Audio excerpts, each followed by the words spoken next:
Have you heard? That Jingbai kid took out high-interest loans, and he borrowed from several big brothers. He's really courting death. The middle-aged women of a city Huawei gathered in the streets and alleys whispering among themselves. Borrowing at high interest is undoubtedly courting death. It is an abyss, a bottomless pit. No matter the circumstances, it is something absolutely not to be touched. Jingbai has always been reckless. That guy's brain is a bit off. This morning I saw him give a little girl a lollipop, and I thought he was finally doing something good. But guess what? Just as the little girl was halfway through eating it, he snatched the lollipop back. Hey, that's too outrageous. I knew there was a reason Erming cried so hard that day. It was that Jingbai kid causing trouble again. Yesterday he ate breakfast at my place and didn't pay. Do you think he's going to stiff me, eh? Don't worry, he just borrowed tens of millions. He won't owe you this one breakfast bill. If you never know, that Jingbai kid has a screw loose. Last time he took off his clothes right in front of me. So annoying, said a middle-aged woman over 50 with a coy expression. But her expression didn't look angry at all. Zhen Jingbai sat by the warehouse window hearing the neighbors' comments about him, but showed no reaction, as if he hadn't heard a thing. He was busy with the most important thing in his life, enhancing the newly purchased RV. In front of Zhen Jingbai stood an ultra-large luxury RV, the Vario Signature 1200. The body is 12 meters long, 4 meters high, 11 meters wide, and weighs 26 tons. The pure white body with black lines gives a futuristic feel. It combines modern elegance with the boldness and wildness of a big truck. This is the luxury RV that Zhen Jingbai bought with 90% of his high-interest loans. The reason was that 3 days ago he suddenly activated the unorthodox infinite enhancement system. Warning: only 72 hours until the apocalypse on Earth. Looking at the system's warning, Zhen Jingbai didn't believe it at first. He thought something was wrong with his own mind. But everyone is curious. So he decided to test the enhancement system's ability to see if it was real. After this test, Zhen Jingbai finally understood why the system was called unorthodox. He first picked up a pencil to enhance it and found that enhancement was not arbitrary. It required completing conditions. The condition for enhancing the pencil was "right readers are handsome 100 times. This condition was easy. Zhen Jingbai wrote for half an hour and finished effortlessly. In an instant, something shocking happened. The pencil in Zhen Jingbai's hand, after a blurry transformation, directly turned into a black ballpoint pen. This unbelievable scene forced Zhen Jingbai to believe in the existence of the enhancement system. He silently commanded "enhance" again in his mind, and another system message appeared: ordinary ballpoint pen. Enhancement condition: copy, prosperity, democracy, civility, harmony, freedom, equality, justice, rule of law, patriotism, dedication, integrity, friendship, 100 times. So positive. Zhen Jingbai wrote with high morale for an hour, and another message appeared: ordinary ballpoint pen enhanced successfully. Congratulations on obtaining infinite ink fountain pen. With the system sound, the black ballpoint pen blurred again and turned into an exquisite black fountain pen with gold trim. The luxurious color scheme, smooth, rounded barrel, and heavy feel all proclaimed its priceless value. Zhen Jingbai tried scribbling with this pen. The smooth feel was secondary. The infinite ink was the pen's greatest strength. He scribbled on the paper for over 10 minutes without any ink interruption. Without a doubt, the pen's effect was exactly as the system displayed: infinite ink. When Zhen Jingbai silently commanded "enhance" again and saw the new condition, he simply gave up. Infinite ink fountain pen. Enhancement condition: copy the Xinhua dictionary 100 times. This condition obviously meant copying the content of the dictionary, not just the 4 characters Xinhua dictionary. The system's ability before him also made Zhen Jingbai realize another thing: the 3-day countdown to the apocalypse was probably real. In order to survive the apocalypse, Zhen Jingbai decided to use the 3 days to build a base vehicle. He first went to various loan sharks using all sorts of flashy lies to cheat. No, to borrow a full 60 million yuan. This amount was astonishing. Zhen Jingbai borrowed it from over a dozen different loan sharks. Then he went to an RV dealership and bought the display model. The Vario Signature 1200 is a luxury RV that normally requires customization. But Zhen Jingbai didn't have time to wait. He only had 3 days. The display model issues didn't matter to him. After all, he could enhance it. As long as he had the RV frame, even a model car could be enhanced into a real car. Over the 3 days, Zhen Jingbai rented a large warehouse to store the RV, swept through nearby supermarkets for supplies, and then enhanced the RV. During these 3 days, he did many bizarre things, all because of the system's ridiculous enhancement conditions. For example, the enhancement condition for the vehicle body was 100 gene, 50 kilograms of steel, half a smoked cigarette, and a lollipop snatched from a little girl. 100 gene of steel was normal enough, but what the hell were these last 2 conditions? The half-smoked cigarette was okay, just a couple of puffs for Zhen Jingbai. But the lollipop snatching was just too bizarre. However, Zhen Jingbai had to do it. After all, the vehicle body was crucial. Its ability to withstand impact depended on its hardness. Helplessly, Zhen Jingbai gave a lollipop to Erming, the neighbor's little girl, and after she ate a few bites, he snatched it back. Mission complete. What he did was really mean. Even the thick-skinned Zhen Jingbai couldn't help blushing a little. There were many other bizarre unlocking conditions. For example, the enhancement condition for the fire axe was to cut a loaf of bread precisely into 2 halves with the axe. The condition for the wheels 100 gene of rubber and taking each wheel for a 10-minute drive outside. The condition for glass 10 gene of sand and mud and free-fried dough sticks and soy milk. The condition for clothes repeatedly putting on and taking off clothes on the street 20 times. In the past, the neighbors thought Zhen Jingbai was probably a mentally unstable unemployed drifter. Now they were sure Zhen Jingbai was a lunatic. After graduating with a bachelor's degree, Zhen Jingbai had never held a job for more than 3 months. The reason for being fired was simple: he was unwilling to be obedient like others. He ignored his boss's urging and continued at his own pace, so he was fired. When it was time to leave, he would pack up and go. If they asked him to work overtime, he directly demanded overtime pay, so he was fired. He never flattered his superiors. Instead, he would ruthlessly mock their stupid ideas, so he was fired. Once he even got into a conflict with his boss and beat him up and was fired again. Until today, Zhen Jingbai has become an unemployed drifter. Zhen Jingbai had no job, yet his life brimmed with joy. Even though his meals were cheap 10 yuan fast food, and his home a cramped 10-square-meter rental, even though his neighbors thought him mentally unhinged, his happiness never wavered. Especially the sound of enhancement notifications for his RV. It brought him even more joy than driving. Ordinary rubber tires enhanced successfully. Congratulations on obtaining F-grade bulletproof rubber tires. Ordinary glass enhanced successfully. Congratulations on obtaining F-grade bulletproof privacy glass.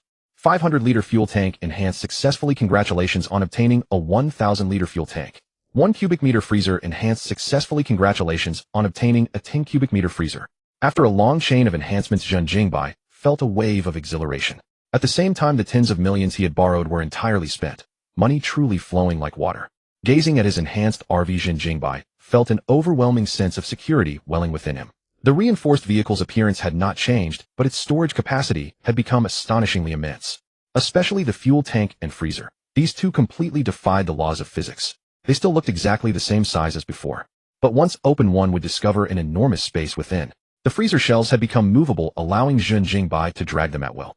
Beyond the freezer's normal range, the space turned into a deep purple ethereal glow, like a void domain devouring everything. Utterly mystical. Zhen Jingbai couldn't explain it either, but it was awesome, and that was enough. He moved all the food from the warehouse onto the RV along with the enhanced axes, blades, gas masks, medical equipment.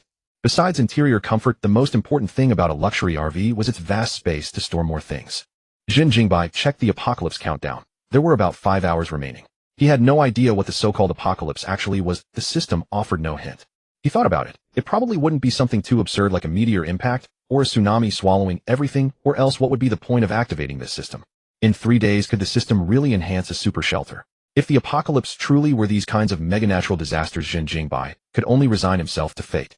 But based on his speculation, the apocalypse was most likely a virus mutation. 3 years ago, a global airborne virus had emerged, mutating every season, and no solution had been found to this day.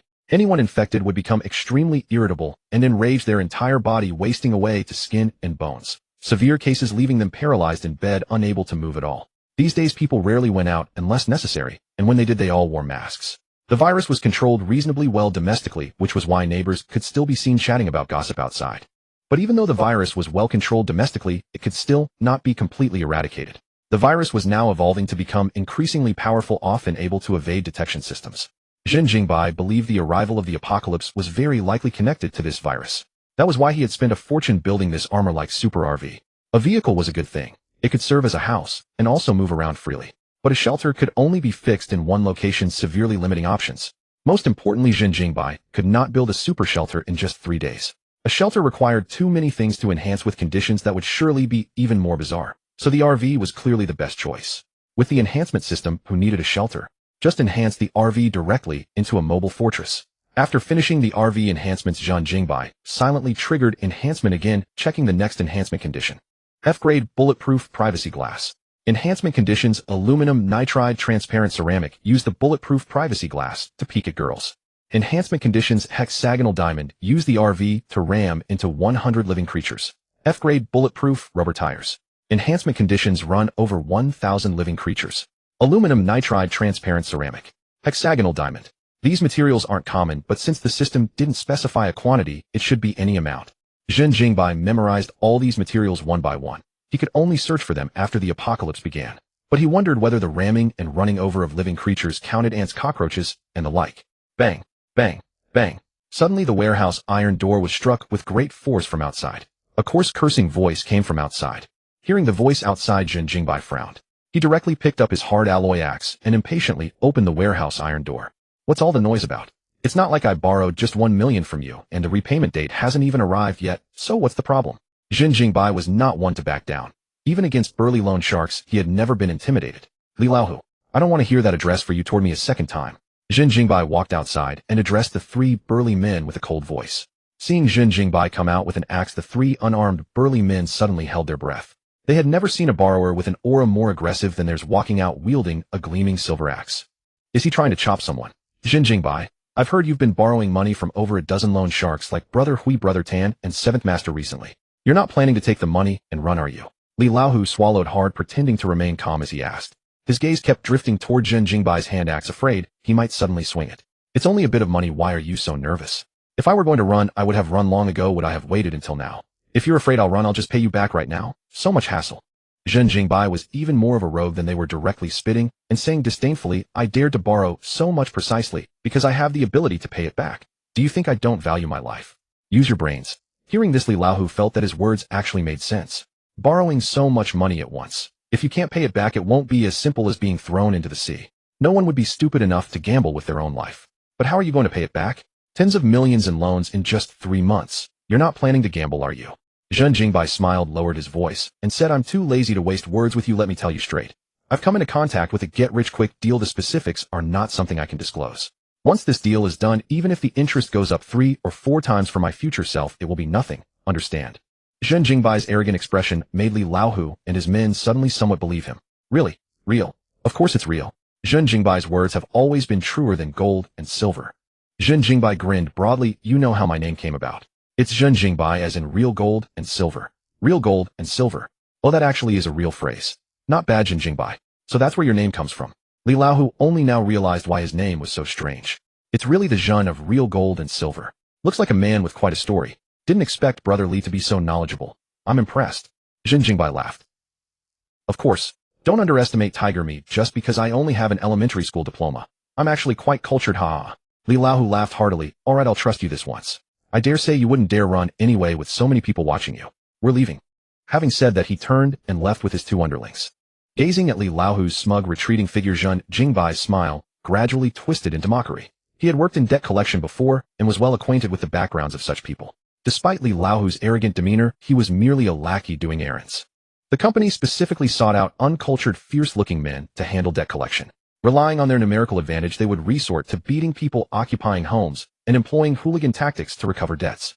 Yet the moment they encountered someone formidable and found themselves outnumbered, they became more cowardly than anyone else. Just like how Li Laohu and his 2 companions, armed with nothing but their empty hands, instinctively panicked upon seeing Zhen Jingbai wielding a hatchet. When Zhen Jingbai fabricated a money-making scheme similar to their line of work, these men found it entirely reasonable, assuming Zhen Jingbai was just another player in the gray industry. After a few rounds of flattery from Zhen Jingbai, Li Laohu and his crew were completely disoriented. It wasn't that they were foolish. Rather, Zhen Jingbai had dealt with people of their caliber during his work and understood precisely which vulnerabilities to exploit for maximum persuasion.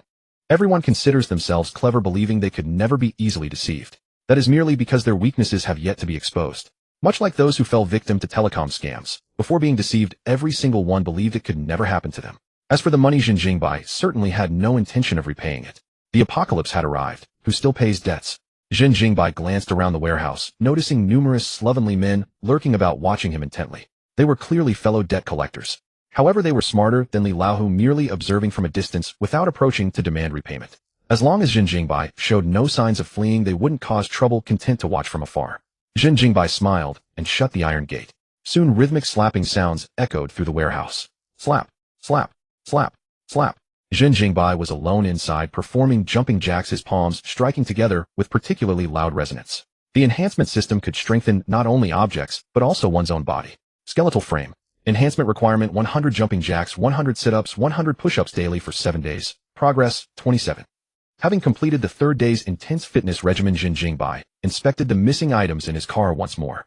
Tires upgraded, glass upgraded, shell upgraded, storage, supplies upgraded, engine power upgraded. Right, the vehicle system hasn't been upgraded yet. I'm curious what this thing can evolve into. Zhen Jingbai pressed his palm against the car's display screen and silently commanded, Enhance vehicle system. Mercedes vehicle system. Enhancement requirement: a solid-state drive containing 1 T of seeds. Upon seeing the enhancement requirement, Zhen Jingbai felt an overwhelming urge to flip the table. What does this have to do with the vehicle system?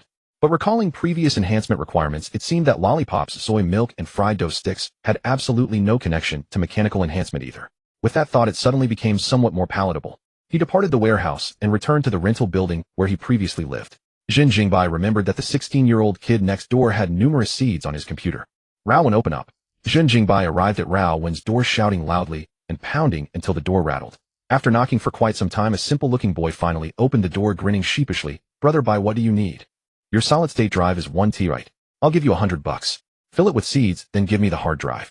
Zhen Jingbai pushed open the door and walked in naturally, pulling out a chair and sitting down. Huh. Raowen was stunned, then wore an exaggerated expression. 1 T of seeds. Brother Bai, what are you planning to do? I don't have that kind of stuff. Get lost. Every time I've come to your place before, you'd always be spacing out at your computer desktop. When I walked in, your arm would suddenly jerk. You think I didn't know what you were doing? Zhen Jingbai cursed angrily. Hurry up, finish it, and I'll give you 200. Deal. Since Raowen never locked his door when he was home before, Zhen Jingbai could just walk in directly. Every time he entered, Raowen's face would flush with panic and his computer screen would always display the desktop. Those skilled craftsmen and slackers all knew this phenomenon to some degree. Control D. It was precisely because Zhen Jingbai never knocked that Raowen now kept his door tightly locked whenever he was working at home. Raowen was somewhat taken aback, but 200 yuan didn't seem like enough of an incentive. 500.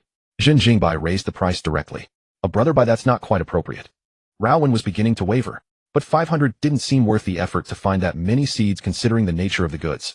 8,000. That's my final offer. Zhen Jingbai said impatiently. Raowen's eyes lit up and he slapped his chest. Deal. No problem. I need delivery within 5 hours. Huh, that's way too short. Even the download time alone won't be enough. Raowen looked troubled since the internet speed was simply what it was and faster wasn't possible. If you can't do it, I'll find someone else. Zhen Jingbai said coolly. Hearing this, Raowen panicked. Deal. Absolutely doable. If seeds can be duplicated, I guarantee I'll have it done in 3 hours. Duplication is allowed. Zhen Jingbai nodded with a smile. If it weren't for Raowen's reminder, he might not have discovered this loophole himself. The enhancement requirement was to have a solid-state drive installed with 1 T of seeds. The drive had to be a solid-state true, but there was no rule against duplicating seeds, nor any requirement for what content those seeds should contain. He could download all sorts of seeds, legitimate or otherwise, then simply copy and paste until the entire drive was filled. Raowen planned to use exactly this method. It was tiring work, but the efficiency was astonishing. Most importantly, he would earn 1,000 yuan. Zhen Jingbai grinned. Send the hard drive to my warehouse later. I'll be going now. With that, he left Raowen's place. Passing by supermarkets and small shops, he casually scavenged a batch of long-lasting food supplies. Less than 2 hours until the apocalypse arrived. Slap. Children on the roadside played with toy guns, thoroughly enjoying themselves. Elderly people walked their dogs in the park, basking in the cool autumn breeze. The scene was peaceful and serene. Young couples walked hand in hand, their faces beaming with happiness. Gazing upon this harmonious tableau, Zhen Jingbai felt a myriad of emotions stirring within him. After today, who knows when this scene might ever return. Zhen Jingbai sighed, his gaze suddenly fixing on the toy guns in the children's hands. He abruptly slapped his forehead, cursing his own foolishness. He possessed axes, blades, clubs, and other weapons, but not a single firearm. Originally, Zhen Jingbai had planned to scavenge firearms after the apocalypse arrived. When the apocalypse struck, the police station's firearms would surely be taken by the officers. The only chance would be finding them on roadside corpses. But Zhen Jingbai had overlooked the toy guns readily available everywhere. Toy guns were still guns. With the enhancement system's upgrading capability, why would he worry about these things lacking firepower? A gleeful expression spread across Zhen Jingbai's face. Glancing at the time, he hurried to the toy store to scavenge. Pistols, rifles, machine guns, shotguns, rocket launchers. If it was weapon-shaped, he bought it all. At the checkout counter, Zhen Jingbai silently initiated the enhancement.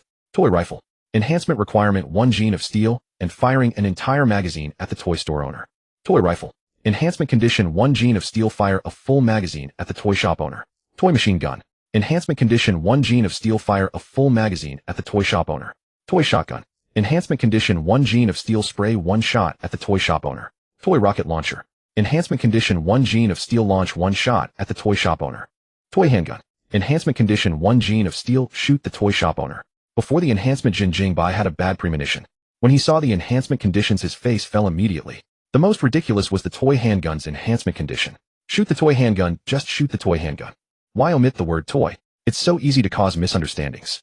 Even without these strange terms, once Zhen Jingbai's actions got out, his nickname of crazy person would definitely stick forever. Who on earth buys toy guns and then shoots the owner with every single one?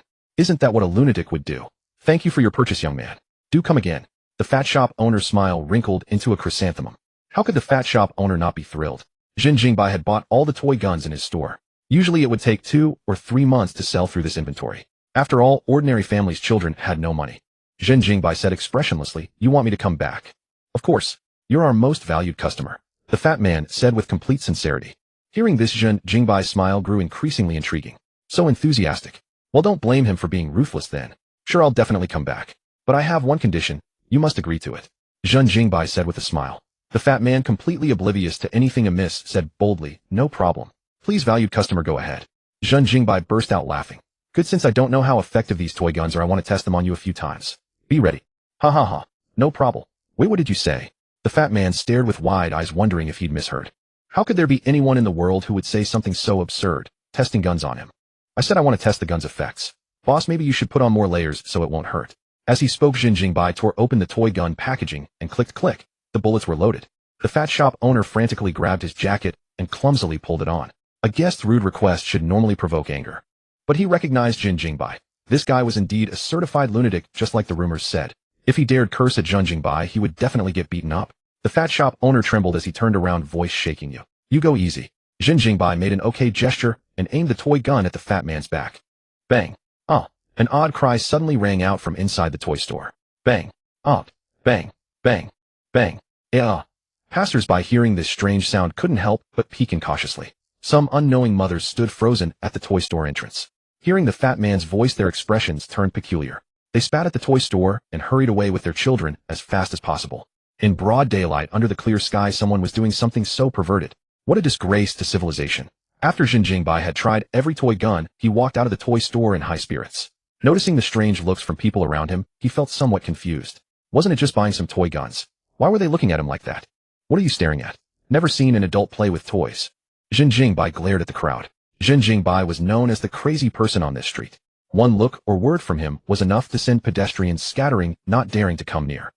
It hadn't been long after returning to the warehouse when Raowen delivered the solid-state drive. Zhen Jingbai didn't hesitate, scanning to transfer 1,000 yuan. In the apocalypse, money was nothing but data and a pile of waste paper.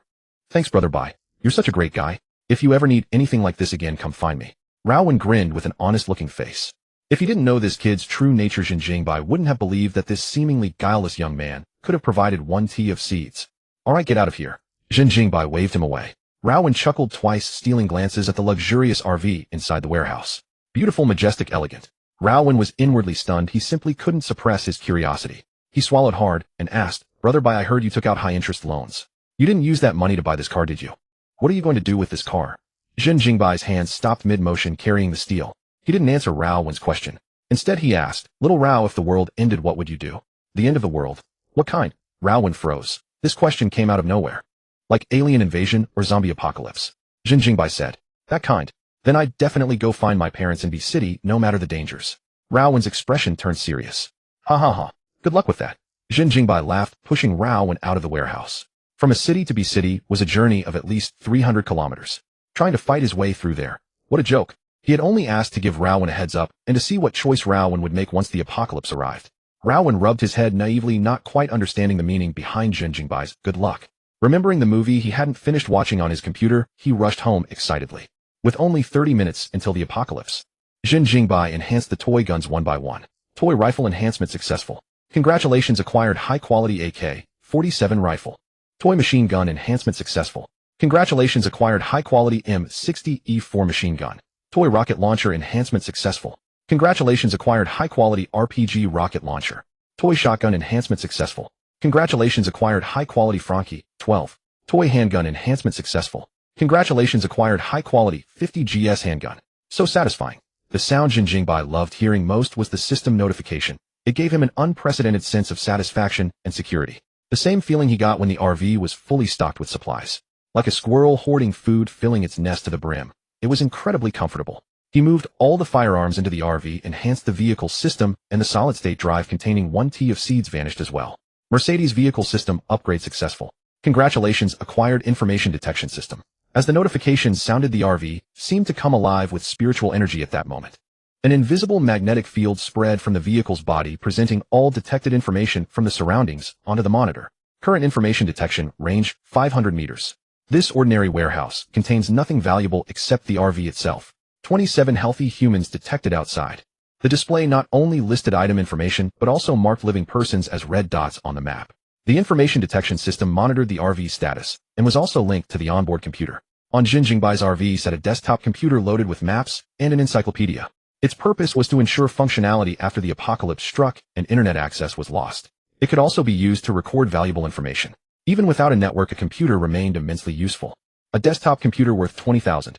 Enhancement requirement, a 100 terabyte server and dog food snatched from a dog's bowl. Zhen Jingbai did not rush to enhance the computer. Whether it upgraded or not made no difference to him for the time being. However, snatching dog food was no ordinary feat, especially with the apocalypse imminent. Who knew whether the dogs would mutate? How could he possibly steal from them? Could he just raise a dog himself and then snatch its food? Zhen Jingbai pondered for a moment. It actually seemed feasible. What could be simpler? Before anything else, however, Zhen Jingbai needed to secure absolute means of self-protection. Otherwise, everything else was mere empty talk. He glanced at the apocalypse countdown. Less than a minute remained. To be safe, Zhen Jingbai checked the doors and windows once more before retreating into the RV and scrolling through the news on his phone. With just a phone in hand, one could know the world's affairs from the safety of a room. Though tension coiled in Zhen Jingbai's heart, countless apocalyptic visions surged through his mind, and against all reason, he found himself faintly anticipating what was to come. The moment the apocalypse descended, all order would be shattered. Humanity's privileges and statuses would undergo a complete reshuffling. It was a catastrophe, yet also an unprecedented opportunity. Apocalypse countdown 3, 2, 1. The instant the seconds hit 0, the countdown panel vanished. Zhen Jingbai sat blankly inside the RV, perceiving no change whatsoever. There was no rumbling earthquake, no devouring tsunami, and no alien spacecraft in sight. He stepped out of the RV and went to the window to assess the situation. Outside, all remained peaceful and serene, as if nothing had happened at all. Only the sky had grown somewhat dim. Everything around had turned a gloomy gray, oppressive to behold, and the air seemed to brim with a hint of danger. What's going on? Could it be that the apocalypse never came? A sense of doubt crept over Zhen Jingbai, yet an inexplicable premonition lingered in his heart. Something was definitely happening. He opened his phone and kept refreshing the feed. After more than 10 minutes, a particularly striking headline finally appeared. City B hospital overflows with suspected rabies patients. This headline seemed to trigger countless other cities as similar reports popped up one after another in rapid succession. Some even posted videos taken near the hospital. A flood of people in hospital gowns poured out of the building, biting anyone in sight. A truly horrifying scene. Some commenters thought it was a film shoot, but others claimed to have witnessed it firsthand and were now hiding at home, too terrified to step outside. Hospital. Patients. Realization struck Zhen Jingbai instantly. He finally understood why nothing had occurred near the warehouse after the apocalypse countdown had ended. It was because the so-called apocalypse was likely caused by an epidemic virus, and his location was still some distance from the hospital, which was why no signs had emerged right away. The moment the countdown ended, every virus across the globe mutated once more. The previously infected lost all control in droves, flooding out of hospitals and biting everyone they encountered. These infected seemed to crave human flesh and possessed terrifying physical strength. Those bitten or scratched would themselves turn into infected within a short time, losing all reason and attacking those around them. Zhen Jingbai scrolled through the shocking content. In less than 20 minutes, these topics had already skyrocketed to the top of trending searches. From trending topics and news to short videos and live streams, the entire internet was broadcasting the incident. The Hua Nation issued an urgent notice demanding that everyone take shelter inside buildings to avoid being bitten by the infected. Police stations across the region dispatched emergency units to intercept the infected on the streets. Bang! The sudden shattering of glass jolted Zhen Jingbai, who had been absorbed in his phone. What are you doing? Oh, everyone run. These people have gone mad. Damn you, you actually bit me. Someone come help. I just got a text. Patients all over the country have flooded out and are biting everyone. Everyone get home now. Zhen Jingbai peered through the window to check what was happening outside. Out on the street, pedestrians fled in panic. Several gaunt patients moved with frightening speed and ferocity, wreaking havoc among the crowd. Erupting with terrifying force, they pinned a strong young man down, and with mouths oozing yellowish pus lunged at him in a savage bite. Save me! The young man screamed in terror, yet no one dared to come to his rescue. Splat! Scarlet flesh and blood flew through the air. The gaunt infected chewed the flesh with relish, and the moment he swallowed, he bit the young man again. The horrific sight drained the color from everyone's faces as they fled in disarray. The young man's friends roared in fury, seized clubs, and struck the infected with all their might. With a dull thud, the club snapped in two. Yet the infected seemed completely unharmed. He whirled around and pounced on the man who had struck him. With overwhelming strength, he overpowered the man in an instant and repeated the same bite. The man who had just been bitten twice crawled painfully across the ground. His expression twisted into something increasingly ferocious. Veins writhed across his face as his skin withered at an alarming rate. Aya! The man's mouth snapped open, his even teeth turning into jagged points as an eerie, bestial howl tore from his throat. The man who moments ago had been too pained to rise now sprang directly to his feet and dashed after the fleeing civilians at a speed far beyond any athlete's limit. In that instant, he too became one of the infected. For a time, the entire street resounded with screams and the clash of fighting. Some grabbed weapons to fight back, plunging the scene into utter chaos. However, the infected were simply too powerful. Once someone was tackled to the ground, escape was nearly impossible without outside help. Moreover, their defenses were astonishing. Blades, axes, and clubs inflicted only negligible damage. More and more people were turning into infected. The street, peaceful just moments before, had transformed into a living hell within mere minutes. Bang! At that moment, something slammed into the warehouse gate of Zhen Jingbai, causing it to thunder loudly. He hurried back into the RV as the iron gate trembled violently, the rumbling deafening. "Save me. Please open the door, let me in." Bang, bang, bang. The iron gate was smashed open by the infected, and a man covered in blood crawled in through the breached hole. Seeing Zhen Jingbai staring in shock from inside the RV, the man clutched at him, as if grasping a lifeline, desperately begging for help. "This iron door is way too fragile," Zhen Jingbai said in astonishment. A few zombies merely rammed the iron door a couple of times, and it simply fell apart. Or was it that a zombie's skull was harder than iron? "Save me. Quick, save me." The man, drenched in blood, screamed desperately at Zhen Jingbai. Yet inside the RV, Zhen Jingbai remained unmoved, merely watching with sympathy as the zombies ruthlessly dragged him to the ground and viciously tore at his flesh. The man's eyes brimmed with resentment, blaming Zhen Jingbai for refusing to help. He only needed to drive the RV to crush all these zombies.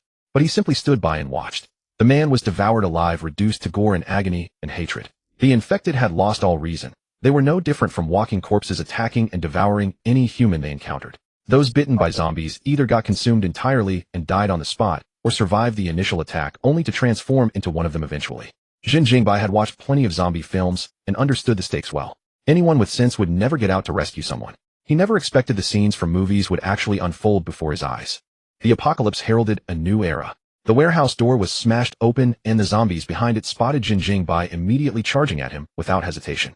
Zhen Jingbai snapped out of his daze and rushed to the driver's seat, firing up the RV. With a thunderous roar, the reinforced vehicle surged forward like an awakened behemoth, crashing through the warehouse doors. The impact sent over a dozen zombies flying, their blood splattering across half the front of the vehicle.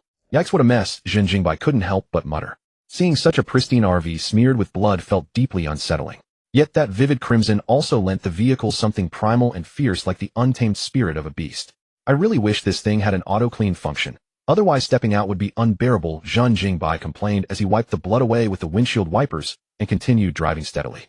The towering 4-meter vehicle crushed through all the zombies on the street with overwhelming force. His goal was to find materials to further reinforce the RV.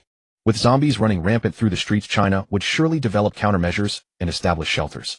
It was only a matter of time. Until official word came from China, Zhen Jingbai's only option was to scavenge for materials and continuously upgrade the RV to survive. The provisions in his vehicle would sustain him for over a month, so food and water were not a concern.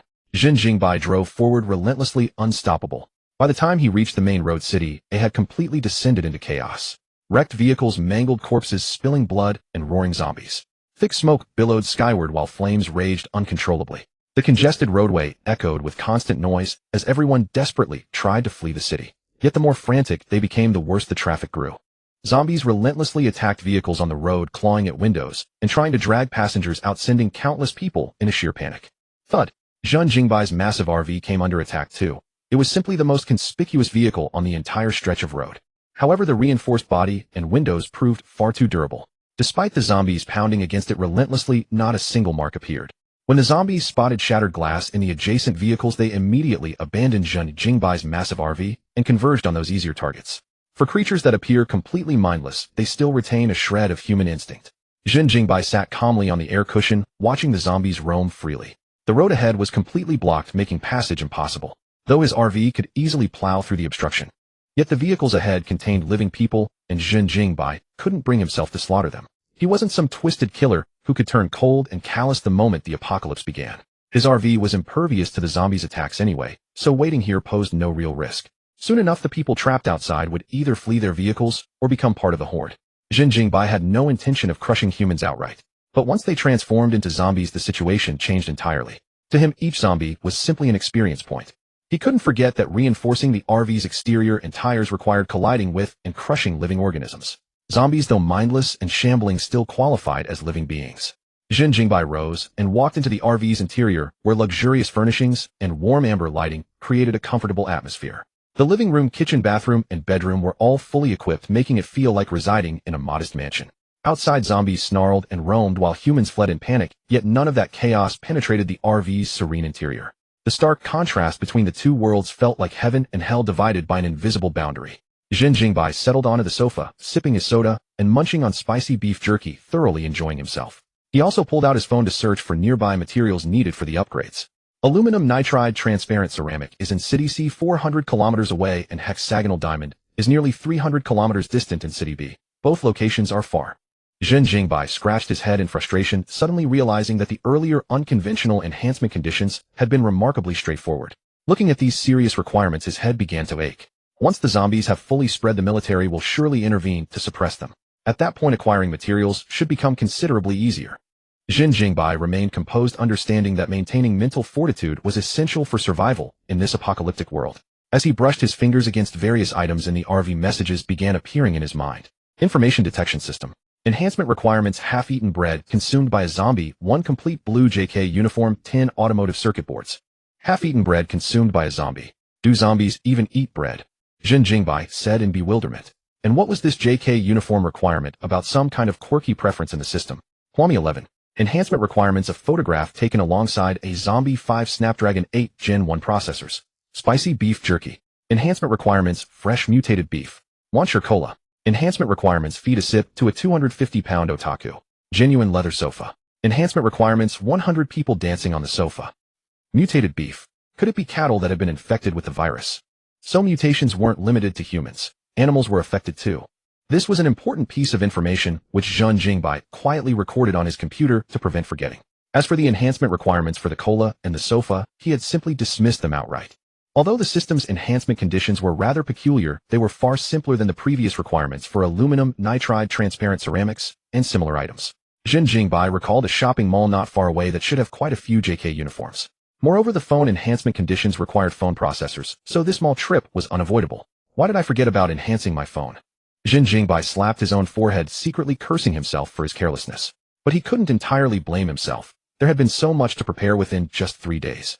His attention had been mostly directed toward enhancing the RV, so oversights were inevitable. Making up his mind, Zhen Jingbai decided to visit the shopping mall first, then head to B City to search for hexagonal diamond. The RV's outer shell and glass were the most critical. As long as those two elements were sturdy enough, he wouldn't need to worry about safety, even if the tires were blown. Much like Zhen Jingbai right now, even while stopped in the middle of the main road, he had no need to fear zombie attacks. He calmly scrolled through news on his phone. The entire country's network had exploded into chaos, with some major companies' software already unable to function properly. Numerous companies had suffered zombie invasions, with countless servers smashed to pieces. At this rate, the network would soon be completely severed. Infected individuals across the country were growing at an unprecedented pace, with offices and public places falling first. Every place capable of broadcasting information was almost entirely filled with distress signals. People had finally realized this was not the time for casual social media posts. Help! The police hotline is always busy. Can someone come save me? I'm in men's restroom no. 3 on East City Food Street in East City. Please someone send backup and bring a pack of tissues too. Our company has been overrun by zombies. We beg the government to send a helicopter for rescue. Our coordinates are XX Street, AXX Company, XX City. These zombies are too powerful. It feels like the end of mankind. No one knew when the network would go down, so those temporarily safe clung to their phones frantically, sending messages in hopes of receiving rescue. Woo! A long piercing siren echoed from somewhere, sending a chill of urgency through the air. Bang! Bang! Bang! Sirens and gunfire erupted outside the RV as several police cars approached from behind. Dozens of police officers armed with riot batons and shields advanced, firing directly at the zombies. All units take note. Please follow police directions and evacuate. They had received orders from above. Infected individuals posed too great a threat and had completely lost their consciousness, making them no different from the dead. Lethal force was authorized. Those creatures were about as alive as the corpses rising from their graves. They were no longer human. Therefore, until a cure was discovered, zombies could be eliminated without hesitation. Prioritizing the greater good, the optimal strategy was to protect the surviving citizens first. Seeing the police arrive with firearms, people clung to them like lifelines and rushed toward them. Thank goodness. We're finally saved. Quick. Move. The country truly hasn't abandoned us. It's only due to limited police resources and traffic conditions that they arrived so late. Tears streaming down their faces, the citizens watched as the pursuing zombies fell one by one. The police marksmanship was remarkably precise, nearly every shot proving fatal. Shield-bearing officers formed a line advancing steadily while suppressing threats and shielding civilians behind them. Seeing the crowd ahead fall back, Zhen Jingbai immediately started his vehicle. Bang! The RV awoke like a dormant beast, plowing through the gridlocked vehicles with ease and carving a path like a bulldozer. What the hell is that bus? That's insanely tough. Even the police couldn't help but exclaim. That's not a bus, that's an RV. RVs are this brutal? I never knew that. Enough questions. Focus on evacuating the civilians. The police captain barked. The RV piloted by Zhen Jingbai not only smashed through the traffic jam, but also crushed vehicles and zombies alike as it casually drove away. The officer's lips twitched involuntarily. Was this thing some kind of tank? Even car enthusiasts had never heard of such a terrifying RV. It seemed as though it had been tailor-made for the apocalypse. A city Qingdao Plaza. A crimson-red RV slowly came to a halt at the center of the plaza. It was precisely the luxury white RV Zhen Jingbai was driving. Along the way, he had rammed through hundreds of zombies, staining his white vehicle red with their blood. The entrance to Qingdao Plaza was in utter chaos, with shattered debris scattered wildly across the ground. The once bustling Qingdao Plaza now lay eerily silent, as though abandoned by all living souls. Over 3 hours had passed since the apocalypse began. While the network hadn't completely gone down, signal quality had deteriorated significantly in many areas, primarily because the transmission towers had been destroyed. From the information online, it was clear that most survivors had already gone into hiding. In an open area like this plaza, nobody would foolishly venture out under normal circumstances. Even if someone needed to gather supplies, a rational person would choose to sneak through side streets and alleys. Humans were remarkably adaptable to their environment. Even just 3 hours into the apocalypse, humanity was already beginning to adapt to the new survival rules, even learning to exploit them. Qingdao Plaza, prime commercial district in a city, abundant resources available. Detection: 113 life forms detected within a 100-meter radius. Exercise caution. The information detection system had a range of 500 meters. Without guessing, those 100-plus life forms were undoubtedly zombies. And these were well-fed zombies. Over 100 zombies within such a short distance. There must be far more inside the mall. This is going to be troublesome. Zhen Jingbai pondered whether he should still enter. Was it really worth risking so much for just a few sets of clothes and a handful of phones? On the other hand, the resources inside the mall would undoubtedly be the richest. In the current stage with the apocalypse just beginning, people were focused solely on escape rather than resource collection. This was the peak moment for resource abundance. As time passed, the number of zombies would only continue to grow.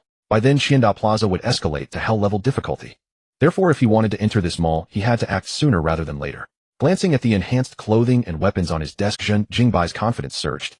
He decided to take the gamble. The main reason he dared to act so boldly lay in his enhanced clothing. Lightweight bulletproof iron armor long-sleeve top can resist blade and bullet attacks. Lightweight bulletproof iron armor trousers can resist blade and bullet attacks. Lightweight bulletproof iron armor jacket can resist blade and bullet attacks. Silent boots greatly reduces footstep noise. All 3 items were the products of enhancing ordinary clothing. To enhance that long-sleeve top, Zhen Jingbai had run onto the street, repeatedly putting on and taking off the clothing. After 20 repetitions, he finally met the enhancement conditions. He was also cursed out by pedestrians passing by as a pervert. As for the enhancement conditions for the pants, I'll better not mention it. Ever since enhancing those pants, several young married women had come to him over the following nights, dropping subtle hints. The enhanced clothing felt no different from ordinary garments when worn, quite soft and comfortable. However, they possessed formidable defensive capabilities as hard as iron armor. They should be able to withstand zombie attacks as well. Zhen Jingbai dressed in his clothes and layered on a jacket, looking like a trendy youth who favored dark color palettes. The enhanced garments retained their original silhouette, though the material itself had been fundamentally transformed.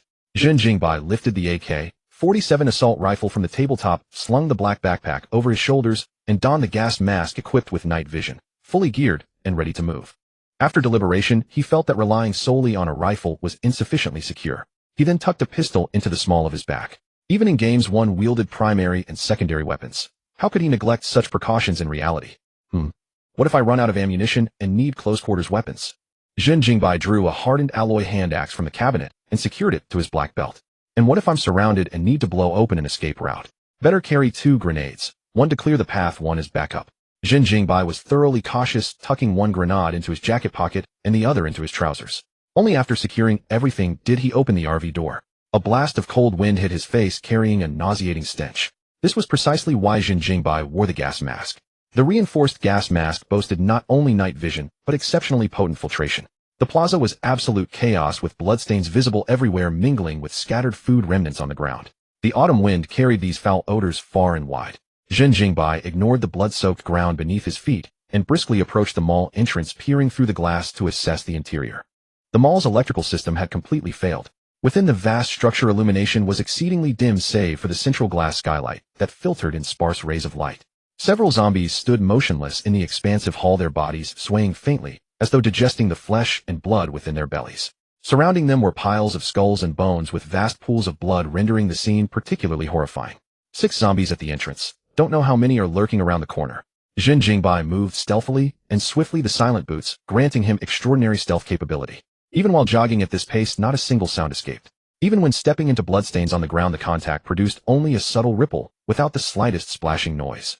Zhen Jingbai circumvented the 6 zombies and proceeded toward the nearby emergency exit stairwell. The moment he entered the stairwell door, he encountered a zombie standing on the stairs with its back turned to him. Without the slightest hesitation, Zhen Jingbai drew his hand axe and slashed directly at the zombie's head. Thwack! The reinforced hardened alloy axe was razor-sharp, slicing through flesh as though it were mud. With a single strike, the zombie never even had the chance to react before its skull erupted in a burst of crimson. Hardened alloy hand axe. Enhancement progress, eliminate 30 living beings with the hand axe, 130. A torrent of blood sprayed outward, soaking Zhen Jingbai's black sleeves into dark maroon. Fortunately, he wore the gas mask, otherwise his face would undoubtedly have been splattered with pus and gore. Suppressing his revulsion, he continued ascending the stairs. Unsure of how many zombies lurked within the stairwell, he chose the axe to eliminate them, avoiding gunfire that could draw more. Zhen Jingbai carefully made his way to the second-floor landing of the emergency stairwell. But to his utter astonishment, on the staircase leading to the 3rd floor, he simultaneously came face to face with 3 blood-soaked zombies. 2 of them were ravenously devouring human flesh. The 3rd, already sated, reacted to Zhen Jingbai's appearance with an immediate roar. But Zhen Jingbai, eyes quick and hands faster, darted forward with blinding speed, his hand axe cutting through the air with tremendous force before descending in a vicious arc. Flump! Another muffled impact resonated as the zombie's skull shattered like a ruptured melon. Hardened alloy hand axe. Enhancement progress, eliminate 30 living beings with the hand axe, 230. The 2 blood-gorged zombies paused mid-bite, their heads snapping around in unison as they let out furious roars. Roar! Zhen Jingbai kicked the nearest zombie aside and swung his axe at the second one's skull. Thwack!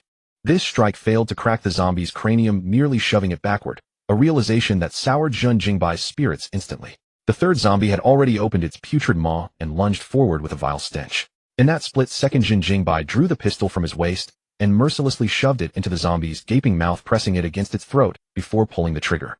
Bang! A flash of muzzle fire erupted, the gunshot reverberating through the stairwell. Premium 50 GS pistol. Enhancement progress, eliminate 30 living beings with the pistol, 130. Immediately, hurried footfalls echoed from above. Damn it! Zhen Jingbai's heart clenched, yet his movements never faltered. He raised the pistol and fired at the second zombie without hesitation. Bang! Premium 50 GS pistol. Enhancement progress, eliminate 30 living beings with the pistol, 230. This shot proved remarkably precise, delivering a clean headshot that dropped the zombie dead. Admittedly, luck played a role. Zhen Jingbai had never served in the military, and his marksmanship was purely accidental. As for whether he could enhance his acquired skills, that was a matter to ponder after escaping this dire predicament. Ugh! The enraged bellow echoed through the stairwell, and Zhen Jingbai knew he could not afford a direct confrontation. Even armed with an assault rifle, he certainly could not eradicate such a horde. He immediately unlocked the second-floor emergency exit and stepped outside, dispatching the 2 zombies that lunged at him with precise gunfire. Then, leveraging the advantage of his silent boots, seizing the window before the gunshot-attracted zombies could converge, he dropped low and sprinted forward, quickly ducking into a nearby clothing store. Zombies located humans through sight, smell, and hearing. However, Zhen Jingbai had observed that their olfactory senses were not yet particularly acute. All of a zombie's sensory capabilities were steadily evolving, including their sense of smell. At present, a zombie's olfactory range extended only about 2 meters. Their primary methods of tracking prey relied on hearing and vision. This gave Zhen Jingbai a narrow window of opportunity. If given sufficient time to evolve further, smell would become their most lethal hunting instrument. Zhen Jingbai found a concealed position to lie in wait as thunderous footsteps resounded near the entrance. He could distinctly feel the second-floor flooring trembling ever so slightly. A massive horde of zombies poured past the clothing store, emitting guttural growls. From the sheer scale of this devastating wave, he could estimate that at least several hundred zombies were surging outside. Exhausting. My physical conditioning is still far too weak. Zhen Jingbai panted in short breaths. Having gone long without exercise, his fitness level was no better than that of the average office worker. After merely a handful of axe swings, he already felt drained. Once I'm back in the vehicle, until I complete the physical enhancement, I am not setting foot outside. Zhen Jingbai dared not recklessly venture out again. Though his equipment was well stocked, his physical constitution had not kept pace. Against the undead, he could only seize the initiative and deny them any opening if he hoped to survive. Given Zhen Jingbai's current physique, a head-on engagement was a guaranteed loss. This appears to be a men's formal wear shop, which means the women's department should be directly opposite. But the mobile phone section is on the third floor. This complicates things. Zhen Jingbai's expression darkened as he recalled the layout of Qiandao Mall, contemplating his next move. He idly brushed against the garments nearby, hoping to find something enhanceable. Men's suit valued at 10,000 yuan. Enhancement condition were the suit to receive 10 spa massages at a luxury club. Right. Counting on enhanced clothing to extract him from this mess was clearly hopeless. Dressed so formally to conduct serious business. Only the system could devise such absurd conditions. Zhen Jingbai sat upon the floor to rest, biding his time. Outside, the roaming zombie horde gradually slowed as they failed to locate any targets. 5 more minutes elapsed before Qiandao Plaza fell back into utter silence. Zhen Jingbai drew a deep breath and moved soundlessly to the store's entrance, scanning the surroundings before sprinting across the way to the women's clothing shop. Hard alloy axe. Enhancement condition: kill 30 living beings with the axe, 1430. Silent boots have become a stealth technology, providing enormous assistance to Zhen Jingbai. The accidental disturbance had scattered all nearby zombies to the other end of the mall. Very few zombies remained in the area, mostly isolated stragglers. Zhen Jingbai's axe rose and fell with increasing precision and efficiency. Like a phantom gliding through darkness, he silently brought down each zombie one by one. Though his body grew weary, his mind became sharper. Zhen Jingbai felt his assassination skills rapidly improving, an involuntary sense of pleasure rising within. He thoroughly enjoyed this feeling, even questioning whether he might truly be a psychopath. After sneaking 200 meters, he finally spotted one of his targets for this mission. Zhen Jingbai bent low and slipped into the shop, noticing a female zombie dressed in a JK uniform, her long straight legs encased in stockings. From Zhen Jingbai's vantage point, it would have been a perfect specimen. But he had no interest in appreciating it now, especially since the target was already a zombie. There was something more thrilling he needed to do: take a photograph with the zombie. One of the phone's enhancement conditions required taking selfies with zombies. Zhen Jingbai pulled out his phone from his pocket and switched to selfie mode. He crept closer, suddenly appearing from her left side, his right hand resting on the female zombie's shoulder with the axe, his left thumb rapidly pressing the camera shutter. Click, click, click. This was the most insane thing Zhen Jingbai had ever done, his heart pounding with extreme tension. The test was purely about reflexes. One misstep, and he could have his neck bitten clean off. Huami 11. Enhancement condition: take one photo with a zombie, 11.5 Snapdragon 8 Gen 1 processor 05. In that instant the shutter clicked. Both the female zombie and Zhen Jingbai moved simultaneously. Craft. Her withered, rotting face snapped toward him, her blood-soaked jaws gaping wide. She felt deeply insulted and resolved to bite this bastard alive. How dare he treat zombies as something trivial? Daring to approach for a photo. Bang! Zhen Jingbai acted decisively, kicking the creature squarely in the stomach with all his force. The female zombie instantly lost her balance and crashed hard to the ground. Zhen Jingbai didn't even have time to put his phone away, striding forward as his right hand swung the axe downward in a fierce arc. Splash! Blood erupted, splattering across his trousers. He kicked the female zombie once more to ensure she couldn't rise, then retrieved his axe. The corpse went limp and lifeless, completely still. Hard alloy axe. Enhancement condition: kill 30 living beings with the axe, 1530. Phew, that was damn exciting. Zhen Jingbai glanced at the photos on his phone and discovered the lighting was too dark, producing only black images. However, the system showed his photo requirement had been met. Next, I only need JK uniforms and 5 phones. Zhen Jingbai picked up a JK uniform from the shop and examined its color under his phone's light. Pink, red, black, purple. Everything was available except blue. Time was pressing and Zhen Jingbai grew anxious. He had no time to search slowly. Moreover, the dim lighting and the putrid odor emanating from the dead zombie made the situation unbearable. The night vision function of his gas mask was unreliable, making everything appear green. Zhen Jingbai had to turn off night vision and use his phone's flashlight instead to search. Wait, the female zombie earlier was wearing a JK uniform. Zhen Jingbai shone his phone light on her and discovered her uniform happened to be blue. Good heavens, this is asking me to strip the zombie. Zhen Jingbai's eyes widened. He was reluctant to strip corpses, especially those with rotten watermelon-like heads. But there was no better choice now. Most importantly, time was scarce. The longer he delayed, the more zombies would gather outside. Sorry, miss. Zhen Jingbai no longer hesitated, forced to take action. He never imagined his first time undressing a girl would happen in such a manner. Information detection system. Enhancement condition: 1 blue JK uniform, 11 half-eaten zombie bread, 0110 car circuit boards, 010. Zhen Jingbai stored the blood-stained blue JK uniform in his backpack, then covered the corpse with other clothing from the shop to preserve the deceased's dignity. Farewell, may you find happiness in your next life. Zhen Jingbai flashed a charismatic smile and ran toward the moving escalator like a phantom. At full speed, the stalled escalator emitted only a barely audible groan. Arriving on the third floor, Zhen Jingbai continued his stealth assault, killing 5 zombies before successfully infiltrating the mobile phone shop. Hard alloy axe. Enhancement condition: kill 30 living beings with the axe, 2030. Zhen Jingbai had initially feared the gunshot would expose him and put him at a disadvantage. Unexpectedly, it produced a positive effect. Had the gunfire not driven the zombie horde to the other side of the mall, he probably wouldn't have been able to enter the shop so easily. It was merely lucky circumstance. Crack. Zhen Jingbai smashed the display case lock with one axe strike and removed the latest phones from their boxes. System enhancement. Huami 11. Enhancement condition: take 1 photo with a zombie, 11.5 Snapdragon 8 Gen 1 processors, 55. Huami 11 enhancement successful. Congratulations on obtaining a superphone. Superphone: infinite capacity, infinite battery, S-Class processor, S-Class metallic casing, omni connection function. As the system prompt appeared, a stream of data materialized before Zhen Jingbai's eyes. Holy crap, is this a legendary golden drop? Zhen Jingbai's face erupted in wild delight. The system's enhancement ability was excellent, yet it never revealed what it would produce. Zhen Jingbai believed enhanced items should demonstrate technological leaps. For instance, a pen's enhancement had transformed it into an infinite ink fountain pen. But how was infinite ink achieved? This was a technological leap. The device violated certain physical laws, or rather current physics could not explain its principles. Zhen Jingbai had attempted to dismantle the pen, but its construction was extraordinarily intricate, reminiscent of solving a Luban lock. In the end, he couldn't unravel it or discover the secret of the infinite ink. But one thing was certain: the pen had absolutely leaped technological levels. It was a pen crafted only after achieving perpetual motion principles. The current superphone must be in the same situation as the infinite pen. This was a super black-tech smartphone. Now, judging from the data list alone, the superphone Zhen Jingbai had enhanced was a tremendous technological leap. As for how fast the S-Class processor was, Zhen Jingbai had no idea. But it was certainly an extremely formidable processor. With unlimited battery and unlimited storage, the phone's processor was destined to be anything but weak. As for how tough the S-Class metal shell was, Zhen Jingbai had some idea. His RV's shell hardness rating was F-Class, and between S-Class and F-Class, there was a gap of 5 entire grades, A, B, C, D, and E. In other words, this phone case was not only sturdier than his RV, it might not even be destroyed by a missile. A phone case harder than my RV. That is just absurd.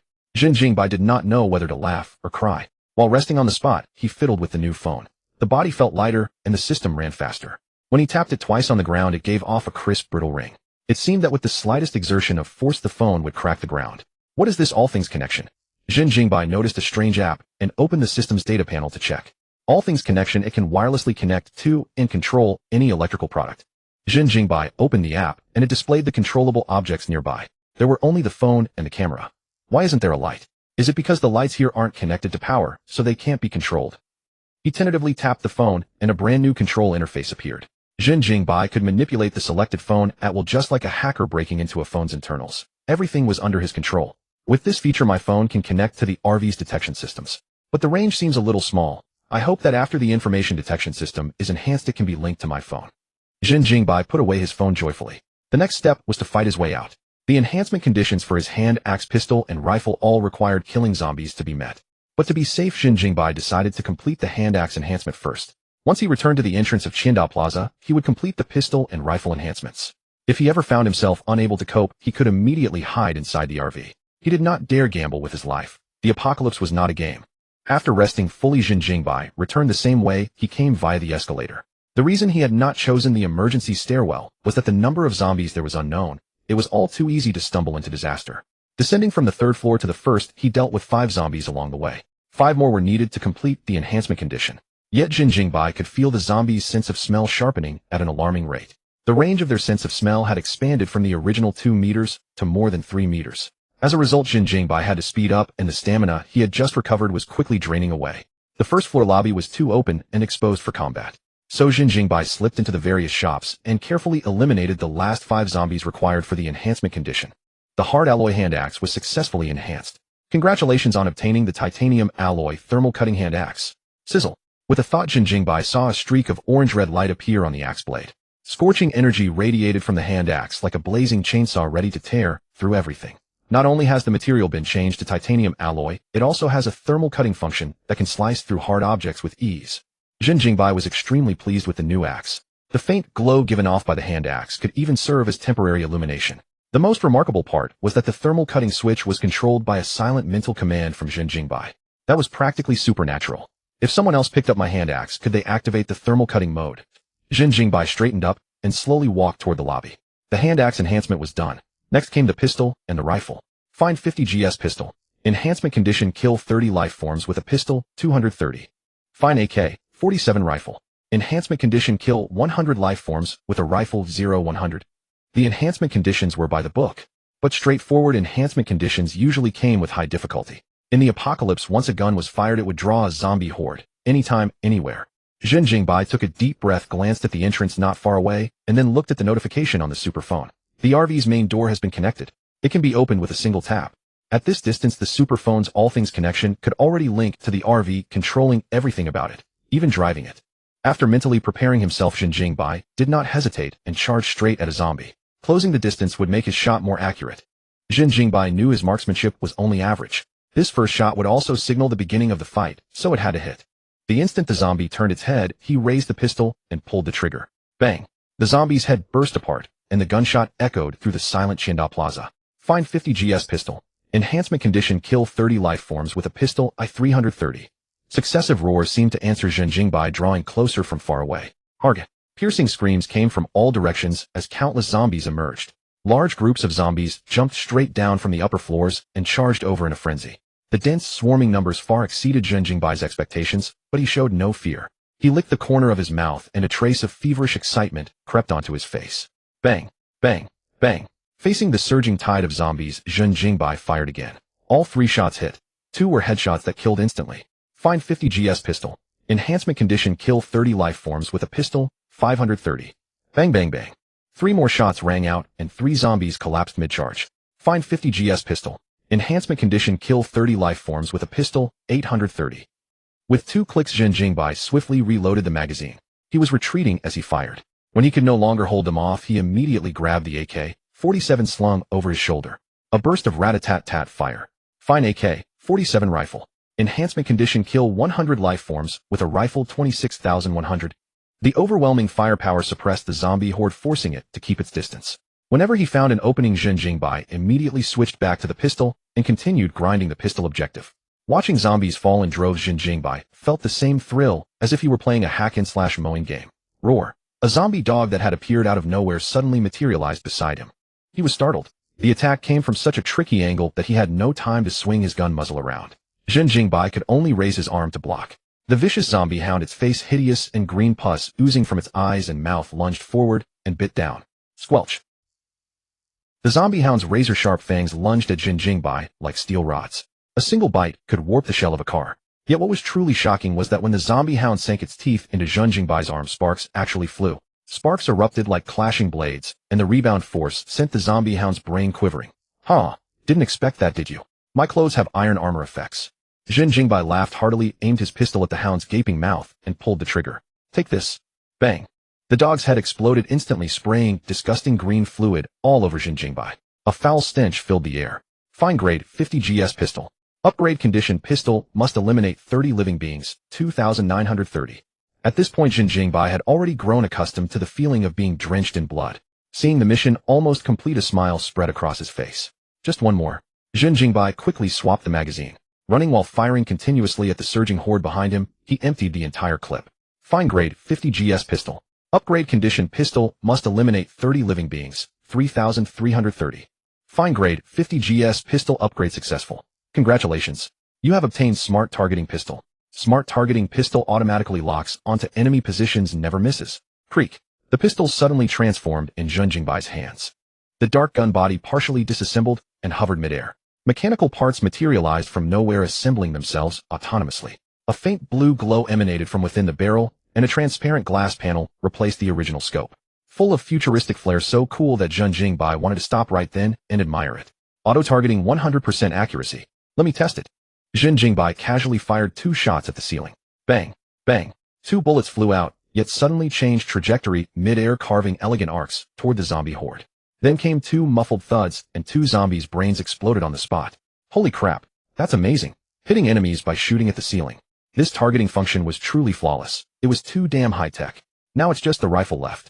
Zhen Jingbai burst out of Chinda Plaza, planning to reach the RV and finish upgrading the rifle. But what surprised him was that the outside was already swarming with countless zombies. These zombies had been drawn by the gunfire. They tilted their heads and twisted their bodies, pus dripping from their mouths, producing beast-like growls from their throats. The moment they spotted Zhen Jingbai, countless heads turned toward him simultaneously, as if dozens of ferocious beasts had locked onto a single target. Under the dim sky, this zombie siege scene felt extraordinarily oppressive and suffocating. The excitement brought by the smart targeting pistol was therefore dampened. Zhen Jingbai dropped his joking demeanor and studied the situation with a grave expression.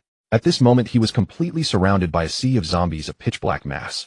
If not for the conspicuous 4-meter-tall RV, Zhen Jingbai might not even have found its location. The rumbling sound behind him grew increasingly close, leaving him little time to think.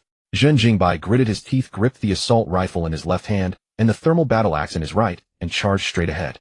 Against such an encirclement, a pistol would be useless. Better to carry a close combat weapon for emergencies.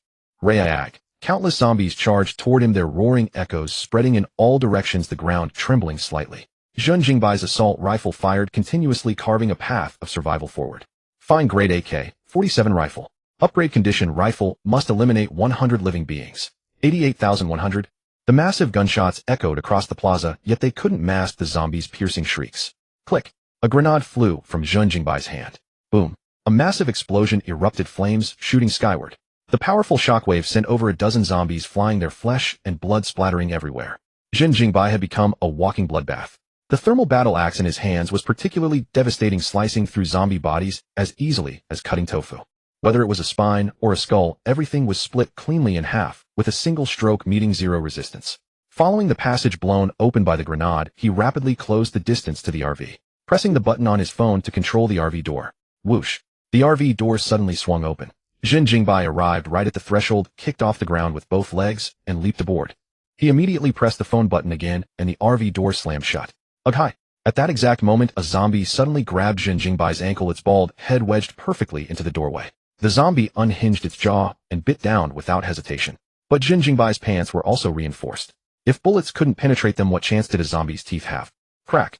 Instantly the blood-splattered zombie bit at nothing, as if gnawing on hard stone. Zhen Jingbai raised his axe and brought it down in one motion, the thermal battle axe slicing an orange arc through the air. Splat! The zombie's head was severed cleanly and dropped horribly onto the RV floor. The RV door sealed shut successfully. More and more zombies surrounded the RV, relentlessly pounding against the windows and doors, producing dull thuds. Zhen Jingbai lay on the RV floor, gasping for breath, utterly exhausted. He didn't have that kind of stamina. The final sprint was purely a burst of his latent potential. To have fought through so many zombies and still managed a final sprint was nothing short of miraculous. Even fitness enthusiasts or professional athletes would have been pushed to their limits. Every second of combat required intense mental focus. It was completely different from the physical exhaustion of ordinary running. But Zhen Jingbai didn't regret his bold decision to storm the mall. Given the zombies' current evolution speed, in just a short while this mall would become a zombie paradise, a human forbidden zone. When that happened, the difficulty of raiding it would multiply geometrically. After lying on the floor for 10 minutes, Zhen Jingbai finally got to his feet. Looking at his filthy body, he chuckled bitterly. Guess I'll take a shower first. His soaked clothes felt terribly uncomfortable. The expensive pristine floor was covered in blood and viscera, the foul stench impossible to vent outside. He tossed his clothes into the washing machine and went into the bathroom for a satisfying hot shower. Not only did the RV have a washing machine, but also a dryer. As a luxury RV, these were essential amenities. Not having to do things manually was exactly what justified the word luxury. Unfortunately, the RV lacked an automatic floor and exterior cleaning function. After his shower, Zhen Jingbai still had to personally mop up the bloodstains on the floor and deal with that rotting zombie head. I wonder if dead zombies still emit the virus. If I get infected, that would be hilarious. As a man blessed with a system, dying from a virus infection would be the biggest joke in the world. System upgrade: the RV air circulation system. Mercedes-Benz air circulation system. Upgrade condition: no smoking inside the vehicle for 1 hour, and cook 1 medium rare steak. Cooking a steak. Fortunately, Zhen Jingbai knew how to cook, and there just happened to be steak stored in the refrigerator. The difficulty of this enhancement condition lay in obtaining the steak as the key ingredient. Had he not prepared the steaks in advance, Zhen Jingbai truly would not have known where to procure them. There were certainly none available in the markets, and the ranches were out of the question. Perhaps he could have rummaged through some other people's refrigerators. As for the 1 hour non-smoking condition, Zhen Jingbai simply overlooked it. He had no nicotine addiction, he had only smoked before to fulfill enhancement conditions, and he never understood the so-called allure of cigarettes. However, the RV was stocked with plenty of cigarettes intended for convenient future trades. Some smokers claim they don't smoke cigarettes. They smoke loneliness, they smoke vicissitudes. But Zhen Jingbai's life was filled with joy and freedom, leaving him with absolutely no urge to smoke. Zhen Jingbai cherished freedom unbound by any constraints. From the moment the apocalypse arrived and order collapsed, the freedom within his heart expanded infinitely. 1 hour later, Zhen Jingbai had finished the cooked steak, and the carbonation of the soda made him burp involuntarily. Ben's air circulation system enhancement successful. Congratulations for obtaining air purification system. Air purification system can forcibly eliminate all viruses within the vehicle, including non-mutated infected viruses. Upon seeing this, Zhen Jingbai couldn't help but exclaim. A seemingly simple air purification system possessed such powerful virus-eliminating capabilities. This meant that even if Zhen Jingbai became infected with a virus, as long as he returned to the vehicle before mutating, he could completely eradicate the virus from his body and restore his health. This function was incredibly useful for Zhen Jingbai. If this were exposed, all of humanity would fight desperately for a chance to enter the RV. Any infected person before losing their sanity could completely eliminate the virus from their body upon entering the vehicle. Should he publish this and let all infected individuals come in to eliminate the virus? Sorry, Zhen Jingbai was not that noble. Moreover, human nature could not withstand such trials. If others learned of the RV's function, it would not bring global celebration, but rather human contention and scrambling.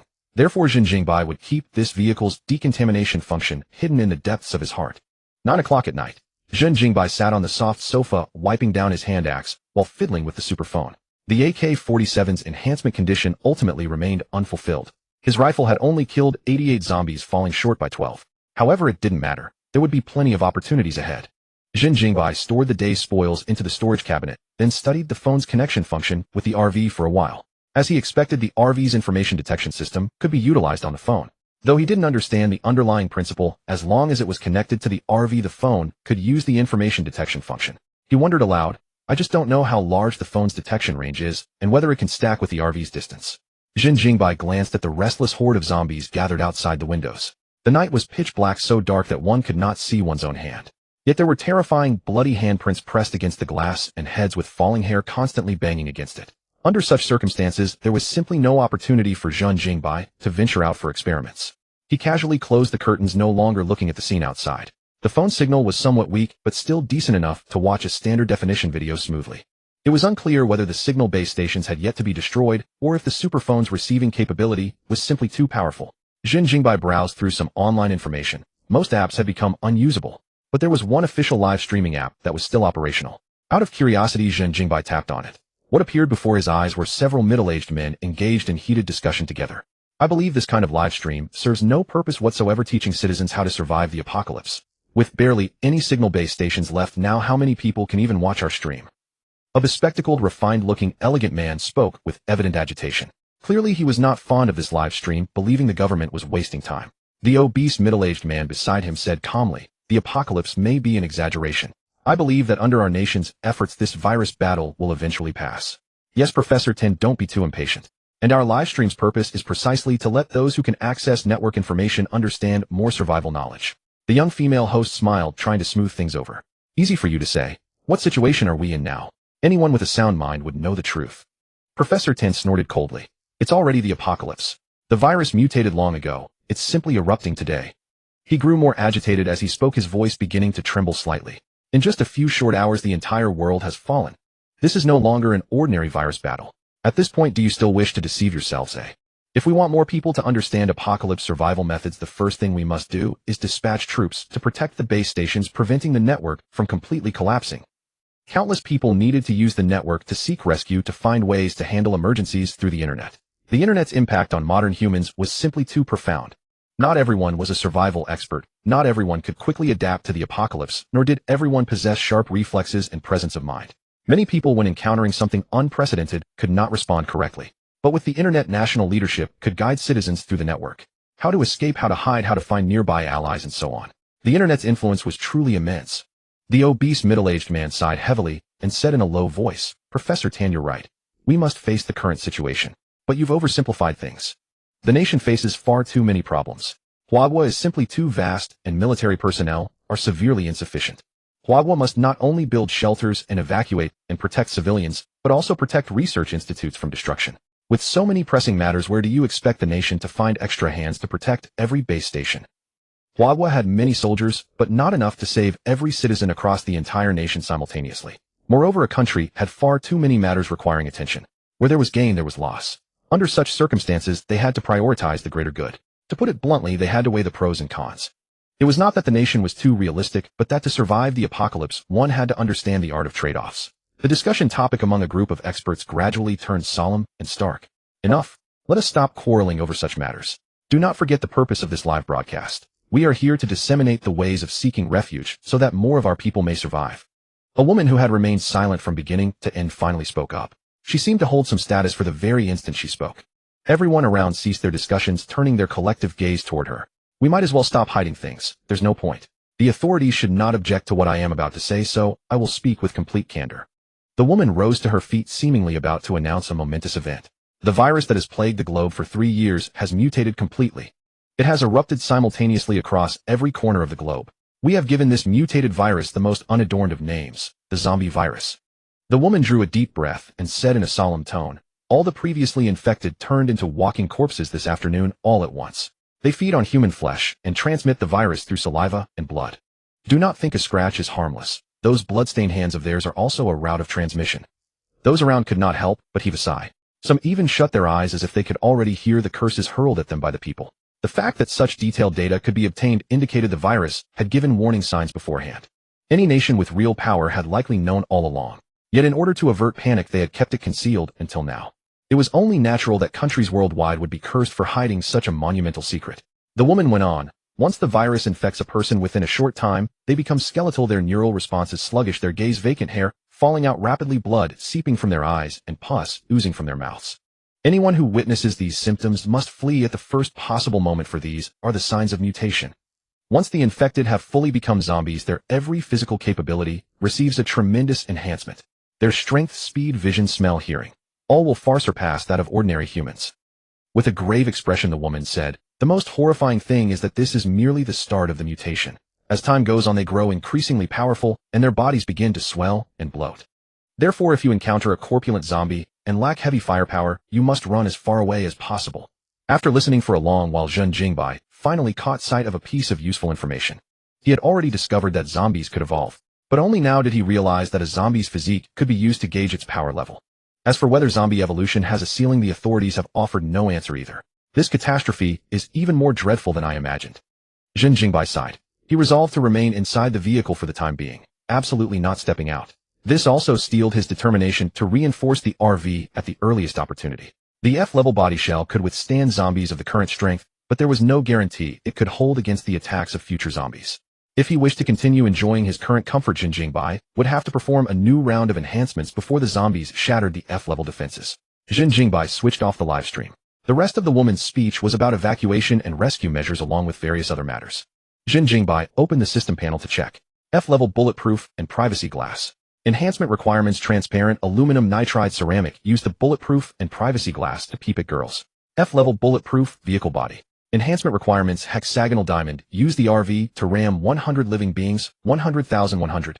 F-level bulletproof rubber tires. Enhancement requirements: run over and kill 1,000 living beings by 341,000. The body shell is already half done. Only the diamond material remains. The tire enhancement is simple. By the time I reach B City, it should just about be complete. But this glass enhancement requirement is rather troublesome. Transparent aluminum nitride ceramic can probably only be found by visiting some factory or research institute. Zhen Jingbai murmured to himself, continuing to browse. Information detection system. Enhancement requirements: 1 blue JK uniform, 11 a zombie bitten bread roll, 01 10 vehicle circuit boards, 010. The circuit boards are no problem. I only need to remove 10 from some vehicle. But that zombie bitten bread roll is practically a death wish. Zombies do not eat bread, they eat people. As for how to make a zombie eat bread, Zhen Jingbai's first thought involved suicidal behavior. For instance, using his own hand to lure a zombie into biting, then swiftly swapping in the bread the instant the zombie clamped down. Alternatively, capture a zombie alive and force-feed it bread. Whether luring a zombie or capturing one, the risk factor was extremely high. Zhen Jingbai lay down on the large bed in the bedroom, contemplating how to fulfill the upcoming enhancement requirements. A drizzling rain began to fall outside. The crisp patter of raindrops masked the zombies' low moans, offering an excellent soporific effect. But for others, tonight was destined to be a sleepless night. In a single day, the entire world had changed. Survival of the fittest. Those who failed to adapt swiftly to apocalyptic life and still prayed for others to rescue them would either be reduced to tools or become members of the zombie horde. The night passed without a word. Zhen Jingbai woke at 5 in the morning, and the scene outside had undergone earth-shaking changes. Qingdao Plaza resembled an abandoned high-rise, utterly desolate. Scarcely a single window pane remained intact. A billboard had been torn apart by some zombies splattered with bloodstains and yellow pus. The area around the RV was even more chaotic with unidentifiable debris piled everywhere. Crowds of zombies still clung relentlessly to the RV windows, eyeing Zhen Jingbai with drooling hunger as he ate his breakfast. The signal is weak now. I can no longer obtain information from the internet. It's time to set out. After finishing breakfast, Zhen Jingbai settled onto the air cushion in the driver's seat and started the RV. The engine roared to life abruptly like a waking beast, letting out a low growl. The moment his foot hit the accelerator, the zombies clinging to the windows and standing on the roof all toppled over. The RV's formidable power made it unstoppable, rolling over countless zombies and crushing out a blood-soaked path. Arg! Squelch, squelch, squelch. To Zhen Jingbai, the zombies' roars were piercing screams. No matter how these zombies lunged, they merely left fine scratches on the windows before tumbling beneath the wheels and being crushed into a pulp. Compared with yesterday, the zombies' strength had indeed progressed tremendously. After all, yesterday's zombies could not even leave a scratch on the glass. The rapid evolution of the zombies stirred a sense of urgency in Zhen Jingbai, and his foot pressed down harder on the accelerator. Beyond the shell wheels and glass, Zhen Jingbai had reinforced many other components of the RV as well. The engine, the chassis, the intake and exhaust systems, everything. Over the course of 3 days, Zhen Jingbai had forged the RV into an impregnable fortress, ensuring that neither the roof nor the underbody could be easily destroyed. It possessed top-level defenses alongside powerful, enduring momentum, just like a web novel author with inexhaustible stamina. Thus, even when zombies surrounded him, Zhen Jingbai was not worried that the RV would fail to break out, nor that its underbody would be pierced while he slept. The expressway had been sealed off by the military. It seemed to be for better transport of supplies, but it might also have served other purposes. Left with no choice, Zhen Jingbai had to travel by ordinary roads. Yet the roads trampled by the zombies were terrible to drive on, especially where abandoned cars clogged the main thoroughfares. This greatly reduced Zhen Jingbai's pace. On the road to B City, he passed several silent, ruined cities. Not a single living soul walked the main streets. Survivors could only be seen in certain alleyways, peering out from their hiding spots at Zhen Jingbai with curiosity. Vehicles that dared to drive on the main roads were almost all armored vehicles. A luxury RV like Zhen Jingbai's was especially eye-catching in the apocalypse. Whenever he stopped somewhere, water or gasoline could be found, people would race over to beg for help. Some wanted to board the RV and become his underlings, others merely asked for a bit of food.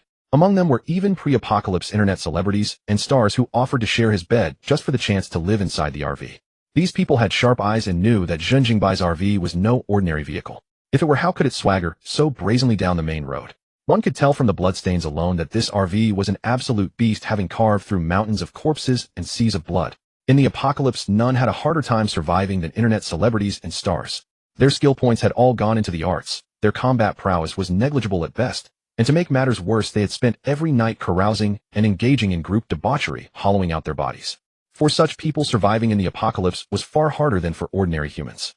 Zhen Jingbai was no fool, so of course he turned a deaf ear to their pleas. Those who begged him for help were many, but so were those who coveted his fortune, who would not want to live inside such an RV. If they killed Zhen Jingbai, they could enjoy all of the RV's resources and gain a place where they could sleep peacefully. A few somewhat capable individuals had set their sights on Zhen Jingbai, but deterred by the gun in his hand, none of them dared to approach for now. By the time they had conspired and were ready to strike, Zhen Jingbai had already replenished his supplies and left, leaving a crowd behind staring blankly at one another. There seemed to be more people on the road. Are they all headed to B City like me? Zhen Jingbai noticed that the flow of people had grown. For the first 10 or so kilometers, he had not seen even a ghost.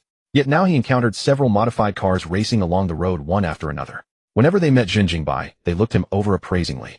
This left Zhen Jingbai somewhat puzzled. Could it be that B City had a refuge? Virum. A motorcycle sped up from behind, slowing only when it pulled up next to the driver's seat, running parallel with him. Brother Bai, it really is you. A familiar voice called from the side. Zhen Jingbai gave a brief glance at the speaker and found it was none other than Raowen. Who was Raowen? Naturally, he was the honest guy who had provided a full 1 terabyte of seeds. Yet the guy seemed to have grown more muscular. Holy shit, did you inject protein powder straight into your muscles? It's only been a few days and you're already as sturdy as an ox.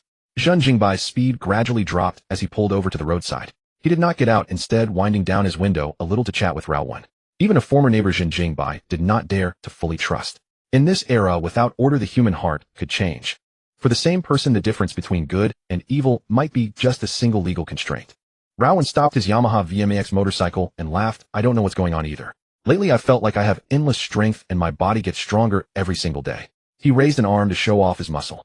Compared with the skinny young man from a few days ago, Raowen at this moment seemed like a completely different person. He was like a fitness coach with years of experience, and with his honest, simple face, he gave off the impression of being all brawn and no brains. Getting stronger every day. Zhen Jingbai was startled. This was beyond anything he had expected. Could it be that Rao Wen had been infected without mutating, but retained the zombie's evolutionary ability? Or had the apocalypse not only brought crisis to humanity, but also new opportunity? Brother, you're planning to go to the refuge in B City too, right? Why don't we travel together? Rao Wen replied with a joyful face. Just now from behind, he had already found this RV familiar. He hadn't expected that upon coming closer it really would turn out to be Zhen Jingbai. Meeting a companion out in the apocalypse was something to be deeply thankful for. There's a refuge in B City. Where did you get that news? Zhen Jingbai asked. The soldiers said so. Brother, didn't you head for B City because you heard the army's announcement? Rao Wen answered honestly, I heard that refuges are being built in many places across Huaxia. The nearest one to our city is the refuge under construction in B City. The army has reached a city. Then why didn't you go with them? Well, the army wants us to wait. They also want the civilians to obey their orders and help search for survivors. Rao Wen said with some dissatisfaction. They even said anyone unwilling to wait could go to B City on their own. And they still won't open the expressway to us. It's absolutely ridiculous. Forget relying on the army to escort us. The least they could do was provide an expressway. If they let the people take ordinary roads, how many dangers would they encounter along the way? What difference was that from the journey to the western heavens? Rao Wen simply could not understand what these military men were thinking. If they weren't helping the people, they were still sparing no effort to search for survivors. If they were helping, why were they so stubbornly refusing to open the expressway? Unfathomable. Unfathomable. Blocking the expressway to keep it from being overrun by zombies is understandable. But letting you all leave freely is rather strange. Zhen Jingbai rubbed his chin and said thoughtfully, if the army really wanted to save the people, they wouldn't have let you go. They would have forced you to stay because it was safest by their side. It seemed the coming of the apocalypse had changed many things. That included certain figures in the military. It was quite possible this army at a city was not following Huaxia's orders. As for what their purpose was, there was no way to know. The old world order had collapsed and countless ambitions were soaring in its wake. Though only days had passed, some already sensed that this calamity was far from simple. Nations across the globe might very well fall in this catastrophe. Relying on state protection no longer seemed the wisest choice. Forming one's own team would instead become the true foundation for survival in the apocalypse. Once every nation fell, those commanding vast forces would emerge as the victors of the end times. Zhen Jingbai suspected that someone within the military was plotting to establish their own dominion. The sealed highway was a means to filter out the compliant. As long as subordinates obeyed, without question, building a power base would be simple enough. But what can ordinary civilians truly do? It definitely can't be as straightforward as it appears on the surface. With this thought, he glanced at the heavily muscled Rao Wen. A bold conjecture began to take shape in his mind. Rao Wen's condition was highly unusual. If it wasn't a mere coincidence, but rather humanity's next step of evolution, then it meant everyone possessed the potential to awaken formidable strength. The military had always been well informed. If they were making strange moves, they must have obtained intelligence the general public knew nothing about. Could it be that the rampant virus gave birth to the infected and also to the evolved? The more Zhen Jingbai pondered it, the more plausible it seemed. He believed Rao Wen was one of the evolved. The reason the military was screening for obedient individuals was to ensure that even if those under their protection awakened their powers, they would still follow orders just as before. A few might go their own way once they gained strength, but the proportion would be far smaller. Surging ambition, military might, and evolved humans, all combined, a new faction is born. Zhen Jingbai drew a deep breath as he grasped the burning ambition of this army's commander. For a soldier to dare sever ties with the state and establish his own regime, his innermost thoughts must be truly terrifying. I'll forget about them. Brother, open the door and let me warm up inside, would you? It's way too cold out here. I feel like the temperature's going to drop even more soon. Rao Wen shook his burly frame while complaining endlessly. Yet he didn't look like someone who feared the cold at all. I'm not going to City B. I'm headed to City C. We're not going the same way. Goodbye, and perhaps we'll meet again if fate allows. Zhen Jingbai smiled and rejected Rao Wen's request. With muscles like that, there was no way he'd agree, right? Rao Wen froze for a moment, then comprehension dawned on him. Brother, don't you trust me? We've known each other for over 2 years, and I've never once lied to you. I even shared an entire terabyte of seed files with you. In the apocalypse, only a few roads remained passable. Most were either clogged with abandoned cars or reduced to rubble, impossible to drive through. Traveling from City A to City B required many detours. The road Zhen Jingbai and Rao Wen were on led only to City B, nowhere near City C. If Rao Wen still couldn't grasp Zhen Jingbai's meaning, then he really was a fool. I gave you money too. It was nothing but a transaction. Zhen Jingbai said indifferently. He wasn't the type to be swayed by such sentiment. Anyone trying to tug at his heartstrings with social niceties had absolutely found the wrong person. Even if he truly owed someone a favor, he simply wouldn't acknowledge it. He was just that shameless. Come on, brother, that's not cool. We've known each other for so long, and we're heading in the same direction. Just give me a ride. Rao Wen said with an awkward smile. That motorcycle you scrounged up is pretty decent. Why are you so dead set on getting into my car? Zhen Jingbai asked again. Do you want the truth or the pretty version? Tell me both. Zhen Jingbai was intrigued. He wanted to see what this guy was really up to. The pretty version is that a luxury RV is comfortable to ride in and any normal person would want to lift. Rowan scratched his head and laughed awkwardly. As for the truth, it's because I can't make it to City B on my own. I want to hitch a ride. He suddenly recalled a strange question Zhen Jingbai had asked him before the apocalypse began. What would you do if the end of the world came? At the time, Rowan found it odd. Why would Brother Bai suddenly ask something like that? It wasn't until the zombie horde descended that he finally understood. Brother Bai was a prophet. He had foreseen all of this. And precisely for that reason Rowan was certain that Zhen Jingbai was no ordinary man. A prophet who could even predict the arrival of the apocalypse. Wasn't he more reliable than the national army? And reaching City B alone was something he could hardly accomplish by himself. Now that he'd run into an acquaintance, and the most mysterious Brother Bai at that, how could he let this opportunity slip away? If he could hitch a ride in Zhen Jingbai's vehicle, his chances of survival would soar. Hearing these words, Zhen Jingbai sneered. Weren't you the one who swore you'd brave every obstacle to reach City B and find your parents? He still remembered vividly how cocky Rowan had acted back then. There was still half the journey left to City B, and this guy was already losing his nerve. Rowan smiled sheepishly and rubbed his head, looking like a complete simpleton. Looking at him like that, Zhen Jingbai calmly weighed the matter in his mind. What would letting Rowan hitch a ride bring to him, more benefits or more trouble? If it were the old Rowan, Zhen Jingbai would have driven off without a second thought. But now Rowan's body had undergone a transformation. Regardless of his potential at this stage, his abilities were clearly formidable, and he could be useful for many things. Most importantly, he could send Rowan to handle all the troublesome chores. You can get in the car, but you'll need to prove you won't be a burden. And I'll only take you as far as City B. Zhen Jingbai said with a wide grin. Hearing this, Rowan was overjoyed. No problem, Brother Bai. Just say the word. Excellent. Zhen Jingbai nodded with satisfaction. He liked this kind of youthful drive. First, food and water. You'll have to handle those yourself. Think you can manage? No problem. Rowan patted his muscular chest and declared, if I still needed Brother Bai's help just to feed myself, then how would I be any different from a burden? Not bad, not bad. Here, take these 3 slices of bread. Zhen Jingbai reached sideways, grabbed a bag of bread, pulled out 3 slices, and handed them to Rowan. Here's your test. Find a way to make a zombie bite off half of 1 slice, then bring it back to me. Zhen Jingbai chuckled. Succeed, and I'll definitely let you on this car. He had just been racking his brains over how to complete this strengthening condition. It was truly a pillow arriving, just as he was feeling drowsy. Huh, Brother Bai, what do you need that for? Rowan's simple face was filled with confusion. I already told you it's a test. Finish it, and you get on the car. Ask any more questions, and you can screw off. Zhen Jingbai waved his hand impatiently. Why did this wannabe subordinate ask so many questions? All he had to do was follow orders. Really, Brother Bai? You're not lying to me. Really? Everything I say is as solid as gold? No, even more solid. Zhen Jingbai nodded with a smile. Rowan took a deep breath, gritted his teeth, and accepted the bread. All right, Brother Bai, wait here for news. I'll go look for any zombies nearby. Since he had chosen to throw in his lot with Brother Bai, he needed to show his true abilities.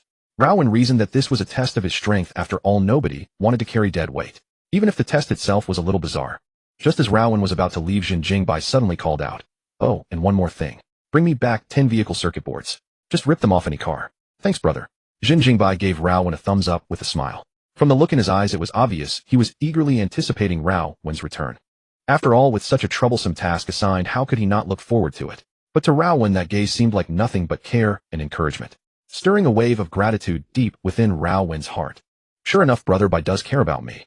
Rowan cheered himself on in his heart. He absolutely had to pass this test. On the RV, Zhen Jingbai's expression turned strange. Just now he seemed to have sensed a flicker of excitement in Rowan's eyes. He had clearly been treated as a mere tool, yet he was still so excited. Was it really worth it? Could the RV's appeal really be that great? Zhen Jingbai shook his head and stopped overthinking. He activated the RV's scanning function, and only after confirming there were no zombies nearby did he get out to exercise. Frail physique.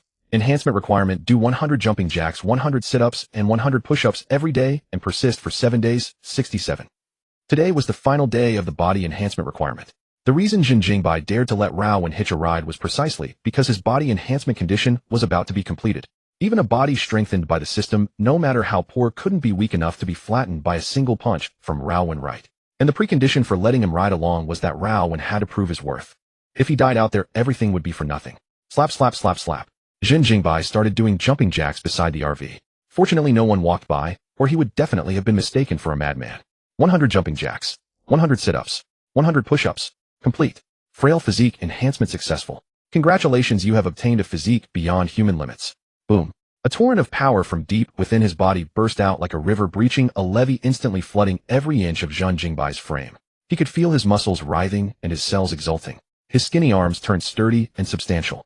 His drooping shoulders straightened a little under the system's reconstruction, and his upright back gave him a spirited bearing. His formerly one-piece abdomen divided into 8 defined muscles, and the lines along his waist formed a beautiful V-line. Zhen Jingbai transformed in an instant from a frail thin youth into a handsome man with a strong yet aesthetically pleasing physique. His muscles did not look bulky or swollen. Rather, they were the kind of muscle that looked lean in clothes and sculpted without them. Both men and women would be struck by the visual impact and intense masculine charm. Whoosh! Zhen Jingbai threw a punch, stirring a faint gust of wind. He felt as though he had inexhaustible strength and itched to go all out right away. But in the end he suppressed that urge. His current state was merely an illusion caused by the sudden surge of power. How could there be such a thing as inexhaustible strength? Only a fool would actually believe it. Rather than running off to unleash his power, it was better to first get used to it. As long as he mastered his own strength, there would be plenty of chances to release it in the future. He did several more sets of exercises, feeling every change in his body. Zhen Jingbai discovered that his physical fitness had made a qualitative leap. Even a one-finger handstand was now effortless. He could even lift the RV that weighed tens of tons. In both strength and speed, he had far surpassed human limits. Hell, this is like being a scion. Way too strong. No wonder it's called physique beyond human limits. Only then did Zhen Jingbai understand what beyond human meant. Every aspect of his physical body surpassed the limits of humanity. Didn't that mean he could kill a zombie with one punch? Of course, it only meant the zombies he had encountered so far posed no threat to him. He hadn't forgotten that some animals had also been infected and mutated by the virus. Tigers and oxen, for example, would surely have far greater strength than human zombies. Furthermore, the virus would keep mutating, causing zombies to grow stronger and stronger. The zombies of today could be easily crushed, but the zombies of the future might not be. If Zhen Jingbai grew careless because of his explosive power surge, he would definitely suffer a huge loss later. Oh, that feels good. Now I don't have to worry about Rao when making a move on me. Zhen Jingbai returned to the RV in a great mood and poured himself a glass of cola. Let's check the next body enhancement requirement. System enhanced body. Physique beyond human limits. Enhancement requirement with an audience present: dance to New Treasure Island. Once every day for 30 straight days. What the A? Damn it. Zhen Jingbai nearly threw the cup in his hand to the ground. What kind of absurd enhancement requirement was this? He began to suspect that this was not an enhancement system at all, but a social death system. Having to dance some weird dance every day was bad enough. It also required an audience. Wasn't this just putting his face right in front of others and saying, "I'm a lunatic"? I wonder if animals count as an audience. If so, I just need to find a dog to watch me dance New Treasure Island every day. Zhen Jingbai looked thoughtful. If dogs count as an audience, do zombies count as well? A strange image inevitably surfaced in his mind. He seemed to see himself standing atop the RV, every day dancing in front of a group of zombies. That image was way too beautiful, and he didn't dare keep thinking about it. Zhen Jingbai shook his head again, opened Notepad on his computer, and sorted through the enhancement conditions to see which ones remained incomplete. First were the weapons. For the AK-47, he only needed to kill 12 life forms to complete the requirement. This task was far too easy. He would go complete it right away. The enhancement requirements for the other guns were also very similar. All required killing life forms. The machine gun required 500 kills, and the shotgun required 300. However, the rocket launcher's enhancement condition was somewhat different, and it also provided Zhen Jingbai with a piece of information. Exquisite RPG rocket launcher. Enhancement requirement: kill 10 tier 2 life forms with the rocket launcher. Zhen Jingbai had no idea what tier 2 life forms were, but he guessed it should be related to zombie evolution. Perhaps once they reached a certain level of power, they would be called tier 2 life forms, though the exact name was still unknown for now. Whether any tier 2 life forms existed right now was also an unknown. Therefore, there was no rush to enhance the rocket launcher. Zhen Jingbai then placed his hand on the smart pistol, and a message popped into his mind again. Smart targeting pistol. Enhancement requirement: 1 carbon composite material. Enhancement requirement: 2 in front of another person, toss the pistol into the air so it spins 10 times, then precisely catch it by the grip. Repeat 30 times. Does this condition want me to show off in front of others? But no matter how you look at it, it's just stupid. Not to mention that spinning a handgun 10 times in midair would require tossing it several meters into the air. If the gun fell, and he failed to catch it, he would probably die of embarrassment on the spot. Even if he caught it, it didn't look cool at all. Okay. This was just too stupid. Fortunately, Zhen Jingbai was thick-skinned to begin with, so he could barely manage this condition. The troublesome part was the carbon composite material. This material was also very rare, and he would only be able to get it by going to a specific location. Titanium alloy hot cut axe. Enhancement condition: the axe must kill 1 tier 3 life form. Good heavens, I haven't even encountered a tier 2 life form, yet I'm supposed to kill a tier 3 1. This is absurd. The more legitimate the mission, the more terrifying its difficulty. Especially when it required only a single kill, which only reinforced Zhen Jingbai's suspicions. The horror of a tier 3 life form would inevitably far exceed his imagination. Perhaps a tier 2 creature was already several times stronger than he had envisioned. Zhen Jingbai then went on to review the remaining enhancement conditions for the RV. The body shell upgrade only required hexagonal diamond, and the objective of colliding with life forms had already been completed long ago. The glass still needed aluminum nitride transparent ceramic, and its second condition involved peering at girls through anti-peep glass.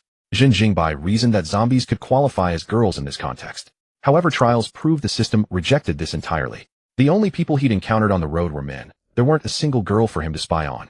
This objective can only be completed by reaching City B. As for the tires, the enhancement required running over 1,000 life forms, a goal Zhen Jingbai had already largely accomplished. Aluminum nitride transparent ceramic hexagonal diamond and carbon composite.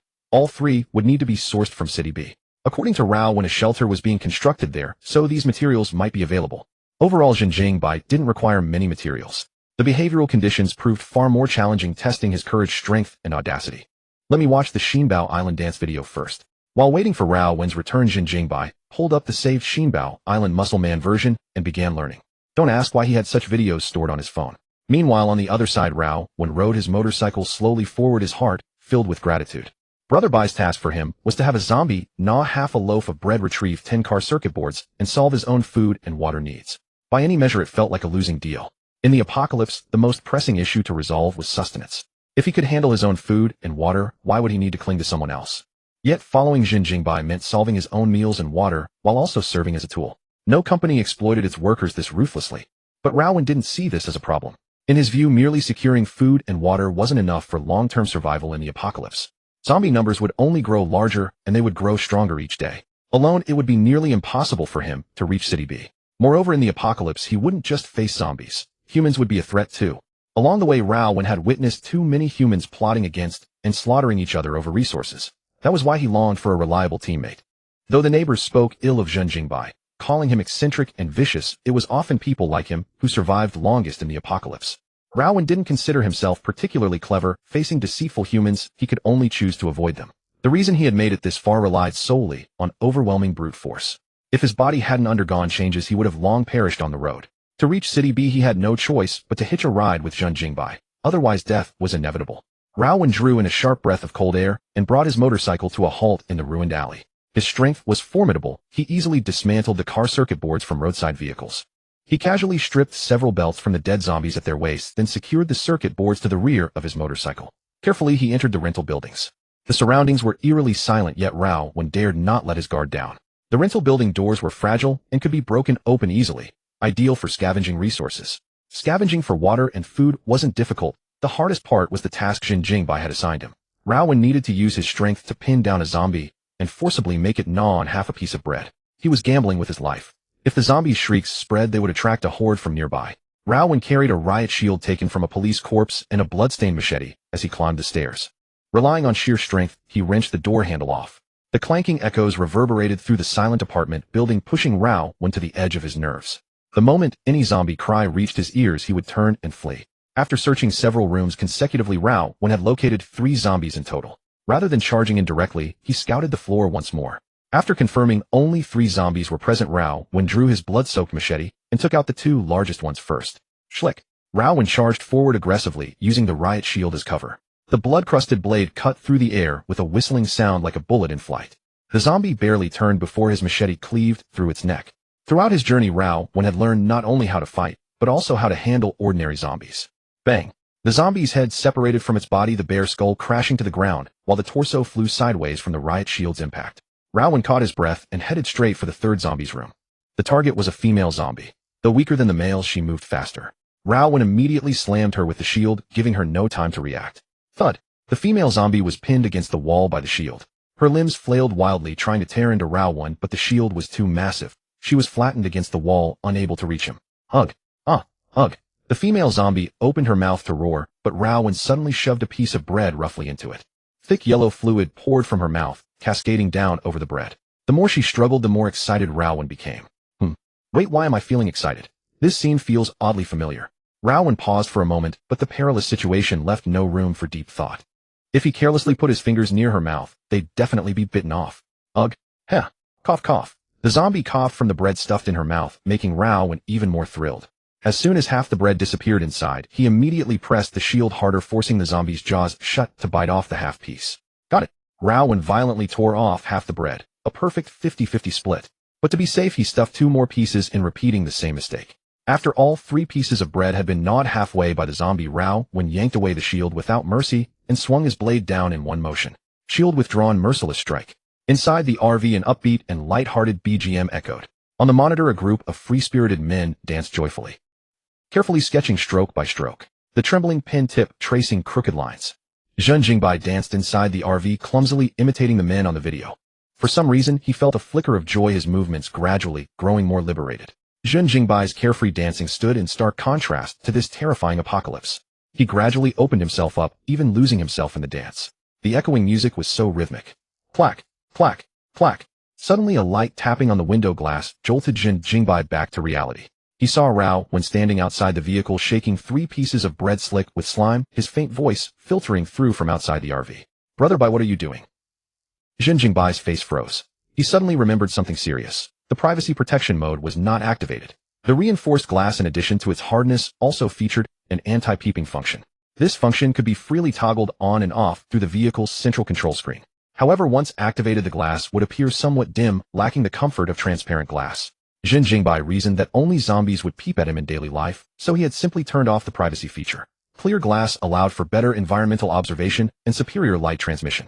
The RV's windows were now completely transparent, and Rao could see everything clearly. The two of them stared at each other with expressionless faces. Zhen Jingbai's hand was still raised in midair, holding the final spinning pose, while the video on the computer had already begun looping. The cheerful background music could not mask his embarrassment in the slightest. Oh my god, how thick-skinned does one need to be? I'm so awkward I could dig a 3-bedroom apartment with my toes. Zhen Jingbai cried out silently in his heart. But on the surface he maintained his composure, cleared his throat twice, and opened the door with a dark expression. Calmly he said to Rao when mission complete. Complete. Good heavens, I was only gone for a moment, Brother Bai. Why have you gotten so buff? Rao handed over the bread. Before Zhen Jingbai could respond, Rao suddenly added, By the way, Brother Bai, what were you doing just now? You're getting stronger too, and so am I. I'm just as muscular now. You simply haven't noticed yet. Zhen Jingbai glanced at the items strapped to the back of the motorcycle and nodded with satisfaction. Not bad, the vehicle circuit board is here too. Naturally, I wouldn't dare betray your trust. By the way, Brother Bai, were you dancing just now? Rao asked curiously once again. Zhen Jingbai's lips twitched slightly, his tone cold. Can you handle your own meals? Of course I can. But Brother Bai, wasn't that new treasure island you were dancing to? Whether intentional or not, Rao stubbornly clung to this topic. Zhen Jingbai was instantly irritated. He had shifted the subject so many times, making it obvious he did not wish to discuss it. Yet this guy kept asking and asking. Not a single ounce of awareness. Here's your second mission, learn to dance to new treasure island. If you can't learn it, don't think about getting in the vehicle. Zhen Jingbai, his face still dark, took the bread and the vehicle circuit board, then tossed a tablet into Rao's hands. He then shut the car door, locking Rao outside to learn the dance on his own. Hey, wait, I actually have to learn dancing to get a ride. That wasn't the deal earlier. Rao felt like crying. If he had known, he would never have acted so cheeky. Now if he couldn't learn New Treasure Island, he wouldn't be allowed aboard. It was the perfect picture of shooting himself in the foot. But what was done was done. If he didn't learn the dance, all his prior efforts would be wasted. With no choice, Rao could only put on a miserable face and study the dance moves in the video. Zhen Jingbai hummed softly twice, feeling thoroughly satisfied. He placed the materials on the ground, rested his palm on the vehicle display, and murmured quietly, Upgrade information detection system. A blue JK uniform, a vehicle circuit board, and a half-eaten bread snack, gnawed by a zombie. The 3 items were shrouded in a blur, then slowly disappeared. Information detection system upgraded successfully. Congratulations. You have obtained basic artificial intelligence. What? Artificial intelligence? Zhen Jingbai was utterly bewildered. He simply could not comprehend why an information detection system would transform into artificial intelligence. The two seemed to share some connection, yet it also appeared quite tenuous. Hello, sir. I am a basic artificial intelligence. Would you like to give me a new name? A mechanical voice suddenly echoed through the RV, impossible to discern as male or female. A face composed entirely of digital numbers appeared on the display, wearing a brilliant smile. However, the overly blurred digital features made that smile look somewhat unsettling. A basic artificial intelligence. It appears far superior to AI available on the market, and judging by the name, there must surely be intermediate and advanced versions as well. Zhen Jingbai smiled faintly. My name is Zhen Jingbai. You may call me boss from now on. As for your name, let's call you Ain. Silver as in real gold and silver. Understood, boss. I have entered both the vehicle computer and your mobile phone. Feel free to summon me at any time. If you find my presence inconvenient, you may restrict my permissions. A Yin's mechanical voice resonated through the RV's audio system. Though synthetic in tone, one could still sense an air of respectful obedience in her cadence. AI forged by the system could never betray. Ain, does your information detection function still work? If upgrading into an AI caused him to lose the detection ability, that would truly be a costly loss. Fear not, boss. I can continue to scan information for you, and the detection range has already expanded to 1 kilometer in radius. I have also integrated the detection function into your mobile phone. Your phone is remarkably powerful and allows the detection range to extend to 2 kilometers in radius. Upon hearing this, Zhen Jingbai burst into laughter. 2 kilometers in radius meant a diameter of 4 kilometers. No wonder they called it a superphone. Suddenly Zhen Jingbai recalled that he had not yet checked the upgrade conditions for the superphone, so he murmured once more. Superphone. Upgrade condition 1, a crystal core from a level 5 life form. Upgrade condition 2, have a web novel author dress in women's clothing to film a phone commercial and receive praise from 10,000 people. Huh. Zhen Jingbai was dumbfounded. A level 5 life form's crystal core was bad enough, but requiring a web novelist to cross-dress for an advertisement and be praised by 10,000 people. Good heavens. Was this system shaped by readers of some novel? Zhen Jingbai felt a vain pulse at his temple. This was beyond his current reach. Not only was the difficulty extreme, but the conditions were bizarre beyond belief. So he turned his attention back to the artificial intelligence. Basic artificial intelligence. Upgrade condition 1, 10 fangs from level 5 life forms. Upgrade condition 2, find a partner for the artificial intelligence. Huh. Zhen Jingbai nearly flipped the table on the spot. What in the world was this? He himself had no partner, yet now he had to find one for an AI. These upgrade conditions were growing ever stranger. He had assumed that high difficulty requirements would at least be serious and straightforward. But Zhen Jingbai suddenly realized he was far too naive. The depths of these conditions were unfathomable. He simply could not grasp them. The system had proven with cold facts that high difficulty and absurdity could perfectly coexist. During Rao Wen's dance practice, Zhen Jingbai's expression shifted constantly, making Rao Wen increasingly nervous internally. Wow. Brother Bai was indeed as strange as everyone claimed, utterly unpredictable. Could hitching a ride with Brother Bai lead to unwanted advances? Rao Wen grew worried, even beginning to question Zhen Jingbai's sexual orientation. Glancing back at the dance video playing on the tablet, the cheerful movements carried an undertone of palpable anxiety. Rao Wen grew even more flustered. Zhen Jingbai gently massaged his temples, recording the upgrade details into the computer to avoid forgetting them. He also cast a glance at his earlier notes and found the upgrade conditions for the computer, a 100 terabyte server, and stealing dog food. Seeing this, he chuckled and dismissed it. What kind of conditions are these? Honestly, have you learned new Treasure Island? Zhen Jingbai stepped out of the RV and asked Rao Wen calmly. Rao Wen scratched his head and replied with an honest, sheepish grin. Not yet. Please give me a chance, Brother Bai. I'll definitely master it today. Forget it. Since you've been putting in so much effort, I'll teach you myself. Zhen Jingbai walked over beside him and led him through the dance steps. After all, a participant could also count as an audience member. Zhen Jingbai's body enhancement condition required dancing to New Treasure Island, with an audience present. Wasn't Rao Wen, as someone participating in the dance, also an audience member? Dancing alone while someone watched would be terribly awkward. But dancing together as a pair, that felt completely different. Come on, watch my moves and dance along with me. 1, 2, 3, 4. 2, 2, 3, 4. Zhen Jingbai demonstrated the dance steps personally, his expression serious and focused. Rao Wen felt a twinge of embarrassment, but to secure a ride he had no choice but to follow along. What was wrong with feeling shy? This was far better than meeting his end at the hands of zombies. Thus the two began dancing to New Treasure Island by the roadside, their cheerful BGM echoing through the air. A few passing vehicles slowed down, their drivers staring in astonishment at the pair dancing there. What's wrong with these two? Are they crazy?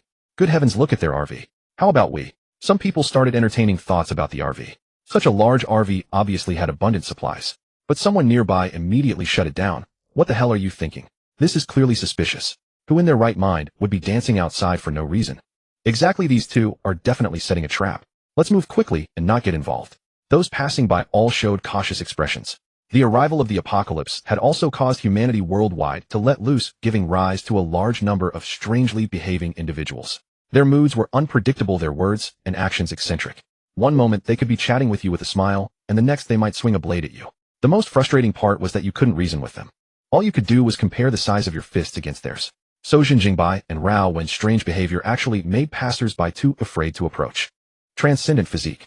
Enhancement condition dance, New Treasure Island. Once daily with an audience present for 30 consecutive days, 130. Alright, that's enough for today. We'll continue tomorrow. We need to keep moving. Zhen Jingbai smiled and pointed toward the rear. There's a large space at the back of the first floor where you can stay. Your motorcycle can go in there too. If you need anything, use the voice intercom at the rear to call me. This luxurious RV had 2 levels in total. The second floor where Zhen Jingbai resided contained the driver's cabin, living room, kitchen, bathroom, and bedroom. The first floor was an enormous storage area with the rear section spacious enough to fit a small sedan. However, Zhen Jingbai hadn't placed a car there, so he had freed up a significant amount of space. Hearing he could hitch a ride, Rao Wen was overjoyed. Thank you, Brother Bai. but I remember seeing in a video that there's an adjustable bed above the driver's cabin. Could I? Before he could finish, Zhen Jingbai coldly interrupted, "You're going to the rear storage compartment. If you don't want to go figure out your own way to City B." The rear compartment wasn't small at all. It even had windows, making it quite livable, essentially a small room. If Raowen insisted on going to the second floor, Zhen Jingbai wouldn't hesitate to just drive away. As for keeping his word or not, would Zhen Jingbai care? His neighbors called him a lunatic. Would you expect loyalty from someone like that? People would naturally assume you're just as crazy. I was just joking. But something like showering and using the restroom, brother, you can't expect me to handle all that myself, right? Raowen said with a wry smile. This time Zhen Jingbai didn't get angry, instead he nodded with a grin. Of course that's fine. After all, we've been close friends for 2 years. Ha ha ha. So close friends meant staying in the rear compartment. That seemed like pretty cheap friendship. Raowen thought to himself, but kept up his gracious smile. Getting a free ride to City B was already quite good. What more could he ask for? Besides, the rear space was fairly spacious, and he was actually content with that. He only brought it up to test the waters. Having a spot on the second floor would be nice, but it wouldn't make much difference if he couldn't. The RV started moving again. Zhen Jingbai's journey now had a temporary companion, a useful helper and dance partner on the way to City B. Every time they stopped for supplies, he had Raowen go search. After Raowen returned, he'd invite him to dance New Treasure Island together. His excuse was traveling is nothing compared to dancing. Along the way, Zhen Jingbai also completed the enhancement conditions for his rifle. Exquisite AK-47 rifle enhancement successful. Congratulations on obtaining infinite ammo rifle. Infinite ammo rifle. Enhancement conditions 30 exquisite AK-47 rifles 500 headshots with the rifle. Finally, a proper enhancement condition. Zhen Jingbai was really afraid this time's enhancement would involve some socially humiliating challenge. 30 rifles is quite difficult. The rifles I've enhanced from toy guns only total 8. The remaining 22 AK-47s will probably need to be found in City B. City B had shelters, so there were definitely weapons there. He'd find a way to trade when the time came. With the abundant supplies in his RV, trading for some firearms shouldn't be too difficult. Boss, there's a special situation 2 kilometers ahead. According to detection, over 40 life forms are blocking the road. Based on their movement patterns, they appear to be humans. The AI controlling the RV Ion suddenly issued a warning to Zhen Jingbai. Normally, even when encountering humans, Ion wouldn't give any alerts. This meant these people's behavior was so bizarre that Ion classified it as special action. What's going on? Could they be robbing people on the road? Zhen Jingbai showed curiosity on his face. He activated the RV's voice function to connect to the rear compartment. Rao, kid, after the car stops, go check out the situation. It seems someone is blocking the road ahead. Bring your gear with you. Zhen Jingbai had given Raowen a set of enhanced clothing and reinforced his explosion-proof shield. Even if a rocket launcher hit them, as long as Raowen could withstand the impact, he would remain unharmed. Moreover, Raowen's strength was increasing every day, and his height had grown from 1.7 meters to 1.9 meters with unusually exaggerated muscles. With Zhen Jingbai's equipment help, Raowen had been forged into a super tank. Whenever danger arose, they'd send Raowen to scout, blocking the road, trying to rob us. Raowen's voice had grown somewhat rough, his figure like an iron tower, completely unrecognizable from his pre-apocalypse self. By the time they reached City B, even his parents wouldn't recognize their own son. Damn it, they dare to rob us. Do they not value their lives? Raowen muttered curses. The RV stopped 200 meters away from the target. The situation seemed to match Zhen Jingbai's expectations. The people ahead were indeed blocking the road for robbery. The entire wide road was blocked by debris from this group, with several burning cars parked on the sides and numerous human corpses lying on the ground.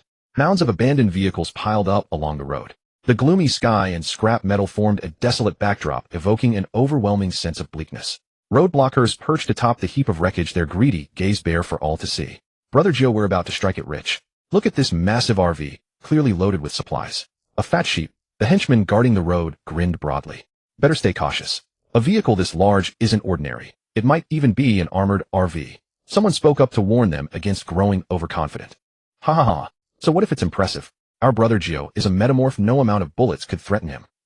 Absolutely. A crowd erupted in arrogant laughter, showing no respect for Zhen Jingbai's RV. At the center of the group stood a solitary man smoking. He gazed lingeringly at the cigarette, burned to ash, casually tossed the butt to the ground, and crushed it underfoot out of habit. Listen up, all of you. Don't let your guard down. Anyone who can reach this far is no pushover. Didn't we already encounter a metamorph before? Did we learn nothing from that lesson? After the earlier encounter, Brother Gio had come to understand that he was not the only one awakened with supernatural abilities in this apocalypse. Others had also awakened, each possessing different powers. If his abilities hadn't slightly surpassed theirs, he would have been defeated by now. Hence, he dared not underestimate any passerby. One wrong move could cost him his life. Yes, Brother Gio is right. The RV has stopped. Could they be trying to reroute after seeing us? Their expressions grew odd, and they longed to erupt in mocking laughter. But since Brother Gio had just warned them not to grow complacent, they forcibly held it back. Many tried to flee, yet in the end they all came back obediently. Brother Gio sneered. We've blocked all routes to City B. If they can find an alternative path, then they truly have some skill. Brother Gio, someone's coming from that vehicle. A henchman perched atop the wrecked car pile shouted loudly. All eyes immediately shifted toward Rao 1. He carried a hard alloy shield in his left hand and a reinforced bloodstained broadsword in his right, approaching them with measured steps. Well, this kid's got guts. Probably has some real skills, otherwise he wouldn't dare come closer. Not bad. He's built like a tank. Real muscle, not the inflated kind from drugs. Could he just be out of his mind? Even if one person is strong, what difference does it make when there are so many of us? Not everyone's as powerful as Brother Gio. While the henchmen discussed among themselves, they couldn't resist flattering Brother Gio. Kid, what's your business? Someone shouted at Rao 1. I should be asking you. Blocking the road and planning to rob us. Rao 1 shook his shoulders, his muscular frame looking ready to burst. Brother Gio smiled undaunted and walked toward Rao 1. We're just here to collect a toll. Hand over 90% of your supplies, and we'll part as friends. No need for violence. He stopped 3 meters away from Rao 1 and smirked. And don't worry, you're only 50 kilometers from City B. I guarantee you'll arrive safely today. Consider it. Courtesy before force. Brother Gio always conducted himself this way. Even robbery required a touch of grace. He found this approach impressively dashing, giving off a strong sense of brotherhood. Fuck. Rao 1 spat directly at Brother Gio and declared arrogantly, Get lost, old man. Open your eyes and see who you're dealing with. You dare rob my supplies. The moment those words left his lips, Brother Gio's smile vanished instantly. Behind him his henchmen rose simultaneously and drew knives from their waists. Some even pulled out rifles and aimed them at Rao 1. Kneel down and apologize to Brother Gio immediately, one shouted. Enough talk. Move aside or die. Rao 1 was fiercely aggressive, his voice rough and powerful like a bear's roar. Had these men not been formidable themselves, they would have been stunned by that single shout. Bang. A roadblocker fired directly at Rao 1, but the bullet was blocked by his shield. Everyone's brows furrowed. They hadn't expected this transparent riot shield to withstand gunfire. Something seemed off. Bang, bang, bang. 3 more shots rang out, but the result was the same. The bullets merely sparked against the shield, leaving not even a scratch. You brat, no wonder you dare to face us. Your shield can block bullets. Brothers, grab your weapons and charge. With a roar, more than 40 men swarmed forward like a tide. Rao 1 grinned wildly and swung his blood-stained broadsword straight at Brother Gio. Come on, you pups. Let Grandpa teach you a lesson. Whoosh. The blade swept through the air but missed its target entirely. Brother Gio moved with blinding speed, his expressionless face slipping past the strike effortlessly. Rao 1 felt a flicker of surprise. He hadn't even seen how the man evaded. Surrounding enemies were closing in, so he raised his sword to meet them head-on. Clang and crash rang out as steel clashed against steel. Rao 1 used his shield for defense and his broadsword for sweeping attacks, his bold and ferocious combat style overwhelming all who faced him. Inside the RV, Zhen Jingbai's brows furrowed slightly. As expected, things had come to blows. He picked up his infinite ammo rifle, leaned out the window, and opened fire on the group. Rat-tat-tat-tat. The sudden burst of gunfire took down several roadblockers in rapid succession. Take cover. They have firearms too. The attackers hastily retreated and dodged. Brother Gio's expression darkened, his gaze locking onto Zhen Jingbai. Daring to shoot in front of me, seeking death. In the next instant his figure flashed, so fast it was barely visible to the naked eye, nearly becoming a black streak hurtling toward him. A gust of wind swept toward him, and Zhen Jingbai realized something was wrong. His first instinct wasn't to pull his body back inside, but acting on pure intuition, he threw a punch straight into the air. Whoosh. A blast of forceful wind grazed past his front, and Zhen Jingbai discovered its source was none other than Brother Gio. This man had been 200 meters away a moment ago. How had he appeared right in front of him in the blink of an eye? He's the same as Rao 1. Zhen Jingbai instantly realized. This person's body had undergone changes just like Rao 1's. However, while Rao 1's enhancement amplified his strength, this man's acceleration was his gift. Fortunately, his sharp instincts had allowed him to throw a punch preemptively. Brother Gio also sensed the extraordinary power behind Zhen Jingbai's strike, and was forced to dodge to avoid it, which inadvertently gave Zhen Jingbai an opportunity to retreat. Ain closed the window halfway. As soon as Zhen Jingbai spoke, the RV's windows automatically rose. Brother Gio's eyes widened, and once again his figure vanished from where he stood. In a flash, he lunged toward the window and delivered a devastating punch like a fierce tiger descending the mountain. Thud. Crash. The RV shuddered violently. As the sharp sound echoed, Zhen Jingbai saw Brother Gio retract his injured fist, his face contorted in pain. That crisp sound hadn't been glass shattering. It had been bone breaking. Damn it, what kind of cursed glass is this, eh? So hard.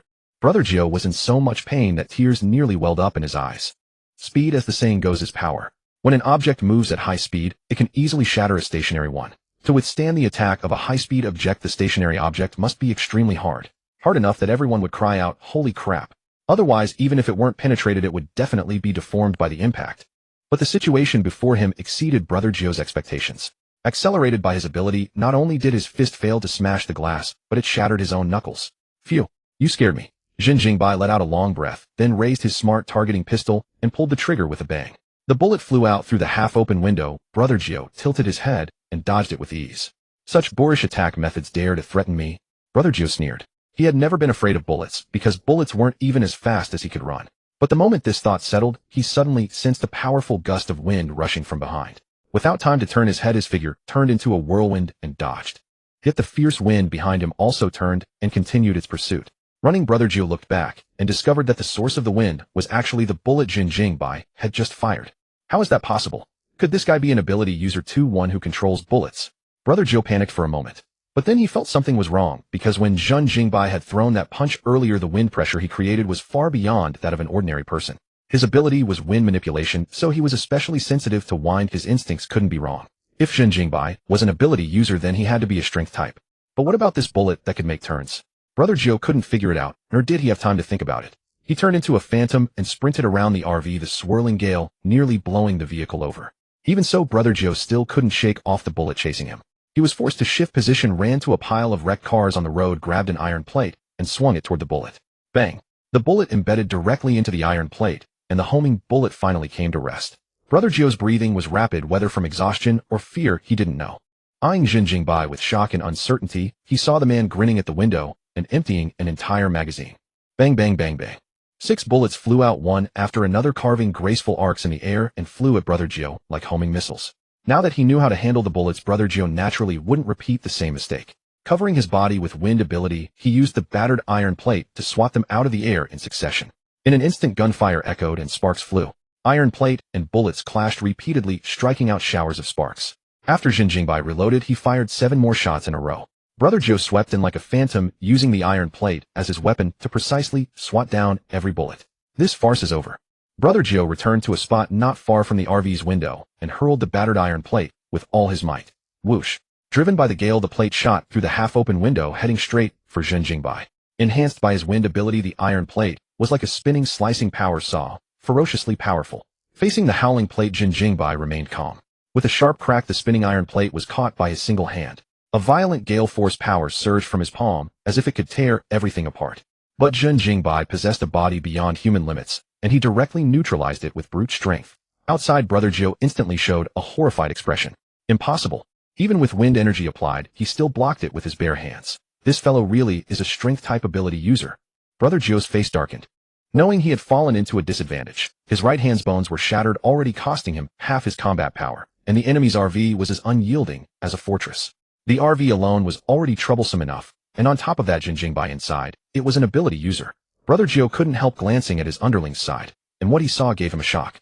A group of underlings was attacking Rao-1 in a circle, yet they couldn't deal a single bit of damage.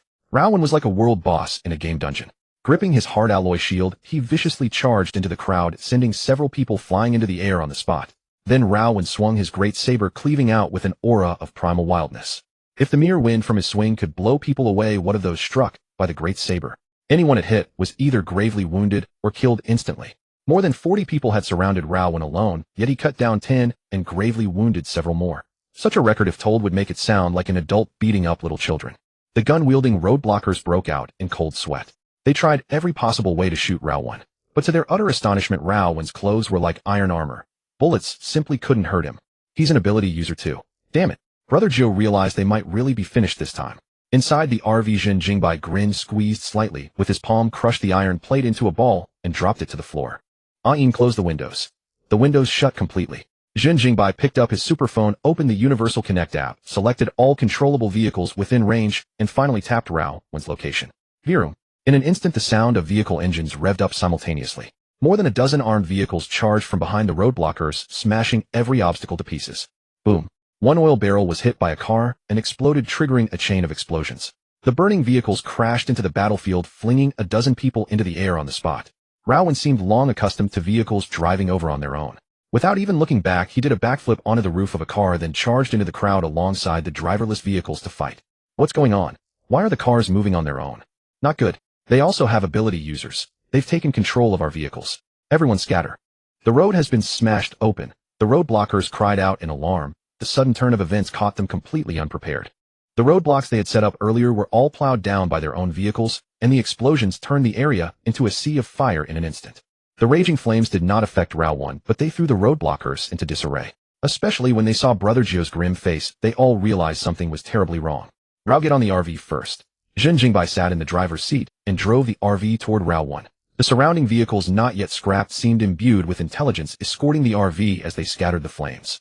Got it. As the RV approached, Rao 1 leaped once again and landed on its roof. He shouted to the surrounding roadblockers, "Come on, grandsons. Come fight your grandpa." The crowd was so angry that their teeth itched. Brother Zhou had no intention of letting Zhen Jingbai and the others leave, so he mustered all the wind energy in his body and jumped onto the roof to face the fight. Rao 1 grinned, slung his shield onto his back, and charged at the opponent savagely.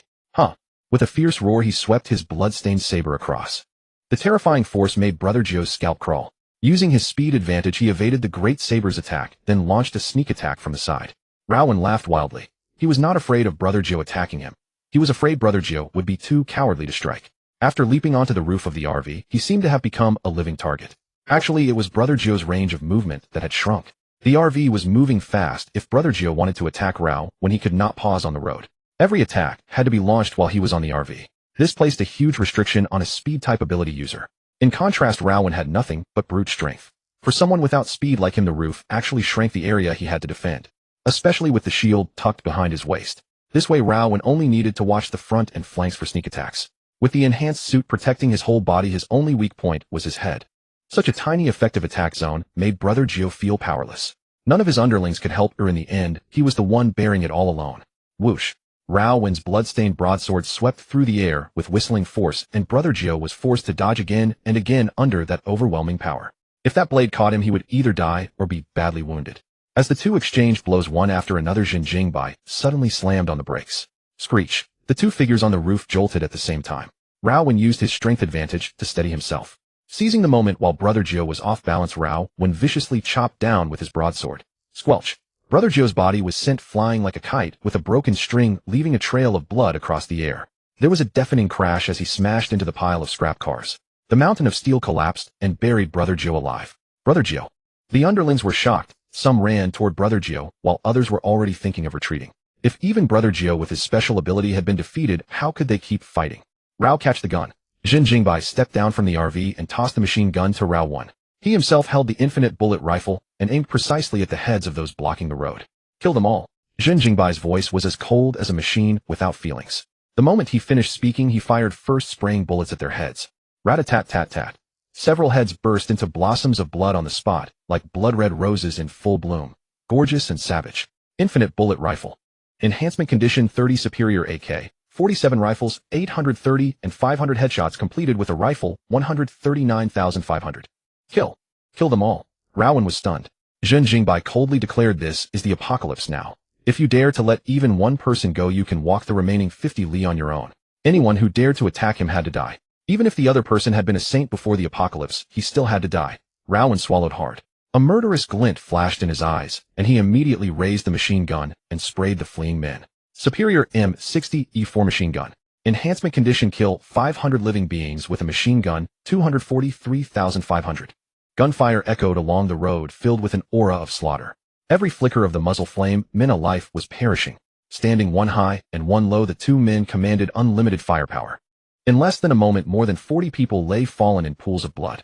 The blazing flames sent them off, and the abandoned scrap steel became their burial ground.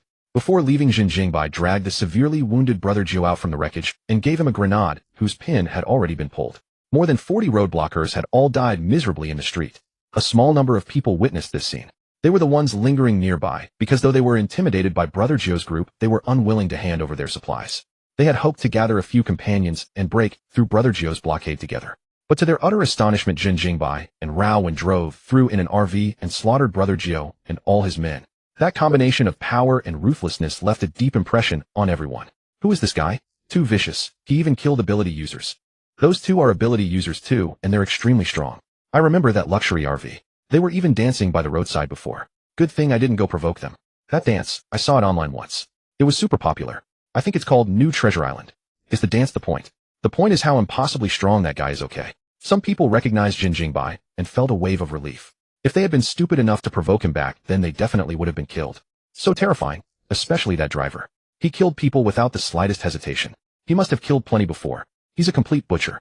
He kills without even blinking. A butcher who loves songs and dances. The song and dance butcher.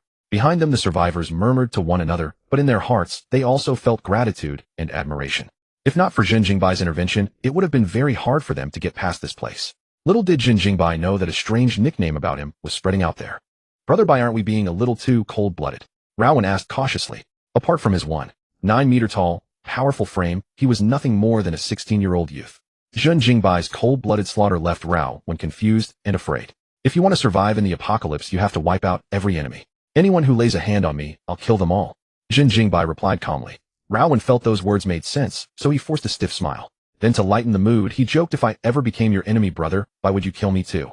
At that, Zhen Jingbai suddenly turned to Rao and raised the smart targeting pistol. Yes. To prevent you from turning traitor, I've decided to kill you right now. No. I was joking. Don't do it, brother Bai. Rao shouted, frantically breaking out in a cold sweat. He swore he would never make that kind of joke again. His instincts told him brother Bai would really pull the trigger. Only after Zhen Jingbai put away the pistol did Rao breathe a sigh of relief. He asked again, brother Bai, why didn't we question that fast guy back there? Maybe he knew something about these special abilities. It's meaningless, Zhen Jingbai said coolly. If we get to B City, we'll naturally find out. And if I'm not guessing wrong, people like you are probably quite numerous. Once superhumans became numerous, matters like this would no longer be secrets and information would certainly be made public. So there was no need to interrogate a dying man. That was only a waste of time. But brother Bai, you have a special ability, just like me. And your enhancement ability seems even scarier, Rao said casually. Zhen Jingbai took a Coke from the fridge. Alright, get back to the rear compartment. Rao looked reluctant, glancing at the lavishly decorated upper level before grinning sheepishly. Can I take a shower before going back down? Fine. I'll even throw in a few bottles of Coke. Happy now? Hurry up. You got it, brother. Rao was overjoyed. He took clean clothes from the rear compartment and dashed off eagerly to the bathroom to shower. If not for Rao's decent performance recently, Zhen Jingbai would not have been in such a good mood. Moreover, Rao had been a huge help to him regarding the enhancement conditions. Because when he lent the guns to Rao, the lives Rao killed could also be counted toward the enhancement conditions. The kill count required for weapon enhancement can be completed through the hands of others. This was a major discovery for Zhen Jingbai. Lending guns to others can effectively accelerate the completion of enhancement conditions, sparing Zhen Jingbai from grinding each gun one by one. It was truly exhausting. Indeed, this discovery gave Zhen Jingbai the idea of finding a power-leveling helper, but these guns couldn't be lent to just anyone. Currently, only Rao could help him grind kill counts. Zhen Jingbai lay resting on the sofa, letting Ain autopilot the RV. He poured 2 glasses of cola on the table, adding 3 ice cubes to each. He then opened a box of wafer cookies and a bag of sunflower seeds. Enjoying food and drinks while scrolling through phone messages, the joy of staying home was instantly complete. The base station in B City remained relatively intact, and Zhen Jingbai's location could already connect to the network. However, all software had become obsolete. After searching for half a day, none of the websites worked. They had network access, yet no way to find information. How frustrating. That hits the spot. Rao emerged from the bathroom, his body radiating warmth, face beaming with satisfaction. Thanks, brother Bai. I'll head back first. Call me if you need anything. This cola is for you. Zhen Jingbai raised his cup in salute. Rao cheerfully picked up the glass, thanked him, and gently clinked glasses with Zhen Jingbai before casually asking, what are you looking at, brother? Got network? Zhen Jingbai nodded. Your network's working, but I can't find any sources of information. All the companies I knew are gone. Having network, but no URLs or software was painfully awkward. Hearing this, Rao's eyes lit up. If you want to browse the internet, brother, I do have a B City news website. If the signal is coming from B City, maybe we can connect. He was a native of B City, familiar with everything about the place. Since someone was maintaining the network, it must be for a reason. Zhen Jingbai simply couldn't find accessible URLs. The military said B City was building shelters indicating temporary safety there. So the official B City news website would most likely work. Perhaps all official B City websites could be accessed. They weren't trying to gain traffic. They wanted more people to obtain news through the network. As long as you remembered one official B City website, you could get first-hand information. Zhen Jingbai tentatively entered the URL Rao mentioned. After pressing enter, it actually worked. The website layout was simple. Vast amounts of text with no images or videos, yet the information content was quite rich. Good job, kid. This time you've earned credit. Come sit down and check out the news together. Thanks, brother Bai. This sofa is incredibly comfortable. Truly a luxury RV. This was Rao's first time sitting on the RV's sofa. Only now did he realize how comfortable Zhen Jingbai's daily life truly was. This is what real enjoyment feels like. Not only is there no worry about food and drink, but also a living environment unimaginable even before the apocalypse. This place is simply paradise. If it weren't for Zhen Jingbai's imposing presence, Rao would genuinely want to live on the second floor forever. Zhen Jingbai paid no attention to the dazed Rao. He clicked into the website and found extensive information about the apocalypse. The authorities had posted everything they knew, holding nothing back. The nation had realized this was no time for secrecy. Only by releasing all available information could more people survive. Superhumans. The first information Zhen Jingbai saw was about humanity's greatest transformation after the apocalypse arrived, the awakened. The zombie virus had devastated every corner of the globe, yet some people awakened abilities. The conditions for awakening remained unknown. There were cases of people with perfectly healthy physical indicators suddenly awakening powers. Some were infected with the virus but didn't mutate, instead they awakened abilities. There were even zombies that awakened powers and reverted to human form. It felt like awakening was a random event with no pattern to follow. But the official researchers didn't believe this. They thought there must be some unknown reason behind awakening. The abilities humans awakened were incredibly diverse. They were awakened with purely enhanced physical capabilities growing stronger day by day. Smashing rocks with a single punch, running at hundreds of meters per second, hearing sounds from thousands of meters away, shattering an entire building's windows with a shout. These feats had become commonplace. Rowan belonged to this category of awakened. These individuals would grow stronger day by day, even without training. If they exercised, their growth rate would be even more explosive. The authorities named this category growth-type abilities. The second type was named elemental abilities. Those with elemental abilities could release and manipulate elemental properties. Metal, wood, water, fire, earth, wind, thunder, ice, light, darkness, and more. Anything related to elements could be classified as elemental abilities. Elemental abilities were truly bizarre. Manifesting blades, fireballs, and lightning from thin air was common. But some individuals were uniquely gifted using elements in entirely different ways. For instance, using light to unleash laser attacks, darkness to conceal one's form and presence, thunder to reinforce the physical body. Despite being the same elemental property, some people had somehow created completely different effects. Those who used thunder to reinforce their bodies. If they didn't release lightning, you might think they were growth-type awakened. The third type of abilities was even more diverse. Because they were too difficult to categorize, the authorities grouped them as special abilities. Some regained human form from zombie state and acquired superhuman capabilities. They could fly, shoot lasers from their eyes, possess bodies as hard as steel, and fight their way out of zombie hordes. Others awakened teleportation abilities, instantly arriving in B City from G City, bringing officials much valuable G City intelligence. Some awakened summoning abilities, able to summon bizarre mythical beasts to fight alongside them. Others awakened mind control, telepathy, beast control, and various other abilities. This is too scattered. Suddenly I feel my RV isn't very safe. Zhen Jingbai's lips twitched. From these descriptions, these humans seemed incredibly overpowered. For instance, someone with teleportation abilities could break into his RV to steal things, right? And that Superman-like person was even more absurd. It all felt made up. Brothers' abilities aren't simple either, right? Your enhancement power has no upper limit. Don't mention Superman. Even gods would be taken down by brother. Though Rowan's words were flattery, they did carry some truth. He knew Zhen Jingbai had enhancement abilities, but he didn't realize this was a system ability, not Zhen Jingbai's innate supernatural power. The system came into existence before the apocalypse, so Zhen Jingbai believed it certainly wasn't his own ability. As for whether he could awaken supernatural powers, Zhen Jingbai wasn't sure. Perhaps he was an ordinary person without any abilities, or perhaps his abilities simply hadn't awakened yet. If he could master the conditions for awakening, Zhen Jingbai would not hesitate to awaken his ability without a second thought. With the enhancement system at his side, even the most mediocre power would become impossibly formidable. Rowan burped and continued, moreover, I don't think we should trust everything described online too much. After all, it's just a pile of text. Especially in the apocalypse. How could the authorities not offer some encouragement to boost morale? While others found sudden clarity after drinking When experienced his epiphany after cola. Zhen Jingbai was genuinely taken aback by his words. This guy clearly looked like a foolish youth, yet he could perceive the official information with such penetrating insight. Thinking it over, in the pre-apocalypse era, when faced with various disasters, the information released by the authorities would always be framed in a positive light. Besides, in an apocalypse filled with despair, how could they not offer a glimmer of hope? These ability users were portrayed as extraordinarily powerful, yet no one knew whether behind them lurked bizarre restrictions or debilitating aftereffects.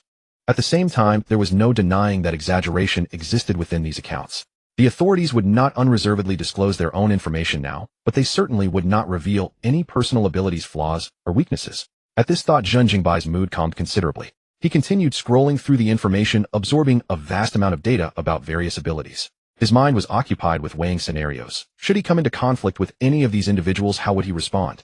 Due to the limited coverage of network signals, information between major cities had already begun to fracture, and the spread of news had slowed considerably.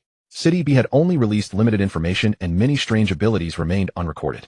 The RV's reinforcement upgrades were urgent. Ideally, he should conduct a comprehensive upgrade upon reaching City B to ensure sufficient safety. The apocalypse required not only coping with zombie attacks, but also facing human brutality against one another.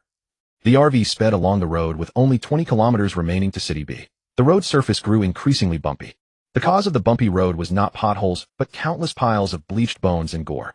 The biting cold wind outside carried a thick stench of blood, and the crimson-stained road resembled an entrance to hell. Zhen Jingbai and Rao Wen could not even distinguish whether these corpses were human or zombie. Regardless, the scene before them was undeniably gruesome and spectacular. Is this a pile of zombies cleared by the City B military? Rao Wen swallowed hard and asked. Who knows? Probably by the looks of it. Zhen Jingbai's expression remained calm, paying it little mind. There was simply nowhere to bury so many corpses. They were dumped directly beside the road, evoking an inexplicable sense of desolation. The blood from the corpses permeated the air, casting the surrounding area in a crimson hue. The crimson blood made one's spirit tense. The mass of corpses generated an overwhelming aura of slaughter. The RV traveled along this bloody road for 15 minutes before returning to normal pavement. Both men let out a simultaneous sigh of relief. That bloody stretch had inflicted tremendous pressure upon them. It was a psychological burden. The gruesome scenes inevitably induced tension. The RV came to a stop within the building cluster of a small city. The surroundings remained dead silent. Ever since the apocalypse arrived, the earth had grown quieter than ever before. People no longer ventured out, and even their conversations had diminished. A desolate atmosphere permeated the entire world as though time had regressed by millennia. Go collect some supplies and see if there's anything usable, Zhen Jingbai said to Rao Wen. Although the RV was well-stocked, supplies continued to deplete along the journey. Therefore, whenever they encountered densely clustered buildings, Zhen Jingbai would have Rao Wen search for additional supplies. No matter how many people had already scavenged a location, there was always something overlooked. Especially gasoline and clean fresh water. Those two were of utmost importance. They had to remain abundantly stocked at all times. Take this phone with you. You can reach me within a 3-kilometer range. If any emergency arises, the artificial intelligence in the phone will alert you. Zhen Jingbai handed the superphone to Rao Wen. Although they had already left the bloody road, Zhen Jingbai still harbored a lingering sense of foreboding. To prevent any accident involving Rao Wen, their combat-ready companion, he temporarily entrusted the phone to him as a safety measure. You'd better hurry. I feel like something isn't quite right here. Zhen Jingbai frowned slightly, scanning his surroundings, yet he couldn't pinpoint what felt off. It seemed no different from their usual supply stops, and the detector showed no other life forms nearby. He concluded that his concerns were likely influenced by the earlier bloody road. Don't worry, Brother Bai. We're almost at City B. I treasure my life quite dearly. Rao Wen patted his chest reassuringly, then mounted his motorcycle and ventured deeper into the building complex to scavenge. Zhen Jingbai returned to the RV to wait, casually browsing the website information to learn more about various ability characteristics. Half an hour passed. Zhen Jingbai raised his head and glanced out the window, yet Rao Wen had not returned. Usually his supply runs never exceeded 20 minutes. Why was it taking so long this time? Had something truly happened? What's the situation over at Rao Wen's end? Zhen Jingbai asked. Mr. Rao is doing fine. He has discovered a substantial amount of supplies inside nearby buildings, and is currently located 230 meters southwest of the RV. Replied in its mechanical voice. Hearing Yin's words, Zhen Jingbai exhaled in relief, believing he had simply overthought the situation. But then his expression stiffened, and he realized another problem. A substantial amount of supplies. That's about as normal as it gets. Having supplies was one thing, but an abundance was highly suspicious. They had just passed through the bloody road not far from here, and countless people would surely have already scavenged the area. How could supplies possibly remain plentiful? There was only one possibility: a massive number of zombies, or exceptionally powerful ones, must be nearby. Anyone who had come to scavenge had died here. Perhaps the corpses on that bloody road earlier hadn't been cleared by the military at all. Tell Rao Wen to return immediately. Do not linger any longer, Zhen Jingbai said solemnly. Directly activated the superphone's communication link. Brother Bai, what's wrong? There's plenty of supplies here. If this place weren't so cramped, I'd ask you to drive the RV in. Rao Wen seemed completely unaware of the severity of the situation, still immersed in the joy of discovering abundant supplies. Come back right now. Where we are is dangerous. Stop being tempted by those supplies, Zhen Jingbai said firmly. Alright, I'll listen to you, Brother Bai. Rao Wen had no idea what was happening, but he chose to follow Zhen Jingbai's orders regardless. He loaded the scavenged supplies into a sack, mounted his black Yamaha motorcycle, and deftly wove through the narrow alleys. The hum of the engine echoed through the silent alleyways, reminiscent of a reckless youth revving his bike late at night. Rao Wen rode back for over a kilometer without encountering any issues. Just as both he and Zhen Jingbai began to relax, a fierce gust of wind descended from above. Bang! Rao Wen slammed on his brakes, attempting to dodge the incoming object. However, the powerful inertia prevented him from reacting in time, and he crashed directly into it, skidding several meters across the ground on his side. Fortunately, Rao Wen's body was hardened, and his speed had not been excessively high, so he escaped injury. Focusing his gaze on the object that had struck him, he discovered it was actually a blood-soaked broad blade. The broadsword measured approximately 1 meter and 70 centimeters in length with a width of 30 centimeters. Like a legendary dragon-slaying blade driven into the concrete ground, it split the surface in a web of cracks, viscous blood, slowly oozing along the edge. Raowen immediately rose to his feet, grabbing his shield and broadsword, while keeping watch on all sides. "Rao kid, what's going on over there?" Zhen Jingbai's voice came through the phone. The phone's S-class hardened casing would never break no matter how hard it was dropped. "A blade just fell from the sky, nearly hit me. I have no idea what's happening, and I can't see anyone." Raowen replied in a grave tone, his back pressed against the wall as he slowly moved toward the motorcycle. "Please be careful, Mr.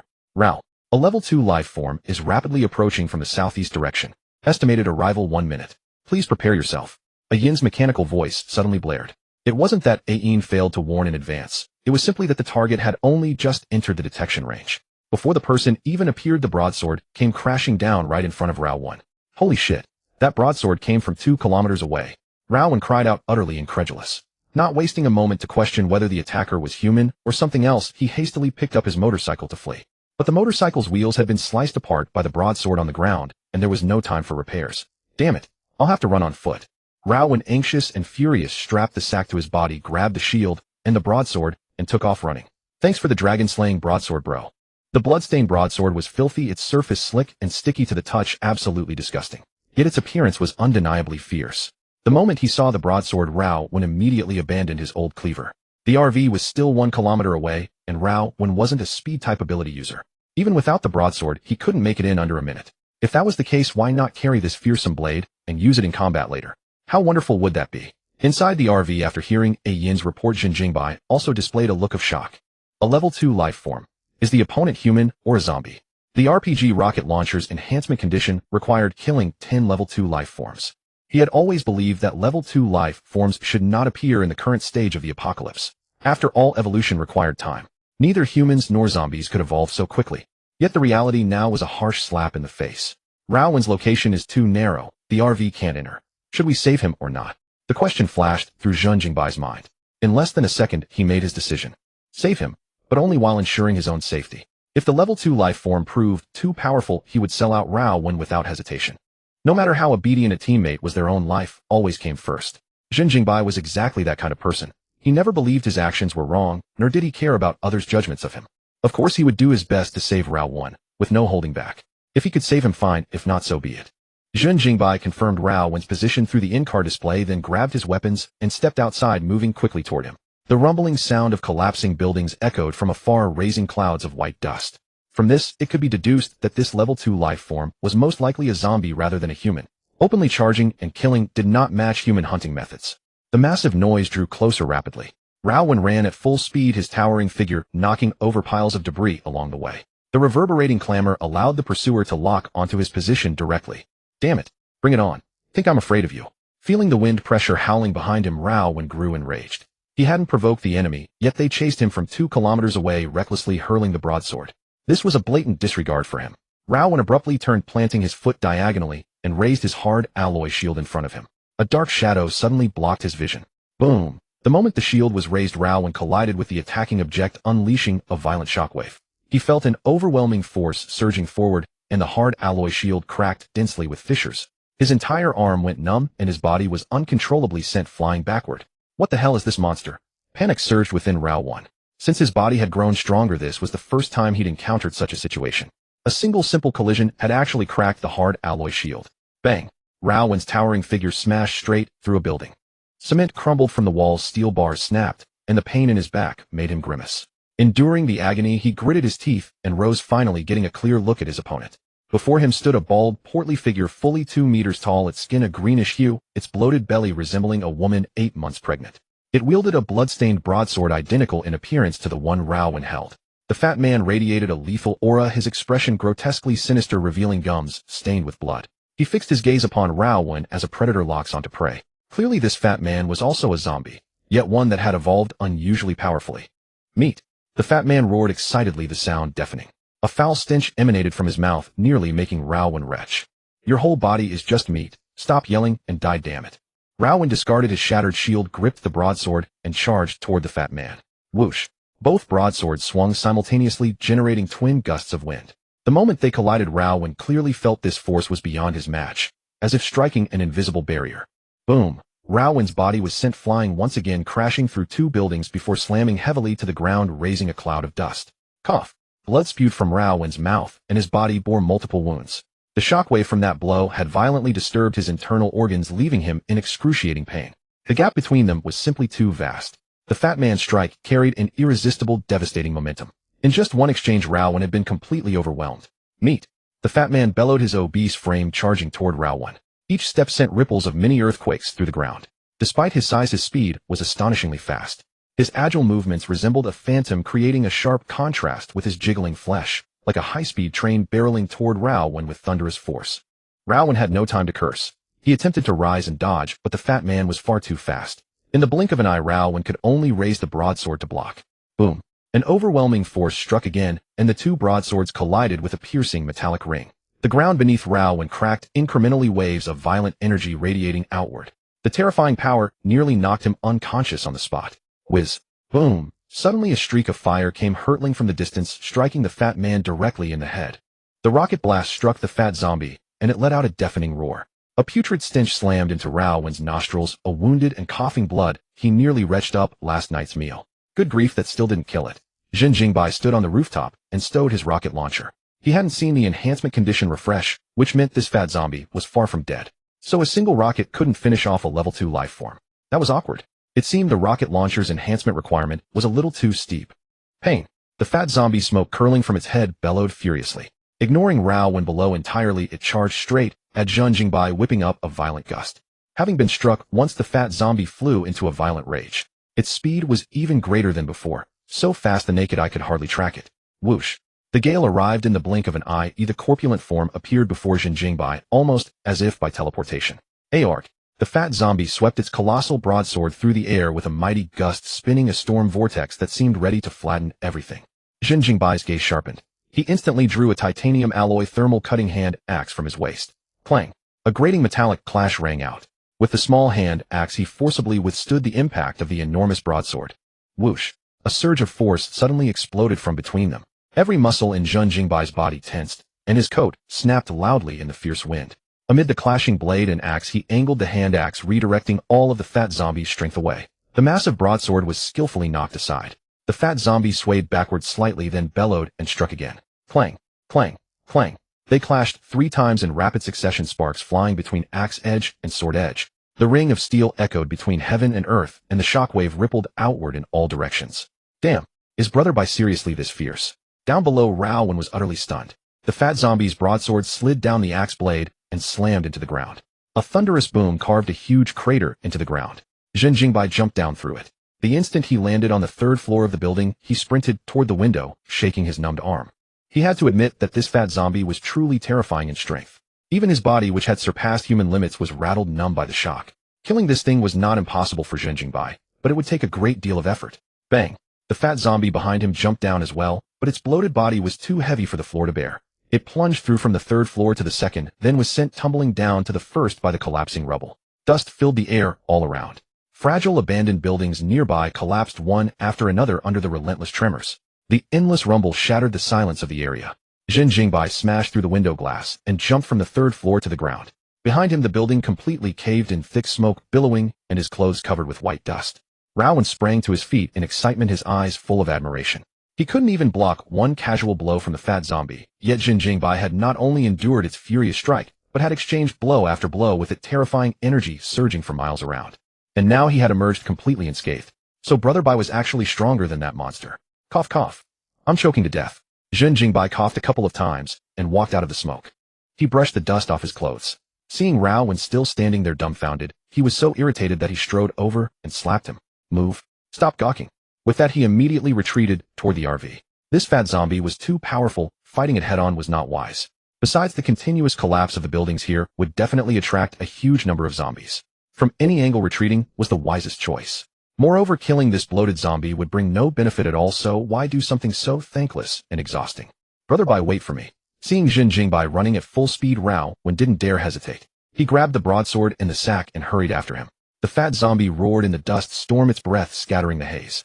Whoosh. The two sprinted 500 meters through the alley. Suddenly, a sound of air being split came from above like a fighter jet tearing across the sky. But Zhen Jingbai knew it was the fat zombie chasing them. Damn it, this thing's body type and speed have absolutely nothing to do with each other. Zhen Jingbai's face darkened, and he immediately changed direction. He was fast, but the fat zombie was even faster. Bang! A massive body suddenly smashed through the side wall and blocked his path. Meet. The fat zombie swung its broadsword, and the walls of the alley were ground to pieces by the unstoppable blade's brute force. Zhen Jingbai felt as if the word danger had appeared above his head as the stench of blood hit him in the face. He gripped the hand axe tightly, preparing to meet the fat zombie's blow with all his strength. Brother Bai, I'll help you. At that moment, Raowen roared, raising his broadsword overhead and smashing it down heavily at the fat zombie. Boom. The two broadswords collided, unleashing another shockwave. Even the rubble falling from above was blasted away by the force. The recoil turned Raowen's face crimson. Summoning every ounce of strength he had managed to withstand the fat zombie's attack, Raowen was roused. The rebound broadsword was slashed down once more, releasing a fierce whirlwind. Man and zombie, both towering like small giants, fought in the cramped alley. Every collision of the broadswords sent out astonishing shockwaves. A perfect chance. Zhen Jingbai raised his brows, seizing the moment while the fat zombie was tied down. His gaze locked onto the fat zombie's neck. While there was too much fat to see a neck at all, Zhen Jingbai could only aim at its chin and predict where the neck should be. The hand axe entered thermal cutting mode, its orange-red blade like a piece of metal freshly scorched by searing heat, tracing a thin orange-red line through the air. Zhen Jingbai moved with agility, seizing the instant the two broadswords were thrown apart. Squelch! The hand axe cut ruthlessly across, and dark green blood burst from the fat zombie's neck like a breached levee. Gaia! It screamed in agony, hurriedly clutching its wound and staggering backward. White bubbles emerged from its wound, as if cells were repairing the damage. So zombies can feel pain too. Or is it only level 2 zombies and above that feel pain? Zhen Jingbai found this strange. He remembered that zombies in the past did not fear pain at all. They simply charged straight forward, and even after their legs were severed they would still crawl toward humans. Go. Leave this fat zombie alone. Zhen Jingbai snapped at Raowen. If they didn't leave now, when would they? Yet Raowen, who was usually obedient, acted as if he were deaf. His eyes bloodshot, he raised his broadsword and charged again. Zhen Jingbai also sensed that Raowen's condition was off. His skin had turned bright red all over, as if he had been boiled in hot water. The most conspicuous change was his build. He had somehow grown to 2 meters tall, now matching the fat zombie in height. Raowen. Zhen Jingbai called his name again, but still received no response. Boom, boom, boom. Raowen charged alone, raising his broadsword and hacking at the wounded fat zombie unceasingly. Every strike produced a tremendous crash. Earlier, it was the fat zombie beating down Raowen. Now, it was Raowen crushing the fat zombie. Besides the zombie's injury that was also due to Raowen's explosive surge in strength, his body continued to grow and the power of his attacks kept increasing. It was as if he had activated a berserk buff, becoming as ferocious as a mindless beast. Raowen turned into a butcher in his rampage, hacking wildly at the fat zombie. Zhen Jingbai had no idea what was going on with Raowen. He seemed to have lost his mind, and no matter how Zhen Jingbai shouted, it was useless. The poor fat zombie had been reduced to a husky, getting beaten, yowling loudly, as Raowen chopped at him, yet utterly unable to fight back. Raowen's body kept growing larger, each strike heavier than the last, and the speed of his broadsword swings kept increasing. Even the wounds on his body were healing rapidly. In no time, only a layer of blood scabs was left. Under the violent storm of hacking, the fat zombie gradually lost the ability to resist, and his head was slashed into pulp by Raowen's broadsword. At this moment, Raowen's face was ferocious, the corners of his mouth twisted upward in a wild laugh. He seemed to be the brutal zombie, while the fat man was an innocent human. Hey, that's enough. We should head back, Zhen Jingbai said helplessly. It's already been chopped into such a mess. Why keep hacking? Seeing that Raowen still did not respond, Zhen Jingbai stamped his foot, leaped to Raowen's side, and threw a punch at his face with all his strength. Bang! Raowen, who had been thoroughly enjoying his hacking, was knocked off balance by the sudden punch and staggered backward on his huge frame. A flash of violence flickered in his eyes, as if he were about to launch a vengeful attack on Zhen Jingbai. Zhen Jingbai also prepared for a fight. The hand axe clenched in his hand activated its heating function, and scorching heat spread through his palm. But when Raowen's gaze landed on Zhen Jingbai, he suddenly froze. His eyes, which had been bloodshot, suddenly regained a trace of clarity. Brother Bai. Did something just happen? He looked at the large pit in the ground, and the fat zombie whose head had been chopped apart. Raowen was first confused, then shocked. He tried hard to recall what had happened just now. He had some impressions, but they were all quite vague. Seeing Raowen regain consciousness, Zhen Jingbai put away his hand axe and shook his somewhat painful palm. It turned out that the punch to Raowen's face had hurt Zhen Jingbai himself. Your face is tough enough. Since you're awake, let's head out. Huh, Brother Bai, was I just? We'll talk in detail when we get back in the RV. Grab your things, and let's move out.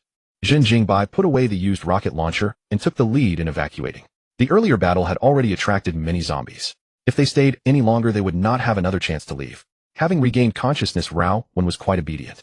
He first found the sack filled with supplies, and did not forget to bring the 2 large broadswords along. Those 2 broadswords were the only gains from the fight with the fat zombie. Abandoning such fine blades would be a tremendous waste. Moreover, Raowen was very fond of the 2 broadswords. They felt as if they had been tailor-made for him, and using them was especially comfortable. As for the motorcycle with its broken wheel, he abandoned it on the spot. There was no need to haul a broken motorcycle, especially since they were about to reach B City. If a motorcycle were truly needed, they could just find another one. That kind of thing was worthless in the apocalypse. The 2 returned to the RV. Zhen Jingbai immediately washed his clothes and enjoyed a comfortable hot shower. He lay down on the sofa and went through the supplies Raowen had brought back. Coffee, red wine, mitai. The first things Zhen Jingbai felt in the sack were a bunch of drinks. Man, these are even well packaged. How did they survive that fierce fight without being shattered? He had no habit of drinking, so it was obvious Raowen wanted to drink and had stuffed them into the sack. Raowen was not yet of age, and with little money of his own, he had never tasted alcohol. Since he happened to find liquor during this scavenging trip, of course, he wouldn't pass it up. Zhen Jingbai smiled and shook his head, set the drinks on the table, and continued searching through the sack. 6 packs of sandwich cheese crackers, 3 boxes of white chocolate, a carton of sweet milk, 2 packs of original beef jerky, a box of egg rolls. The production dates were all recent, so they could be stored for a long time. The process had been dangerous, but the harvest was generous. Raowen lost 1 shield, but gained 2 large broadswords. Brother Bai, can you enhance these 2 broadswords for me? Raowen, who had just come out of the shower, smiled awkwardly. His body was simply too tall, his head even bumped against the RV ceiling, forcing him to walk with his head lowered. Although he had regained consciousness and his skin was no longer red, his body had not shrunk, it remained 2 meters tall. Together with his naturally simple and honest appearance, he gave the feeling that beneath a ferocious exterior hid a gentle and kind heart. But no one would ever expect that this seemingly simple and kind-hearted Raowen could reveal such a brutal side just now. Zhen Jingbai gave a cold snort. I told you to get back here quickly, but you didn't. Now you still want me to enhance your weapon. Raowen's face flushed with embarrassment, and he immediately defended himself. It wasn't that I didn't retreat. I just couldn't outrun that fat zombie. He was way too fast. The moment he received the order to retreat, he really did pull out immediately. It was only because the motorcycle broke down halfway that he couldn't get back in time. Considering the amount of supplies you brought back, I'll let you choose food or weapon enhancement. Zhen Jingbai said calmly. Although they were about to reach B City, supplies were still in short supply. The army protected the people and distributed resources. But the people couldn't just lie in bed waiting. Every day, they had to work. This was the apocalypse. The country couldn't directly support every survivor. How could they not work? If anyone wanted more supplies, they had to put in more labor. Therefore, supplies were still extremely important even after Raowen reached the B City shelter. Especially since he was so big, his appetite had risen sharply. Raowen thought about it, then said seriously, better to enhance the broadsword. Once I have a weapon, I can go scavenge for supplies myself. Supplies could only solve immediate hunger, but with a weapon, he could solve hunger in the long run. You see things quite clearly. Zhen Jingbai chuckled and placed his palm on the cleaned broadsword. Metal broadsword. Enhancement requirement: broadsword kills 1,000 life forms. 3456-10001 metal broadsword 11. Moi. The enhancement requirement is already fulfilled. Zombies can also help rack up the kill count. It seemed that Fat Zombie had killed quite a few people with this blade. I can help you enhance it, but the 2 broadswords have to be combined into one. No problem, thanks Brother Bai. Metal broadsword successfully enhanced. Congratulations, you obtained vibranium broadsword. Damn, is this the vibranium from Marvel? Can materials from movies and TV shows really drop too? Another golden legendary. Zhen Jingbai was a little envious. His strongest hand axe was only made of titanium alloy, yet his sidekick had obtained a weapon even more powerful than his. What did a vibranium forged broadsword mean? It meant that for a long time to come this broadsword would not be damaged, and its sharpness would surpass all weapons on Earth by several tiers. The 2 broadswords fused into one, forming a large blade that gleamed with bright silver, exquisite and beautiful with a cold glint. Even a single strand of hair falling onto the blade would be cut in 2. You really hit the jackpot. I'm almost tempted to claim this blade for myself.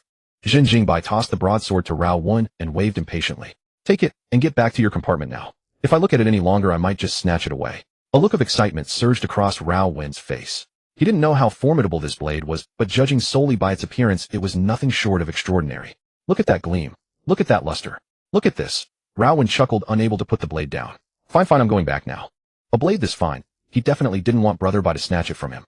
By the way, Brother Bai, you still haven't told me what exactly happened to me earlier. Just as he was about to step out, Raowen turned back. Zhen Jingbai opened a bottle of sweet milk, took 2 sips, and said leisurely, it's nothing serious. First tell me what you still remember. I remember being attacked by Fatty, then you saved me, and I charged up to help you, and finally. Raowen's voice paused as he searched his memories for a long while. He frowned deeply. The later memories are a bit patchy. I seemed to become insanely strong, and was beating Fatty to a pulp. Correct. You were beating Fatty senseless. You chopped the zombie's head into mincemeat, but you just kept swinging.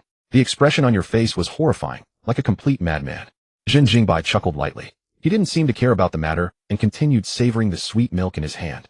Brother, stop teasing me. I need to figure out whether that state is good or bad. What if I lose control again one day and hurt my family? Raowen gave a bitter smile, but fear stirred in his heart. Anyone who learns that they might lose control would feel anxious, because you can never know what you actually did. And in such a state whose consciousness was controlling the body, it felt almost like being possessed, sending chills down his spine. What if this was some kind of illness? Wouldn't that be a real problem? Zhen Jingbai smiled. Don't worry. I think it's not much of a problem. After all, one punch from me snapped you back to awareness, and since you retain partial memories, you clearly weren't completely out of control. Based on the information I found online, this is probably part of your ability, perhaps a breakthrough when pushed to the limit or a unique skill similar to the rage and berserk states in games. He wasn't just making this up, the possibility was very high. On the official website, Zhen Jingbai had seen many abilities, each more absurd than the last, even one that allowed a person's soul to leave the body for a short time. Raowen's mere short-term surge in strength was hardly anything to marvel at. Besides, haven't you noticed that all your wounds have healed? When I arrived, you were covered in injuries. Zhen Jingbai pointed at Raowen's arm. The scabs that had formed there had already fallen off in the shower, leaving not even a scar behind. Your wounds recover in that state, which means it's most likely a beneficial one. It's just that your ability isn't strong enough yet for you to fully master it. Zhen Jingbai rose and patted Raowen on the shoulder. Once we reach B City, train hard. One day you'll be able to master this ability. Before we part, let's do one final dance together to declare our everlasting friendship. With that, Zhen Jingbai ignored Raowen's objection. Not that Raowen had any ability to object. With a snap of his fingers, Ain cast the video for New Treasure Island onto the monitor and started playing a cheerful BGM. Raowen was forced to dance, carefully stroke by stroke sketching the lines. The pen tip trembles, leaving crooked lines. Ability, a physique that surpasses humanity. Enhancement condition, with an audience present, perform the New Treasure Island dance once every day for 30 days, 430. B City Huaxia. This had once been a thriving first-tier metropolis with countless skyscrapers and daily foot traffic ranking among the top 3 in the province. But now B City was filled with ruins and broken walls. Several of the former skyscrapers had collapsed, leaving behind only rubble and black ash, as if a war had just swept through. The beautiful, bustling cityscape had been trampled by zombies, with scarlet blood flowing through the streets like rivers. The entire city was a scene of blood and devastation. At the sight, Raowen's heart immediately sank with panic. His parents lived in B City. What if they had been killed in this disaster? Raowen didn't dare think any further. He could only stare anxiously at the view outside the window. B City's shelter was built underground with soldiers guarding the entrance and a 4-meter-high wall erected around it like a castle fortress. Tanks and armored vehicles were parked outside the wall, and a large number of troops were stationed there. Seeing Zhen Jingbai's RV approaching, the soldiers grew vigilant. Their hands tightened around their weapons, ready to fight at any moment. In the past, many infected had tried to barge into the shelter, each one believing they could still be saved. Such behavior, caring only about oneself and ignoring everyone else, would cost many lives. Yet when faced with death, most people could only think of themselves, because no one wanted to die. Thus the shelter entrance had to be guarded with absolute rigor. Stop. Submit to inspection. A soldier stepped out of the ranks and waved them to a halt. The RV slowly came to a stop. Seeing this extremely luxurious RV, the people around them wore astonished expressions. Who the hell is this guy driving an RV through the apocalypse? An ability user probably. Otherwise, who the hell would cruise around in a luxury RV? With a luxury RV this nice, there must be plenty of supplies inside. Quiet. Several new recruits, whispering among themselves, were immediately scolded by a veteran soldier nearby. Since the military was severely undermanned, every shelter was recruiting soldiers, with the benefit being a greater share of resource distribution. Even so, few were willing to enlist. Ordinary people didn't want to face zombies, nor were they capable of fighting them. The mortality rate was just too high. After the apocalypse, most who dared to join the army were ability users. But the influx of new recruits created a very serious problem. Military discipline was no longer as good as it used to be. Zhen Jingbai and Raowen stepped out of the RV. Their spirited, vigorous appearance clearly didn't resemble that of infected people, and they were both very cooperative. The soldiers also breathed a sigh of relief. At least these weren't troublemakers. Please state your names and your origins. We need to board the vehicle to check whether anyone else is inside. We appreciate your understanding and cooperation. The man saluted. No problem. My name is Zhen Jingbai, and this is Raowen. We came from a city. Zhen Jingbai opened the door and let 2 soldiers board for inspection. He believed they wouldn't steal anything from him. As soldiers, they had that basic sense of morality. Soon the 2 soldiers finished inspecting the RV, and though they found nothing unusual, they were utterly astounded. So many supplies. If they were carried into the shelter, they could feed hundreds of people. Who exactly were these 2? Could all these supplies have been looted from the road? 2 soldiers glanced at Zhen Jingbai and Raowen's physiques and became even more convinced of the thoughts in their hearts. Especially Raowen, whose 2-meter-tall frame was sturdier than an ox. With muscles like that, it was a waste not to use them for robbery. What's wrong? Is there a problem? The defense squad leader strolled over. No problem. There are no other living things in the vehicle. The two soldiers replied respectfully. Then come inside with me to verify your identities. By the way, I heard you came from a city. Can you tell me what the situation is like over there? The squad leader smiled. My name is Wei Hongbao. For the two of you to have come all the way from distant a city, your strength must be extraordinary. Are you interested in joining the military? He waved toward the top of the wall, and the gates slowly opened. Not interested. Zhen Jingbai calmly walked back to the RV and personally drove it inside. Raowen was equally uninterested in joining the military. Right now, he only wanted to know his parents' situation. He had come to Bee City mainly to find them. As for supplies, he could go out and scavenge on his own. Along the way, he had grown increasingly confident in his own strength. He felt that these soldiers in front of him were not even worth a one-handed fight. This was not to mock the soldiers. It was simply that ability users were too powerful. No matter how strong a soldier was, he was still an ordinary mortal. Which ability user was not a being beyond ordinary mortals? The military's main force was still made up of veterans for now, but after a while ability users would definitely take power. Whether in military merit or strength ability, users improved far too quickly. Compared with military affairs, Raowen was more concerned about his parents. At this moment, he was extremely tense, his mind filled with one thought: were his parents still alive? He had thought about this question on the way as well, but he always reminded himself not to scare himself. Bee City was one of the shelters, so his parents were definitely safe. No more overthinking. Led by Wei Hongbao, the three entered the wall. Zhen Jingbai parked the RV in the designated spot, and the first thing the soldier who walked up said was a demand for a fee. One small bottle of mineral water covers 3 days of parking. Please pay the fee. Let me make it clear. This is the rule inside the wall. It's not me collecting fees for myself. This soldier looked rather sloppy. He was probably a new recruit who had just joined the military, completely lacking a soldier's bearing and seriousness. He had immediately taken the initiative to explain to Zhen Jingbai, as if afraid of being misunderstood. I don't have mineral water. Will milk do? Zhen Jingbai asked. The other man laughed heartily. Of course. Milk is nutritious, so it'll get you 5 days. Then I'll use mineral water after all. What? Didn't you say there was no mineral water? Take whatever you're given. Enough with the nonsense. Oh well, okay. Zhen Jingbai took out the smallest bottle of mineral water from the RV and casually tossed it over. The fee had already been paid. If anyone else dared to come charging him again, he would just let that person go talk to the guy in front of him. In any case, he was definitely not going to pay a second time. Don't give me that look. I wasn't lying to you. No one will come to you for a second payment. The other man smiled again. It was obvious from the opening words and this last line. He had definitely been questioned by many people, which was why he could predict things so accurately. Tell me about the situation here, and I'll give you another chocolate. Zhen Jingbai said with a smile. The man's face immediately lit up with joy. He thumped his chest and said, you have definitely asked the right person. I, Jiang Juansai, may not be good at studying, but when it comes to getting information, I'm faster than anyone. I know you're quick with information, you little rascal. All day long you don't work properly. You just slack off listening to gossip. At that moment, Wei Hongbao, the captain of the defense squad, strolled over and scolded with a smile. Raowen, walking beside him, remained silent the whole way. He kept looking around as if searching for something. His gaze was full of anticipation, yet beneath it lurked a trace of worry. Ha ha, Uncle Wei is here. I wasn't slacking off. I was just collecting the fees as usual. Absolutely no embezzlement. Jiang Junkai saluted. Wei Hongbao patted him on the back and said with a smile, you sly kid. Come with us. You're responsible for verifying the identity information of this. Mr. Zhen Jingbai. Yes, Jiang Junkai said loudly. Although Wei Hongbao was a soldier, he understood a thing or two about human nature. Anyone with discerning eyes could see that Zhen Jingbai wanted to get information from Jiang Junkai. Wei Hongbao also wanted to recruit Zhen Jingbai and Raowen. So he had the two young men Zhen Jingbai and Jiang Juansai get acquainted first, which would make his recruitment pitch much more effective. Wei Hongbao was a shrewd old hand, and he had planned well, but Zhen Jingbai simply didn't buy it. Zhen Jingbai's gaze measured the things inside the wall. The shelter entrance was very conspicuous, located at the center of the wall. Two soldiers stood at the door chatting with relaxed smiles, far less serious and formal than the officers posted outside. The soldiers inside the wall were obviously new recruits who had never received strict training. Rather than saying they were new recruits, it was more accurate to call them ordinary office workers. Looking in from the shelter entrance, one could see that the interior was a sloped passage built of steel. Dim blue neon lights shone on both sides, making it look thoroughly mechanical. A cylindrical steel pillar stood above the entrance. It puffed out hot white steam from time to time, and there was even the aroma of food. It was probably from the kitchen of the underground shelter. The combination of steel and white steam gave it quite a steampunk feel. Zhen Jingbai and Raowen were not able to enter the shelter just yet. Wei Hongbao told them that to enter the shelter they first had to confirm their identities and then sign a contract of rules and regulations before they could go in. For now, Zhen Jingbai didn't feel like entering the shelter. He felt his RV gave him a greater sense of security. Most importantly, driving the RV and roaming the outside world gave him far more freedom. The shelter's main purpose is to provide food and lodging. The civilians who join the shelter will be assigned work mainly helping expand the shelter, simple and light.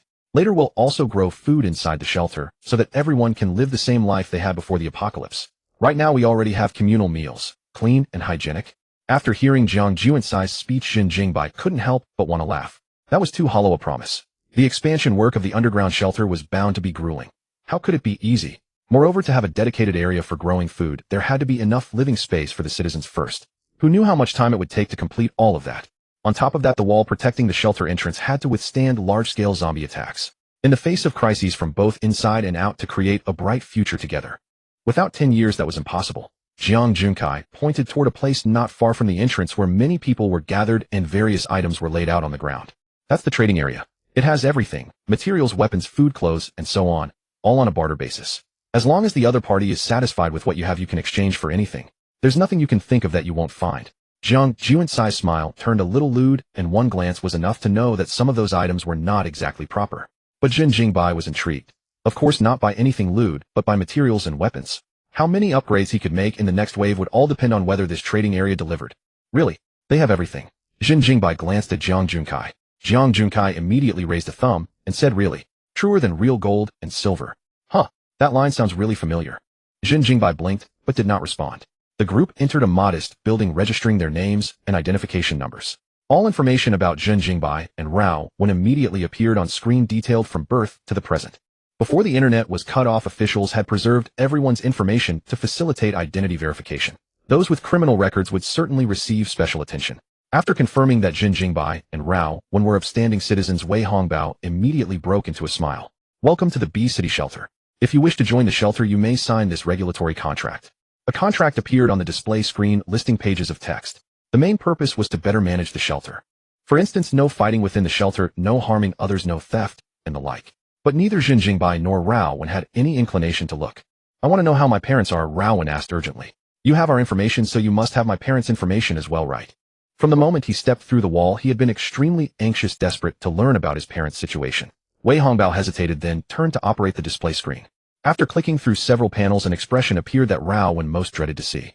Wei Hongbao sighed heavily, his face grave. There is unfortunate news, Mr. Rao's parents. He paused, finding it difficult to continue. He had witnessed this scene too many times. But he finally said, Mr. Rao's parents passed away on the day the zombie virus broke out. Hearing this, Zhen Jingbai's eyes immediately sharpened. Rao Wen's face turned ashen as if struck by 5 thunderbolts. No, that can't be. You must be mistaken. Check again. His voice trembled as he stumbled backwards several steps, his breathing becoming ragged. After all the hardships endured just to reunite with his parents, only to receive such news. Rao Wen was devastated, wanting to cry but unable to shed a single tear. The thing he feared most had come to pass. Though Rao Wen had left the prosperous B city and gone to the lower tier A city instead. But his feelings for his parents ran deep. The main reason he left B city was to be self-reliant. Not everyone in a big city is wealthy. B city was a grand metropolis, yet it also had many urban villages where people remained poor. Many only see the glamorous side of the city, never the alleyways and small towns within. The cost of living in a big city was high, and with his family already struggling financially, Rao Wen didn't want to burden his parents any further. So he left to work and support himself, sending money home every month. This shows just how deep Rao Wen's affection for his parents was. And it was all because of the profound love his parents gave him. All along the way, Rao Wen had been reassuring himself that his parents would be fine. But the devastating news he received now shattered his hope. Rao Wen couldn't accept it, desperately wishing Wei Hongbao would suddenly tell him the information was wrong. But Wei Hongbao had clicked through those many panels precisely to ensure the information was accurate. Wei Hongbao sighed, once more gently patting Rao Wen's back in comfort. He had seen too many people travel thousands of miles back to B city only to learn their families had perished. Rao Wen was already handling it relatively well. In such situations, the best approach is not to offer words of comfort, but to let them calm down first. The more you try to soothe them, the more it will intensify Rao Wen's emotions.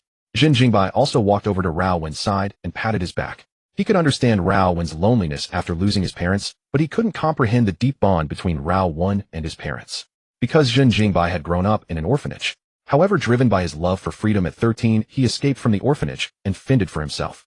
This was somewhat similar to Rao Wen's situation. Both were self-reliant from a young age. The only difference was that Rao Wen didn't want to burden his parents, while Zhen Jingbai didn't want to be confined by the orphanage. Zhen Jingbai didn't say anything to Rao Wen. He turned and walked outside, planning to check out the trading area. He left behind the hollow-eyed Rao Wen, who sat alone in the chair, trying to compose himself. Wei Hongbao and Zhang Jingbai both followed him out. Mr. Zhen, I have a question. It won't take up much of your time, Wei Hongbao requested. Go Go ahead. Zhen Jingbai responded with a smile. Having finally arrived at the B City shelter, he naturally wanted to rest for a while, so he wasn't in a hurry to do anything. The thing is, according to the plan schedule, the A City Army should have already escorted civilians here, yet we haven't received any information. Wei Hongbao said seriously, Mr. Zhen, you are the first person to arrive from a city, so I wanted to ask if you know anything about the situation in a city. I'm the first one from a city. Zhen Jingbai was somewhat surprised, but reflecting on his own journey, it didn't seem so strange after all. That obese zombie on the road had killed who knows how many travelers, and then there was an ability user who blocked the way to rob people. To get through those two obstacles without military protection would have been extremely difficult. Furthermore, before leaving, Zhen Jingbai had suspected that the A City Army had broken away from national control and become independent.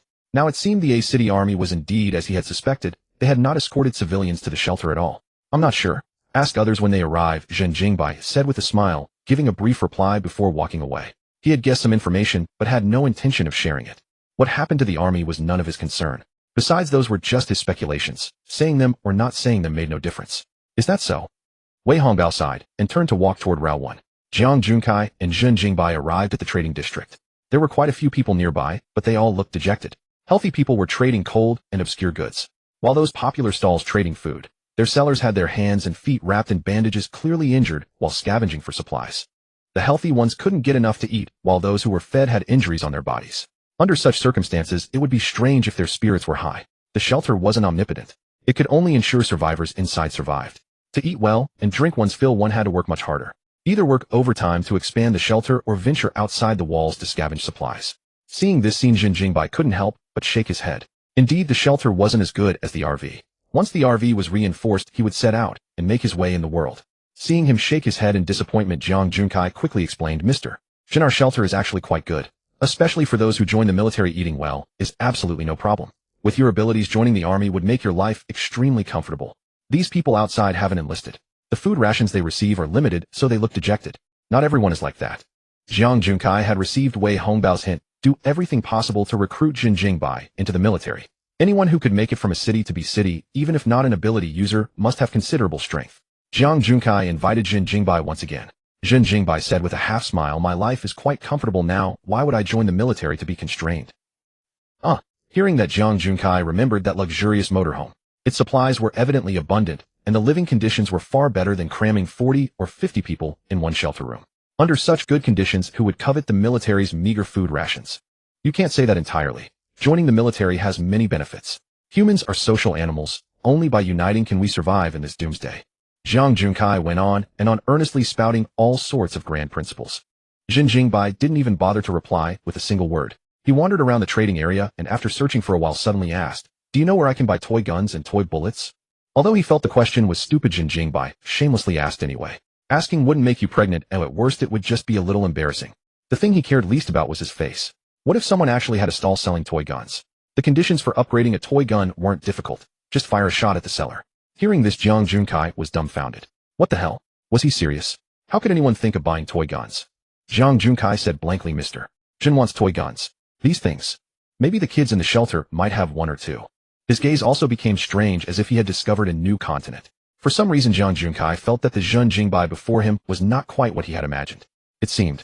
Maybe there was something wrong with his head. Jiang Junkai dared not say this out loud, only speculating in his heart. What normal person would look for toy guns during the apocalypse? Only one or two. Forget it. Zhen Jingbai felt a bit regretful. Not because there were too few toy guns, but because he couldn't very well fire a shot at a kid, could he? Then do you know where I can find hexagonal diamond? Or transparent aluminum nitride ceramics? Carbon composite materials would work too. Jiang Junkai scratched his head and said awkwardly, I'm not too sure about that. Is there something simpler? Every word he recognized individually, but together he couldn't understand a thing. At that moment, Jiang Junkai felt like a total illiterate, thoroughly embarrassed. He had previously boasted that no one knew more about information than he did. Yet now he couldn't answer a single one of them. Truly awkward. There must be someone trading AK-47 rifles, right? Zhen Jingbai asked again. Yes. We have those in the military. If you want, I can take you to the military zone to trade. Jiang Junkai quickly replied. Finally something he could understand. Jiang Junkai eagerly hurried ahead to lead the way. The two arrived at the military zone near the shelter entrance. Various firearms and ammunition were neatly laid out on the ground, a dazzling array exuding an aura of deadly solemnity. Jiang Junkai explained their purpose to the soldiers. The soldiers nodded slightly and immediately broke into smiles. Hello, Mr. Zhen. As long as you can offer the corresponding supplies, we can provide as many AK-47s as you want. The rules after the apocalypse had completely changed. Before the apocalypse, Huagua had banned guns, but after it, as long as you had supplies you could trade for them, and the soldiers welcomed it. Jiang Junkai brought a folding stool for Zhen Jingbai. Zhen Jingbai sat down with the air of a distinguished guest. Do you have a price list? I'd like to compare. Yes. Jiang Junsai, looking exactly like a salesman pushing products, immediately whipped out a list. It recorded the value of every item after the apocalypse.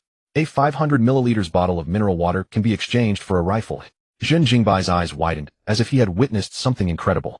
Jiang Junkai smiled, and nodded, saying proudly, that's right. It's the apocalypse now, a water can get you a rifle. No need to be surprised, Mr. Zhen. No, what I mean is that you're too crooked. A big bottle of mineral water only gets one rifle.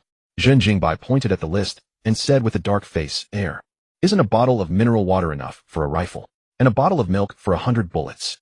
Why don't you just rob someone? Zhen Jingbai stood up with a dark face, and said, forget it. I'll go trade with people outside. I came with sincerity, but you're treating me like this. No, Mr. Zhen, don't leave yet. The price is negotiable. How about taking a look at this list? Jiang Junkai hurriedly grabbed him, and pulled out another list from his pocket. Zhen Jingbai calmly took the new list, casually scanned it, and found that the prices had indeed dropped. He had only wanted to test the other party, but he hadn't expected there to really be a lower price list. These military people were really dishonest. Seeing Zhen Jingbai's face change at lightning speed, Jiang Junkai instantly realized he had been too anxious and had been outsmarted by the other. The soldiers around collectively glared at Jiang Junsai, as if saying, we'll deal with you later. Not bad, this price is acceptable, a 350 milliliters bottle of mineral water for a rifle, a bottle of milk for 150 bullets. Zhen Jingbai thought the price was acceptable, and the military side was even at a slight loss. Brother Bai, I accidentally grabbed the wrong list. Can you change the price? Or add a little? Just a little. Jiang Junkai clung to Zhen Jingbai's arm and begged pitifully. He even gestured with his fingers, hoping Zhen Jingbai would be generous and give a little more. But Zhen Jingbai turned a deaf ear, focusing on checking the enhancement conditions. Infinite bullet rifle.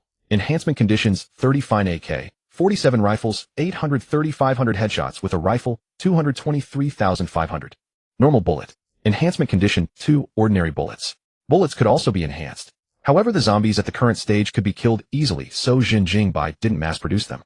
2 ordinary bullets could be synthesized into 1 armor-piercing bullet. Although rifle bullets were infinite, shotguns, machine guns, and sniper rifles still required bullets, and when armor-piercing bullets were loaded into these firearms, their power would be even more ferocious. Zhen Jingbai calculated for a moment, and said, first 22 AK, 47 rifles, then 5,000 bullets, and 50 grenades. He glanced at the grenades for the rocket launcher. The price was 1 bottle of milk for 2. Normal grenade. Enhancement condition, 2 ordinary grenades. Previously, Zhen Jingbai had bombarded the fat zombie with ordinary grenades, but hadn't caused much damage. If he guessed correctly, to kill a second-level life form with 1 blast, he would need enhanced grenades. But grenades were rarely used, so he only exchanged for 50. Material trading didn't only accept milk and water. Red wine, coffee, chocolate, biscuits, weapons, clothes, and various other items could also be used for trading, though the prices might vary. Zhen Jingbai carried various drinks out of the motorhome and traded them for a large number of rifles and bullets. Infinite bullet rifle. Enhancement conditions, 30 fine AK, 47 rifles, 3,000 and 3,500 headshots with a rifle, 223,500. He was only about 200 headshots away from enhancing the rifle. Having completed the deal with the military district, Zhen Jingbai went back to wander in the trading zone. Jiang Junkai wanted to follow, but Zhen Jingbai refused. The materials Zhen Jingbai wanted, Jiang Junkai did not recognize a single one. What use was that guy anyway? He did not even give Jiang Junkai the chocolate he had promised earlier. After wandering around the trading zone for a long while, Zhen Jingbai asked no fewer than 20 people. Finally, one fellow actually knew something about it. The fellow was squatting on the ground smoking the cigarette Zhen Jingbai had handed him, and said with utter contentment, don't even think about hexagonal diamond, there is none in the shelter. The so-called hexagonal diamond is actually Lon's Delight, discovered in a meteor crater in North America. At the words North America, Zhen Jingbai's heart cried out, holy crap. If that stuff only existed in North America, wouldn't this quest of his be screwed? He couldn't very well cross the ocean all the way to North America just to reinforce a vehicle body, could he? If he actually had that kind of strength, he wouldn't need an RV at all. With a puff, the fellow blew out a stream of smoke, and what he said next took an unexpected turn.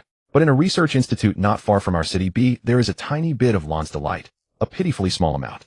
Besides, that research institute has already become a zombie playground. Even the military can't get in, so I have no idea whether any Lon's Delight is still there. Zhen Jingbai's face lit up immediately, and he said solemnly, can you tell me the exact location? The fellow smiled without saying a word, a hint of expectation glinting in his eyes. Zhen Jingbai smiled too. He pressed a pack of cigarettes onto the fellow's stall, and gave him a meaningful look as if to say, give me the info, and the cigarettes are yours. The fellow understood at once, and chuckled, it's next to the City B government building.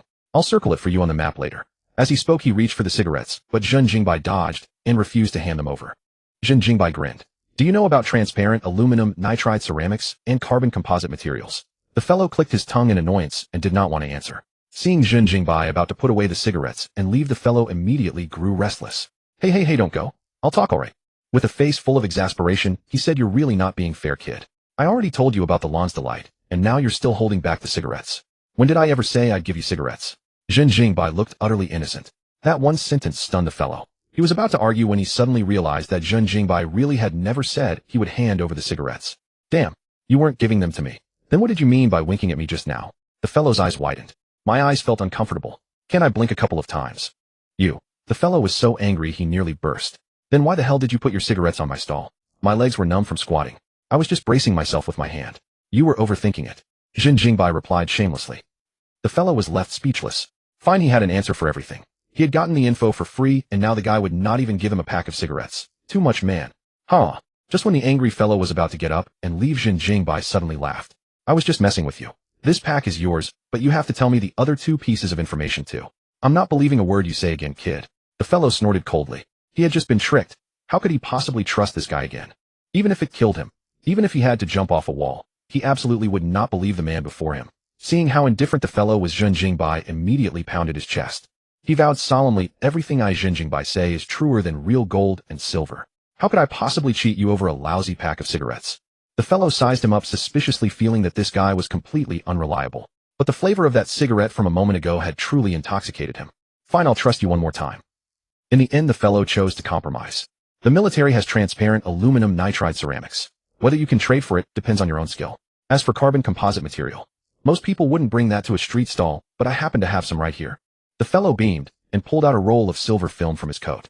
He glanced at the cigarettes in Zhen Jingbai's hand and said, 1 roll for 1 pack of cigarettes. That's not too much, is it? Slap. Zhen Jingbai threw down a pack of cigarettes, grabbed the film, and left. Smart targeting pistol. Enhancement condition 1, I carbon composite material 11. Enhancement condition 2, in the presence of a human, toss the pistol into the air to spin 10 times, then precisely catch the grip. Repeat 30 times, 11:30. The film in his hand was genuine. Zhen Jingbai was wild with joy. He had not expected carbon composite material to be so easy to obtain. If he had known, he would have done a few more gun-tossing tricks in front of Raowen earlier. For the second enhancement condition, he had only completed 11 repetitions, all performed with Raowen watching. The reason he had been so lax and had not finished the second condition right away was, the main reason was that Zhen Jingbai thought carbon composite material would be extremely hard to find, so he saw no need to rush. He never expected that the fellow before him would simply pull out carbon composite material on the spot. Just who was this fellow? At this moment, the fellow now holding the cigarettes lit one immediately. He took a deep drag, exhaled a long cloud of smoke, and sighed with pleasure. Damn. So good. Glad you like it. I'm off. Zhen Jingbai waved with a smile. Hey, don't go. The fellow hurriedly blocked his path and shouted angrily, what about the other pack of cigarettes? If you try to cheat me again, I'll call the guard squad over. This time, no matter what, he was not going to let Zhen Jingbai back out of the deal. He had already been scammed out of 1 pack, and this guy wanted to scam him again. Not a chance. The information was the first pack, and the carbon composite was the second pack. That's 2 packs total. Trying to renege. The fellow rolled up his sleeves as if ready to throw down. Zhen Jingbai sneered contemptuously. What are you panicking for?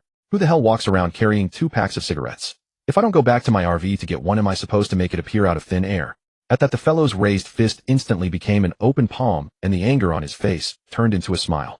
He gave Zhen Jingbai a light pat on the back and beamed, all right, you really are a good brother. Look at what you're saying. I wasn't panicking at all. Come on, let's go get the cigarettes. The fellow urged. The two reached the RV door, where Zhen Jingbai grinned. I have a performance that needs you to appreciate it 19 times. Otherwise, I won't give you this last pack. Huh. The fellow did not understand, but he had a feeling it was nothing good. Out of nowhere, the guy said he wanted to perform something for him, and even wanted him to appreciate it 19 times. What was with such a precise number? I'll watch the performance, but add 1 more pack. The fellow made it clear that as long as there were cigarettes, he would even be willing to watch some crap. Zhen Jingbai stroked his chin. That won't work. Until you've watched the entire performance, I won't give you the cigarettes. You're going back on your word. The fellow's voice instantly rose. Zhen Jingbai raised his hands slightly to calm him down. I can add 1 more pack, but you have to dance with me. How about it? On hearing that, the fellow's face turned blacker than coal. The following hour became the greatest trauma of his life. In the end, the two completed the deal inside the RV, and the fellow left with his face flushed crimson. It was utterly humiliating. How could someone so weird exist in this world? Was this guy insane? A physique beyond human limits. Enhancement condition with an audience present perform the new Treasure Island dance once a day for 30 consecutive days, 530. Smart targeting pistol. Enhancement condition 1 eye carbon composite material, 11. Enhancement condition 2, in the presence of a human toss the pistol into the air to spin 10 times, then precisely catch the grip, repeat 30 times, 3030. Smart targeting pistol enhancement successful. Congratulations, you have obtained explosive folding pistol. Explosive folding pistol. Every bullet carries an explosive effect, and the pistol can fold into a wristwatch. As the reinforcement prompt sounded, a mechanical folding noise rang out from Zhen Jingbai's hand. The smart targeting pistol, which had been emanating a blue ghostly glow, once again disassembled and transformed. Countless tiny components materialized from thin air, self-assembling and disassembling the weapon. The moment the mechanical assembly sound ceased, a new pistol radiating red light and brimming with technological sophistication landed in Zhen Jingbai's hand. The first sensation upon gripping it was pure comfort. This new pistol seemed as if it had been custom crafted for his hands. The grip perfectly conformed to his palm, and the tactile sensation was simply indescribable. Smooth as silk, yet offering an exceptional grip that would never slip. Yet it possessed powerful friction, preventing any slip from the hand. Zhen Jingbai had long stopped caring about the principles behind technology. After all, every enhancement seemed to defy the very laws of physics. Enhanced items inherit all functions from their previous generation. This blazing folding pistol must also have a lock-on capability. Zhen Jingbai examined the pistol carefully and discovered a peculiar fold line on its surface. Curiosity prompted him to pull it apart with force. In an instant, the red pistol body transformed into countless tiny components. They seemed to possess a life of their own, quickly crawling from Zhen Jingbai's palm to his wrist. The tiny components rapidly assembled and fused, ultimately forming an exquisite red mechanical watch at his wrist position. Saves space and so convenient. Zhen Jingbai couldn't help but exclaim. The function was truly practical. When needing to use the pistol, one simply slides it from the wrist, and it will transform back into pistol form on its own. Simple, swift. If adding regular bullets grants explosive effects, what if I add armor-piercing rounds? Wouldn't that create armor-piercing explosive effects? Does the explosion trigger upon touching armor, or only after penetrating inside? Or perhaps it explodes with every single contact? The combined effects of enhanced bullets and the blazing pistol still required further research. Zhen Jingbai silently recited the enhancement once more. Blazing folding pistol. Enhancement condition 1 500 grams of D-grade metal materials. Enhancement condition 2 run naked. Holding the pistol for 2,000 meters must be completed by the host personally. Enhancement condition 3 kill 500 level 2 life forms with the pistol. D-grade metal materials. What kind of metal qualifies as D-grade? Upon seeing the first enhancement condition, Zhen Jingbai couldn't help but furrow his brow slightly. He sighed inwardly. Each subsequent enhancement condition became increasingly absurd. Previous materials all had names giving him at least some direction to pursue. Now even the material's name was absent. How was he supposed to find anything? Zhen Jingbai gazed at the second enhancement condition, then suddenly burst into wild laughter, nearly crying from the absurdity. The system really had outdone itself this time. Running naked was one thing, but it damn well emphasized that the host must complete it personally. The system was absolutely determined to make him run naked. To prevent Zhen Jingbai from having Rao 1 or zombies run naked in his place, the system had gone to great lengths. My heartfelt thanks to you. Zhen Jingbai gnashed his teeth in hatred toward the system, yet found no object to unleash his fury upon. Overwhelmed by sorrow and indignation, he could only channel his emotions by preparing a sumptuous dinner, converting his pent-up frustration into sustenance. Night descended. The frigid wind howled mournfully. Due to the massive collapse of urban structures, the sweeping gales had grown even fiercer. Most citizens had retreated into shelters to keep warm, with only a few remaining on the surface to continue trading. As winter approached, light snow had already fallen in parts of Huagua. Although City B was located in the south, it too had been struck by cold air currents. A dire situation for humanity in this apocalypse. The cold weather would only hinder their movement speed. Achu, ever since the zombie virus outbreak, the weather being gloomy is one thing, but it's been getting colder by the day. Could the earth have caught the virus too? Ha! Lally, you really know how to tell jokes. But this weather really is ridiculous. At this rate, this winter is going to be exceptionally cold. I wonder if we can even survive this winter. A dozen civilians and soldiers cupped warm sweet potatoes in their hands, chatting beside a bonfire inside the wall. They were tonight's night watchmen, tasked with guarding the entrance against unexpected incidents. Multiple people took shifts on the walls where the wind was even fiercer, causing these guards to shiver uncontrollably. The soldiers outside maintained stern expressions, allowing the cold wind to buffet them as they stood motionless. At that moment, distant lights caught the soldiers' attention.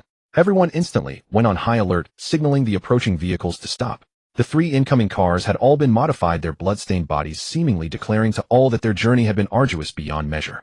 Stop for inspection, the soldiers shouted loudly. The 3 cars stopped one by one, and over a dozen men and women disembarked simultaneously. They waved and shouted, "We're ordinary citizens from City A. None of us are infected. Whether you're infected or not can only be determined after inspection. Get down and wait over there. The soldier's tone was stern and cold. Seeing the large group, the number of soldiers inspecting the vehicles increased to 10. The other soldiers held their weapons in aiming position ready to strike at the slightest sign of treachery. After a brief moment, the soldiers saluted and reported, "Report. No abnormalities detected." Only then did Captain Wei Hongbao nod and shout to those on the wall, "Clear them to pass." With the vehicle inspection complete, the massive wall gate slowly began rising. The 3 cars started up again, heading inside the wall. Just as everyone thought nothing would happen, Wei Hongbao glanced at the undercarriage of the middle vehicle and instantly sensed something was wrong. The middle vehicle's body seemed considerably higher than the other cars. Squeak! Wei Hongbao abruptly blew his whistle, shouting, "Stop! There's something wrong with the middle vehicle's undercarriage." In an instant, all soldiers simultaneously raised their weapons and aimed. The great gate on the wall rapidly began closing. Yet these 3 cars, as if with guilty consciences, suddenly doubled their speed. Rat-tat-tat. When those people refused to stop, all soldiers fired simultaneously, their shots focused primarily on the vehicle's tires. The 3 cars lost control, simultaneously flipping sideways and crashing into the wall. Screech! A shrill, ear-piercing skidding sound echoed through the night, startling all the night watchmen inside the wall. Immediately followed by a deafening roar as the first car crashed into the wall. Holy shit! What happened? Someone's breached the wall. All soldiers be on alert. New recruits cried out in alarm, while veterans bellowed commands.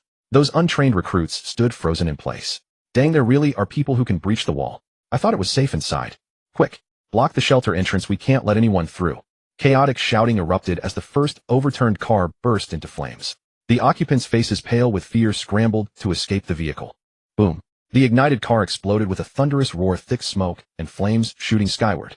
The second vehicle also exploded and was hurled aside, revealing the hidden compartment beneath. There beneath the car was an iron cage. An Alaskan Malamute with yellow pus streaming from its eyes, and its right leg drenched in blood lay there barely breathing. Beside it was an Alaskan Malamute puppy with beautiful fluffy fur whimpering softly as it repeatedly licked at its mother's wounds. The moment those 2 Alaskan dogs came into view, everyone's gaze sharpened and 4 characters simultaneously flashed through their minds. Zombie virus. The sight of pus weeping from their eyes was unmistakable. Anyone afflicted with that particular discharge left an indelible mark of horror upon those around them. There was no mistake possible. These are zombie dogs. Open fire, kill them now. The veteran roared, and the guards stationed at the wall immediately unleashed a barrage of gunfire into the cages. Roar! A thunderous howl erupted as the massive Alaskan surged forward, shattering its cage.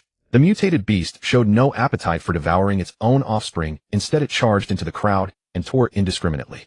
Faced with a hailstorm of bullets, it evaded with lightning speed, skimming past like a fierce gust of wind. Even the civilians who had transported it and stared in shock, scattering in every direction, terrified. The Alaskan pup's eyes were brimming with sorrow. It desperately wanted to keep pace with its mother, but its strides were far too slow. Furthermore, the humans all around radiated thinly veiled malice. Taking advantage of the chaos, the pup slipped into the dimly lit parking lot. Though pursuers remained close behind, the pup exploited its small size, darting beneath vehicles with practiced ease, quickly slipping past its trackers. Inside the RV, Zhen Jingbai lay reclined on the sofa, chewing on spicy beef jerky while scrolling through messages on his phone. He suddenly caught the faintest scratching sound at the door, his expression clouding with curiosity. If someone had knocked, it wouldn't have sounded like that. He approached the vehicle door to inspect, but saw nothing. Thus, he casually pressed the open button, preparing to step out and investigate. The instant the door swung open, a small black and white figure bounded in with remarkable speed. Upon closer inspection, it turned out to be a puppy with contrasting black and white fur. It scurried about the RV's upper level, its paws drumming a hollow thumping against the wooden floor, mouth open, with little tongue lolling as it panted continuously. Outside, a restless clamor echoed. Many people passed by Zhen Jingbai's RV, seemingly searching for something. "Hello sir, have you seen a dog pass this way?" Someone called up to Zhen Jingbai. The RV stood quite tall, and they could not see inside through the doorway. Having learned from their last awkward encounter, Zhen Jingbai had since engaged the privacy mode to avoid a repeat. Consequently, these people could not peer inside through the windows, they could only see the front of the vehicle. Yet, judging by the warm amber glow emanating from within along with the refined exterior detailing, these people could already sense an air of warmth and comfort. Thus, they assumed the interior decoration must be equally impressive. If not for the dire circumstances, they would have dearly loved to ask whether they might climb up and take a seat. Zhen Jingbai cast a glance at the pup scampering about the aisle, disoriented and lost. He offered a faint smile and replied, "No, perhaps it went the other way." Before the speaker could finish, Zhen Jingbai simply shut the door. "Wait. Hey, if you spot a dog, report it immediately and eliminate it. A person just breached the wall carrying a virus-infected dog, and one of the pups went missing. Blast it. What sort of attitude is that?" Closing the door mid-sentence. "Never mind, let's move on. We have a mission to complete." They were visibly irritated by Zhen Jingbai's brusque response. Was the man truly this impolite? They all shared the same refuge. Surely they could get along and maintain harmony. Honestly, the group departed in haste, and Zhen Jingbai turned toward the puppy. Woof woof woof. The puppy emitted urgent youthful barks as it warned Zhen Jingbai. Stay back, or I'll bite you. However, the pup's behavior struck Zhen Jingbai as endearingly naive. Come here, little one. Let me give you a hug. Zhen Jingbai chuckled and crouched down, beckoning the puppy with his hand, while producing the universal cooing sounds people use to lure dogs. Caught between the professional tone and Zhen Jingbai's amicable expression, the pup felt its resolve wavering. The human in front of him didn't seem entirely bad, did he? At that moment, Zhen Jingbai picked up the spicy beef jerky from the table and dangled it teasingly before the puppy's nose. The pup sniffed cautiously. There was a sharp pungency to it, but the tantalizing aroma of the spicy seasoning was too irresistible. After only a moment's hesitation, the pup chose to trust the human before it. It clamped its jaws around the beef jerky and used its tiny paws to assist its milk teeth in tearing the meat. Its little tail began swaying, unconsciously betraying its immense joy. It didn't even resist when Zhen Jingbai reached out to stroke it, allowing his gentle hands to roam freely. Viral presence detected. Initiating viral elimination. A mechanical voice rang out as the RV's ventilation system hummed to life. The pup, tearing at the beef jerky, shuddered faintly a few times, then continued eating as though nothing had happened. This little one has been infected with the zombie virus as well. Zhen Jingbai smiled, stroking the pup, and murmured, "You're fortunate, little guy. If you'd wandered onto another vehicle, you'd surely have turned into a zombie, either killed outright or transformed regardless." The exhaust system aboard his RV could expel viruses. Before mutation took hold, it could neutralize any pathogen. Only his vehicle possessed such a function across the entire globe. Among so many cars, the pup had chosen his, the very definition of fate. Finishing the jerky, the pup continued panting as if its tongue had been burned by the spice. It darted circles around Zhen Jingbai, overflowing with excitement. It rested its front paws on Zhen Jingbai's leg and let out two soft whimpers, its eyes revealing a complex tapestry of emotions. It was deeply grateful for the food Zhen Jingbai had given it, and hoped, perhaps prayed, that he might rescue its mother as well. "You want me to save your elder? I'm afraid I cannot do that. But from now on you shall stay with me." Zhen Jingbai gently patted the puppy's head. He had always wanted to keep a dog, but had encountered none along the way. In the apocalypse, dogs proved far more reliable than humans. To a dog, its master was everything. Betrayal was an alien concept. Humans, by contrast, were far too complicated. A companion who would stand by your side through any trial was something rare and invaluable in this forsaken world. "What should I name you?" Zhen Jingbai pondered, and the only phrase his mind could piece together seemed to be genuine gold and silver. "You seem to have a fondness for the spicy flavor. Would you like another piece?" He picked up another strip of spicy beef jerky and offered it to the pup. Without hesitation, the puppy snapped it up, panting happily as it devoured it with evident relish. Zhen Jingbai laughed heartily. "From now on your name shall be Lala. Do you hear me?" No sooner had he spoken than the pup, still gnawing on the jerky, actually nodded. Whether by coincidence or genuine understanding, it was hard to say. Zhen Jingbai glanced out the window. The gunfire had raged for quite some time before finally falling silent. The number of people searching for Lala continued to grow. "Stay right here and don't run around. I'll go check outside," Zhen Jingbai cautioned Lala. Lala stuck out its tongue, panting eagerly, its tiny tail wagging frantically. It circled Zhen Jingbai twice before dropping to the ground, as if signaling that it would remain hidden. Zhen Jingbai gave Lala's head one final pat before exiting the RV and making his way toward the wall gate. The three vehicles that crashed through the wall were all reduced to scrap metal, their blazing flames adding a touch of warmth to the freezing day. The dozen or so people in the cars were handcuffed by soldiers and pressed against the wall for questioning. But the one who killed the zombie dog was not a soldier, it was Raowen. While the zombie dog was wreaking havoc, Raowen sliced its head off in one smooth, flowing movement, stunning everyone present. "We truly mean no harm. We just wanted you to save our dog." The intruder had barely finished speaking when he was immediately scolded. "Your dog is already infected, and you still brought it inside. If that isn't malice, what is? And that escaped dog still hasn't been found. If it bites someone in the shelter, all of us will pay with our lives. You only think about yourselves and ignore everyone else's safety. Will you only be happy when everyone has turned into zombies?" The crowd berated the intruder one after another until his face turned livid. The intruder, shackled against the wall, stammered in panic. "No, that's not it. We have no idea where that little dog came from. It wasn't in the cage before." His voice paused, and then he said in shock, "Could it have just been born?" Just born. Its eyes are already open, and you call that just born? Lock them up." Wei Hongbao was extremely irritated. He waved his hand and ordered the soldiers to take these people away for questioning. "Thank you so much for your help, Mr. Rao. To show our gratitude, we can grant you temporary residency in the shelter." Wei Hongbao smiled at the expressionless Raowen. Raowen was in low spirits. Gazing at the 4-meter-high wall, he said softly, "I'd like to go up and sit for a while, just to look at the view." "Of course, that's no problem." Wei Hongbao nodded with a smile. Raowen had just done the shelter a great service by stopping the zombie dog, so letting him go up and sit for a while was naturally no problem. "Mr. Rao, have you ever thought about joining the military? Although the military can't give you the care of parents, it will definitely bring you a different kind of bond. Wei Hongbao and Rao walked side by side. The two came to the 4-meter-high wall together and looked down at the scarred and battered city, their hearts filled with mixed emotions. The prosperity of the past was gone forever. Uncle Wei, you'd better go look for that missing dog. I want to be alone. Rao did not reply. He was in no mood to think about such things. Helpless Wei Hongbao could only sigh and leaving Rao by himself. Who's alone? Suddenly Zhen Jingbai appeared behind him out of nowhere, startling Rao so much that he almost drew his 7-meter-long blade. Brother Bai, it's you. What do you think I should do now? Rao said dejectedly. The reason I came to City B was to be reunited with my parents, but now. At this moment Rao was very lost, not knowing where to go or what to do. He felt that coming to City B had been meaningless and his heart was empty. Zhen Jingbai sat down beside him as the biting wind blew against their faces. He chuckled softly. Sometimes overthinking is not a good thing. In the apocalypse, the most important thing is to stay alive. Why not start with the simplest thoughts, like becoming stronger, gathering more supplies, and enjoying the different experiences the apocalypse has to offer? Rao glanced at Zhen Jingbai and asked, Brother Bai, what's your goal? He realized that he had never known why Zhen Jingbai had come to City B. At first Rao thought Zhen Jingbai wanted to go to the shelter in City B, which was why he had invited him to form a team. But after arriving in City B, Rao found that Zhen Jingbai seemed to have no interest in the shelter at all. Zhen Jingbai smiled and said, my goal is freedom. Rao was puzzled. Freedom? Brother Bai, you're already free. Isn't there some other goal? Zhen Jingbai shook his head. To gain true freedom, there are too many things to do. I'm still working toward that goal. Rao didn't understand, but he could tell that Zhen Jingbai's words carried a deeper meaning. The two sat on the wall, gazing into the distance. The biting wind howled around their ears, yet with their formidable physiques, they didn't feel cold at all. Instead, they found it quite comfortable. City B was as dark as an abyss, with a faint light occasionally flickering to life. It might be a vehicle moving through the city or the flash of gunfire. The two were silent for a long time. Rao suddenly spoke. Brother Bai, you're planning to leave the shelter, right? Can you take me with you? Rao thought it over and realized that apart from his parents, Brother Bai was the person he knew best, especially during the journey from City A to City B. Together the two had faced all kinds of difficulties and built a deep friendship. Of course, that was only what Rao thought. Whether Zhen Jingbai acknowledged this so-called friendship was anyone's guess. You'd better join the military. Following me is useless, Zhen Jingbai said calmly. Are you kidding? With such a bizarre system attached to him, wouldn't it be a huge hassle to have Rao by his side? Especially that streaking mission. If Rao saw him running naked outside, even the thickest skin would be pierced through by shame. I don't want the military to shackle my freedom either. Please, Brother Bai, I want to fight zombies with you.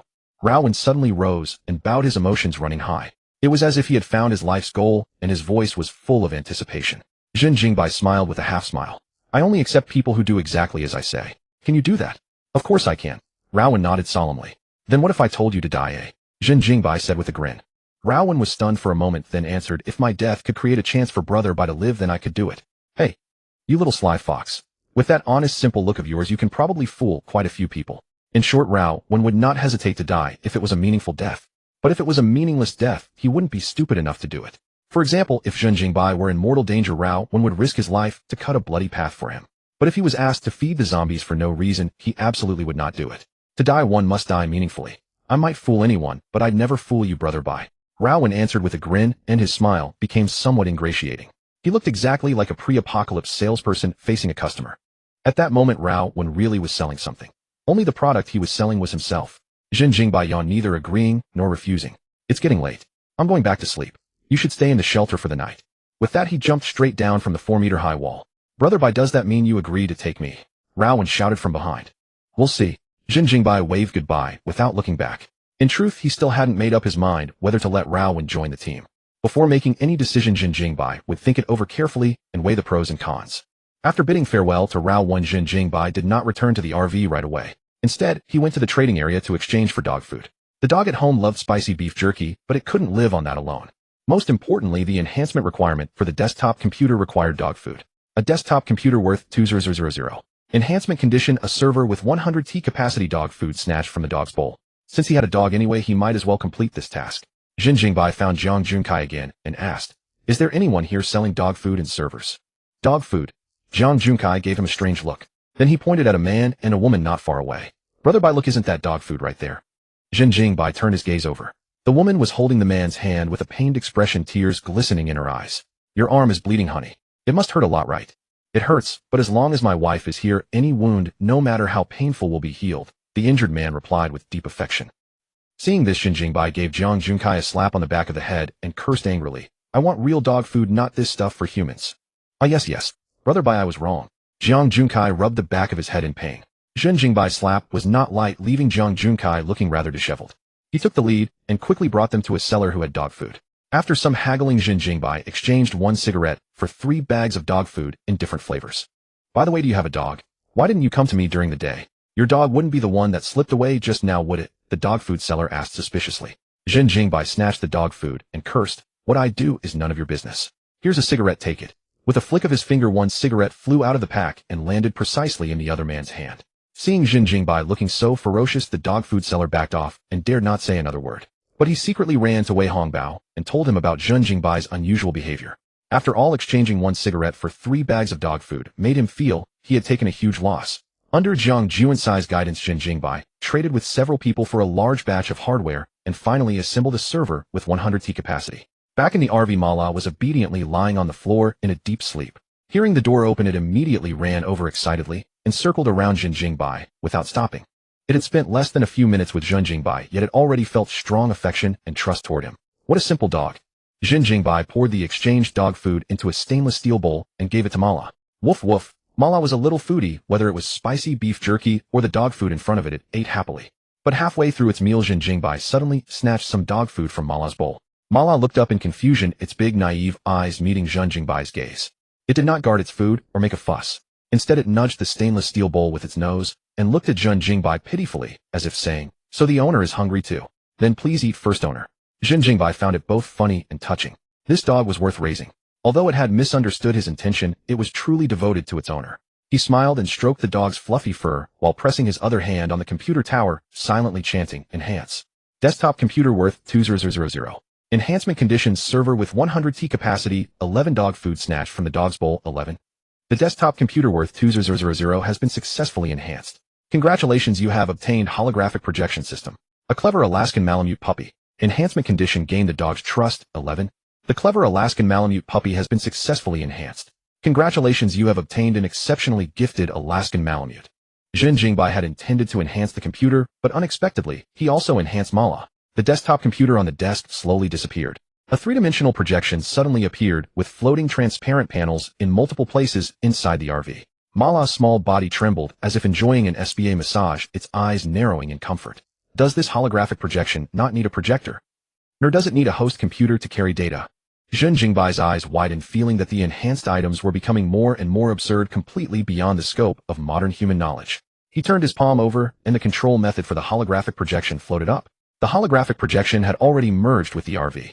AIM could be presented in 3 dimensions in front of Zhen Jingbai through this projection function. Without any projection equipment, the image could appear in any corner of the RV, and both the opacity and clarity could be freely adjusted. Even the interactive functions reached a perfect level. Zhen Jingbai tried a basketball minigame. Although there was no weight in his hand, a lifelike basketball projection appeared in his palm. He casually tossed it, and the basketball fell into the projected hoop in a perfect arc. Clarity identical to reality, frame rates rivaling the human eye, perfect motion capture projection. Multiple black technologies combined, making it difficult for Zhen Jingbai to distinguish between reality and illusion. This function is terrifying. If it could project on a large scale, it might be able to build a virtual empire. In such a small RV, countless black technologies were hidden. If any one of these technologies were leaked, it would have an earthquake-level impact. With the combination of the phone, computer, and artificial intelligence, Zhen Jingbai felt a strong sense of security. The data security level inside the RV had now reached the top of the world. Even if all hackers united, they would absolutely be unable to invade his RV. As long as I strengthen the RV shell a bit more, my RV will be safer than any shelter. Zhen Jingbai silently recited, enhance, once again, and the system popped up another message. Holographic projection system. Enhancement condition, advanced artificial intelligence system. Is this going to merge with the artificial intelligence system? All things returned to one. Zhen Jingbai crouched down to check on Mala. He reached out and stroked its little head, feeling that its fur was even smoother than before. What does exceptionally gifted mean for Mala? Does it have stronger learning abilities? Exceptionally gifted Alaskan Malamute can quickly master all of its own abilities. This was the only system message that Zhen Jingbai could not quite understand. As for quickly mastering one's own abilities, even a smart dog could do that. Mala was already smart, and the system had called it a clever dog. After enhancement, it should not just have an increased IQ that would not match the system's enhancement standards. Just as he was puzzled, Mala's little body suddenly trembled. Its originally smooth fur was covered by a layer of steel. Its young white teeth quickly took on a dark silver hue, and the reflected light radiated a chilling coldness. Mala's entire body was covered in dark silver steel. Even his eyes were shielded behind crimson crystal lenses, and the dark silver claws on his feet seemed capable of tearing steel apart with ease. In an instant, Mala's bones for blood, and everything else turned into cold machinery. From an adorable silly dog, he became a mighty and imposing mechanical beast with red light, and his eyes radiating chilling menace. Arf, arf, arf, While the voice was still too childish, the fierce, domineering aura of mechanical Mala was instantly shattered by that soft cry. In his mechanical canine form, Mala was extremely excited, running back and forth inside the RV. The movement of his joints produced the sound of grinding machinery, like a real mechanical dog sprinting at high speed. His speed had increased several times over. His agile, vigorous body leaped back and forth on the second floor of the RV without knocking over a single item. Is this Mala's ability? Zhen Jingbai was somewhat shocked. He knew humans could awaken abilities, but this was his first time seeing an animal awaken one. The internet had no cases of animals awakening abilities either. Of course, it was also possible that B-City's official information wasn't comprehensive enough. But no matter what, Mala was definitely among the very first batch of animals to awaken abilities. The mechanization ability granted Mala greater attack and defense, while also increasing his speed and reactions. As for whether he had any other abilities, they would only know after going out and testing them. If even animals can awaken abilities, then can zombies also awaken abilities? And if an ability user becomes a zombie, will they retain their abilities? This possibility was not impossible. The arrival of the apocalypse had transformed the entire world. Oh, anything could happen. Zhen Jingbai beckoned to Mala and said with a grin, "Mala, come here, let me take a look at your body." The innocent mechanical Mala came clanking over, letting his master touch his body freely. A gifted Alaskan Malamute. Enhancement condition: 1 gene of D-rank metal materials and 1 year of companionship with the dog. D-rank metal again. And with that hard time requirement, it seems impossible for Mala to become stronger quickly. Zhen Jingbai took his hand away from Mala and muttered, "But Mala can awaken abilities. If I train him, perhaps he can become stronger as quickly as human ability users too. Mala, can you freely switch between your mechanical and physical forms?" Arf. Mala nodded and shook his body rapidly. The covering machinery quickly receded, revealing the soft, beautiful black and white fur once again. Indeed, Mala looked even better in his physical form. The black and white fur made Mala look especially cute. Zhen Jingbai suddenly recalled that Raowen had wanted to get on the RV, and it seemed he could have Raowen handle all of Mala's daily needs. Let Raowen be the poop scooper. Zhen Jingbai was not too resistant to Raowen's request to join. After all, Raowen was very obedient, straightforward, and quite capable, and could help him with quite a lot of things. The only downside was that Raowen's presence would make things somewhat inconvenient for him. His system was too improper, always giving him bizarre enhancement conditions, especially some utterly mortifying ones. Although whether to enhance ultimately depended on Zhen Jingbai himself, the post-enhancement effects were simply too attractive, and he couldn't control himself. Forget it. Since everyone else thinks I'm a madman, I'll just play the madman to the end. Zhen Jingbai let out a long sigh. After taking a shower, he fell into a deep sleep. The next morning, Zhen Jingbai mixed dog food with spicy beef jerky. Mala wagged his tail as he savored the feast. Zhen Jingbai even danced a segment of New Treasure Island in front of Mala, and a prompt sound actually rang out in his mind. Today's dance check-in is complete. It turned out that the audience mentioned by the system included animals. That being the case, he no longer needed to dance with Raowen. After filling the RV with fresh water and gasoline, Zhen Jingbai went to the military district once more. Just as he was about to trade for transparent aluminum nitride ceramic with the military district, he ran into Wei Hongbao, who had been looking for him. "Mr. Zhen, we searched all night, but did not find the virus-infected puppy. I heard you bought some dog food last night. Could you explain your purpose in buying it?" Wei Hongbao said with a stern expression. Compared to before, his tone was noticeably less polite. Faced with such a major matter concerning the sanctuary's survival, he had to take it seriously. If Zhen Jingbai could not provide a reasonable explanation, Wei Hongbao would conduct a forced search on him. He would rather wrongly arrest someone than let the culprit go. Seeing the other side with their swords drawn and bows bent, Zhen Jingbai sneered. "Buying dog food has nothing to do with you. I came here to trade for transparent aluminum nitride ceramic. Name your price." He could not explain to Wei Hongbao. No matter what explanation he gave, Wei Hongbao would still bring people to search his vehicle. Once Mala was discovered by these people, he would be taken away whether or not he was infected. If infected, he would be killed. If not, he would be brought back to a laboratory for research. Zhen Jingbai did not want to see either outcome, so he simply said nothing. "Mr. Zhen, this is of great importance. If you cannot explain the situation, we will not trade anything with you, and we even have the right to conduct a forced search on you," Wei Hongbao said sternly. At the same moment, the surrounding soldiers sealed off all of Zhen Jingbai's escape routes. Though their guns were not aimed, they were ready to fire. They were soldiers, and soldiers were the sanctuary's sky. They would take coercive measures against unruly people. The sanctuary was a place for humanity to survive, and no one was allowed to cause trouble.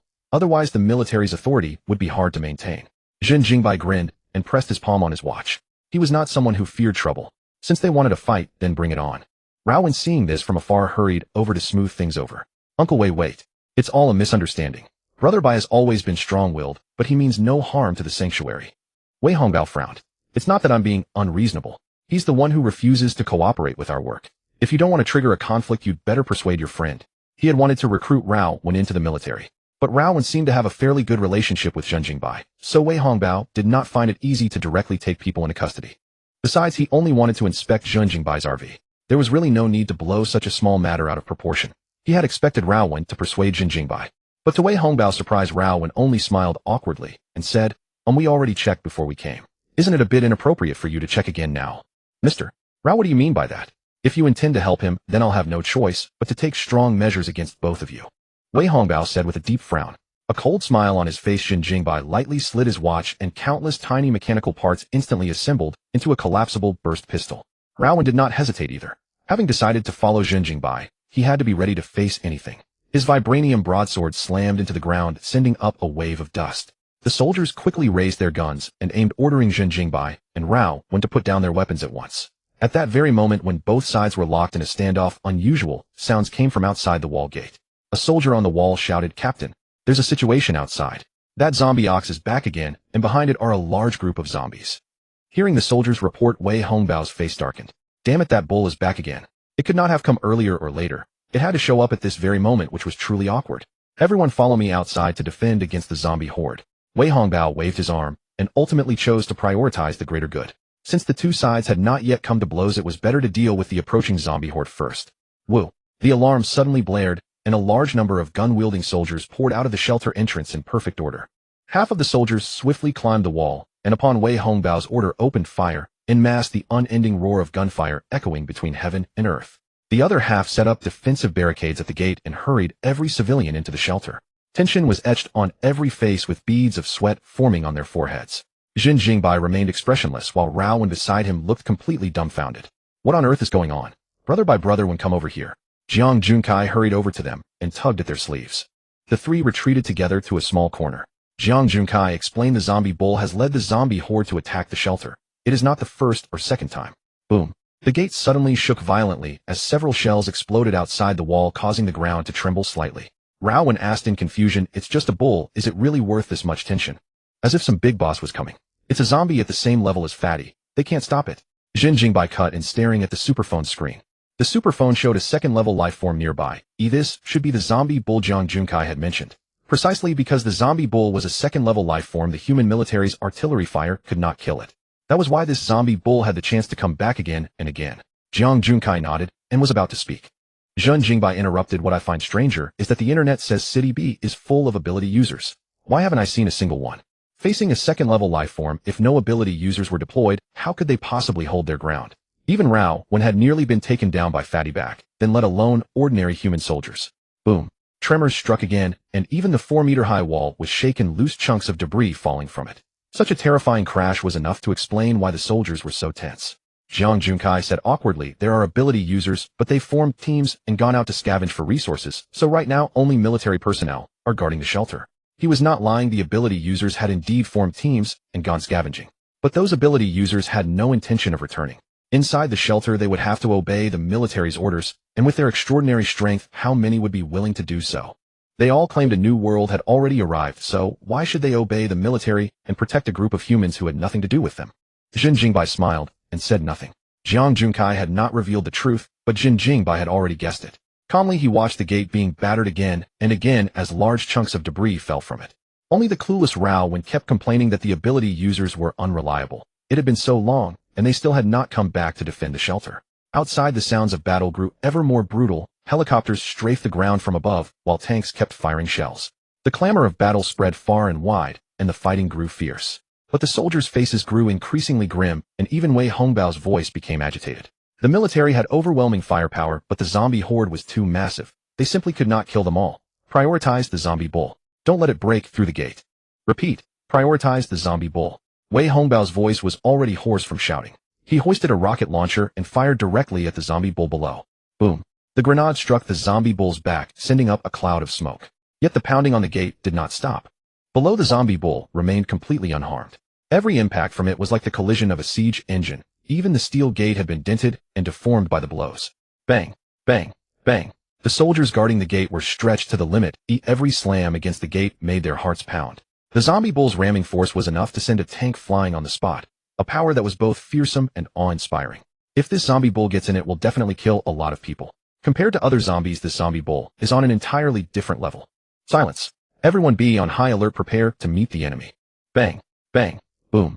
Suddenly, a colossal bull with silver-white fur standing 2 meters tall smashed through the steel gate head-on. Its pair of silver-white horns looked as if they were forged from diamond. The gate had been shattered, yet its horns had not bent in the slightest. Moo. A deafening bull's bellow echoed endlessly within the walls. Zhen Jingbai quickly covered his ears and backed away.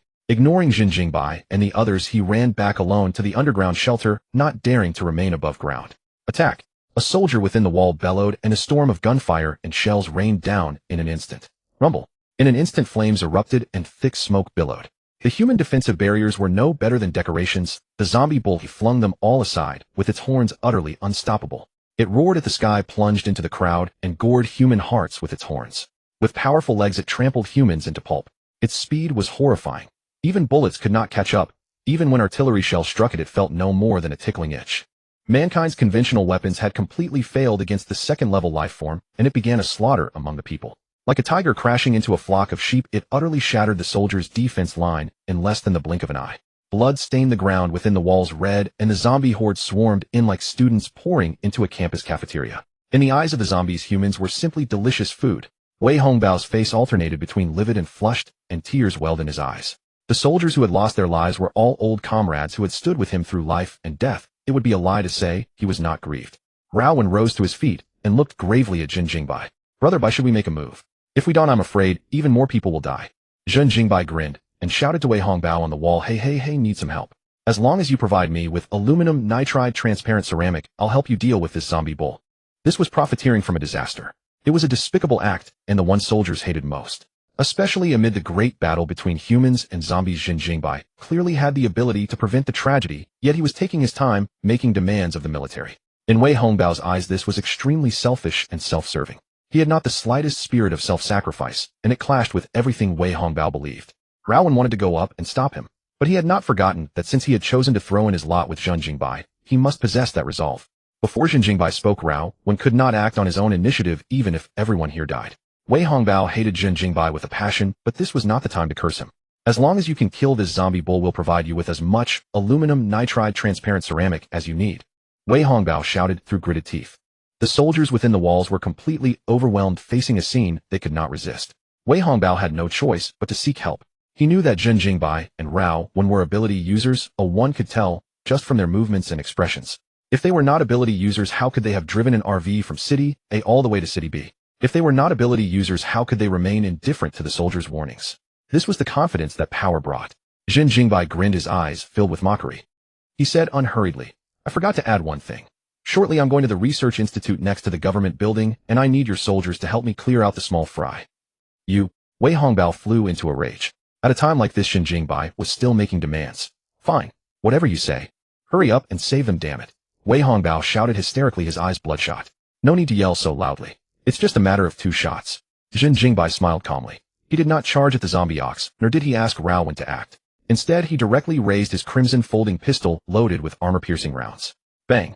In an instant, the bullet streaked out like a rainbow, striking the zombie ox's head with precision. Boom! Moo! The zombie ox's miserable bellow was deafening. The instant the bullet struck the bull's head, it was as if 10 grenades had detonated at once. The rapidly charging zombie ox was blasted sideways by the explosive flames and slammed hard into the ground. Under the force of inertia, its massive body tumbled over several times.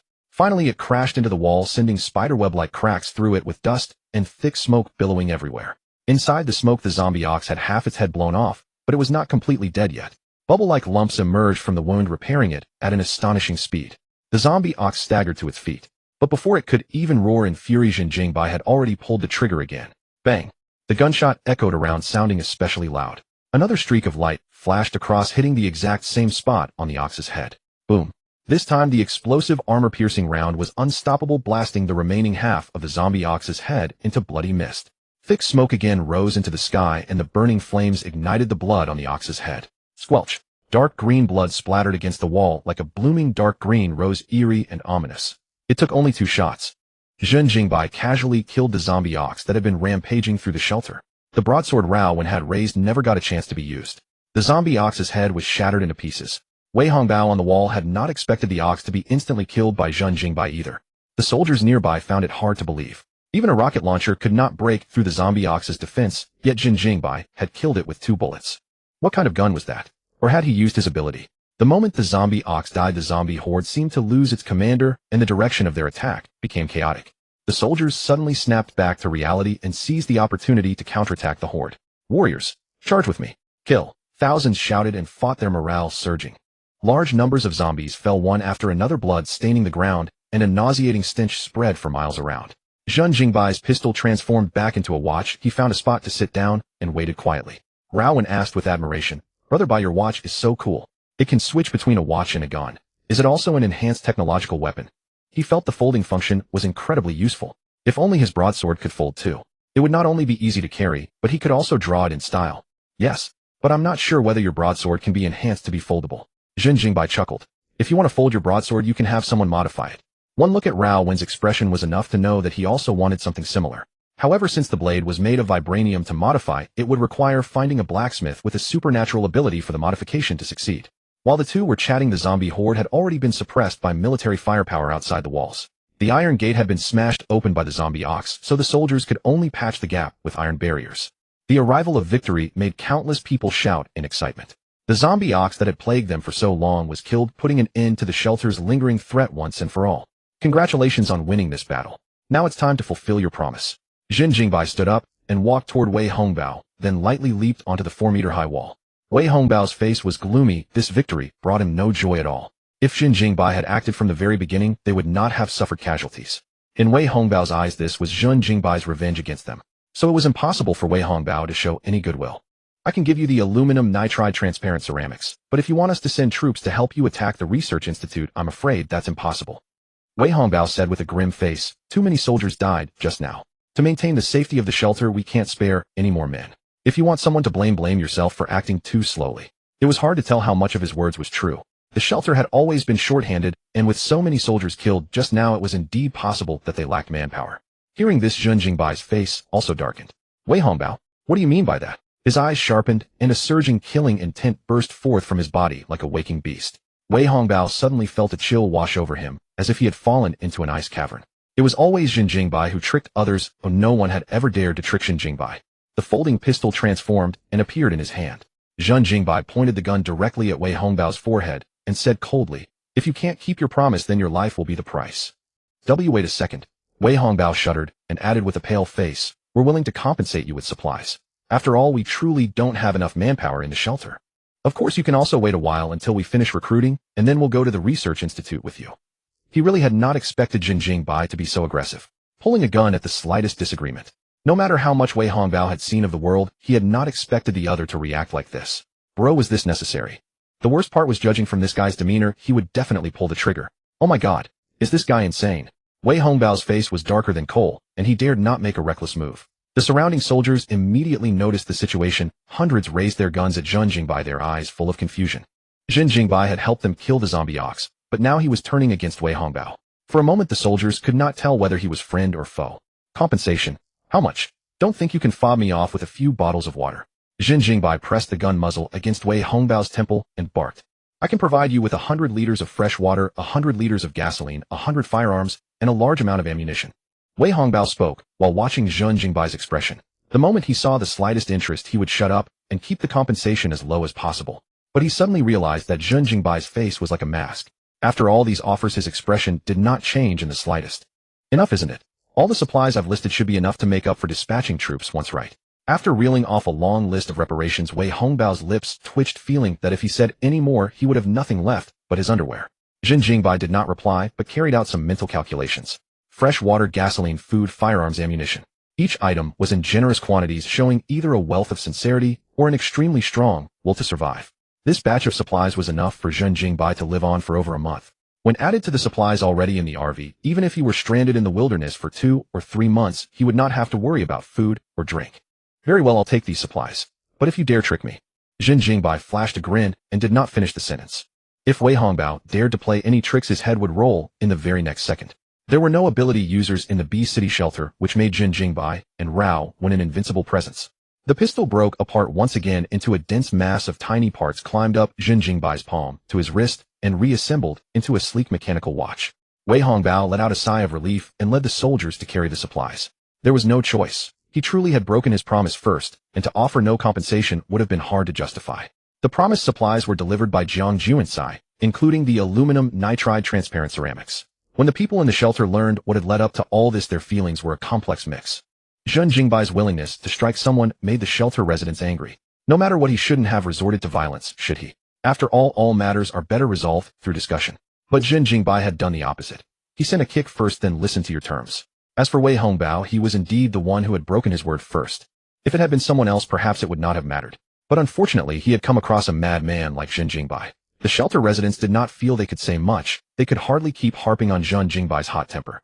Now that they knew exactly how hot-tempered Zhen Jingbai was, who would dare make trouble, the soldiers no longer dared so much as talk to this madman for fear of offending him again. In front of the RV, Jiang Junkai brought over the last crate of supplies and said, "Brother Bai, these are your things, please check them." He did not dare look Zhen Jingbai in the eye, feeling a faint fear. Zhen Jingbai's earlier display had been too fierce, and his unpredictable temperament made people feel afraid despite themselves. "All right, you may go." Raowen moved the things into the RV. On it, Raowen was more than eager. He lifted a large crate and headed straight up to the second deck of the RV. Yep, yep, yep. Suddenly, a young high-pitched bark came from below. Mala caught Raowen's pant leg in her mouth, putting up a fierce, baby-like resistance against Raowen the intruder. Confused because his view was blocked by the crate, Raowen recalled that there had been no dog on the RV. What? Could it be the infected dog from last night that had never been found? Raowen's heart jolted, and he quickly looked down. A beautiful coated dog was yapping at him with that same cute fierceness, and its silly, adorable expression made the corner of Raowen's mouth rise. "Brother Bai, you really did bring last night's dog on board. Wasn't it infected?" "It doesn't look like it." Raowen carefully put down the crate and reached out to stroke Mala, but got bitten squarely.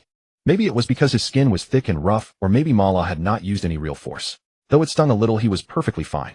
All you need to know is that it's fine. You don't have to think about the rest. If you catch the virus one day, as long as you get back to the RV before you mutate, you'll be safe. Zhen Jingbai walked over and said this. Since Raowen chose to follow him, he needed to let him know lest Raowen got infected one day and failed to return to the RV in time, wasting his life for nothing. And it's called Mala. From now on, it will stay with you in the rear compartment. You're responsible for its food, drink, and waste, understand? Zhen Jingbai said with a smile. Yep, yep, yep. Mala ran back and forth around Zhen Jingbai's feet, as if protesting. It preferred Zhen Jingbai over the big fool Raowen. Got it. Raowen nodded seriously, then his face fell, and he gave a rueful smile. But Brother Bai, if other people join us later, won't they all be squeezed in with me? The compartment was spacious, and adding a dog or a person would not be a problem. But if one or two more were squeezed in, it would be very cramped. Raowen believed that many others would follow Zhen Jingbai just like him. They couldn't all pile in together, could they? Zhen Jingbai rubbed his chin, looking thoughtful. He really had never thought about that. The main reason was that at first he had only thought about how to survive. How could he have had time to consider others? But now the situation was different, and the arrival of the apocalypse had brought drastic changes.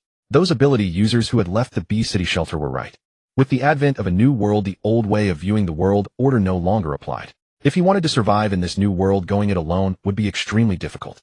Humanity had to withstand not only zombie attacks, but also the new force of ability users. Not every ability user pursued raw strength, some craved power and desire, and so conflict began.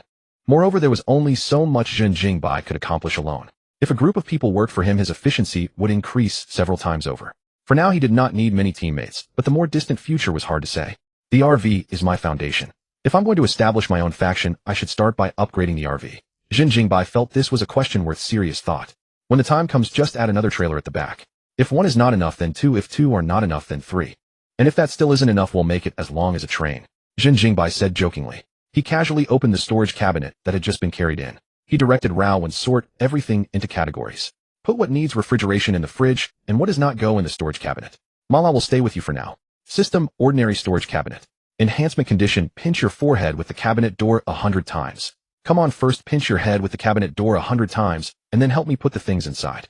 Zhen Jingbai said this in an incredibly natural tone, as if talking about the smallest thing, and Raowen thought he had misheard. He laughed, and asked, Brother Bai, what did you say? What do I use the cabinet door for? To pinch your forehead. Huh. I knew it couldn't be. Raowen's voice cut off abruptly, and he came to with a jolt. Pinch my forehead.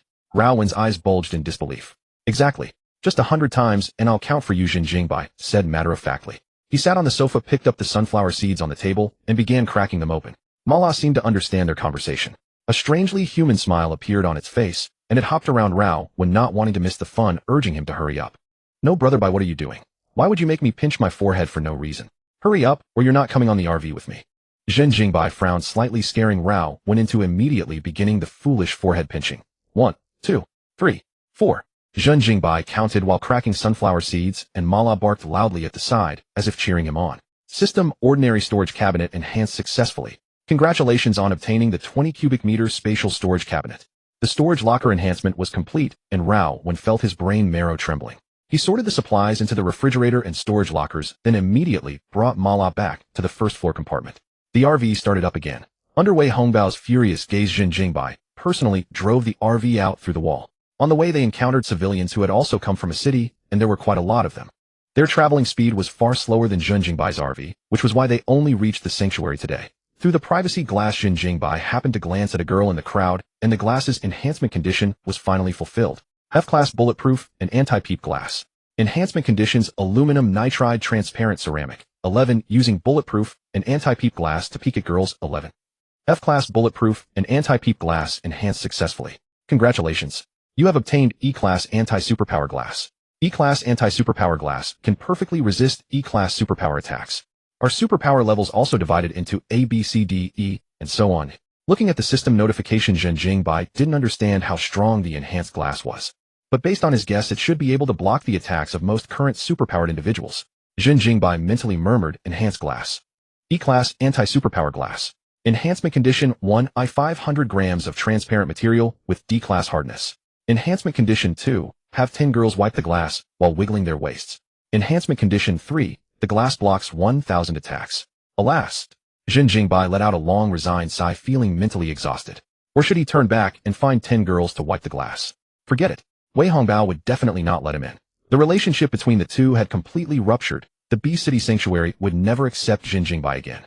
Therefore, after going to the Research Institute to obtain the Lancedire Stone, if Zhen Jingbai wanted to replenish a large quantity of supplies at once, he could only go to the next sanctuary. Even if he had not broken with the B-City Sanctuary, he would still go to the next sanctuary. After all, B-City's information was so limited. To learn more, he had to go to other cities. The RV drove along the barren wasteland highway, ruined buildings flashing past on both sides, exuding an air of decay. Zombies that blocked the path were all sent flying by the RV. Occasionally, zombies would be dragged under the vehicle, the heavy wheels rolling over them, and claiming one zombie life after another. F-class bulletproof rubber tires. Enhancement condition: run over and kill 1,000 living beings. 10001000. F-class bulletproof rubber tires enhanced successfully. Congratulations. You have obtained E-class self-adaptive deformable anti-superpower tires. E-class self-adaptive deformable anti-superpower tires can defend against E-class superpower attacks and can automatically transform into the optimal tire for the current terrain. After the long journey, the RV finally fulfilled the condition of crushing 1,000 living beings. This condition seemed simple, but in reality, it was rather hit or miss. Zombies that were killed by being rammed by the RV and then run over by the wheels could not be counted as being crushed to death by the wheels.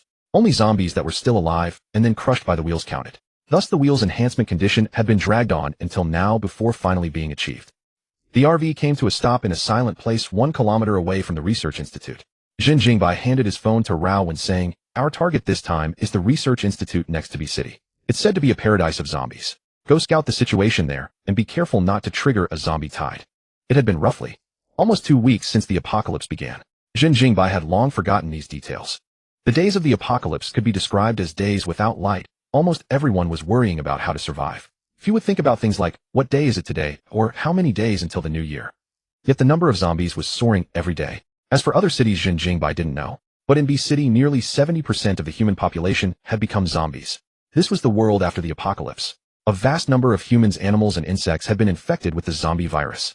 They lurked in every corner of the city waiting for prey to appear. The blood of zombies spilled across the land, and after being absorbed by plants, it became super fertilizer. As a result, the walls of abandoned city buildings were covered with brown vegetation. A few old trees that had not collapsed grew several times larger in just 2 weeks under the nourishment of zombie blood. The vegetation flourished and grew stout while the city was crammed with zombies. The Research Institute had turned into a zombie paradise. Under such circumstances, barging in without first scouting the area was no different from walking to one's death. Rao, who had come down from the compartment, nodded. He took the phone Zhen Jingbai handed to him and was about to go scout ahead when Mala quickly followed up. Before leaving, Mala gave Zhen Jingbai 2 soft barks, signaling that he didn't need to worry. Zhen Jingbai did not restrict Mala's movements because Mala was a dog that possessed superpowers. Its mechanization superpower allowed it to transform into a true mechanical dog, undetectable by zombies and even able to evade a Yin's detection. Moreover, Zhen Jingbai wanted to test whether Mala's superpower had other abilities besides physical transformation. In the future, Mala would definitely serve as a main combat force, so it couldn't stay in the RV forever. Zhen Jingbai walked to the tire and touched it gently with his hand. E-Class Self-Adaptive Deformable Anti-Superpower Tire. Enhancement conditions: travel 1,000 kilometers, ascend a mountain of knives, descend a sea of flames, and run over 10,000 zombies with the wheels. What a mountain of knives and sea of flames. This tire's enhancement conditions were vague. They were truly a difficult trial. The sea of flames was perhaps understandable. A burning land could indeed be called a sea of flames. Then what about the mountain of knives? No matter how you thought about it, it seemed to be a big mountain full of knives. Where in the world could one find such a thing? Build one yourself. Zhen Jingbai felt that this method was feasible, just a bit troublesome. He would find some helpers to help build the mountain of knives when he had the chance. Zhen Jingbai wrote the plan into the holographic projection computer, and while Raowen was searching, he enhanced the firearms and ammunition he had received as compensation. Ordinary bomb enhanced successfully. Congratulations. You have obtained frost grenade. Ordinary bomb enhanced successfully. Congratulations. You have obtained electroshock grenade. Ordinary bomb enhanced successfully. Congratulations. You have obtained blaze grenade. Armor-piercing round enhanced successfully. Congratulations. You have obtained frost bullet. Armor-piercing round enhanced successfully. Congratulations. You have obtained blaze bullet. Normal grenade enhanced successfully. Congratulations. You have obtained electroshock grenade. Normal grenade enhanced successfully. Congratulations. You have obtained frost grenade. 2 of the same kind of ammunition could be enhanced into new ammunition. But enhancing the same type of item could produce different new ammunition, something Zhen Jingbai had not expected. For example, enhancing an armor-piercing round would randomly produce either a frost bullet or a blaze bullet, not a fixed one. The same applied to hand grenades and rifle grenades. Just from the names of the ammunition, one could tell that their effects were anything but simple. Each type of ammunition was engraved with patterns of different colors. These patterns would flicker from time to time, making them look like enchanted weapons from a magical world. Ain scanned and recorded the appearance of the ammunition to prevent Zhen Jingbai from confusing the effects of the bullets. An impressive assortment of ammunition was stacked in different crates. The faint glow emitted by the patterns resembled magic arrays brimming with a sense of danger. Zhen Jingbai picked up a frost bullet with his fingers, eager to go out and test its effect immediately. But he suppressed that impulse and once again mentally murmured, enhance. Frost bullet. Enhancement condition: 10 frost bullets, 1010. Just 10 bullets to strengthen again. That's easy. Zhen Jingbai felt a wave of relief. He loved this kind of enhancement condition that was easy and didn't cause social death. This was the right way to use the system. Frozen bullet enhancement successful. Congratulations on obtaining super frozen bullet. Super frozen bullet can instantly freeze a 100-meter radius. This bullet's name is a bit random. Can't the system think of a cool and imposing name? Zhen Jingbai scoffed inwardly. 10 frozen bullets for enhancement plus the target bullet made a total of 11 frozen bullets. Right before Zhen Jingbai's eyes, they blurred and merged together. In the end, they formed a light blue bullet seemingly made of ice, crystal clear and translucent. Zhen Jingbai picked it up and a chill instantly seeped from his fingertips, as if he were grasping not a bullet, but ice. The bullet's surface was even like a mirror reflecting his handsome face. System: keep enhancing. Super frozen bullet. Enhancement condition: 100 super frozen bullets level. 3 ice attribute crystal core. Hiss. Seeing this enhancement condition, Zhen Jingbai couldn't help but gasp. The former condition was simple. As long as he had enough bullets, it could be achieved. But the latter requirement was quite difficult. What is a crystal core? Could zombies have crystal cores inside them? I don't remember the internet mentioning this. Zhen Jingbai swiped his palm through the air connected to City B's official website and indeed saw no such information. The authorities couldn't possibly hide something like that. That meant no one in City B had come into contact with crystal cores yet. Level 3. Does it refer to level 3 creatures? Do level 3 creatures alone produce crystal cores? Zhen Jingbai felt that this possibility was very high. But what does this ice attribute mean? Could zombies have attribute bonuses too? This enhancement condition truly baffled him. Zhen Jingbai even suspected that this enhancement condition was the system's revenge. After all, he had just mocked the system for being poor in vocabulary, and now the system had produced such a confusing enhancement condition. Then Zhen Jingbai repeated the same mistake. He also enhanced all the other ammunition, and a pile of ammunition bearing the word super lay before him. Super blazing grenades, super frozen grenades, super frozen grenade rounds, super electrocharged grenade rounds, super blazing bullets. Without exception, their enhancement conditions were the same as those of the super frozen bullet. They all required level 3 attribute crystal cores. Fire attribute, ice attribute, lightning attribute, and so on. Zhen Jingbai's batch of ammunition upgrades was finally blocked by the enhancement conditions. Sure enough, infinite upgrading wasn't as simple and easy as he had imagined. Zhen Jingbai looked again at the large number of guns in the storage cabinet. Their enhancement conditions all required killing creatures. Duplicate weapons were of little use to him. They could either be given to teammates or traded away. Rowan liked using his large broadsword and rarely used guns. Therefore, this pile of guns could only stay in the cabinet for now. Beep.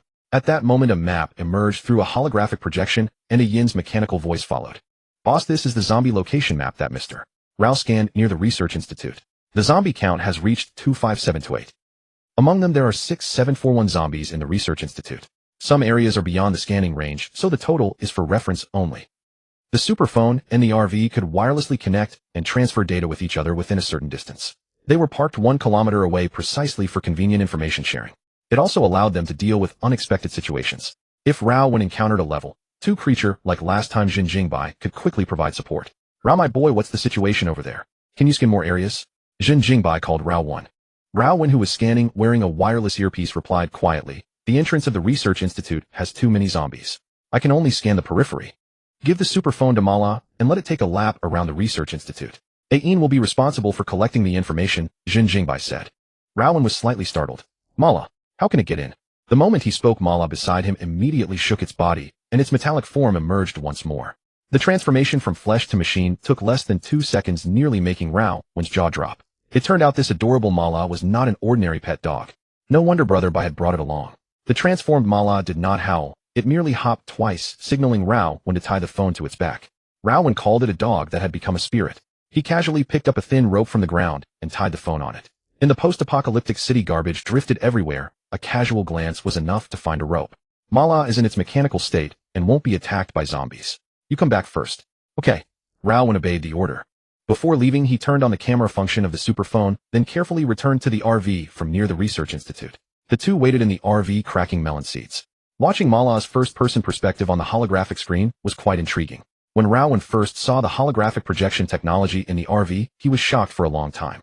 Such technology, which had never appeared in reality, was actually born in an RV. But after seeing it enough times, Rowan became completely calm. Isn't it just a holographic projection? There will probably be many more black technologies in the future. I must stay calm. Otherwise, how can I follow Brother Bai? As Mala went deeper into the laboratory, Yin's data kept updating, and the total number of zombies was increasing at an astonishing rate. When Mala moved out of connection range, the image stopped. Zhen Jingbai and Rowan waited in the RV for about 20 minutes before the frozen image started moving again. Yin immediately transmitted the collected information back to the RV. The holographic screen unfolded before the two of them. When they saw the information on it, both of their expressions turned somber. The zombies in the Research Institute were not a big problem, but the level 2 creatures in it had reached a terrifying 30. Among them was a zombie wasp that could evolve to level 3 at any moment. The captured footage was very dim, but some bulbs were still working and flickered occasionally. From the image, they could clearly see that this zombie wasp was about the size of a normal human. The most horrifying part was that it had a silvery white human face. Its eyes were tightly shut as if it were asleep. It was accompanied by 10 bloated level 2 zombies. When they breathed, their bellies swelled as if they would burst, and dark green pus flowed from the corners of their mouths, looking utterly revolting. There was no doubt that these 10 bloated zombies were guarding the zombie wasp. The other 20 bloated zombies were located on the first floor and basement level 1 of the Research Institute. The zombie wasp was located on basement level 2. Apart from that, Zhen Jingbai also saw the material he needed, Lan's Delight. It was not thanks to his vast knowledge that Zhen Jingbai recognized the Lancidel stone at a glance. Rather, there was a transparent jar beside the zombie bee. Under the faint flickering light, the label on the jar clearly read Lancidel stone in large lettering. Yet the stone was not as beautiful as its name suggested. It was pitch black and smaller than a fingernail. Without careful observation, it might have gone unnoticed. Mala sprinted over with a rapid clatter, and the noise drew the zombie's attention. But with no scent, no body heat, and an unmistakably mechanical appearance, the zombies lost interest at once. Mala came back safe and sound. The first thing it did upon returning to the vehicle was seek credit from Zhen Jingbai, its little tail whirling so fast it threatened to turn into a fan. Zhen Jingbai was not stingy. He took out some of his dwindling stock of spicy beef jerky and fed it to the dog. Beside him, Rowan said solemnly, Brother Bai, this Research Institute won't be easy to break into. What you need is right next to the zombie bee. It really won't be easy, Zhen Jingbai replied. Zhen Jingbai said calmly, but if we don't break in, we will cut off our road to the future. Not strengthening the RV's shell did not matter much at the present stage. But half a month later, an F-grade shell would be easily torn apart by zombies. If they did not upgrade to E-grade defense, let alone reaching the next shelter, they might not even find a place to eke out a living. Brother Bai, just tell me. How should we act? Rowan asked seriously. Actually, he had not understood a word. What did breaking into the laboratory have to do with their future path? Even if he racked his brains until his head split open, he would never figure it out. But he knew that if Brother Bai said they had to charge and then charge and they must. The reason why did not need to be known. Zhen Jingbai raised his palm slightly, and the holographic map instantly enlarged. He tapped marks lightly on the map, and said there are too many zombies at the main gate of the institute, so we'll go in through the back door and descend the elevator cables to the second basement floor. The elevator had long been out of service, and its doors were shut, so the shaft contained no zombies. A truly safe passage. The emergency stairwell, by contrast, was piled high with zombies. When the virus erupted, people had all chosen to flee through the emergency stairs. After all, the correct escape route in a disaster is to leave by the safety passage, and no one would be stupid enough to keep taking the elevator. But zombies were not like earthquakes or fires. The safety passage had instead become the place where people met their end. When Zhen Jingbai had gone to Qingdao Plaza, it was due to inexperience that he took the emergency stairwell and nearly lost his life. From the ammunition box, he produced the enhanced rounds and handed them to Rao one by one. These are ice bullets. They can freeze a single target in an instant. These are ice grenades. They can freeze a small area about 10 meters around. And these are super ice grenades. They can instantly freeze an area 100 meters around. Because Rowan could not remember so many types of ammunition, Zhen Jingbai gave him ice ammunition only. Ice ammo could also freeze zombies silently, producing almost no noise. Zhen Jingbai kept the lightning and fire ammunition for himself so that Rowan wouldn't accidentally use the wrong kind and jeopardize the plan. Once you're down the elevator shaft, immediately use ice grenades to seal off every passage leading to the second basement and stop the zombies on the upper floors from coming down to reinforce. Zhen Jingbai marked red dots one after another on the map, making Rowan memorize the locations of those passages. This step was vital. If even one opening was left unsealed, an endless tide of zombies would pour in. That would have an enormous impact on the plan. Rowan nodded earnestly, his eyes fixed on the projected map, not daring to overlook a single detail. Zhen Jingbai bared his teeth in a grin, a hint of madness flashing in his eyes. Once all the entrances are sealed, we'll go on a killing spree and finish off every last zombie. Kill them all. Brother Bai, there are 10 level 2 zombies on the second basement floor, and 1 zombie B about to become level 3. Even Rowan, who thought himself fairly capable, could not help showing shock. The strength of 1 level 2 zombie was enough to sweep through thousands of level 1 zombies. Let alone 10 level 2 zombies gathered together. If the two of them charged straight in, how was that different from seeking death? Zhen Jingbai curled his lips upward. Don't worry. Level 2 zombies aren't much of a threat to us. That zombie B is the real danger. Their power was already worlds beyond what it used to be. Zhen Jingbai now had a stockpile of enhanced weapons, and Rowan's strength was growing stronger every day. To Zhen Jingbai, a level 2 zombie was merely 2 shots. With all the enhanced ammunition, he could wipe out the level 2 zombies even by hurling it around recklessly. The only troublesome one was the zombie B on the verge of level 3. Every time these zombies leveled up, their strength multiplied exponentially. Though the gap was only a single level, the difference in power was like heaven and earth. Zhen Jingbai's blast-folding pistol with armor-piercing rounds loaded could kill a level 2 zombie in 2 shots. But when he faced a level 3 zombie, he had no idea how many shots would be required. The zombie B seems to be fast asleep, Rowan suddenly said. It might be in the critical stage of a breakthrough, so maybe it can't attack us at all. Rowan interjected. Zhen Jingbai was momentarily stunned, then immediately slapped him across the head. Breakthrough? This isn't some damn cultivation story. Who made the rule that a zombie can't make a move while breaking through? Making such assumptions in advance was hazardous. If the guess was right, fine, but if it was wrong, they could easily lose their lives because of it. Listen, in a moment I'll go out and draw the zombie horde at the back door. You slip and clear the zombies near the elevator shaft first, and wait for me before we go down together. Understand? Understood. Then move out. Mala, you stay with Rowan and adapt to whatever happens. Zhen Jingbai stood up, put on his reinforced suit, and donned the gas mask with night vision. Besides night vision, the mask's main purpose was to dilute his exhaled breath, effectively impairing the zombie's sense of smell. He carried all the ammunition, hung the heated hand axe from his waist, and slung the infinite bullet rifle over his shoulder. The rifle could not use enhanced bullets, but it could itself be enhanced. Infinite bullet rifle. Enhancement conditions: 30 fine AK, 47 rifles, 3030, 500 rifle headshots, 223,500. He was only a little over 200 headshots short of fulfilling the enhancement condition. That was exactly why Zhen Jingbai chose to lure the zombies himself. He wanted to enhance the rifle once more. Perhaps the upgraded new gun would turn out to be useful against the zombie B. The 2 men and 1 dog split up. Zhen Jingbai first placed the 30 AK, 47 rifles required for the enhancement condition on a rooftop. Only then did he head to the roof of a building near the research institute. Standing on the height, he looked down. Rowan and Mala had already been waiting in a concealed corner for quite a while.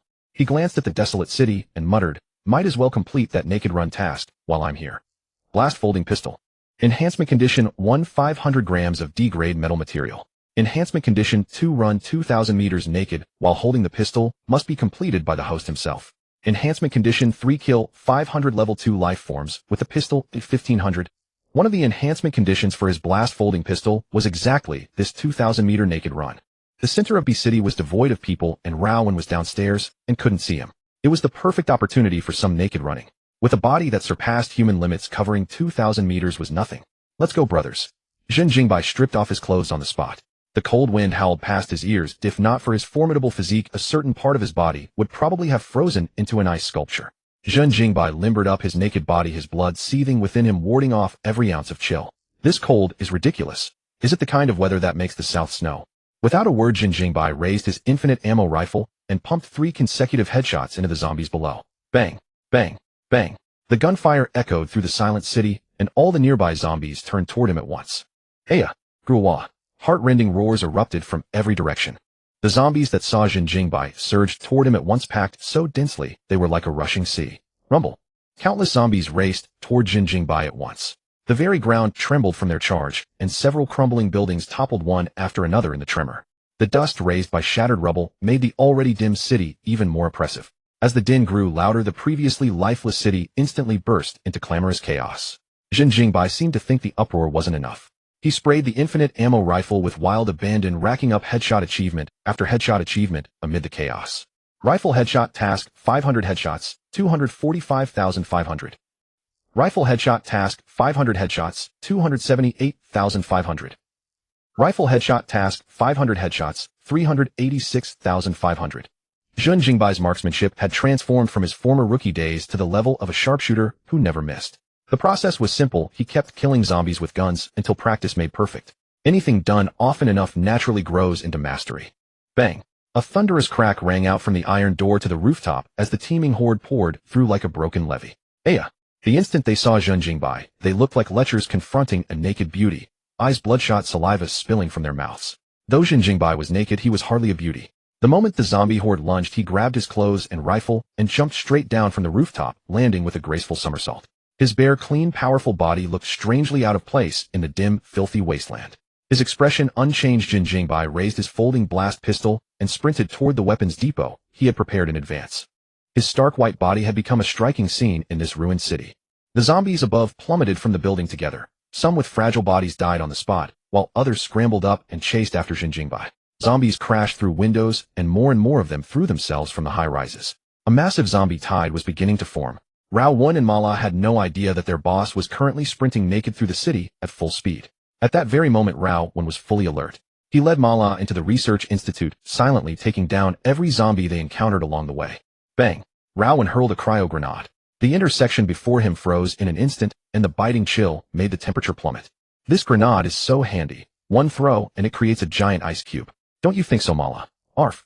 Mala bounced around cheerfully in agreement. From the back door to the elevator shaft, there is only one route left. I sealed off all the other intersections and wiped out every zombie. Now all we have to do is wait for Brother Bai. Rowan reached the elevator doors and pried them apart with sheer force. The grating screech echoed long through the shaft. Some zombies were drawn by the noise, but unable to locate its source, they simply stood where they were dumbfounded. Rowan used a flashlight to inspect the shaft carefully, and only after confirming no zombies were inside did he sit down to rest. He whiled away the time, teasing Mala while waiting for Brother Bai to arrive. Zhen Jingbai's order had been to clear the nearby zombies, but Rowan exceeded his mission. Not only had he cleared every zombie from the back door to the elevator shaft, but he had also frozen all the other streets solid. This cut off any chance of zombies passing by and stripped them of their olfactory advantage. With every path sealed, the zombies naturally couldn't pick up the human scent from behind the frozen walls.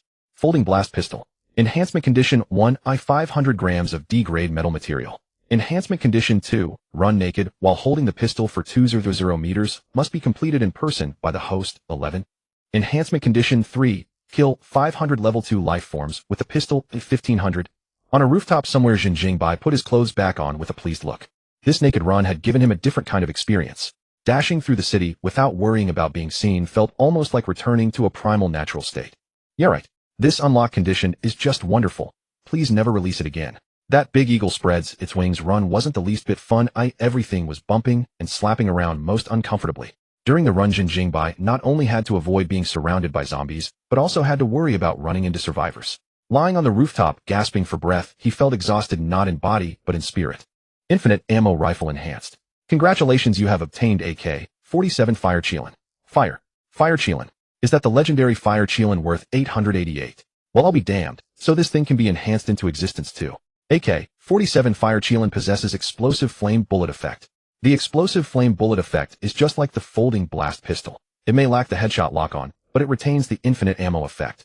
At the sight of the new rifle in his hand, Zhen Jingbai was wild with joy. Infinite explosive flame bullets. If he sprayed this gun into a swarm of zombies, they probably wouldn't be able to withstand it, right?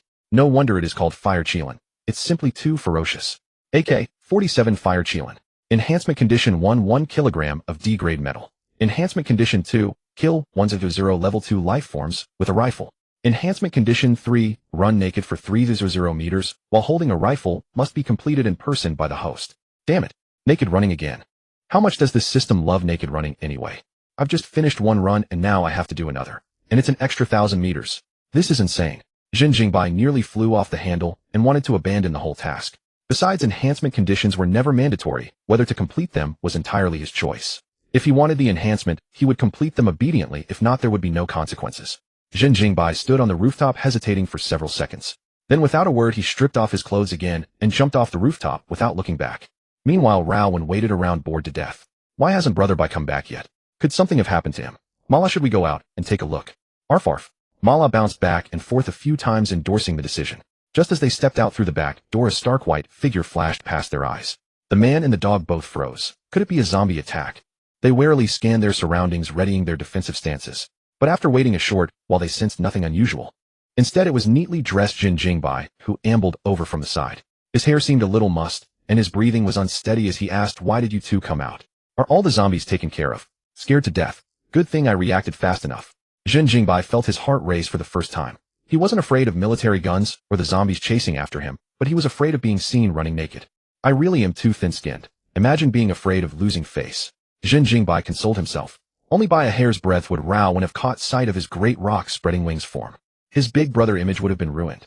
"Bro, Bai, we saw you hadn't come back for ages and thought something happened. We were just about to look for you," Raowen said cheerfully. Zhen Jingbai let out a long sigh of relief. "Good, you didn't see anything." "Didn't see what?" Raowen looked confused.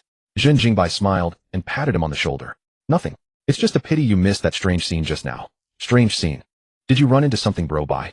Zhen Jingbai nodded. "When I was luring the zombies, I ran into another zombie tide. They seemed to be gathering in some direction. During his first naked run, he had run into another zombie tide. Those zombies seemed to be following the orders of a high-tier zombie, all converging in a single direction. The zombie horde chasing behind Zhen Jingbai also seemed to receive orders the moment it met the other tide. The two hordes merged directly and attacked together in that same direction. Zhen Jingbai used that chance to slip away. His second naked run was practically unobstructed. He didn't encounter a single zombie. All around him was a messy wasteland, as if he had arrived in a dead city. So Zhen Jingbai ran and searched the area at the same time. Once he confirmed there were no zombies, he headed straight for the research institute. When he reached the back door of the research institute, the upgrade conditions had just been completed. But to his surprise, Raowen and Mala came out. Fortunately, he was quick enough, so Raowen didn't see him. "The only place in B City that would draw a zombie horde attack seems to be the shelter," Raowen exclaimed. Could this entire zombie tide be attacking the B City shelter? Moreover, such coordinated movement almost certainly meant a high-tier zombie was commanding them. The iron gate of the B City shelter was already broken, leaving only the fence. And there were no ability users guarding it.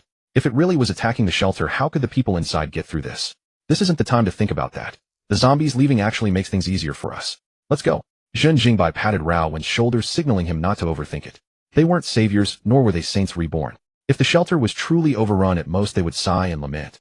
They would never abandon their own mission for the sake of the people in the shelter and rush back recklessly to save them. Go back to the shelter to be heroes, or upgrade the RV to protect themselves.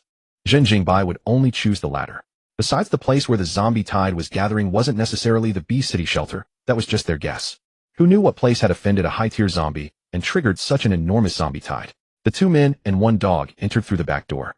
Seeing Raowen's frozen masterpiece, Zhen Jingbai couldn't help praising, "Not bad. You do have a brain after all." He had thought Raowen would merely kill off all the nearby zombies. He didn't expect Raowen to know how to use an ice-sealed passage to keep the zombies out. Heh, that's right. Rowan chuckled sheepishly and scratched his head. Since he was rarely the smart one, he naturally wouldn't be modest. At the elevator entrance, Zhen Jingbai scooped up the dog, grabbed the elevator cable with his bare hands, and slid down. Rowan wasn't as wild as Zhen Jingbai. He put on his gloves first, then grabbed the cable and slid down. Clang. The thermal cutting hand axe easily cut open the elevator doors below. The two of them peeked in from either side. The temporary generator on the second basement level of the Institute was still running. But only some areas had lights, and they flickered occasionally weak and dim. Zhen Jingbai scanned the room and spotted the 10 second-tier zombies at once. They seemed unable to support their own weight. Their bloated bodies collapsed on the floor as they panted with hoarse heh and sounds. The human-faced zombie wasps hung on the wall with their eyes tightly shut, like eerie sculptures. Zhen Jingbai simply ignored the ordinary zombies around him. Those small fries were as good as non-existent to him. Even the 10 second-tier zombies posed no threat in his eyes anymore. Mala, in a moment, bring me the jar next to the zombie wasps. Then wait in the elevator shaft for us to take you up, Zhen Jingbai said to the dog. But Mala shot him a disdainful glance. It activated its mechanical ability, and its trembling body was instantly covered in steel. Mala's mechanical tail touched the elevator cable, and the machinery on its tail actually fused with it. Then with a whoosh, Mala shot up from the second basement level to the first floor. Woof! It let out a light bark and went back down from the first floor to the second basement level, wagging its tail at Zhen Jingbai endlessly, as if showing off its new ability. So you had this ability all along. Why didn't you use it earlier and made me carry you down? Zhen Jingbai glared at the dog, pretending to be angry. Mala nuzzled his pant leg with its mechanical head, showing that it simply liked being held by its master. When it came to acting cute and begging for affection, this dog was the best. Alright, since you can go upstairs on your own, take that jar and head back to the RV first. Ain will open the door for you. Got it. The dog nodded and jumped straight out of the elevator shaft. Its clanging footsteps attracted the attention of every zombie. Moving swiftly, Mala deliberately made its steps even louder as it ran toward the zombie wasps. The instant all the zombies focused on Mala, Zhen Jingbai and Rao Wen leaped out at the same time. Crack, crack, crack. Boom. Rao Wen threw a freezing grenade first. A giant block of ice instantly formed, completely sealing off the 3 nearest passages. Yeah. The icy air surged out, and all the zombies roared at once. The deafening sound turned into rolling shockwaves, sending the Institute's blueprints flying everywhere. The 10 big fat zombies vanished from where they were in an instant. When they reappeared, they had already arrived in front of Zhen Jingbai and Rao Wen. A terrifying force howled with a gale, rustling the blueprints in the air, as imposing as a rhino charge. Flesh! Flesh! The fatty suddenly threw a punch. One strike capable of piercing steel-reinforced plates. Rao Wen immediately swung his broadsword, slicing through the air with a sharp whistle. He collided with the 5 fatties, kicking up fierce gusts. It was like giants fighting in a cramped space, smashing through piles of equipment and turning the Institute into a complete mess. Zhen Jingbai also ran into 5 big fatties, but his movements were far more clean and decisive. He raised the fire Qilin, stomped his foot, and rapidly retreated to evade. Boom, boom, boom, boom, boom, boom. The fire Qilin fired wildly, every bullet carrying an explosive effect that detonated mercilessly inside the fatties' bodies. The roaring explosions sent heat waves rushing at them, flames shot into the sky and illuminated the whole laboratory. The blueprints in the air burned fiercely, fluttering like joss paper at a funeral. The bloated bodies of the 5 fatties were blasted by the fire Qilin into rotten persimmons, their bloody holes looking extremely gruesome. Dark green pus and blood spurted from the wounds in wet, squelching bursts. Facing Zhen Jingbai's fire Qilin, the second-tier zombies held on for less than 5 seconds before turning into a pool of sludge and collapsing to the ground. Crackle! Zhen Jingbai suddenly tossed a purple grenade in Rao Wen's direction. In an instant, blinding lightning spread out like a spiderweb. With a thunderous boom, it surged toward the 5 fatties to devour them. Damn, bro, watch where you're throwing that. Rao Wen's scalp went numb. Seeing the danger, he hurriedly dodged back. He had barely moved when the lightning completely swallowed the 5 fatties. The power of thunder was like thunder dragons descending, coiling tightly around the fatties and madly releasing lightning. Hey Art! The 5 fatties screamed in agony. Dark green blood seeped out through their skin, and their bloated bodies turned into 5 glowing giants. Seal off the passages now. Follow the plan. Leave the rest to me, Zhen Jingbai said sharply. He didn't stop there. He threw another explosive fire grenade. Rumble. The scorching explosion swept across the field with thunderous flames like molten lava rolling down and merging with the lightning. The 5 fatties gradually fell silent amid their heart-wrenching screams. Rao Wen didn't stand there stunned. He moved extremely quickly. One after another, he threw out freezing grenades, sealing off the remaining passages one by one. The zombies reinforcing from outside were all cut off by ice walls. Then Rao Wen raised his broadsword and began cutting down the first-tier zombies. Whoosh! The vibranium hard broadsword cut through the first-tier zombies like a laser slicing through tofu. Rao Wen turned into a reaping machine, swiftly slaughtering the zombies. Mala successfully grabbed the jar containing the Lan's Delight. Neither the lightning nor the flames had the slightest effect on Mala.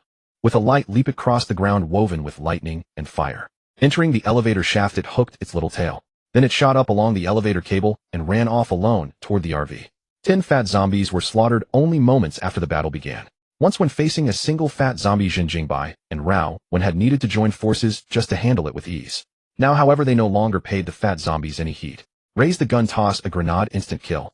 Zhen Jingbai did not drop his guard over killing fat zombies so easily. His attention remained locked on the zombie wasp. Such a racket would startle even someone dead asleep. In the instant the 10 fat zombies died, the slumbering zombie wasp abruptly opened its eyes, exactly as Zhen Jingbai had predicted. Its pupils shifted, locking first onto Rao who was wreaking havoc. Whoosh! The wasp's wings beat the air, letting out a low buzz. The zombie wasp vanished from its spot faster than the fat zombies, and even Zhen Jingbai could only barely follow its flight path. Rao. Seeing the wasp darting at Rao, Zhen Jingbai shouted immediately. Rao's muscles tensed in an instant, but his defensive move was a second too late. Thunk! The zombie wasp planted its stinger into Rao's chest, injecting purple venom from the needle at the tip of its abdomen. In that moment Rao's entire chest turned purple-black. Boom boom boom. The fire Qilin aimed at the zombie wasp and fired round after round. The muzzle flashes blazed like a raging Qilin roaring madly. But the zombie wasp's reaction speed was extreme. Facing a storm of gunfire it turned into an afterimage and dodged every shot. The explosive incendiary rounds smashed into the walls, blasting scorching craters. The billowing flames turned this place into a seething sea of fire, and countless zombies were burned to ash. Raowen crashed heavily to the ground, blood and venom mingling as they poured from his chest. The pain from the poison made him cry out miserably, and his whole body fell into paralysis. Human. Above the sea of fire the zombie wasp actually spoke human language, its mouth producing a voice that sounded like a woman's. A silver-white human face appeared on its body, wearing an expression indistinguishable from a human's. Were it not for the wasp body, a single glance at that face would make anyone believe it was truly human. The zombie wasp's face was cold and murderous, intent brimmed in its eyes. The instant the explosive folding pistol unfolded from his wrist, Zhen Jingbai pulled the trigger. Since the zombie wasp was faster than rifle bullets, he would use homing rounds instead. Let it try to dodge those. Bang, bang, bang. 7 consecutive shots emptied the magazine. The armor-piercing rounds boosted with an explosive flame effect flew out as 7 streaks of crimson light. The zombie wasp's first reaction was to dodge, and then it flashed straight toward Zhen Jingbai, without turning back. It was so fast that it churned up waves of searing heat. Zhen Jingbai suddenly pulled a titanium hand axe from his waist, its thermal cutting mode activating in an instant and radiating an orange-red glow. Clang! The sharp ring of metal meeting metal burst out, scattering a string of sparks. His thermal cutting axe clashed against the zombie wasp's venomous stinger, and the burning edge left a deep scratch on the stinger. Whiz whiz whiz. The bullets that the zombie wasp had dodged flipped 180 degrees in the air and swept back toward it. Sensing that something was wrong, the wasp twisted aside. But the bullets seemed to have spirits of their own. No matter how quickly it moved, they could always pinpoint its location with deadly precision. With no other choice, the wasp impaled the bullets directly with its stinger. Unexpectedly, the moment they made contact, the bullets exploded with a loud bang. The fierce flames scorched its wings and left them charred. Worse, its stinger had already been cut by Zhen Jingbai, and under the licking flames, all the venom inside the needle leaked and sprayed out. The zombie wasp's flight became frantic and unsteady, and its silver-white face twisted with fury. Despicable human. Seizing the chance, Zhen Jingbai quickly swapped magazines and ran toward Raowen. Rao, what's your status? Bang, bang, bang. While shouting, Zhen Jingbai emptied another entire magazine at the zombie wasp. This time his magazine was loaded with mixed rounds, including electric shock rounds, frost rounds, and explosive incendiary rounds. The explosive folding pistol itself could attach an explosive flame effect to bullets. If enhanced rounds were placed in the magazine, it would create a dual effect. The electric shock rounds carried acceleration and paralysis. The frost rounds carried a freezing effect. Combined with the explosive pistol, they became 2 extremes of ice and fire. When explosive incendiary rounds were combined with the explosive pistol, they produced double the joy. 2 consecutive explosions with even more violent explosive damage. Even a zombie wasp on the verge of breaking into level 3 was battered and disheveled by the 3 types of enhanced rounds. Taking advantage of the wasp's need to dodge the bullets, Zhen Jingbai rushed to Raowen's side to check on him. Half of Raowen's body had turned purple-black. Beneath the gas mask his expression was twisted in agony, and he lay on the ground, twitching uncontrollably. Brother Bai, am I going to die? Raowen's voice trembled. What a bad start, truly a bad start. On the first day of formally following Brother Bai, he was already done for. The apocalypse was far too dangerous. Brother Bai, why don't you leave? Don't worry about me. If I become a zombie, kill me with your own hands. Raowen said feebly. Zhen Jingbai frowned slightly. Judging from Raowen's outward appearance, things were indeed not optimistic. However, the ventilation system in the RV should be able to draw the poison out. But the precondition was that Rowan could hold on until he returned to the RV. If he died on the way, what awaited him was not death, but becoming a zombie. After all, the wasp venom was only one thing, but also contained the zombie virus. You might not die. If you can unleash that berserk ability of yours, maybe it can suppress the poison. Then I'll take you back to the RV, and I can guarantee you won't turn into a zombie. Zhen Jingbai said seriously, quickly reloading his pistol as he spoke. Rowan's berserk ability contained a healing effect. Even if it could not completely eliminate the poison, it could at least suppress it for a while. Rowan's eyes brightened when he heard that he could still be saved. But when he remembered that he had no idea how to activate berserk, his eyes dimmed again. But I don't know how to activate berserk. You have to. Either die or master it.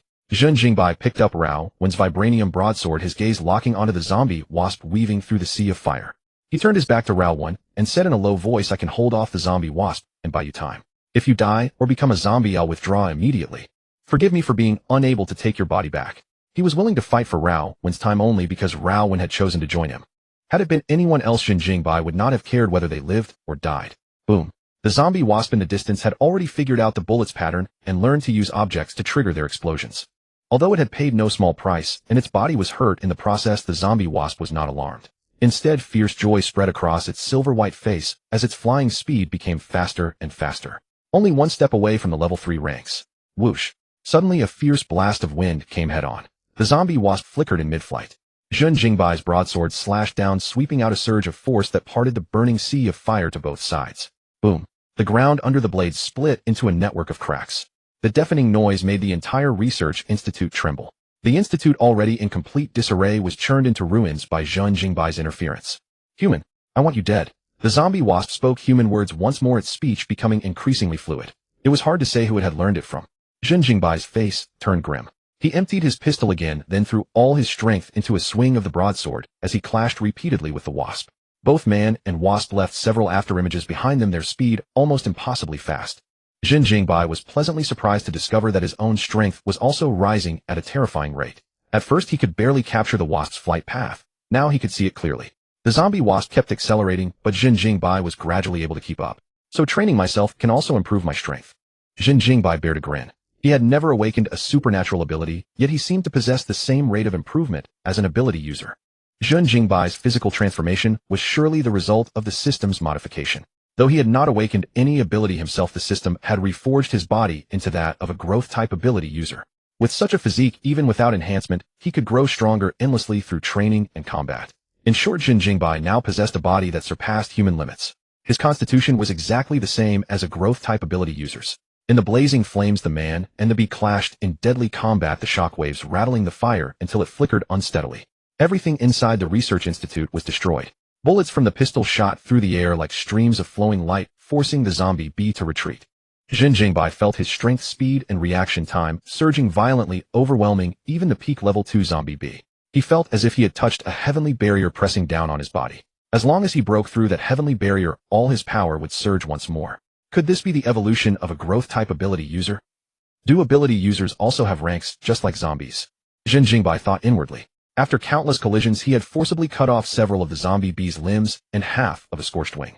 A flicker of fear appeared on the zombie bee's human-like face, but it quickly calmed down, because its evolution was almost complete. The ice-sealed passage was also gradually melting under the scorching heat of the flames. The fat zombies that had clearly been on the first floor and basement level 1 somehow appeared on basement level 2.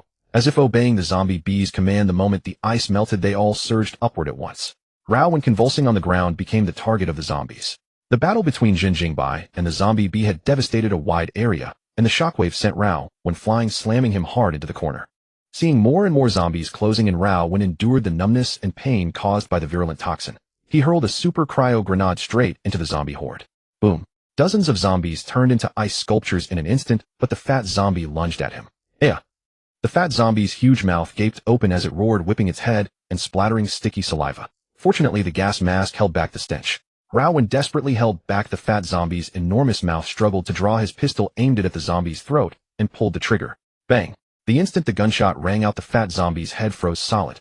The intense movement accelerated his blood circulation, causing the toxin to spread further through Rowan's body. His bodily senses were gradually fading away. When the second and third fat zombies lunged, he could barely feel control of his body. Summoning every last shred of strength, he fired again and again at the fat zombie on top of him. By the time the magazine ran empty, his body had gone completely limp. Beneath the gas mask, his face was overtaken by purple-black toxin. Only his brain was still working. The clash between Zhen Jingbai and the zombie bee was thunderous, and all the zombies surrounding them were killed by the shockwaves of the battle. Facing the still-evolving zombie bee, Zhen Jingbai could not spare a hand to help Rao Wen. If he wanted to survive, Rao Wen would have to rely on himself. I don't want to die yet. Rao Wen's breathing grew rapid. Time seemed to slow in that moment, and the noise of the outside world gradually faded. I still want to see all the splendor of the world and enjoy luxury, even in the apocalypse. Brother Bai still hasn't let me try the cigarettes and liquor in the RV. I don't even have a girlfriend. Only my 2 hands. I've watched countless films, but I've never had the real thing. How could I just die like this? The entire world seemed to shrink to the sound of his own labored breathing echoing in his ears. Rao Wen was filled with bitter unwillingness at the thought of all the things he had yet to experience. Dying like this would be too great a loss. A blazing conviction made Rao Wen gasp harder and harder, and the purple-black toxin on his face began to recede visibly. A low growl rumbled from Rao Wen's throat as control of his body gradually returned. His bones cracked and popped as his tall, powerful frame actually began to grow again. His already massive muscles began to swell, and his 2-meter height kept rising. Only when he reached about 2 meters did it finally slow to a stop. His powerful muscles and towering frame formed perfect proportions with not a trace of bulkiness. Boom. Rao Wen suddenly stood up and threw a punch at the lunging fat zombie, fierce as a tiger descending a mountain. The 2-meter-tall fat zombie was still a head shorter than Rao Wen. Its bloated head exploded under Rao Wen's fist, splattering dark green blood and brain matter through the air. Your granddaddy's back. Rao Wen bellowed, charging toward the zombie bee like a bulldozer. Zombies blocking his path were sent flying, and the fat zombies were effortlessly killed by his fists and feet. As he closed in on the zombie bee, Zhen Jingbai's blade happened to sever its stinger in the same moment. The zombie bee's body hurtled sideways, straight into Rao Wen's fist. Boom. The seamless coordination and terrifying force blasted the zombie bee viciously into the wall, smashing out a huge hole. Brother Bai, I'm here to help. Rao Wen grinned. His gas mask had already fallen to the ground as his skull expanded. The reeking stench made him frown slightly, but the surrounding heat had no effect on him at all. Zhen Jingbai looked up at Rao Wen and asked curiously, how did you master Berserk? Rao Wen flashed a grin and declared with conviction, it was my will to protect you, Brother Bai. That conviction kept me going. Hearing this, Zhen Jingbai looked suspicious. Could this guy really be that loyal? He looked Rao Wen up and down and found that the man now looked like a giant. He had grown even taller. Don't tell me you grow taller every time you go berserk. You're only 16, damn it. Zhen Jingbai's mouth twitched. If this kept up, wouldn't Rao Wen be poised to break the record for the tallest human in history? Rao Wen chuckled weakly, his face somewhat pale. I don't know either, but I've gotten the hang of berserk. The toxin in my body seems to have turned into strength. I feel great right now. You cheeky devil with your face that pale, you'll probably turn into a zombie before long. Let's end this quickly. The zombie bee has already reached level 3. Zhen Jingbai gave the warning. He could see that the wound on Rao Wen's chest had healed, but his face was ghastly pale, just like someone about to become a zombie. Buzz. The moment Zhen Jingbai finished speaking, a sudden drone rang out. The zombie bee had successfully advanced to a level 3 zombie. Frost covered its face, and its savage gaze was filled with the desire to butcher Zhen Jingbai 1,000 times over. The severed limbs, wings, and stinger had all grown back. The zombie bee's body had also turned black-purple with arcs of lightning flickering between its limbs. Every inch of it radiated danger. Looks like it succeeded in advancing. Rao Wen said in a low voice. Yes, but it still won't be a match for us. Zhen Jingbai grinned and tossed the broadsword in his hand back to Rao Wen. He meanwhile drew his titanium thermal cutting hand axe, its blade glowing orange-red and radiating searing heat. You humans. You are strong, so your flesh and blood must be absolutely delicious. Hee. A woman's shrill laughter spilled from the zombie bee's mouth. It laughed without restraint, wave after piercing wave of sound grating against the ears. In its eyes, Zhen Jingbai and Rao Wen were already a foregone conclusion. Becoming a level 3 felt quite comfortable. The zombie bee felt itself invincible and unmatched. The two insignificant humans before it were no longer worth a second thought. Bro, by this zombie seems to have developed human consciousness. Rao Wen said, resting his broadsword on his shoulder. Whatever, it's still a zombie. Just kill it. Zhen Jingbai glanced at Rao Wen's pale face and asked, how long can your berserk state last? Rao Wen shook his head. I'm not sure, but it definitely won't be long. Then we end this quickly. The zombie bee's condition changed after evolving, especially the lightning in its hands. That might be a unique ability of level 3. Zhen Jingbai warned. The two watched the zombie bee warily, not launching a blind attack, but gathering their strength. And this place wasn't just home to the zombie bee. Other zombies were charging at them too. Foolish humans. Petty humans. You have no idea that you face the supreme race. The zombie bee's laugh was shrill and piercing. Lightning crackled across its body like slender serpents coiling around it. A silver-white human face perched upon a purple-black wasp body. It was a sight both horrifying and uncanny. The flames inside the research institute blazed fiercely, reducing nearly everything to ashes. Level 1 zombies charged from the other side of the sea of fire only to be burned into black cinders. Arg! Meat! Meat! Meat! Harga! A flood of zombies burst forth from the passage where the ice had melted, surging like a river breaking through a dam. The fat zombie roared and lunged at the pair. Zhen Jingbai gripped his fire chelan with one hand and unleashed a frenzy of gunfire at it. Boom, boom, boom. Explosions thundered without end, and the flames licked right up to the feet of the two men. Were it not for their reinforced clothing and their own formidable strength, they would never have withstood such prolonged scorching. Rowan did not act rashly. His eyes remained locked on the zombie bee. The surrounding zombies were left entirely to Zhen Jingbai. The endless suppression of gunfire was ferocious. No matter how the zombies charged, they were all mowed down mid-run. The flames scorched Zhen Jingbai and Rowan, but also incinerated swaths of zombies. Thick black smoke filled the entire second basement level, even blocking their vision. Rowan, having no gas mask, was choked by the smoke several times. Zhen Jingbai simply fired straight up at the ceiling. The explosive bullets blasted a hole right through the second basement and the first floor above. Tremors came with thunderous roars. Debris and rubble collapsed, kicking up vast clouds of dust, while the burning black smoke shot straight into the sky. A strange smile crept across the zombie bee's face. In that instant, the one that had lain silent for so long finally moved. The moment the dust cloud rose, the zombie bee transformed into a bolt of purple lightning that streaked across. Shrak! Zhen Jingbai and Rowan's eyes sharpened as purple lightning suddenly appeared from the side. The overconfident zombie bee believed that two insignificant humans could never match its speed. After evolving to level 3, the zombie bee had not only gained intelligence equal to a human's, but also the power of lightning. Now it deserved a new name, the lightning bee. With the blessing of lightning, the lightning bee's speed had shattered the sound barrier. A deafening shockwave erupted outward, instantly scattering the thick smoke. Lightning crackled around its limbs and fangs. Its weapons were no longer just its stinger. Human, die now. The lightning bee laughed wildly and opened its jaws wide, lunging straight for Zhen Jingbai's neck. The human it hated most was the one before it. So the first person it would kill was Zhen Jingbai. The zombie bee shrieked in like thunder, right at the instant it was about to touch him. A blaze of orange-red light carved a graceful arc through the air. The searing hand axe slammed down onto the lightning bee's neck. The scorching blade ripped through flesh like a chainsaw, sending sparks flying, nearly severing its head. How is this possible? That thing can keep up with my speed.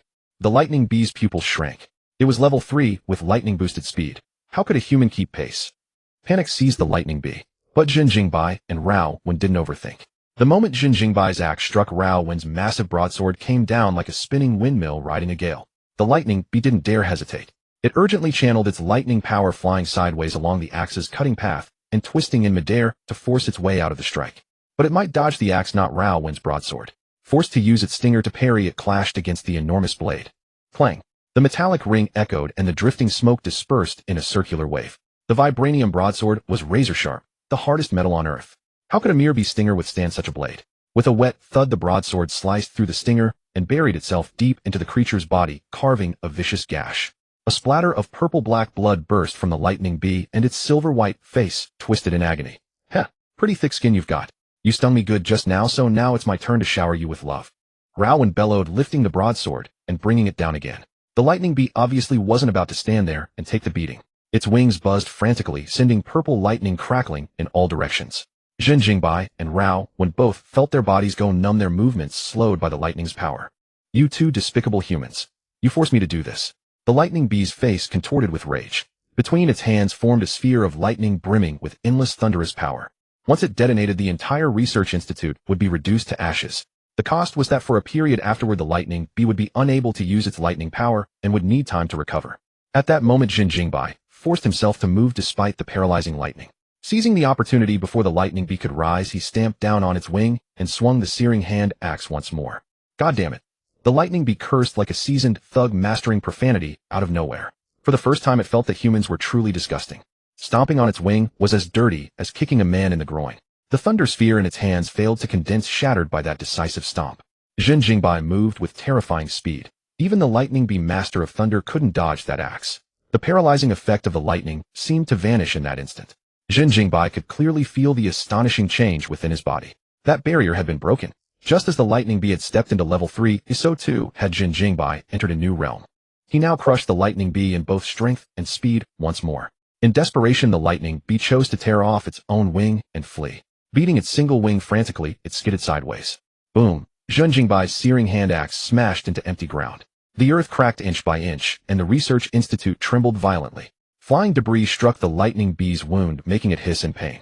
Raowen, whose body had also been numbed by lightning, moved as well. Though slower than Zhen Jingbai in his berserk state, he could match a level 3 zombie. With only one wing, the lightning bee couldn't take off. Crawling on all fours, it scrambled frantically into the smoke and dust.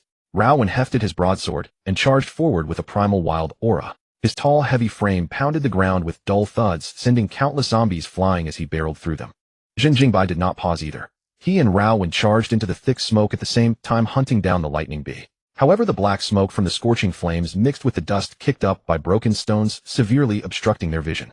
Moreover, the lightning bee possessed human-like consciousness. Knowing it could not defeat the two, it cunningly hid itself. Where the hell did this thing run off to? Just now it was swaggering around like some arrogant fool, and now there isn't even a shadow of it. Raowen cursed under his breath. He felt his strength waning. His berserk state was about to end. If they could not settle this quickly, he would become a burden. Zhen Jingbai frowned slightly, pondering how to respond. Should they leave now or eliminate the future threat? Leaving was definitely not a good option. Keeping the lightning bee as a lingering menace would be extremely disadvantageous for them. However, finding the lightning bee was extremely difficult. Wait, I can use my phone to check. Zhen Jingbai grinned, pulled out his phone, and opened the detection feature. On the map, there were numerous red dots, but one marker labeled as a level 3 life form was especially conspicuous. Without a doubt, it was the lightning bee. It wasn't somewhere far away. It was right before their eyes. Its hiding spot was truly cunning. It had actually taken cover in a black mud pile right beside the two. As the saying goes, the most dangerous place is the safest place. But that premise held only if Zhen Jingbai did not possess a superphone and a detection system. Rao, my boy. Zhen Jingbai called out to Raowen, his gaze signaling him to look at the mud pile beside them. Raowen looked over and nearly burst out laughing. Oh brother, by this bee is really cunning, isn't it? Looks like we won't find it. How about we just head back? Raowen walked toward Zhen Jingbai. As he passed the black mud pile, his huge foot landed precisely on top of it. Squelch. The lightning bee underneath felt its face darken. Raowen, that big oaf, had stepped squarely on its abdomen, and the venom in its body shot out through its ruptured stinger. Its body, already gravely wounded, was now even worse.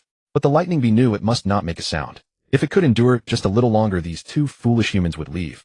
Zhen Jingbai sighed. What a pity. Leaving such a big threat behind. I'm worried it will take revenge on us someday. Forget it, let's go. We'll go up through the elevator shaft. Zhen Jingbai took the lead and walked toward the elevator shaft. As he passed the black mud pile, he happened to step on the lightning bee once more. Squelch. The lightning bee's wound burst with black blood under the stomp, its face twisting in pain.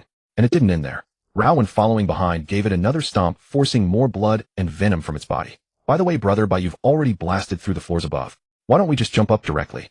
Raowen suddenly halted and said casually, we're both superhumans now. We can just jump up? Hearing this, Zhen Jingbai slapped his forehead. Realization dawned on him. Right?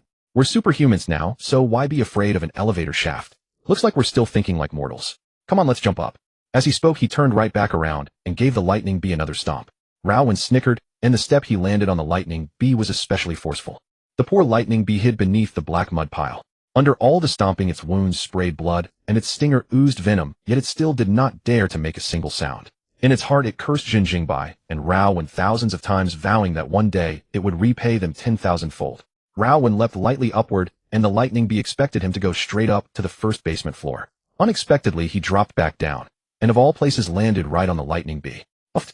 Raowen's weight combined with the force of his fall crushed the severely injured lightning bee, making it vomit purple blood. Brother, my body has entered a weakened state. Raowen said feebly. FCK, you're doing this on purpose, aren't you? The lightning bee was enraged. Stepping on it once or twice might be coincidence, but stomping on it every single time clearly meant they had found it. These two were unbelievably despicable. They clearly possessed immense power, yet they insisted on using such dirty tricks to take advantage. It was already this heavily injured, and they still kept tormenting it. The lightning bee was so angry it gnashed its teeth, and its gravely wounded body struggled out from the black mud pile. Even if it meant death, it would first curse these two bastards' parents into oblivion. This was absolutely infuriating. It might not be human, but these two were truly dogs.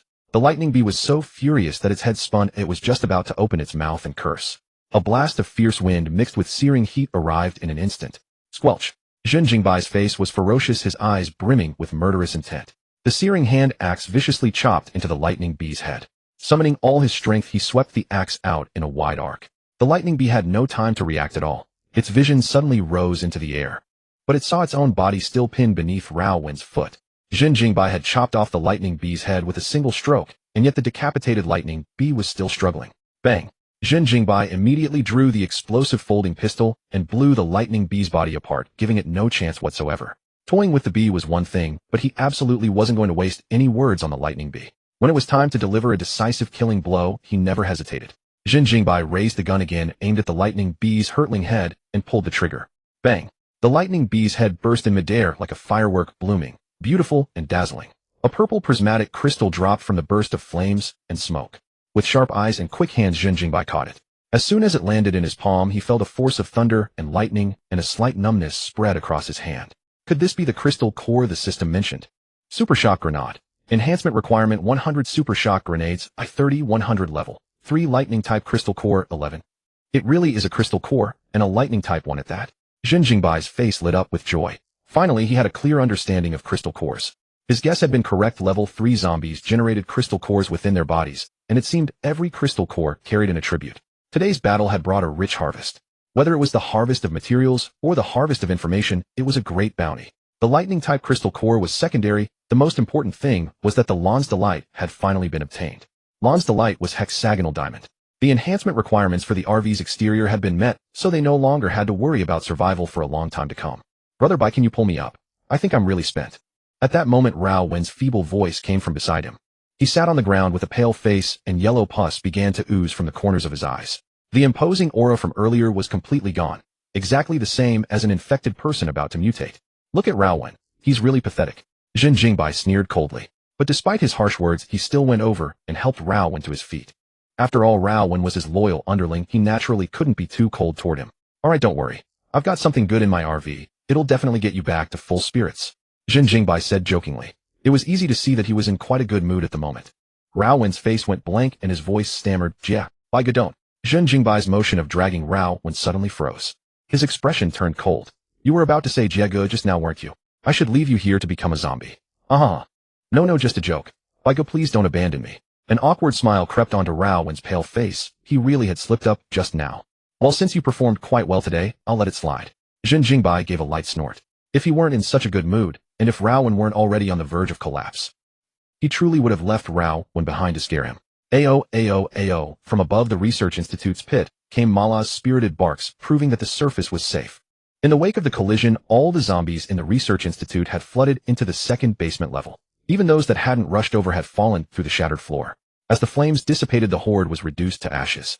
The battle was over, and the institute fell silent once more, leaving only the acrid choking smoke drifting in the air. Zhen Jingbai surveyed the terrain through the night vision function of his gas mask. Then with a powerful push of his legs, he bounded off the rubble steps and leaped up to the first floor. Mala, now in its mechanical state, bounced energetically around its master. Once the frenzy effect wore off, Rao Wen completely lost all strength. His face was as pale as a corpse, and he lay limply on Zhen Jingbai's back. Because of his towering frame, his legs dragged along the ground, leaving 2 long trails behind them. By the time they returned to the RV, Rao Wen had fallen into a deep coma, seeming as if he might rise as a zombie at any moment. Zombie virus and anomalous toxins detected. Beginning purification. A Yin's mechanical voice carried a profound sense of reassurance. The moment it sounded, it meant Rao Wen would be safe. The RV's functions were exactly as Zhen Jingbai had guessed. Not only could it purge the zombie virus, but it could also eliminate the wasp's venom. Zhen Jingbai stepped down from the RV as the first level compartment door slowly closed behind him. He took out the blue stellar stone from the container. Mala, having returned to its physical form, followed behind him, wagging its little tail happily. F-class bulletproof body. Reinforcement conditions: hexagonal diamond. 11 ramming 100 life forms with the RV 100,100. F-class bulletproof body reinforcement successful. Congratulations. E-class energy resistant metal body acquired. E-class energy resistant metal body can defend against E-class energy attacks and block all energy-based intrusion. The so-called energy intrusion referred to abilities similar to teleportation. Not only could the E-class energy resistant metal body defend against E-class attacks, but it could also block all teleportation-like abilities. After this reinforcement, Zhen Jingbai's RV had truly become an unbreachable mobile fortress. Unless one broke through the vehicle's outer shell, no tricky ability could possibly get inside. This is the mobile fortress I wanted. No ability user can invade it unless they can shatter the defense, Zhen Jingbai said joyfully. With this function, he no longer needed to worry about special ability users. No matter how bizarre their powers were, hiding inside the RV meant absolute safety. If only I could install weapons on the RV. After a few more rounds of reinforcement, I wouldn't even need to get out to sweep through everything. Zhen Jingbai decided that once he reached the next shelter, he would see if someone could convert the RV into an armed vehicle. Installing weapons on an RV was a task that truly tested a designer's skill. Most armed vehicles were small cars with a simple mounted machine gun turret. But Zhen Jingbai's RV was enormous. To install any weaponry, an automated system would be essential. The ability to freely deploy and retract weapons was itself a form of high technology. Coupled with the lack of blueprints, modifying the RV seemed all but impossible. The reinforcement system was perfect in every way except one: the direction of enhancement could not be chosen. Otherwise, Zhen Jingbai would unquestionably have reinforced the entire RV into an armored war vehicle. Let's see what the next reinforcement condition for the body is. Great system, God bless me with some normal conditions. I've been way too exhausted lately. E-class, energy-resistant metal body. Reinforcement condition 1, 100 gene of D-class metal. Reinforcement condition 2, withstand 10,000 attacks. Reinforcement condition 3, wash the vehicle body 100 times. Upon seeing the car washing condition, Zhen Jingbai was moved to tears. Finally, no more absurd reinforcement requirements. Even washing the car was a bit ridiculous, but it was far better than something like running around naked. What was so hard about washing a car? Once Rowan woke up, he'd make him do it. After all that bloody carnage, this luxury RV truly deserved a wash. The pure white body was stained with blood, and the tires were tangled with remnants of flesh and entrails, giving off an absolutely foul stench. Though the smell couldn't be detected inside the RV, the exterior looked absolutely terrible. It no longer seemed like a luxury motorhome, but rather a steel beast that had rampaged through a mountain of corpses and an ocean of blood. Especially whenever he stepped outside without a gas mask, if he wasn't mentally prepared, the odor would absolutely make him vomit. Washing the car regularly was actually a good habit. Zhen Jingbai took the dog up to the second floor of the RV and rewarded it with an entire pack of spicy beef jerky. Mala had done exceptionally well this time, safely delivering the blue stellar stone back to the RV. Not only did it obey commands, but it also knew to create noise to draw the zombies' attention, creating an opportunity for him and Rao when to launch a sneak attack. Once the dog grew up, it would have no trouble fighting alongside him. After taking a hot shower in the bathroom, Zhen Jingbai tossed his clothes into the washing machine. Suddenly, it occurred to him that this set of clothes could also be reinforced and would provide substantial benefits. He couldn't stay inside the RV forever. When he got out, he would need some defensive capability. So he took the clothes back out and silently activated the reinforcement again. Lightweight bulletproof iron armor coat. Reinforcement conditions 10 gene of Tier 3 beast fur 1 Tier 3 water attributed crystal core 1 Tier 3 fire attributed crystal core 1 Tier 3 metal attributed crystal core. Lightweight bulletproof iron armor long sleeve shirt. Reinforcement conditions 10 gene of Tier 3 beast fur 1 Tier 3 water attributed crystal core 1 Tier 3 fire attributed crystal core 1 Tier 3 metal attributed crystal core. Lightweight bulletproof iron armor trousers. Reinforcement conditions. Silent boots. Reinforcement conditions. Whether it was the coat, the trousers, or the shoes, all the reinforcement conditions were the same. They required beast fur and 3 types of attributed crystal cores. The task was straightforward, but the difficulty was high, especially regarding the attribute restrictions. How many Tier 3 zombies existed in this apocalypse now? Oh well, I'll run into them sooner or later. Zhen Jingbai was not in a hurry. After all, his current situation was safe, and he didn't need to get out and fight all that often. He decided to put the clothing reinforcement aside for now. In the future, people would surely sell crystal cores. Perhaps he wouldn't even need to search for these materials himself. Zhen Jingbai casually tossed the clothes into the washing machine and picked up his titanium alloy thermal cutting hand axe. Titanium alloy thermal cutting hand axe. Reinforcement condition kill 1 Tier 3 life form with the axe 11. Titanium alloy thermal cutting hand axe reinforcement successful. Congratulations, vibranium hand axe acquired. Vibranium hand axe can be folded into a single glove. Like the explosive folding pistol, the vibranium hand axe also possessed a folding function. The only difference was that this axe transformed from a blade into a glove. Its material had also been upgraded to vibranium, placing it on par with Rao Wen's vibranium broadsword. Its sharpness went without saying. The vibranium axe morphed into a silvery white glove covering Zhen Jingbai's hand like a layer of liquid. From the outside, it looked like a silver white metallic hand. Not bad. With this glove on, I won't be afraid of any reckless stunts from now on. Seeing the vibranium turn into a glove, his first thoughts were of catching blades barehanded, stopping bullets with his palm, and blocking grenades with his bare hands. When Zhen Jingbai flexed his hand, he felt no stiffness at all. It was as if what covered his hand was not vibranium, but a thin layer of leather. After toying with the glove for a good while, Zhen Jingbai picked up the gas mask. This item was quite useful, so he considered enhancing it. Night vision gas mask. Enhancement conditions: inhale 5 cubic meters of toxic gas, 55. Observe in darkness while wearing the mask for 3 hours, 33. Night vision gas mask enhancement successful. Congratulations, you have obtained multifunctional mask. Zhen Jingbai, who had only meant to check the enhancement conditions, was momentarily stunned. He had not expected the enhancement to complete directly. The pitch-black gas mask was shrouded in a blur, then condensed into a pure white mask. Calling it a mask was a stretch. It looked more like a round white wooden board. The moment he saw it, Zhen Jingbai's first reaction was that his mask had been hacked into something useless. The gas mask turning into a wooden board made Zhen Jingbai's heart skip a beat. Could it really have been downgraded? He quickly grabbed the board from the table to inspect it. The first thing he felt was its lightness and thinness. far lighter than any wooden board. If it were not for the solid feel, he would have thought he was holding a piece of white paper. How do I use this thing? Zhen Jingbai tapped the mask twice. It gave a crisp clatter. He tentatively placed it over his face. In an instant, the mask adhered to his skin like a facial sheet mask. The wooden panel blocking his vision suddenly turned transparent, and his field of view was as unobstructed as if he were wearing nothing at all. Whoa, another black tech. Zhen Jingbai immediately went to the mirror to check and saw that he was indeed still wearing a pure white mask. Even though the mask was invisible in his own sight, his reflection in the mirror clearly wore a pure white mask, a rather eerie sensation. At the same time, Zhen Jingbai felt no difficulty breathing, though he had no idea where the breathing holes were. His vision was so clear that it seemed a filter had been layered over everything. Wait, this thing really did add a filter for me. Zhen Jingbai suddenly discovered the mask's other functions. The scene before his eyes became unprecedentedly clear. When he gazed into the distance, the image would zoom in according to the spot he was looking at. It was like a telescope that could be controlled at will. Distant views remained sharp and distinct without the blurriness seen in videos or phone cameras. Multifunctional mask equipped with gesture interaction system, voice control system, network connectivity, adjustable field of view, target marking, and capable of blocking D-rank attacks. There are voice and marking functions too. How do I use them? Zhen Jingbai muttered to himself. Suddenly, Ain inside the vehicle spoke up. Boss, I can connect to your mask. Should I integrate myself into it and help you understand how to control it? Right, I almost forgot about you. Quick, help me figure out how to operate this thing. Zhen Jingbai urged. He realized that everything produced by the enhancement system could be used in coordination. Without Ain, this artificial intelligence, it would have taken who knows how long to fully understand all the mask's functions through trial and error.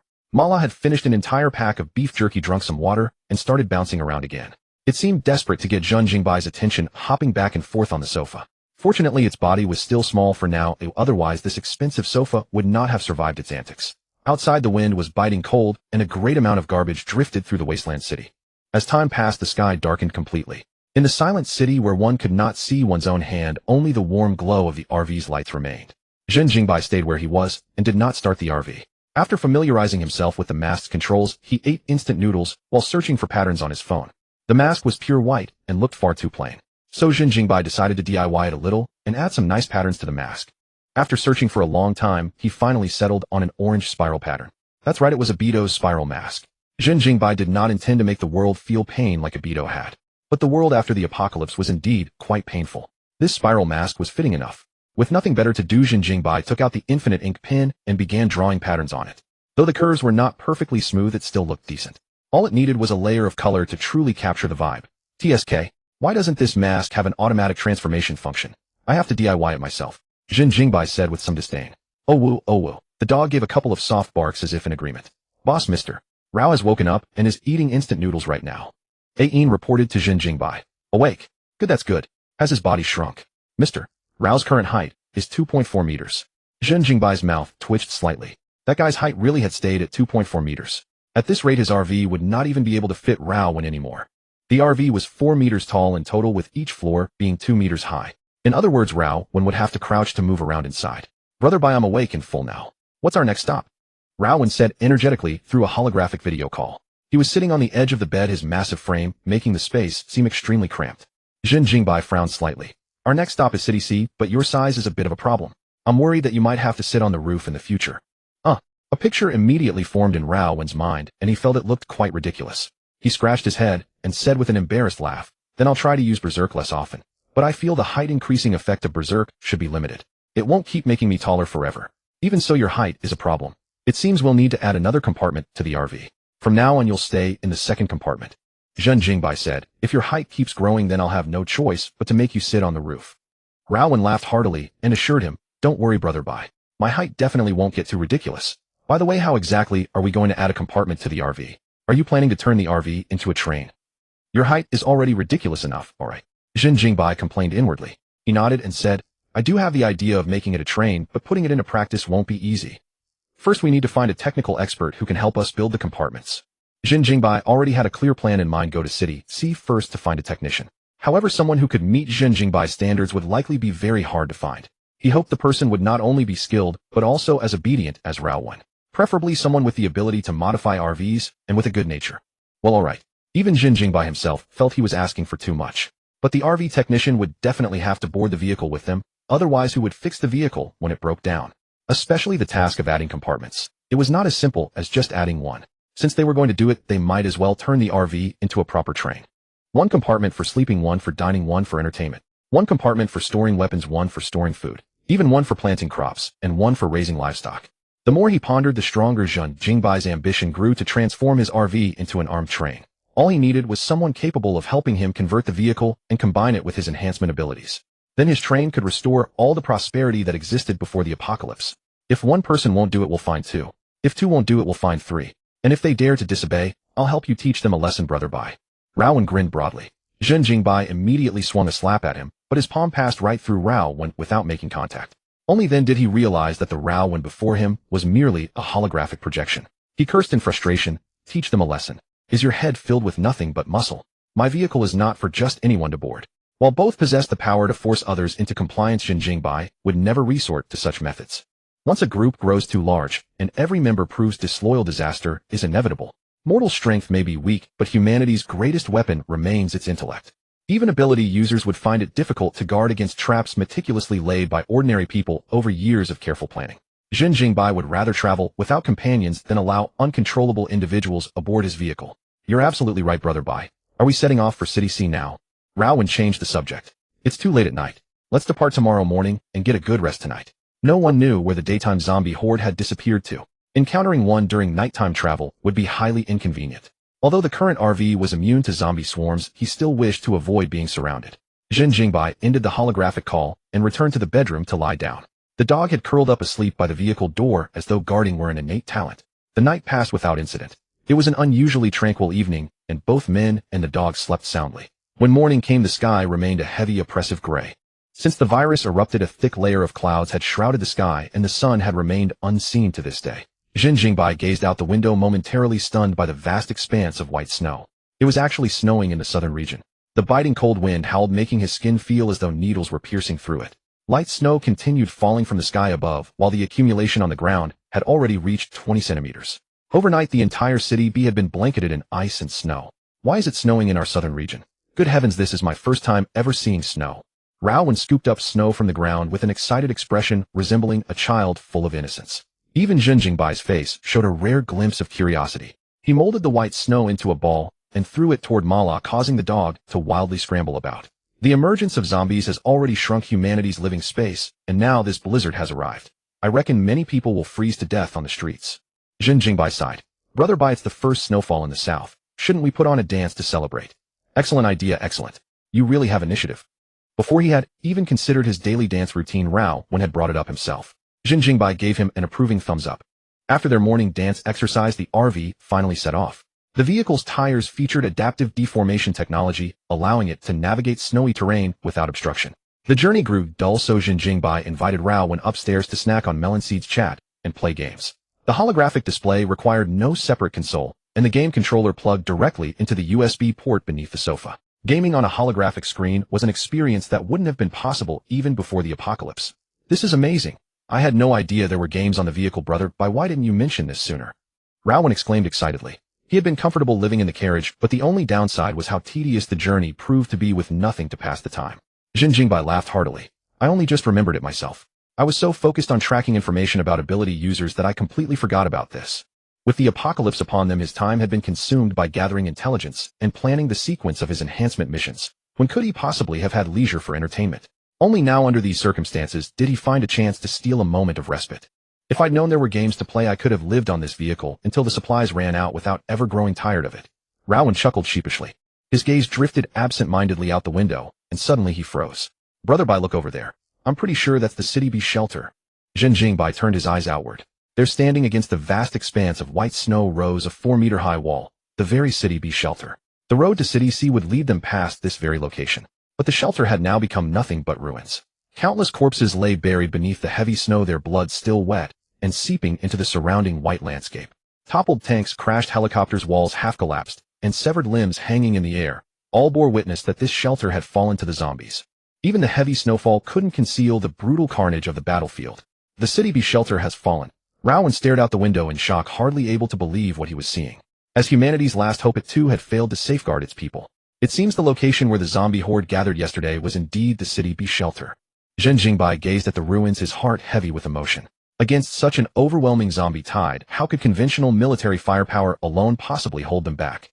If the horde consisted entirely of first-level zombies, conventional weapons might have sufficed. But there must have been second-level zombies leading the charge.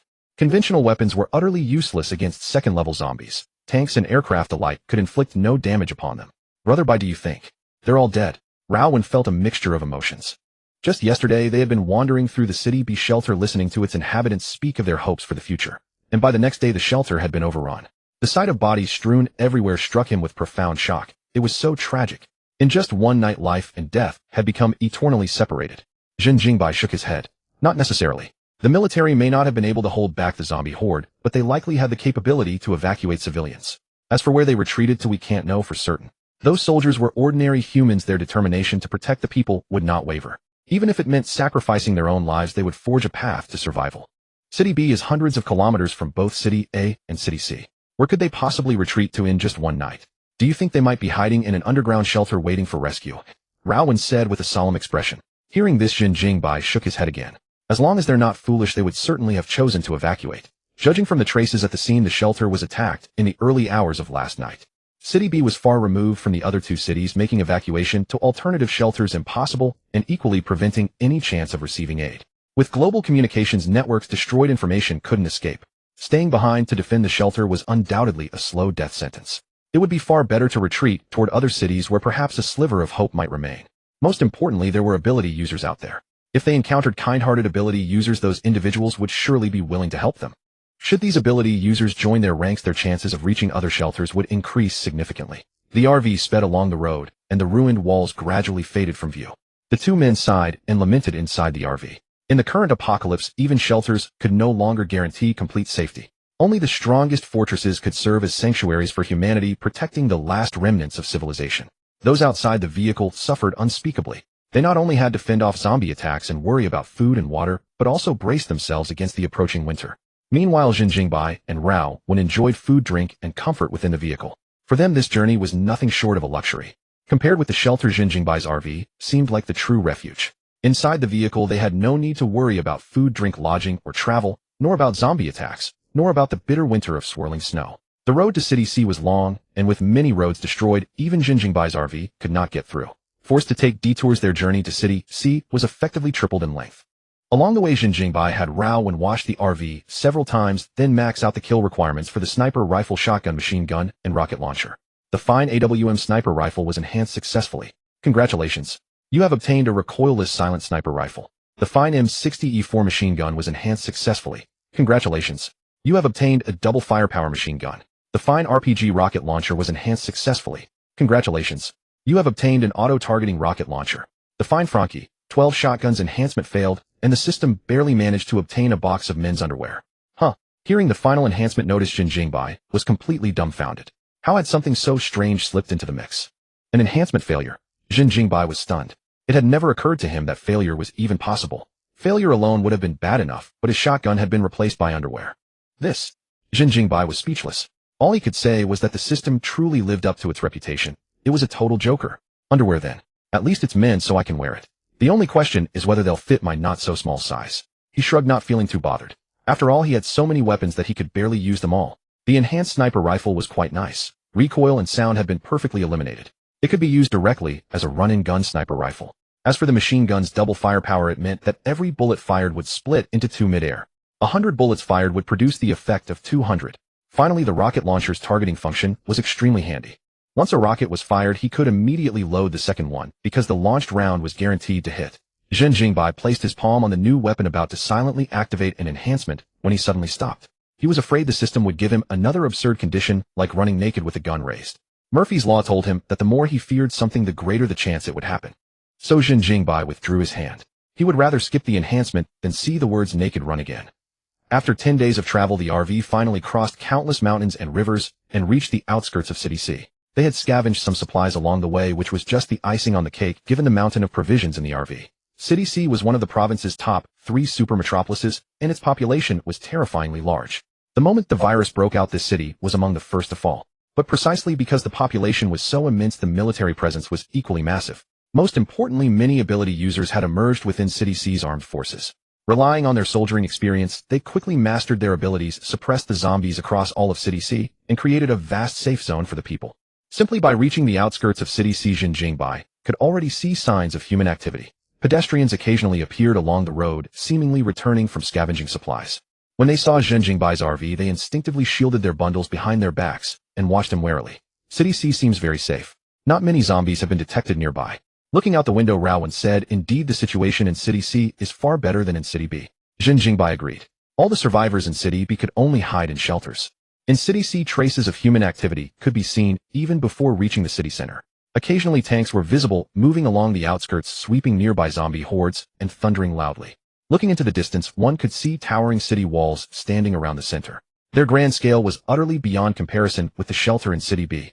The walls alone were at least 6 meters tall. People were still working on the walls, continuously reinforcing them.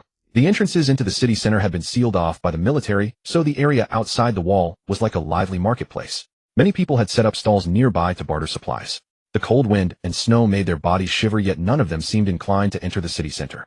Not far away, someone was arguing heatedly with the soldiers at the gate, his face flushed red and his emotions running high. Zhen Jingbai stopped the RV on the outskirts, and he and Rowan got out to ask what was going on. They learned that entering the city center came with many requirements. First, one's identity had to be verified to ensure there was no criminal record. Anyone with a criminal record was strictly forbidden from entering. Second, one had to pay a certain amount of supplies. The required amount depended on the purpose of entering the city center. If someone wanted to join the shelter, they had to hand over all their supplies. The military would convert those supplies into corresponding contribution points. From then on, food, drink, and lodging would all consume contribution points. If contribution points ran out, they could be earned through work or exchange for supplies. If contribution points were exhausted and the person still refused to work, the military had the right to expel them. Whoa, so harsh. It feels like life has just become a different kind of job. Rowan couldn't help saying. In City B's shelter, food, drink, and lodging were free, but every person's share was limited. If you wanted more supplies, you had to work for them yourself. If you didn't want to work, the shelter would still provide food, drink, and lodging, just not enough to fill your stomach. But City C was far more ruthless. Anyone without contribution points who refused to work was expelled without exception. That management direction makes sense. In the apocalypse, the military cannot afford to keep a crowd of idle people. Doing so would only drain all their supplies. Zhen Jingbai found no fault with this kind of management. If anything, he thought the leader showed impressive boldness, discarding the old model of selfless giving and making everyone prove their own value.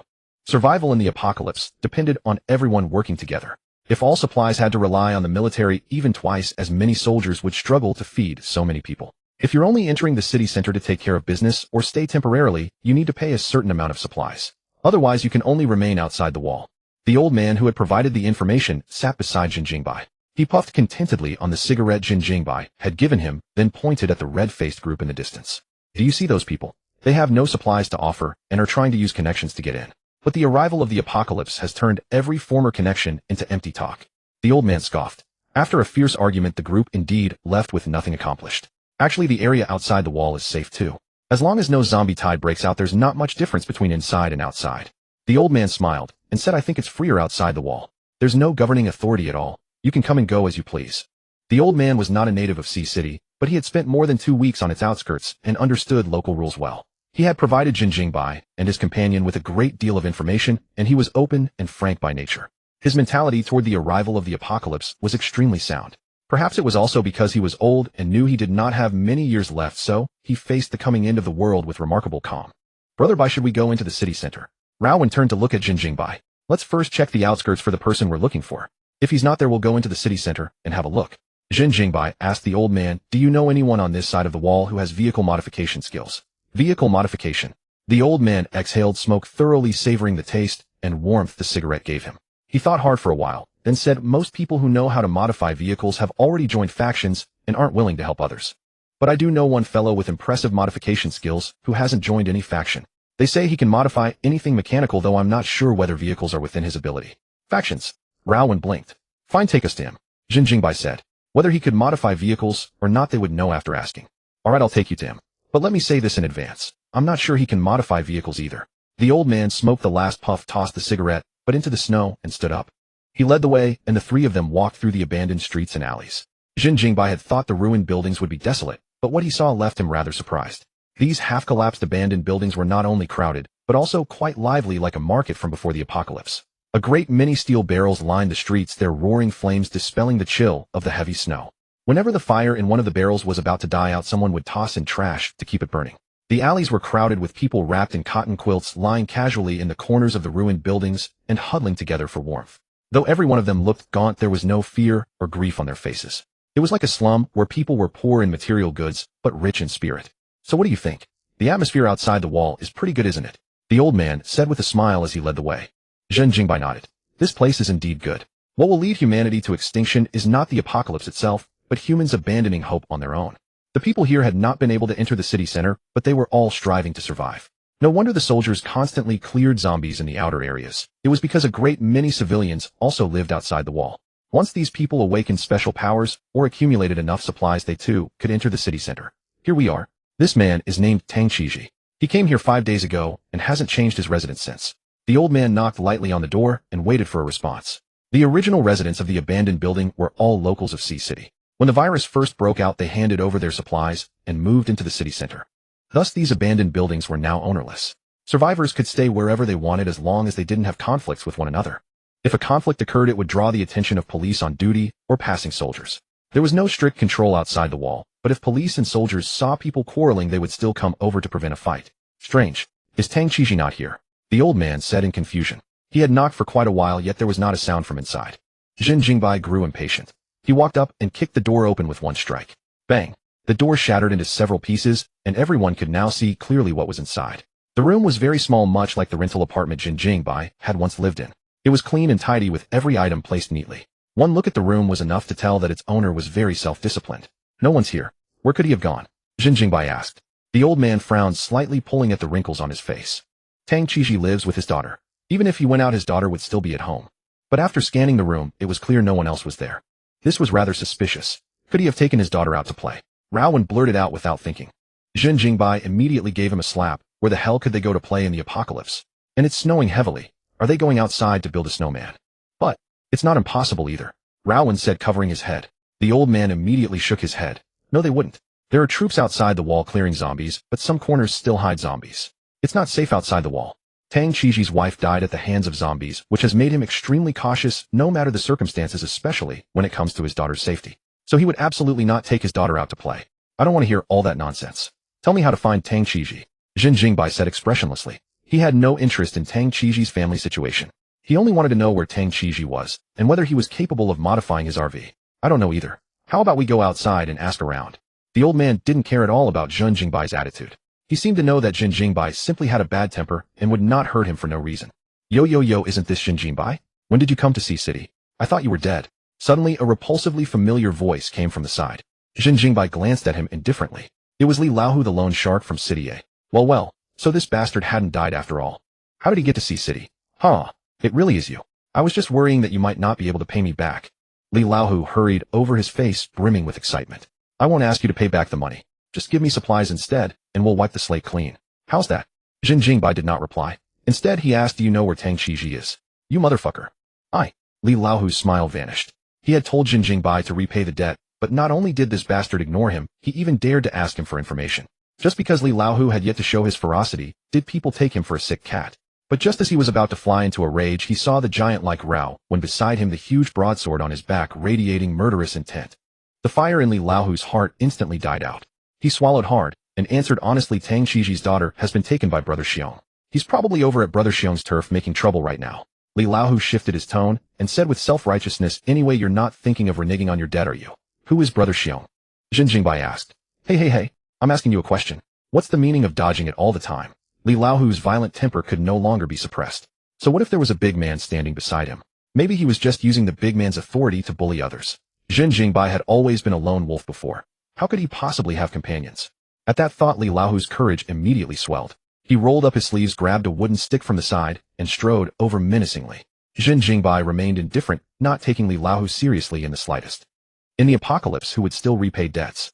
Li Laohu knew this truth all too well.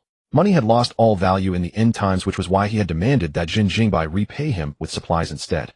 As for money, it no longer mattered. As long as he could swindle a batch of supplies, it would be a massive win. A sinister thought immediately stirred within Li Laohu. He had barely taken 2 steps before he could even threaten Zhen Jingbai, when Rowan blocked his path. What, looking for a fight? Rowan's overbearing aura sent Li Laohu stumbling back several steps in fright. Damn, this hulking giant was terrifying. Could he actually be Zhen Jingbai's companion? Who is this bear brother you mentioned, and where exactly does he rule? Zhen Jingbai asked again, as though nothing had happened. The elderly man beside him answered promptly. Bear Brother leads one of City C's 10 major powers. His territory lies beyond the wall. I can take you there. What are the 10 major powers? You've mentioned them before, Rowan turned and asked. Let's head to Bear Brother's territory first. I'll explain the powers to you on the way. If Tang Chiji falls into Bear Brother's hands, he'll be in grave danger, the old man said in a deep voice. A trace of anxiety crept into his tone. He and Tang Chiji must be friends. The trio turned and left while Li Lao, who left isolated, stood with a shifting, uncertain expression. He desperately wanted to ambush Zhen Jingbai from behind and force him to hand over the supplies, but he feared the towering Rao one. With his 2-meter-4 frame and rippling muscles, Rao one exuded an overwhelming sense of oppression. After mulling it over, Li Lao decided to secretly follow them. If Bear Brother gave Zhen Jingbai a good beating, he might be able to seize the supplies in the chaos. Outside the wall at the heart of City C lay the tyrant's domain. This was the territory of Xiong Kun, one of City C's 10 major powers. Xiong Kun was the man people called Bear Brother, a growth-type esper. Due to his formidable strength and brutal temperament, he was also known as the Tyrant. At this very moment, an elderly man in a suit lay sprawled across Xiong Kun's territory, surrounded by scattered mechanical parts. He seemed to be in his mid-40s with a black jazz hat atop his head. The gold-rimmed glasses on his nose were twisted askew, and the lenses had long since shattered. Blood trickled down his forehead, and his slightly aged face burned with fury. Even in such a disheveled state, he could not hide his gentlemanly bearing. Creak! The old man lying on the ground suddenly raised his hand. In his palm was a strangely shaped pistol emitting a faint blue energy like a charging laser. But before the pistol could fire, a foot kicked it away. As it slammed against the ground, the bizarre weapon instantly scattered into mechanical parts. The black jazz hat slipped from the man's head onto the snow, revealing disheveled hair. This guy still isn't giving up. Tang Chiji, where did you dig up these weird guns? They seem pretty fragile, falling apart at the slightest touch. Ha ha ha. Xiong Kun's underlings stood before the ruined building laughing loudly. One of them even stepped forward to kick him. Tang Chiji collapsed helplessly into the snow, his face red from the cold. If looks could kill, he would have torn these men apart hundreds of times over. Xiong Kun sat inside the ruined building staring at Tang Chiji, lying in the snow with a blank expression. Even if I die, I'll drag every last one of you down with me. Tang Chiji growled fiercely, blood seeping from the corner of his mouth. Hey, old man, are you confused about your situation? Do you really think we'd let you walk out of here? One of Xiong Kun's men sneered. Or do you think the police and military will storm our territory to save you? What was a power? A power in the apocalyptic era was an organization, gang, or alliance established by survivors. Most of their founders were espers. They believed a new world had arrived, and that nations across the globe were already shells of their former selves. Military forces at each shelter could not even contact one another, let alone provide mutual support. Though they were called national armies, every shelter was in truth completely independent. It was like playing in offline mode. No matter what happened, they could only rely on themselves to respond. Even if a shelter was wiped out, the others would hardly learn of it. Since each shelter was independently run, why couldn't the leader be oneself? Espers blessed with supernatural abilities naturally refused to live under another's rule, and so they founded their own powers and carved out territories of their very own. They recruited their own men, protected themselves, and enforced their own laws. Xiong Kun's tyrant's domain had become one of the 10 major powers. Though its overall strength couldn't match the military, it still ranked as a giant in City C. The military already had far too much on its plate to pay attention to these new powers. Under normal circumstances, no one could know what was happening within the territory of such organizations. Tang Chiji's intrusion into Xiong Kun's domain was no different from courting death. Tang here needs no one's salvation. If you refuse to hand over my daughter, don't blame me for slaughtering without mercy. Tang Chiji staggered to his feet, his grand declaration only making those around him burst into laughter once more. This was because Tang Chiji's act of bravado had already repeated several times. But every time the outcome was the same. He was simply too weak and had no idea how to fight. Boring. Kill him. Xiong Kun, seated in his lofty position, grew visibly impatient. Having failed to get a taste of something fresh last night, he was in a foul mood. Several underlings grinned and raised their pistols, taking aim. Which one of you is Tang Chiji? Suddenly an arrogant voice rang out. All eyes turned toward the source of the sound. It was Zhen Jingbai's trio strolling closer. Among them, Rao Wen's 2-meter-4 frame was the most eye-catching. His muscular physique alone signaled he was no ordinary man, and the massive broadsword on his back exuded an overwhelming pressure. What astonished everyone most was that Rao Wen was not the leader of the trio. Instead, he followed behind Zhen Jingbai like a subordinate. As for the old man, they paid him no mind at all. Tang Chiji froze for a moment, then broke into delight. I'm Tang Chiji. Have you come to save me? If someone was willing to rescue old Tang here, well, that wasn't so bad after all. Xiong Kun inside the ruined building furrowed his brow and cast a meaningful glance at his underlings. One of the underlings immediately yelled, "Who are you people? Don't you know this is the tyrant's domain?" "Huh, we're just here looking for someone. No need for everyone to be so tense." Rao Wen laughed heartily. Both he and Zhen Jingbai appeared exceptionally relaxed. The peculiar trio left Xiong Kun and his men uncertain about what to make of them.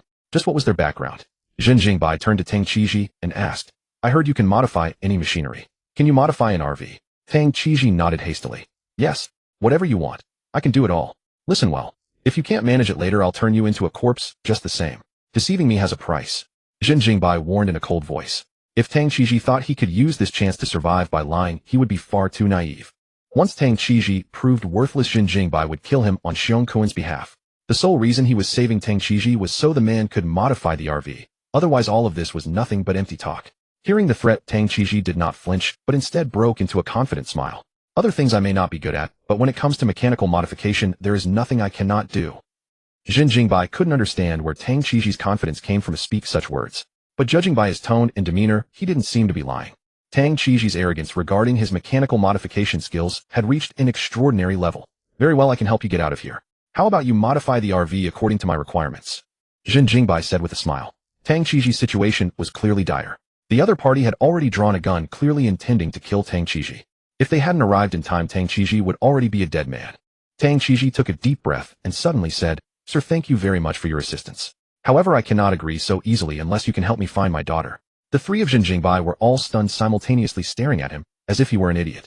The old man urgently shouted, Tang Qiji, what are you doing? We can talk about it later. Isn't this foolish? Under these circumstances, Tang Qiji actually had the nerve to make demands on the spot. Wasn't this hastening his own death? Zhen Jingbai sneered and turned to leave directly. Raowen laughed heartily and waved to Xiong Kun in the ruins, sorry to bother everyone. After saying this, he quickly followed Zhen Jingbai's footsteps, completely disregarding Xiong Kun's territory. Only the old man stood there not knowing what to do. He couldn't understand why Tang Qiji would do such a foolish thing. Tang Qiji was clearly a smart person. What was wrong with him today? Tang Qiji crawled up from the icy snow. He gently brushed off the snow from his fedora with his hand, then placed it on his head. His blood-stained face, paired with his crooked gold-rimmed glasses, still maintained a touch of gentlemanly charm. He stared fixedly at Zhen Jingbai's retreating figure, his voice ringing out with power. My wish is to rescue my daughter, not to survive alone. If you can assist me, Sir Tang will surely offer his full support in the future. Zhen Jingbai acted as if he hadn't heard, not even pausing his steps. All those bold promises meant nothing to him, just empty words. But Raowen behind him behaved exactly like a loyal subordinate. He turned around and smiled. You're not the only one who knows how to modify vehicles. We've already saved your life, that's a favor. Why should we also help you rescue your daughter? Come on, brother, that's ridiculous. Xiong Kun and the others watched the dramatic scene unfolding before them with great interest. More and more people gathered from all directions surrounding Zhen Jingbai and the others with smug grins. Could one just walk in and out of tyrant's territory as they pleased? Tang Qiji remained composed as if he hadn't noticed the people surrounding them. His eyes locked onto Zhen Jingbai's back as he vowed solemnly, I will become the strongest mechanic in this world. Only the RV I modify will meet your needs. No one else can accomplish this. The voice remained forceful and resolute, the tone overflowing with pride. Zhen Jingbai finally halted, a trace of interest crossing his face. From the way you speak, it seems you're confident enough to make me believe you. Tang Qiji nodded cautiously, without any unnecessary words. He raised his hand and snapped his fingers with a sharp click toward Zhen Jingbai. Just as everyone watched in bewilderment, Zhen Jingbai's watch suddenly disintegrated, scattering into countless tiny components that swarmed toward Tang Qiji like a flock of bees. Swish, swish, swish. Countless parts rapidly assembled before Tang Qiji, forming a futuristic pistol glowing with crimson light. Tang Qiji aimed directly at Xiong Kun and pulled the trigger. Bang, bang, bang. The sudden development sent Xiong Kun and his men into a rage. How dare this man fire at their boss Xiong Kun? The pistol magazine emptied in one burst, 7 crimson streaks of light instantly reaching Xiong Kun. In the blink of an eye, one of Xiong Kun's subordinates suddenly intercepted the bullets. His long blade flashed like lightning, striking all 7 bullets in a single line. Boom. An awkward situation unfolded. This subordinate had intended to block the bullets for brother Xiong and show off his skills. But he hadn't expected that the moment the blade met the bullets, a massive cloud of smoke and flame would erupt. Several men were blasted backward by the heat wave, while some of Xiong Kun's men were left scorched black by the flames, lying motionless on the ground with their fates uncertain. Xiong Kun's hair had been completely burned away, leaving him a dark-skinned bald man. Holy shit, that's insane. Tang Qiji couldn't help but exclaim in surprise. The gun's power far exceeded his wildest expectations. Those around them were instantly horrified and immediately opened fire. Interesting. This guy's abilities are related to machinery, no wonder he's so confident. Zhen Jingbai from a distance grinned and called out softly, Raowen, let's work. You got it. Raowen drew his broadsword in an instant, appearing before Tang Qiji like a fierce tiger descending the mountain. His broadsword swept through the air with tremendous force. The dense barrage of bullets was entirely blocked by his sweeping blades sparking as they clanged against the steel. Whoosh! Rao Wen's broadsword struck again, displaying the formidable power of a single warrior holding a pass. Anyone who charged at Tang Qiji was cleaved apart in a single slash, their chests gushing blood. Xiong Kun, now bald, his face contorted with fury, his eyes blazing like flames. How dare someone cause trouble in his territory? This was absolutely outrageous. Xiong Kun was one of the 10 major factions in Sea City. He was even known as the Tyrant. It was easy to imagine his wrath was beyond control. Xiong Kun roared in fury, his feet smashing deep craters into the ground, causing the abandoned buildings to tremble. Kill them all. With a thunderous explosion, Xiong Kun shot forward like a cannonball, instantly appearing before Rao Wen. His massive fist tore through the air with a deafening sound, the fierce wind pressure hitting face on. Rao Wen grinned broadly and swung his broadsword horizontally. Crash! The collision between the broadsword and fist produced a sharp metallic clang. Rao Wen's feet sank deep into the ground, creating a crater. The battle erupted suddenly, catching everyone off guard. Damn it! Daring to cause trouble in the tyrant's territory. Kill them all. Fuck. Whoever takes their heads gets double supplies today. Thousands of underlings from within tyrant's domain simultaneously drew their weapons and launched a ferocious assault on Zhen Jingbai and his companions. The true strength of tyrant's domain was unveiled at this moment. It served as a brutal reminder to everyone what a top 10 faction truly represented. Dozens of espers erupted simultaneously. All 3 types were present. Evolutionary espers, elemental espers, and special type espers, each possessing equally terrifying and eerie powers. Conflicts between the factions rarely broke out, for the abilities of supernaturals were too terrifying. Especially when a group of supernaturals unleashed their abilities simultaneously, the destructive force was enough to annihilate heaven and earth. Thus, since the major factions had been established, they had never truly come to blows. It was said that these factions seemed to be plotting something together, and they got along quite harmoniously. So what exactly had happened in the tyrant's domain to make every supernatural there unleash their abilities? Supernaturals from other factions flocked over to investigate. Even the military supernaturals were no exception. As the overlords of this region, they would never tolerate supernaturals causing trouble nearby. Rumbling booms echoed from within the tyrant's domain, and surging waves of air alternated between scorching and freezing, a sign of a fiercely intense battle. The people of the tyrant's domain were notoriously ferocious, and those rushing toward the place felt a secret dread. Anyone who clashed with the tyrant was probably reduced to nothing but dregs by now, right? Yet the actual situation was far different from what they had imagined. The members of the tyrant's domain were drenched in cold sweat, fear creeping into their hearts. At the very center of the battle, Rao Wen and their boss Xiong Kun were locked in a deadlock. Judging by their expressions, Rao Wen seemed completely at ease, his smile never fading from start to finish. Their boss Xiong Kun, on the other hand, had fallen into a berserk state, his steel-like fists whipping out countless afterimages, yet he still could not land a single damaging blow on his opponent. The scene looked exactly like an adult toying with a child. Who is this guy? How come nobody has ever heard of him? Brother Xiong is an E-grade progressive supernatural. It's bad enough that he didn't kill the enemy instantly, but he's actually being toyed with. One after another, the ordinary underlings cried out in shock. They no longer dared to join the battle, and could only seal off the territory to prevent Zhen Jingbai and the others from escaping. For ordinary mortals, stepping into a battle between supernaturals was asking for death. Even the shockwaves of the battle alone were more than they could endure. Haven't you noticed? The truly terrifying one is that man's boss. Someone said in a trembling voice. He pointed in Zhen Jingbai's direction, utterly terrified. Compared to the fight between Rao Wen and Xiong Kun, what was happening on Zhen Jingbai's side could only be described as a massacre.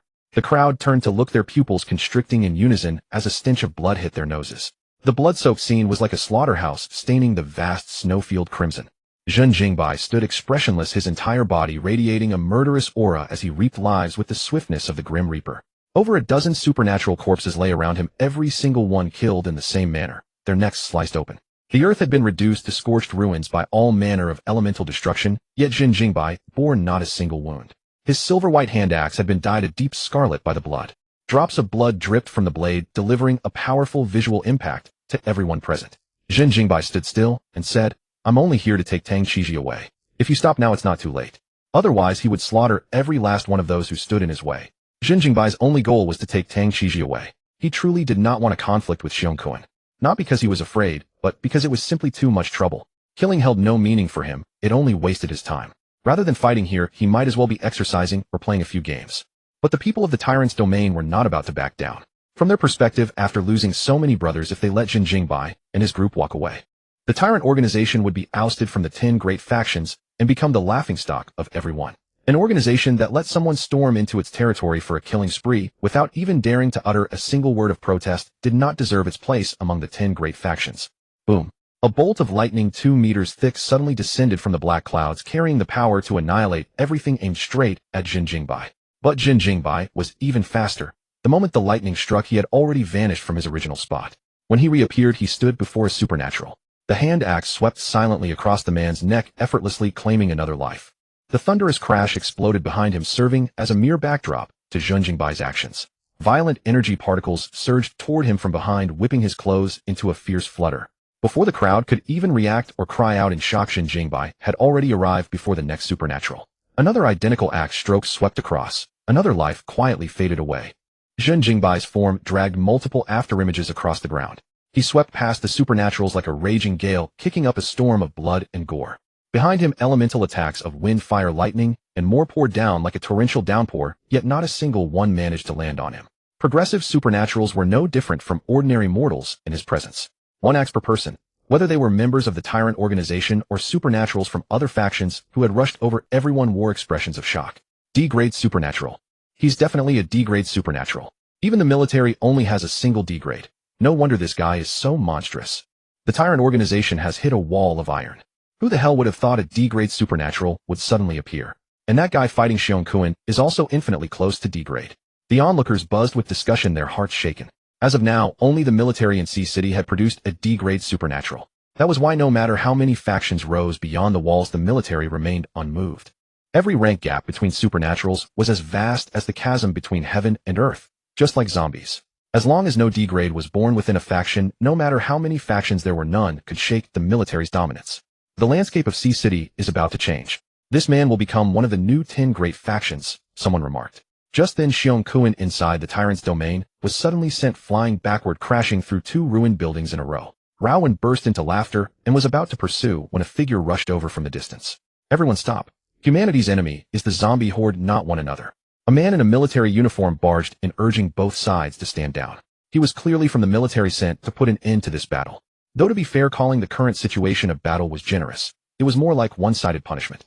Rowan had sent Xiong Kuan flying, and Zhen Jingbai was single-handedly holding his own against a swarm of supernaturals. Tang Qiji, meanwhile, kept taking cheap shots from the side, and whenever someone set their sights on him, he would run for his life. Call him disloyal. But he had been helping Zhen Jingbai the whole time. Call him loyal. When an enemy approached, he turned and fled without a second's hesitation. As for the old man, he had slipped into the crowd, anxiously watching the 3 of them wreak havoc within the tyrant's domain. Tang Qiji at least had some combat capability, weak as it was. But the old man was a complete ordinary person, with his old bones. Every step he took made one worry he might fall apart. And so a bizarre scene unfolded. Rowan and Xiong Kuan slugged it out like 2 bosses fighting with terrifying ferocity. Meanwhile, Zhen Jingbai single-handedly slaughtered supernaturals like the Grim Reaper, harvesting human lives. Nearby, Tang Qiji scurried about, firing explosive bullets in support, turning the tyrant's domain into complete chaos. I won't be checking the comment section anymore. All that talk about insults and humiliation. I truly don't know what to say. Is clashing with the military supposed to be an insult? Some comments have stopped being book reviews altogether. They've become outright personal attacks. Characters are crafted, stories are imagined. I simply cannot understand why some people would think the author himself is some kind of evil being. Does the protagonist's personality have to match the author's? In every one of my books, the protagonist has a different personality. Does that make me a schizophrenic? To avoid letting it affect my writing, all I can do is stay away from the comment section. Say whatever you like. 3 individuals single-handedly brought down one of the 10 great factions. Such a feat would scarcely be believed if spoken aloud. Yet the reality lay plainly before their eyes. Most pivotal of all was Zhen Jingbai, who stood alone against dozens of ability users. Not only did he remain unscathed, but he also slaughtered more than half of the ability users. Blood sprayed through the air, the metallic stench lingering thick and long, filling the scene with a chilling atmosphere of slaughter. Zhen Jingbai stood at the center of the blood pool, like an Azura incarnate, his cold and handsome visage striking terror into countless hearts. Too ruthless. This man seemed born of the apocalypse itself. In both temperament and strength, he was perfectly suited to this desolate world. Compared to him, Xiong Kuan could hardly be called a tyrant. Zhen Jingbai was the true tyrant. The dark clouds dispersed, the fierce winds subsided, and the gentle rain gradually faded. His nature is exceedingly cruel. He adapted to the apocalypse faster than even battle-hardened soldiers. Is this good or bad?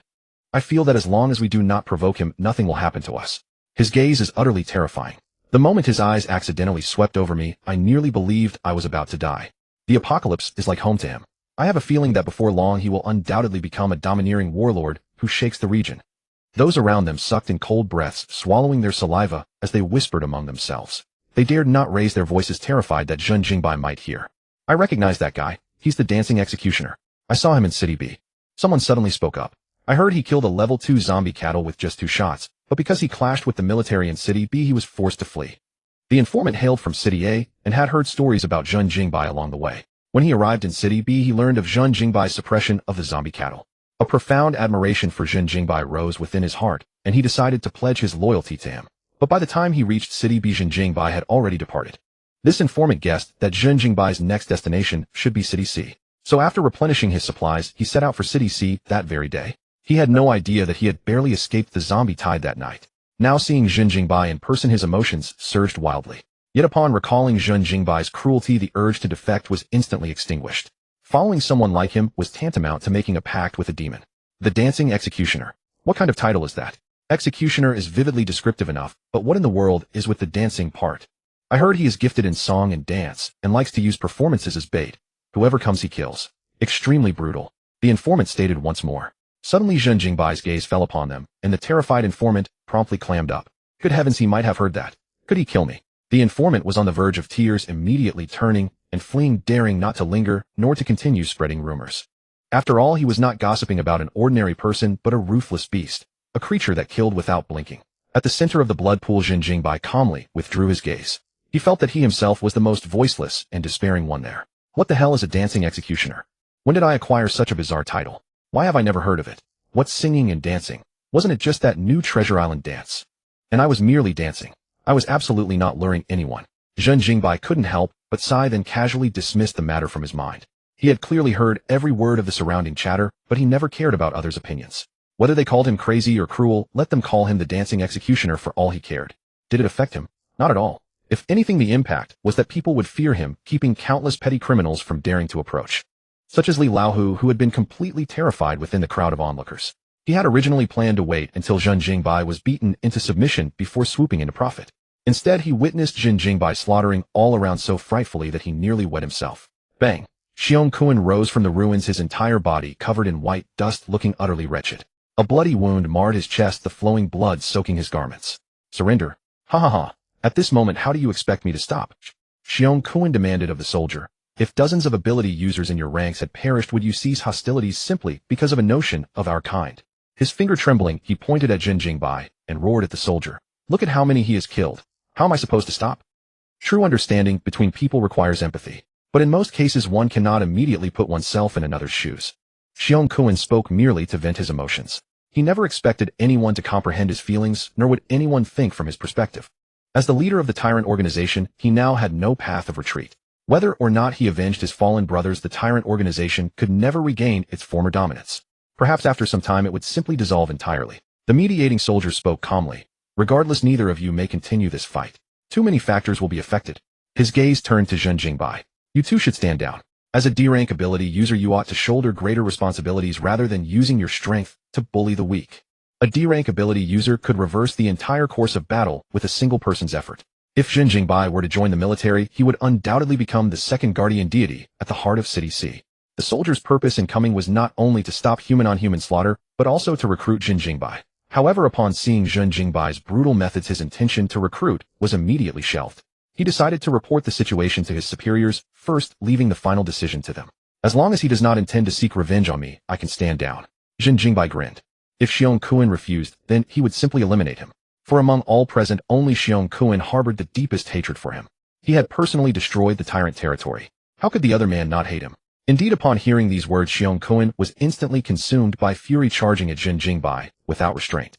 The mediating soldier was instantly startled and prepared to intervene. But Zhen Jingbai was already a step ahead. No one could perceive Zhen Jingbai's movements. He shot forward like an arrow loosed from a bow, appearing before Xiong Kun in the blink of an eye, his heated battle axe silently sweeping across Xiong Kun's neck. Schlick! Scarlet blood erupted from Xiong Kun's neck. The mediating soldier had intended to block Xiong Kun, yet unexpectedly collided directly with him. Scalding blood dyed his military uniform crimson.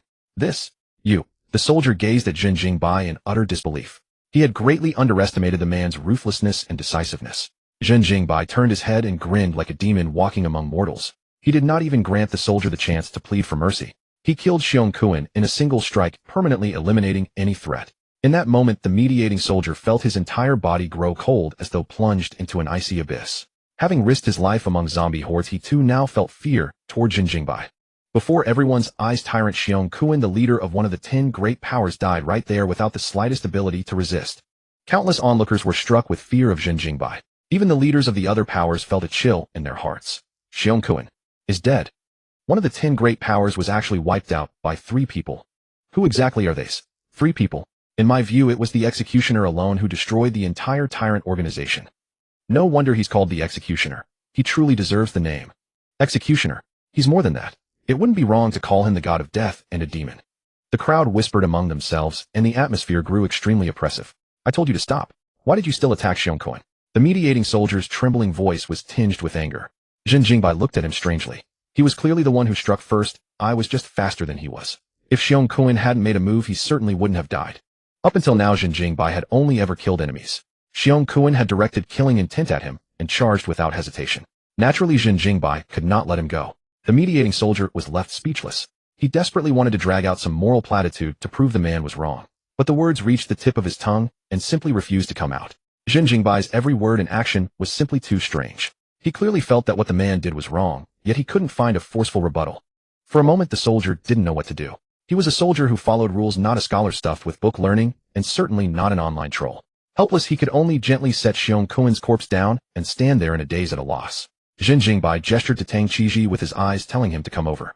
Tang Qiji swallowed hard, obediently walked to his side, and shouted at the Tyrant organization members, "Who is your deputy leader? I have something to ask." The remnants of the Tyrant organization recovered from their fear. One of the deputy leaders had wanted to slip away, but was shoved hard from behind by someone. His stumbling steps nearly sent him falling to the ground. I'll tell you everything. Please, you two, spare us. We absolutely won't take revenge," the deputy leader said in a trembling voice. In his eyes, Zhen Jingbai was utterly a demon. He truly could not summon the slightest evil thought. To survive this conflict was already a stroke of luck. Who the hell would be stupid enough to come looking for revenge? Cut the nonsense.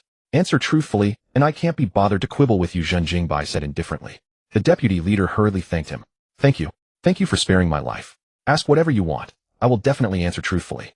Where's my daughter Tang Xine? I heard people say that it was you who took her away last night. Is that so? Tang Qiji demanded harshly.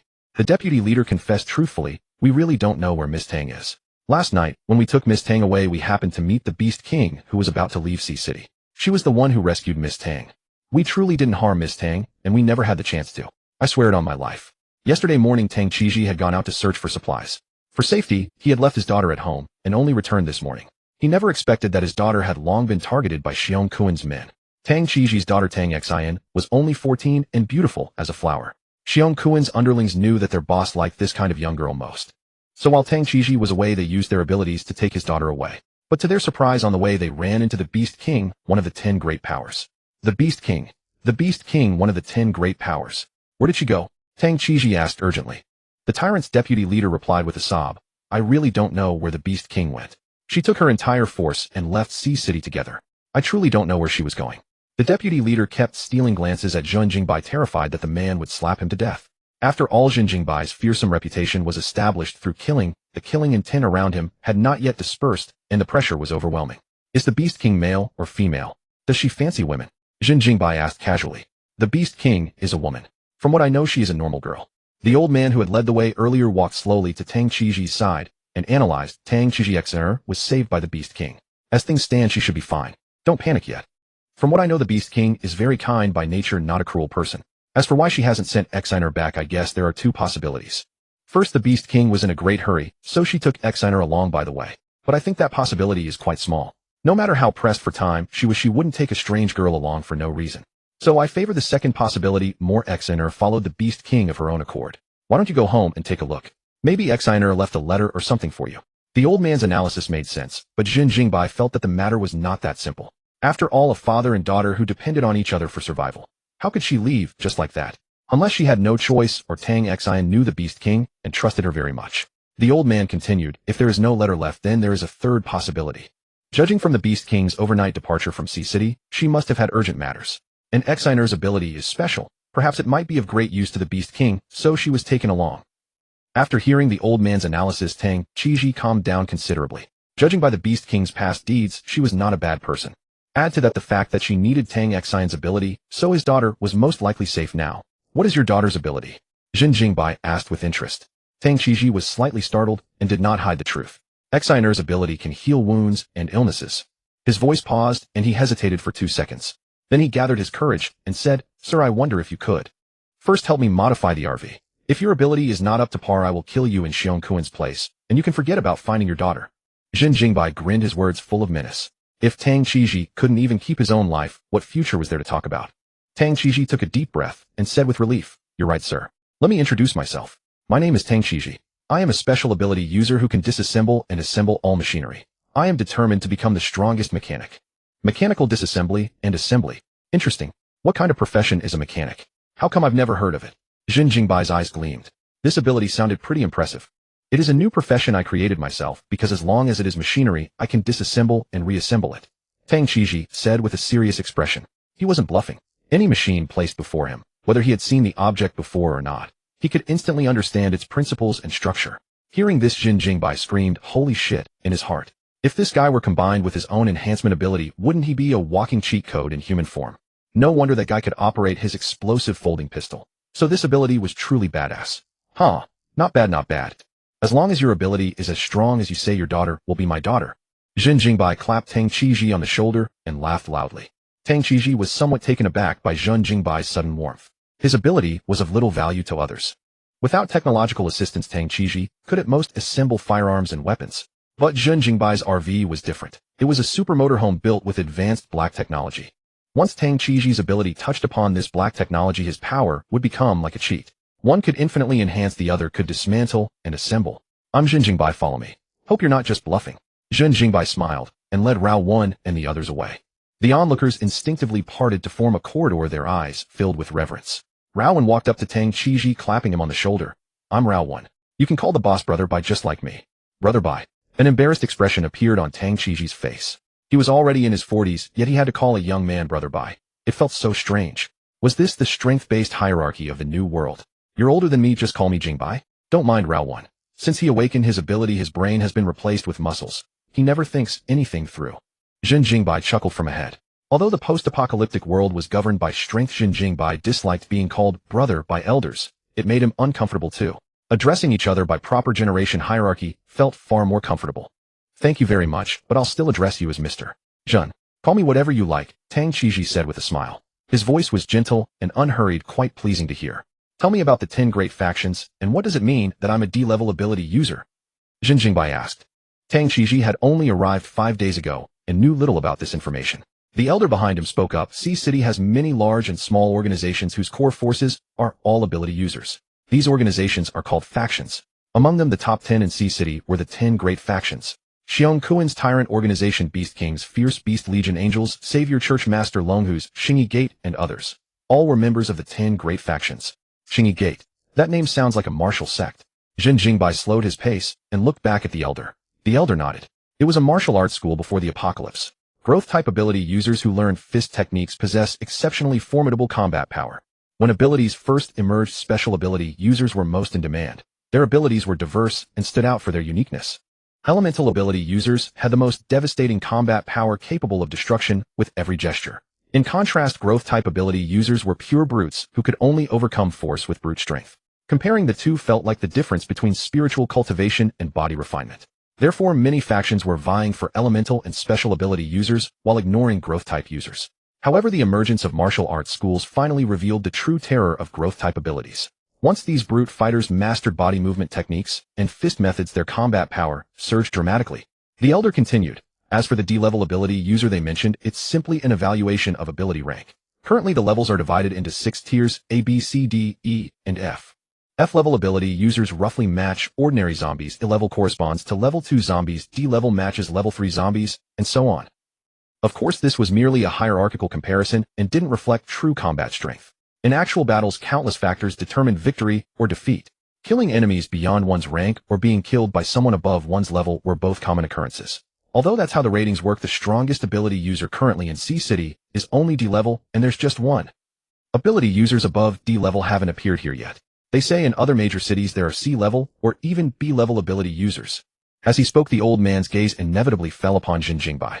The D-level ability user in our city is a soldier in the military. With him guarding the Sea City Center, no matter how many factions exist outside, no one can shake the military's position.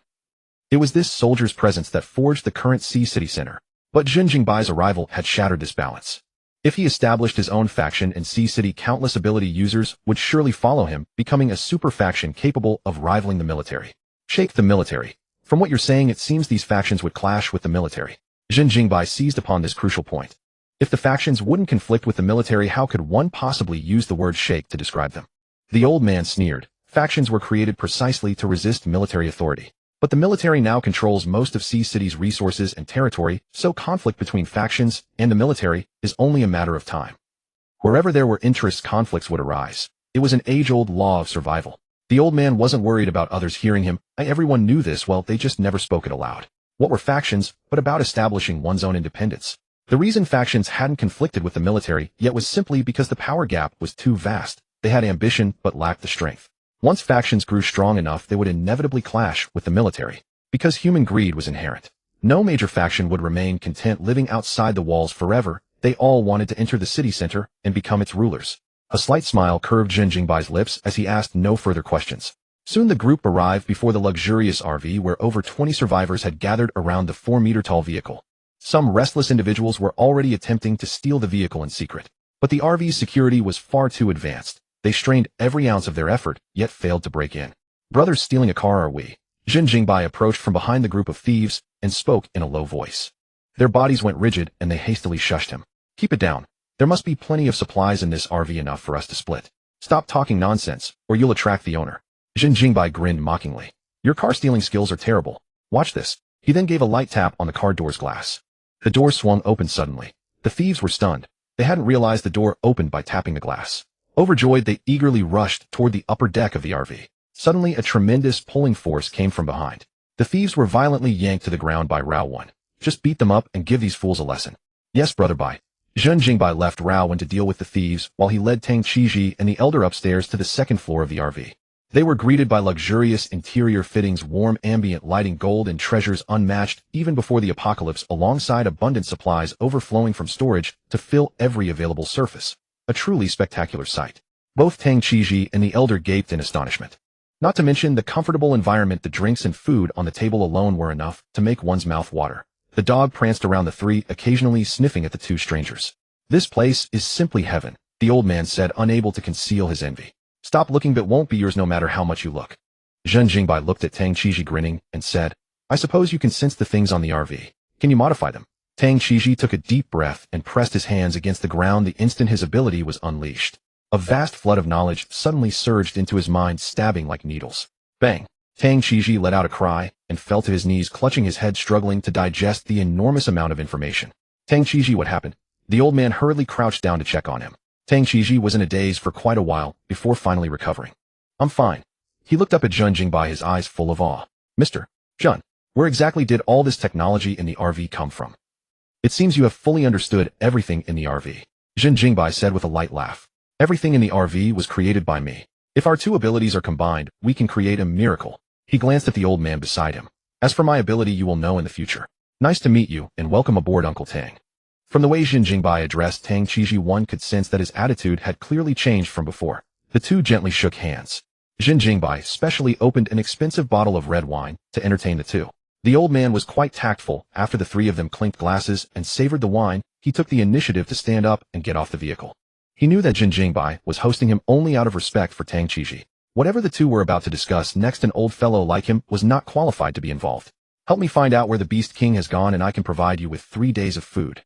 Thank you very much. I will definitely find it within 3 days. After the old man left, Zhen Jingbai poured a second glass of red wine for Tang Qiji and handed him a medical kit. The blood on Tang Qiji's forehead had already scabbed, but it still needed treatment to avoid infection. Uncle Tang, I'll call you that from now on. Zhen Jingbai smiled. I now have 2 tasks for you. One is to help me turn the RV into an armored vehicle. The other task is even more arduous. You must turn the RV into a train. Tang Qiji, who was bandaging his wounds, suddenly stopped. A train. The process from RV to train was no longer a simple modification, it was pure creation. An RV runs on wheels while a train runs on rails. This is even more absurd than going from a slingshot to a cannon. However, Tang Qiji finally nodded and said, I can help you transform the RV into an armored vehicle. As for crafting the train, I only have a rough idea. We won't know if it can succeed until we try. He never liked making empty promises. Tang Qiji would always answer truthfully, whether he could accomplish something. Zhen Jingbai appreciated that about him very much. Many people, when facing someone more powerful than themselves, would choose to exaggerate their abilities, attempting to gain a chance to survive through deception. But to Zhen Jingbai, even if such a person ultimately succeeded, they still couldn't be trusted. To get on his vehicle, one must be 100% loyal. When Zhen Jingbai allowed Rao on board, the test he gave him was quite dangerous. Now that Zhen Jingbai was inviting Tang Qiji on board, he likewise needed to test the other's abilities. Once his abilities met the standard, he would subsequently observe Tang Qiji to judge his loyalty. I need you to install these weapons onto the RV. Zhen Jingbai opened the weapon cabinet and placed a huge machine gun on the table. The double-fire machine gun. One bullet can produce the effect of two. Use your ability to build more of these machine guns to ensure the train's firepower never runs dry. With that, he pulled out a rocket launcher and slammed it onto the table with a bang. This is the auto-aim rocket launcher. Just like the explosive folding pistol on your wrist, it has homing and tracking capabilities. This is our heavy weapon. Install it on our vehicle as well. Upon hearing this, Tang Qiji awkwardly took off the mechanical watch. From the beginning of the battle to its end, the explosive folding pistol had been on his wrist all along. Now it had even turned into a mechanical watch which he had naturally worn on his wrist. At Zhen Jingbai's remark, Tang Qiji couldn't help but blush. Zhen Jingbai smiled, took back the watch, and pulled out a sniper rifle. This is the recoil-less silent sniper rifle. I can see your combat ability is lacking. Use this rifle for long-range support. Another high-tech weapon. Tang Qiji took it joyfully and carefully studied the gun structure. Everything in the RV left him utterly fascinated. Like a scholar engrossed in research, he stroked the firearm with a slight tremor. Thank you for your trust, Mr. Zhen. I need a large amount of metal materials to modify the RV for you. Tang Qiji said seriously, there are still some metal materials on the vehicle. Use them for now, or I'll go out and trade for more metal. As long as something could be obtained through trading supplies, it was a trivial matter. Zhen Jingbai had nothing else, but he had plenty of supplies. With Zhen Jingbai's permission, Tang Qiji took a hot shower and then began his modification work. The entire RV instantly disassembled. It scattered into countless parts suspended in midair. The dog who had stayed on the vehicle supervising was startled by the scene. Oh my god, the home is gone. Zhen Jingbai and Rao carried a pile of drinks and food to the trading area to purchase metal. The news of the tyrant organization's destruction swept through the entire sea city like a swarm of locusts. When Zhen Jingbai arrived at the trading area, almost everyone recognized him, and countless pairs of eyes closely watched his every move. Zhen Jingbai was not at all afraid of being watched. Instead, he took the opportunity to loudly advertise. He had Rao put down the large box. The dazzling array of supplies made many people's breathing exceptionally rapid. See these supplies. Here there are cigarettes, alcohol, melon seeds, biscuits, bread. All the food you desire is available here. As long as you can provide metal, you can trade it for these supplies. I need a large amount of metal. The harder the better.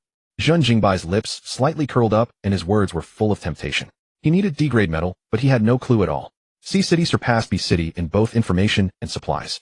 Therefore, by collecting extensively here, they would inevitably encounter D-grade metal. A stir. These words immediately caused an uproar among the crowd. Metal was of very little use to them. Outside the wall, it couldn't be exchanged for anything. Inside the wall, it could only be handed in for a few contribution points. Hearing that Zhen Jingbai would directly exchange metal for supplies, nearly 70% of the people swarmed over Vine to take out the metal they had collected.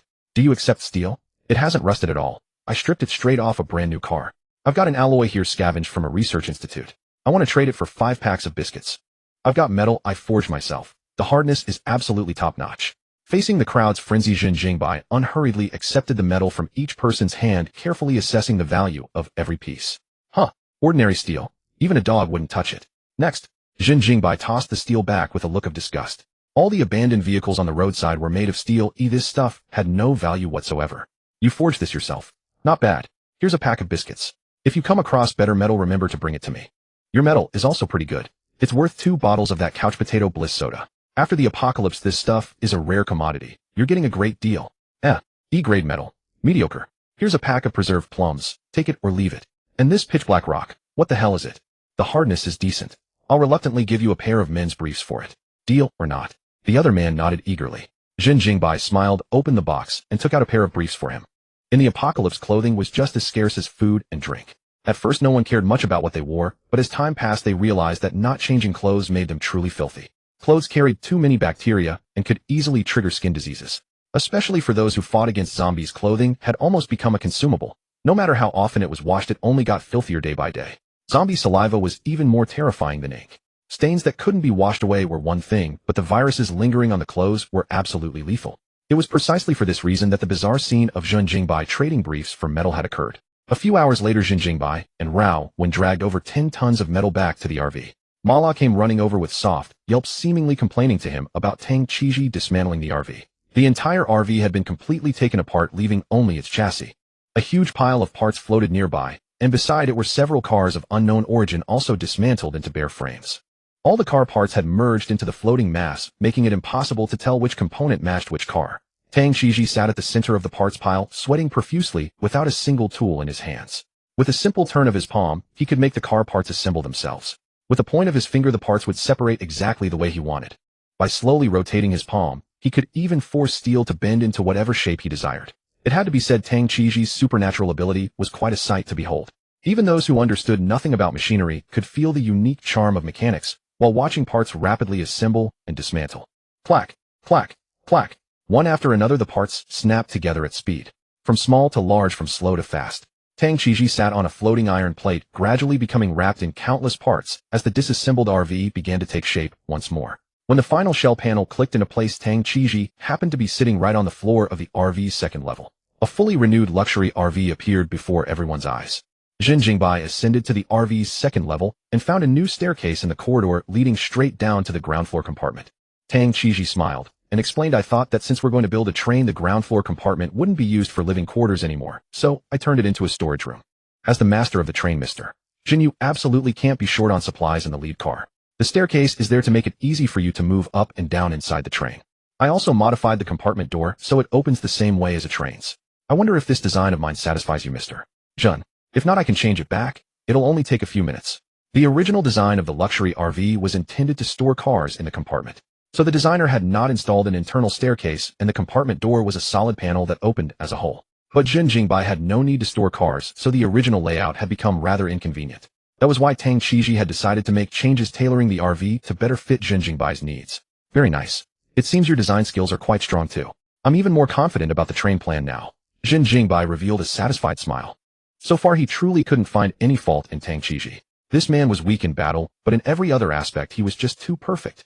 Not only did he have striking good looks, but he was also exceedingly well-mannered and extraordinarily talented. He maintained a gentlemanly bearing at all times. Even men couldn't help being enchanted by him. Of course, perfect was perfect. But Zhen Jingbai didn't want to become such a person. After all, behind perfection lay good habits accumulated over the years and imposing self-discipline. Zhen Jingbai could never manage that. He thought there was nothing wrong with living by his own whims. Thank you very much for your approval, Mr. Zhen. However, regarding the train plan, I have a few ideas I'd like to share with you. Go ahead. We're all on the same side. There's no need to be so polite.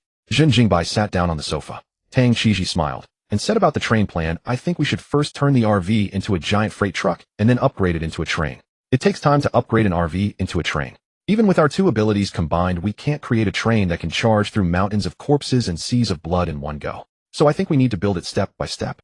You're absolutely right. I never expected to build a train all at once, but I need a proper roadmap for the project, not reckless haphazard construction. Zhen Jingbai concurred. A train wasn't something that could be built on a whim. Many factors had to be considered, from design and materials to environmental conditions. In the end, it all came down to one question: what kind of train could travel unimpeded through the apocalypse? Tang Qiji's step-by-step approach was extremely practical. It was also the plan most likely to succeed at crafting a train. Tang Qiji continued. The next step is increasing the carriages. With more carriages, the power naturally has to be strengthened. With Mr. Zhen's reinforcement, that won't be a problem. I can also install the RV's existing power system into every carriage to help drive the train forward. Actually, what we lack most is manpower. His voice paused for a moment. Then he said gravely, "At present, we can only add 2 carriages. One for living and one for storage. That's already the limit. If we keep adding carriages with our current manpower, we won't be able to handle it when hostile forces attack us all at once." After hearing this, Zhen Jingbai fell silent. Every teammate who came aboard had to be absolutely loyal, or he would become a hidden danger. But the problem that followed was that he simply didn't have enough hands on the train. If an ultra-long train were built someday, farming, animal husbandry, repairs, maintenance, and so on would require enormous manpower. Were the 3 of them to busy themselves with all of that? That was clearly unrealistic because it would take far too long. Manpower. Zhen Jingbai took a deep breath and pondered for a long while. Suddenly his brows lifted and he grinned. Who said we have to rely on manpower? As a high-tech train, it's naturally going to be mechanized. Not only could everything inside the carriages be mechanized, the workforce could be mechanized too. As long as they produced a bunch of robots, why would they ever worry about insufficient manpower? Mr. Zhen, you mean? Tang Qiji was uncertain, startled by the thought. A possibility had occurred to him, but he didn't quite dare believe it. Zhen Jingbai grinned and gave a firm reply. That's right, robots. We can replace manpower with robots. They can even handle combat for us. If that's the case, we'll have at least 4 carriages as a starting point. The more robots we have, the more carriages we'll need. Tang Qiji's face grew solemn. The two talked back and forth for a long time. Raowen, who had returned from beating someone up, couldn't understand a single word. Bored, he got up midway and left, taking Mala out for a walk. Night fell. Outside the wall, survivors huddled together for warmth inside abandoned buildings, while bright flames flickered occasionally through the streets and alleys. Some police officers walked out from within the wall and patrolled near the glowing lights. The military had not abandoned the people outside the wall. It simply had to enforce strict control to avoid disturbing the ecological environment of the city center. Every night, they sent soldiers or police officers out on patrol. If zombies were found, the military would immediately rush over and wipe out the entire zombie horde. After dinner, Zhen Jingbai had Raowen find 8 large trucks from the abandoned vehicle piles and drive them back to the RV one by one. The trucks were piled together with a large amount of metal, and Tang Qiji sat on the ground once again, beginning the work of constructing the train. Meanwhile, Zhen Jingbai headed to the trading zone to look for a rather embarrassing item, an inflatable doll. W8. What did you just ask for? A stall owner in the trading zone stared at Zhen Jingbai in disbelief. It was simply too absurd. The blood-soaked executioner had actually asked him whether he had a sex doll. Oh my god, what kind of peculiar fetish was this? Zhen Jingbai stood across from him, his face expressionless. I asked you whether you have an inflatable doll, the adult kind. Despite his calm appearance, he was actually keeping it together entirely by sheer nerve. Buying something like this, no matter how you explained it, would make people think of that. Who could possibly not feel embarrassed? Yes, I have it. The stall owner looked as though he had discovered a new continent, and he grew highly excited. Do you want the celebrity-style one or the anime-style one? If it's a customized one, then I really can't help it. After the apocalypse, the factories were all destroyed. Zhen Jingbai thought for a moment. Let me look at both types. Sure. Wait here for me for a while, and I'll go get them for you. The stall owner left excitedly. He had never imagined that someone would actually be willing to trade food for this kind of thing. In an era when even food and warmth were hard to come by, who would buy this? Even if you could solve your own food and drink problems, wasn't taking care of that need simple enough? There were plenty of people who would give up their bodies for a few packs of biscuits. After waiting in place for about 3 minutes, Zhen Jingbai saw the stall owner arrive with a small cart, carrying 4 human-shaped dolls, drawing many curious looks. Boss, take a look. Which one do you like? If none of them works, I can bring you a few different kinds. The 4 human-shaped dolls each wore a maid outfit, and 2 of them had faces exactly like famous female celebrities. The other 2 dolls were anime style, the blue-haired Ram and the pink-haired Ram from anime. All 4 dolls had been made with strikingly beautiful faces. Especially the anime-style figures, they did not lose the soul of the 2-dimensional world, yet they also possessed 3-dimensional aesthetics. Truly a work of uncanny craftsmanship. The craftsmen who made these dolls were absolutely people devoted to benefiting humanity. The people around cast curious glances at Zhen Jingbai, thinking to themselves that a true big shot was indeed a big shot. Even his peculiar tastes differed from others. Zhen Jingbai ignored the stares and pressed his hand first onto the celebrity-style doll. Celebrity-style inflatable doll. Enhancement condition: be intimate with the doll 50 times. What the hell is this? Could the plan to enhance the doll into a robot really be about to fall through? But having him be intimate with a doll was simply too much. Zhen Jingbai's face darkened as he placed his hand on the anime-style doll. Rem model inflatable doll. Enhancement condition: prove to 10 people that Rem is your wife and gain their approval, must be completed personally by the host. This condition actually seems doable. Somehow, without his noticing, Zhen Jingbai's skin had become extraordinarily thick. Faced with such a socially fatal condition, his heart stirred no great waves. Let's go with this one. I'll trade you a pack of biscuits for it, okay? Zhen Jingbai patted the Rem doll, secretly marveling at how nice it felt. The stall owner replied, sure. Just take it. Do you want the other models? The stall owner was overjoyed. It was already enough that this thing could be exchanged for food. How could he have so many demands? No need. Having too many wouldn't be of much use. Zhen Jingbai shook his head. With Tang Qiji around, as long as one robot was enhanced into existence, he could have countless more. Zhen Jingbai scooped up the life-size Rem in one motion, tossed a pack of biscuits to the stall owner, and said, "This is my wife, Rem. Don't you think so?" The stall owner took the biscuits and froze. He seriously suspected that Zhen Jingbai might have a problem with his brain. He had asked such an awkward question so naturally, as if he were merely asking whether you had eaten. Was this the 2-dimensional big shot? The stall owner stood there in a daze for a long time, then finally forced out one line with a strained expression, "Ah, yes. Rem model inflatable doll. Enhancement condition: prove to 10 people that Rem is your wife and gain their approval, must be completed personally by the host." 110. When he heard the system prompt, Zhen Jingbai revealed a satisfied smile. He was not afraid of the other party's perfunctory response as long as the system acknowledged it. Wouldn't a simple verbal acknowledgement be easy? With his current authority, how many people dared to contradict him? Zhen Jingbai grinned, held Rem in his arms, grabbed a passing onlooker, and spoke again. "This is my wife, Rem. Right. Ah, yes. The man nodded immediately, not daring to hesitate in the slightest, afraid that if he answered a moment too late, he would be killed with a single slap. Zhen Jingbai was quite handsome, but no one dared to treat him as a lamb, let alone laugh at him. Lurking inside this guy was a demon that slaughtered without mercy. Thus an extremely bizarre scene appeared in the trading zone. As if deliberately trying to cause trouble, Zhen Jingbai showed off his wife Rem to every passerby. And the other party still had to force a smile and nod in agreement. This is my wife Rem. Don't you think so? Ah, yes. What about you? Do you think Rem is my wife? Zhen Jingbai looked at a stout man wearing clothes with a magical girl pattern. Bullshit. Rem is mine. The stout man flew into a rage, but his companion beside him covered his mouth. Ah. Boss, you're absolutely right. Rem is your wife. This friend of mine has a mental problem. Don't mind him. Rem model inflatable doll. Enhancement condition: prove to 10 people that Rem is your wife and gain their approval, must be completed personally by the host. 1010. Jingbai smiled slightly and carried Rem contentedly back to the RV. Rem model inflatable doll enhanced successfully. Congratulations, you have obtained labor robot. Labor robot. Enhancement condition: dance with the labor robot for 30 days, 20 caddies of C-grade metal, and 10 sets of uniforms in different styles. Zhen Jingbai halted in his tracks, and the Rem in his arms suddenly came to life. She gently freed herself from his embrace, bowed, and said, Master, is there anything I can help you with? Rem's voice was as pleasant as a silver bell with a hint of fragile tenderness. Her expression and bearing were no different from a human's. Her intelligence seemed to be on the same level as a yin's. I remember one of a yin's AI enhancement conditions was to find her a partner. This Rem might just work. Zhen Jingbai could not resist stepping forward and feeling her. He found that her skin was still doll-like, fine and smooth, but beneath the skin her bones were as hard as steel. He then touched some rather strange places and found that the robot had indeed inherited the doll's functions. Do you have your own name? Can you fight?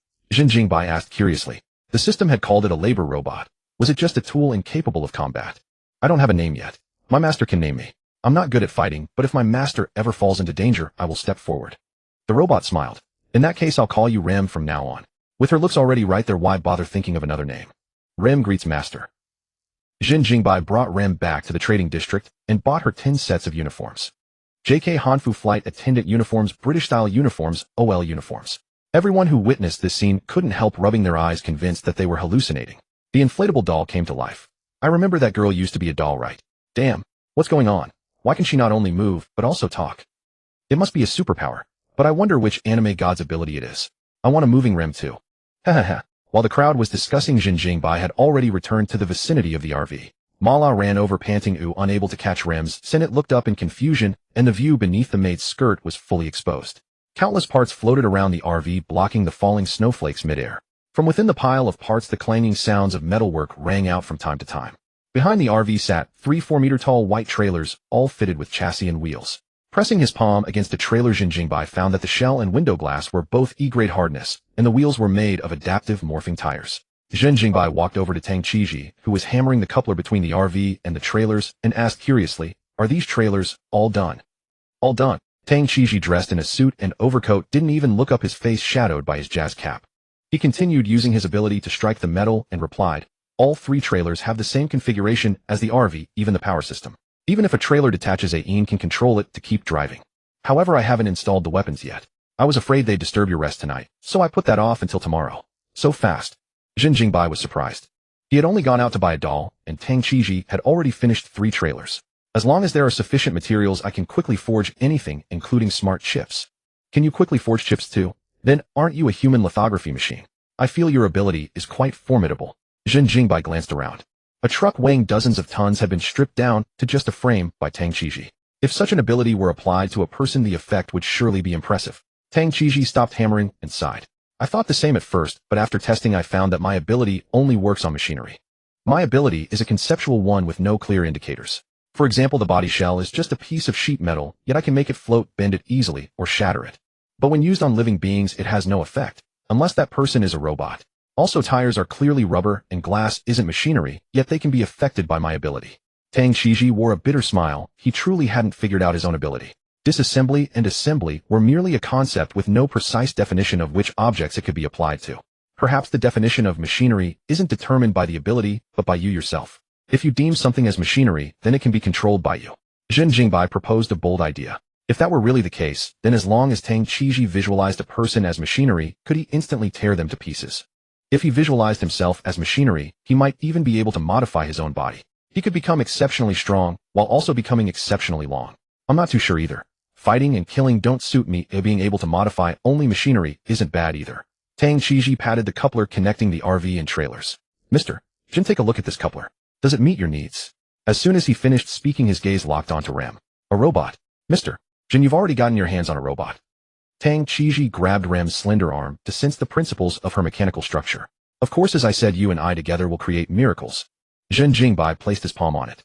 E-grade metal coupler. Enhancement condition gnawed by the dog 20 times. What kind of bizarre enhancement condition is this, eh? Zhen Jingbai was rendered speechless. He patted Mala's head and pointed at the coupler. Come on, take a few bites and see. Mala tilted its head, puzzled by its master's command. Why should I bite this broken hook? This is made of beef jerky. If you don't believe me, try a bite. Zhen Jingbai grinned, patting Mala's body, just like a creepy uncle coaxing a little girl. Mala approached the coupler, sniffed it a few times, and immediately shook its head. This thing is beef jerky. Not even a dog would believe it. TSK, just bite when I tell you to. Bite 20 times, and I'll reward you with a pack of rattan pepper beef jerky. Woof! Hearing that, the dog immediately perked up. It activated its mechanical ability, transformed into a mechanical hound, and charged at the coupler, biting it wildly. Tang Qiji, who had just digested the principles of the robot, had yet to recover from the shock when he caught sight of the dog in its mechanical form. His eyes sparkled, and he grew extremely agitated. Oh my god, it can actually turn into machinery. Even its internal organs are made of steel. Tang Qiji's eyes widened, and he immediately reached out to touch Mala's mechanical body. Another massive influx of knowledge surged into his brain, nearly knocking him unconscious. It was already absurd for a dog to possess an ability, but after turning into a mechanical hound, it could actually interact with his ability. Since arriving at the RV, Tang Qiji had been met with an unending stream of surprises. Artificial intelligence, top-grade metal shells, black tech, weapons, labor, robots, mechanical hounds. There were countless examples of technology far ahead of the era. It was utterly breathtaking.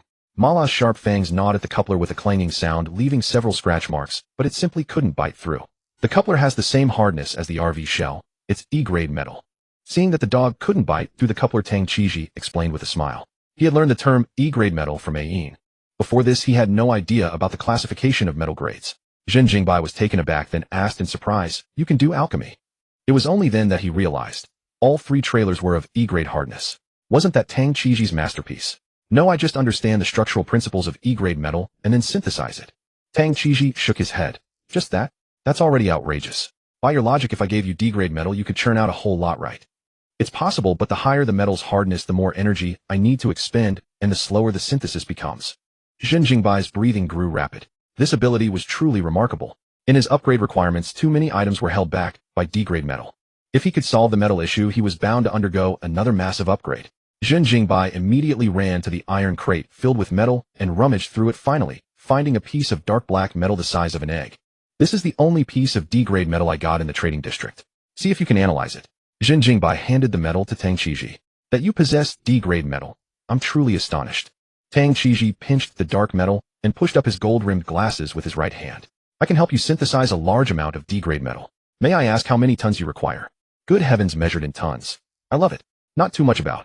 Zhen Jingbai calculated silently in his mind. The fire chelan needed 1 kilogram, the folding pistol 500 grams, the vehicle body shell 100 gene, and the dog 1 gene. The demand for D-grade metal was not great, but the unlocking conditions for each item were insufficient. Whether it was the weapons, the vehicle body, or the dog, the unlocking conditions required more than just metal. Forget it. Focus on building our train first. The D-grade metal can wait for now. Zhen Jingbai sighed, then asked, "You've examined the REM robot. Do you think you can build one?" Tang Qiji nodded. I can build the labor robot, but I can't manage REM's skin or hair. Silicone and hair simply weren't mechanical components. He couldn't add such things to a robot. As long as it can work, no need for skin. What about Mala in her mechanical form? Can you modify her or mass-produce her like the robots? Tang Qiji looked at the dog, gnawing on the coupler. The Mala you mentioned. This must be it. Its body is now composed of machinery. I can attempt modifications, but manufacturing one is beyond me. Mala has no smart chip inside. Its mechanical body is controlled by a biological soul. Even if I could build an identical mechanical canine form, it would merely be an immobile mechanical dog. What if we implanted a Yin's smart chip into it? Then Ayin could control the mechanical dog, right? Zhen Jingbai's words left Tang Qiji momentarily stunned. This method did seem feasible. I was negligent, Mr. Zhen is indeed wise. Tang Qiji immediately flattered. E-grade metal coupler enhancement successful. Congratulations, you obtained the anti-pulse electromagnetic coupler. While the two were talking, the dog bit the coupler no fewer than 20 times, directly fulfilling the enhancement condition. With a mental command, Zhen Jingbai activated the enhancement. The coupler connecting the RV and carriage was suddenly shrouded in a blur. Mala immediately backed away, staring intently at the coupler. Crackle, the metal coupler gradually gathered into several blue lightning bolts, intertwining and flickering. The foolhardy Mala curiously stretched out a paw. Just as its paw was about to touch the lightning, it was repelled by an invisible force. The dog flew into a rage. Yipe! Yipe! Yipe! Mala lunged directly at the lightning and bit it. Bang! All at once a powerful repulsive force expanded outward like a barrier, and the dog was sent flying. Startled, the two men simultaneously reached out to touch the electromagnetic coupler. Tang Qiji's mind was flooded with the structural principles of the electromagnetic coupler, while a system message once again popped up in Zhen Jingbai's mind. Anti-pulse electromagnetic coupler. Enhancement Condition 1, withstand 100B grade attacks. Enhancement Condition 2, Level 5 all-attribute crystal core. Enhancement Condition 3, the underpants hanging on the rooftop of sheep building. Zhen Jingbai. These enhancement conditions were absurd beyond measure. A Level 5 all-attribute crystal core. And what about that last item? The underpants, specifically the ones on the rooftop of sheep building. Sheep building was located in Haiyun City, over 500 kilometers away. Would they really have to make a special trip that far for this? This is too ridiculous, Tang Qiji exclaimed. The so-called anti-pulse electromagnetic coupler used electromagnets to connect the RV and carriage, making the link more flexible while preserving traction. The only weakness of an electromagnetic coupler was its dread of electromagnetic pulses. But this enhanced coupler was directly immune to pulse attacks. When external force struck, the electromagnetic coupler's outer layer formed an invisible barrier. The greater the force, the stronger the rebound. That was why Mala had been sent flying. Indeed, Zhen Jingbai nodded. This task was beyond ridiculous, let alone the underpants. The chance of the coupler being attacked was already very low, yet the enhancement condition demanded it survive 100B grade attacks. What was even more absurd was the Level 5 all-attribute crystal core. Level 5 zombies were already rare, and now they needed one with all attributes. Could it be some kind of super boss? The two drew in a sharp breath simultaneously, one stunned by the black technology, the other by the grueling difficulty of the enhancement conditions. Zhen Jingbai toured all three carriages and spotted Rao when already sound asleep on the second carriage, having moved his bedding and other belongings there. The second carriage had only one level, its 4-meter height more than ample to accommodate Rao when's 2-meter frame. Uncle Tang turned in early as well. That guy Rao when is already sleeping like a log. You can share a carriage with him. I will. Tang Qiji smiled and nodded with no intention of resting. Having gained so much technological knowledge in one night, how could he possibly sleep? Zhen Jingbai paid no more attention. He took Rem and the dog aboard, leaving Tang Qiji alone in the wind and snow to continue upgrading the carriage. From then on, the duty of caring for Mala fell to Rem. Global temperatures plummeted and the ceaseless heavy snow showed no sign of stopping. The blizzard only intensified. When the Southerners first saw snow, they were all beyond excited. But little did they anticipate that this snow would become their nightmare, claiming countless lives. The drastic temperature drop over just 2 days froze more than 200 people to death outside the walls. Snow piled up to the knees, burying the corpses beneath it. The survivors in Sea City could never have imagined that they would die not in a zombie's jaws, but slowly frozen by nature, passing away in their sleep. Zhen Jingbai, sitting on mountains of supplies, seized this chance to acquire metal en masse. No matter the price he offered, there were always takers. Dozens of jeans of metal could be exchanged for only a bottle of mineral water and a pack of biscuits. In the pre-apocalyptic world, that would have been utterly absurd. But in that time of hunger and bitter cold, metal was no better than scrap iron in people's hands, while biscuits and water became rare treasures. With the metal they bought, Tang Qiji even enhanced the power systems of the 3 carriages and the RV. The reason they didn't build more carriages was that the labor robots lacked combat capability for the time being and couldn't take care of too many carriages. Currently, the first floor of Zhen Jingbai's RV was used to store food and also served as the living quarters for Rem and the dog, while the second floor was Zhen Jingbai's private residence and living room. Even with merely 3 robots at present, the train compartment must still be prepared in advance. The 3 robots looked utterly plain, just a few bulky dull gray iron blocks welded together with no facial features to speak of. On their mechanical bodies, the numbers 1, 2, and 3 were printed respectively. They represented their names: No. 1, No. 2, and No. 3. Standing atop a pure white 4-meter-tall carriage, the trio kept vigilant watch, utterly unaffected by the bitter cold wind and driving snow. A cheerful BGM echoed around the carriage, tracing every stroke with meticulous care, the trembling pen tip leaving crooked lines. In the wind and snow, 3 men and a maid danced to the rhythm of the music, while an Alaskan Malamute puppy bounded joyfully beside them. Tang Qiji's face was full of embarrassment, but life had forced him into this. He had no choice but to dance. Zhen Jingbai had told him it was a train tradition: every morning everyone must dance, as it helped improve work efficiency. Wasn't this exactly the corporate culture of a sales company? Fortunately, it was snowing heavily, and all the survivors were hiding in the ruins to keep warm. If anyone else had seen him, Tang Qiji would have found a crack to hide in. He finally understood why Zhen Jingbai's title was the Song and Dance Executioner. So the legendary gifted singer and dancer was true. After the morning dance ended, Zhen Jingbai and the others sat on the second-floor sofas of the RV enjoying the indoor heating and sipping the black tea Ram had brewed.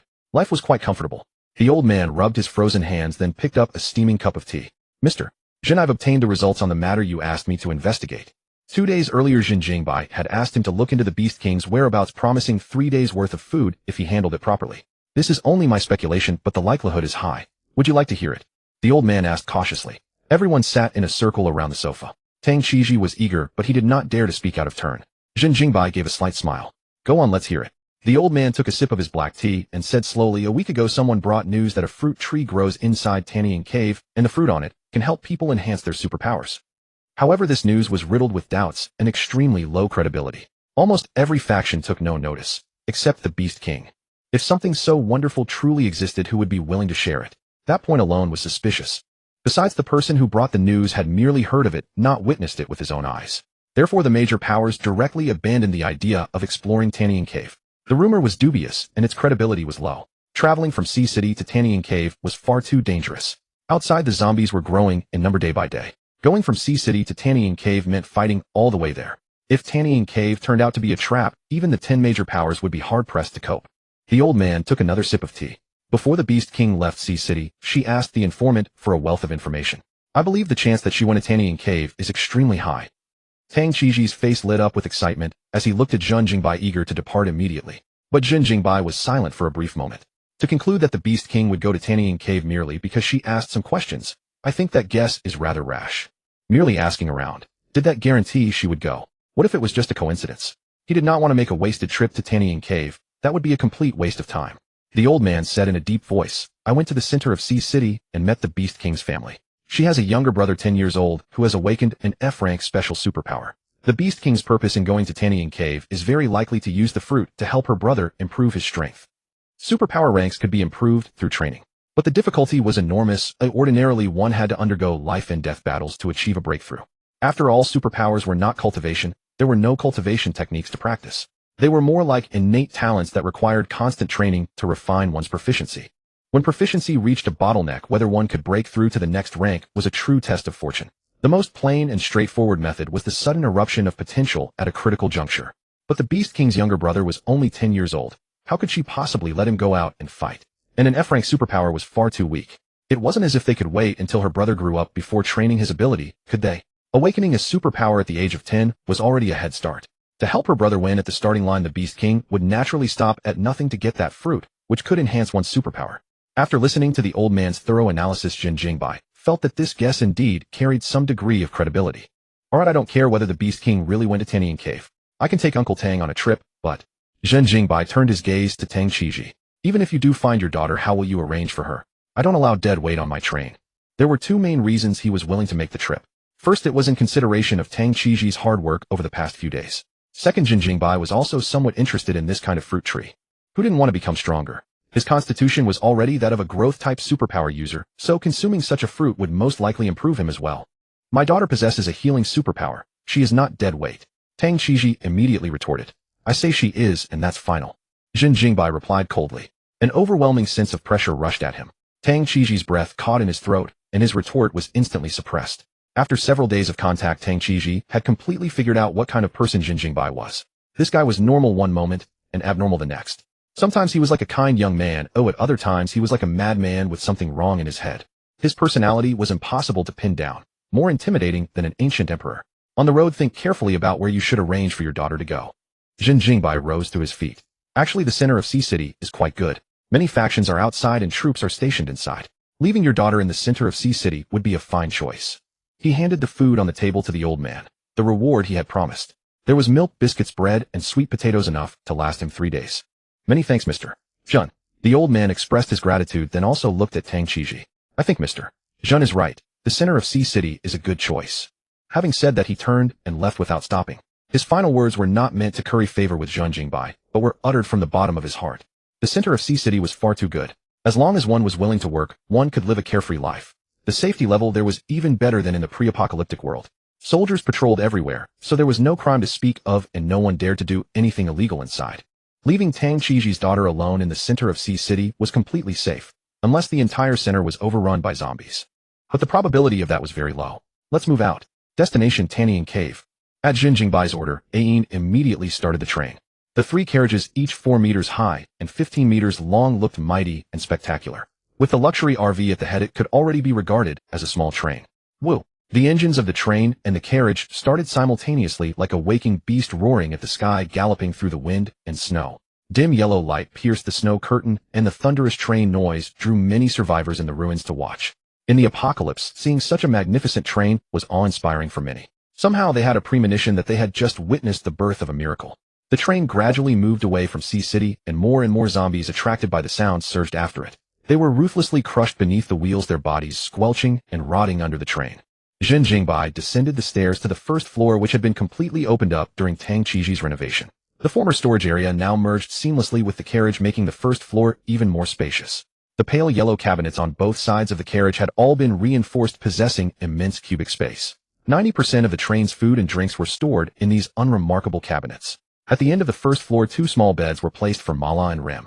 Rem was a robot and did not need sleep, so her bed was actually a large charger, allowing her to lie down at night to recharge while taking care of the dog. Zhen Jingbai walked slowly to the rear of the carriage, and the small hatch opened automatically. The cold wind and snow howled in the roar of the train, making him feel as if he were sitting on a real train. Between the RV and the carriage, several blue bolts of lightning held them firmly together. What met his eyes was a carriage in silver-white tones.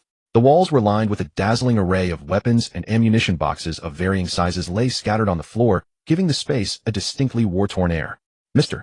Zhen. The moment Zhen Jingbai stepped into the weapon storage carriage, Tang Qiji, dressed in a suit and overcoat, followed close behind. He pressed down on his black fedora to keep it from being blown away by the wind and snow. Have you ever considered building your own force? With your abilities, if you were to form one, a large number of ability users would surely follow you. Before Zhen Jingbai could speak, Tang Qiji interjected, I know you're worried about the loyalty of those who join, but I don't think that's a real problem. Our train could adopt the management approach of Sea City's Central District, governing members with absolute authority and allocating supplies by contribution points. Carriages of different ranks would be allocated based on members' contribution scores. Zhen Jingbai's eyes widened. He hadn't expected that Tang Qiji, who had been so silent moments ago, would be entirely preoccupied with his daughter at this moment. Yet what took him completely by surprise was that Tang Qiji's first words were not about his daughter at all. He was urging Zhen Jingbai to build a Snowpiercer. Isn't this class-based management exactly the Snowpiercer? Good heavens, what is this guy trying to do? Zhen Jingbai stared with wide eyes, waiting for him to continue. If large numbers of followers come aboard, then from now on jobs like gathering supplies, clearing zombies, and so on can all be left to them. Tang Qiji stepped into the weapons storage room, and the cabin door closed automatically behind him. He took a deep breath and went on. As for supervision, we can entrust it entirely to the labor robots. Let them check whether followers are hiding supplies, and let Ayin secretly watch for any rebellious behavior. The moment anything seems off, we'll come out at once to suppress it. As long as we don't get too careless, nothing will ever go wrong. For some unknown reason, Tang Qiji had started reeling off a long list of plans right from the start. Zhen Jingbai was left bewildered. You came up with this plan because you want your daughter to board the train too, right? Zhen Jingbai saw right through him. Tang Qiji didn't deny it. He simply nodded in open admission. The reason he had said so much was to give his daughter a chance to get on the train. No shelter, no soldiers or elites could give Tang Qiji a sense of security. What place could possibly be safer than a train equipped with countless cutting-edge technologies? Even if every shelter on the planet fell, Zhen Jingbai's train would absolutely not be compromised. Tang Qiji's confidence came not from Zhen Jingbai's power, but from his own understanding of technology. Let me think about it. Zhen Jingbai neither refused nor agreed. He walked slowly toward the rear of the carriage. The silver-white lights illuminated every corner of the arsenal, and the carriage, tinged with the smell of gunpowder, filled one with a powerful sense of safety. Zhen Jingbai passed through the weapons carriage and arrived at the second carriage. The lights shifted back to a bright yellow tone, warm and comfortable.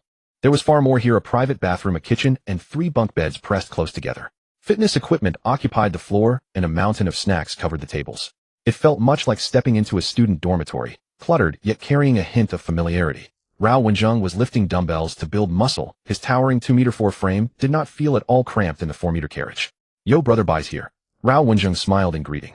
Zhen Jingbai nodded slightly and headed toward the third carriage with Tang Qiji close behind. But inside the 2-tier carriage there were only 3 robots standing beside a pile of metal parts. As Zhen Jingbai stepped inside, the 3 worker robots turned to him at once.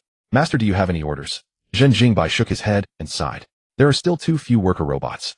I can speed up the production of more robots. Tang Qiji replied, immediately looking every inch a loyal lackey. After admiring the train structure, Zhen Jingbai went back to the second carriage and casually sat down on one of the beds. Brother Bai, what's the matter? Is there something wrong with our train? Rowan asked boisterously. He thought this train was absolutely amazing. The spacious interior allowed him to stretch his body freely, and the comfortable environment was hundreds of times better than the rented room he had lived in before the apocalypse. There was also a mountain of snacks for him to eat to his heart's content. Indeed, ever since the small train had been completed, all supplies were fully pooled instead of everyone eating only their own rations. Rowan finally tasted beer, something he had never managed to drink before, and he had been living quite comfortably during this period. He swore that if supplies ever ran short, he would absolutely comb every corner in a desperate scramble, all to repay Brother Bai's immense kindness, and to ensure he could enjoy even more delicious food. Looking at the silly, simple-minded Rowan before him, Zhen Jingbai suddenly had a whimsical thought. He wanted to see how Rowan with that brain of his would view the idea Tang Qiji had proposed. "Boy, what do you say? Should we let strangers board our train?" Strangers? Rowan was caught off guard, and his first reaction was to veto the idea. Why should we let strangers aboard? We built this train and gathered all the supplies ourselves. Why should we let them come up? Zhen Jingbai grinned. What if the condition for them to come aboard is that they gather large amounts of resources for us and obey every order we give? Hearing this, Rowan instantly became intrigued.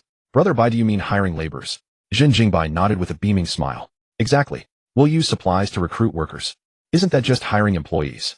The only difference was that money had become supplies, and the work happened to be life-threatening. Those who didn't like it could simply not come. It wasn't compulsory. After Rowan put it that way, Zhen Jingbai finally thought it through completely.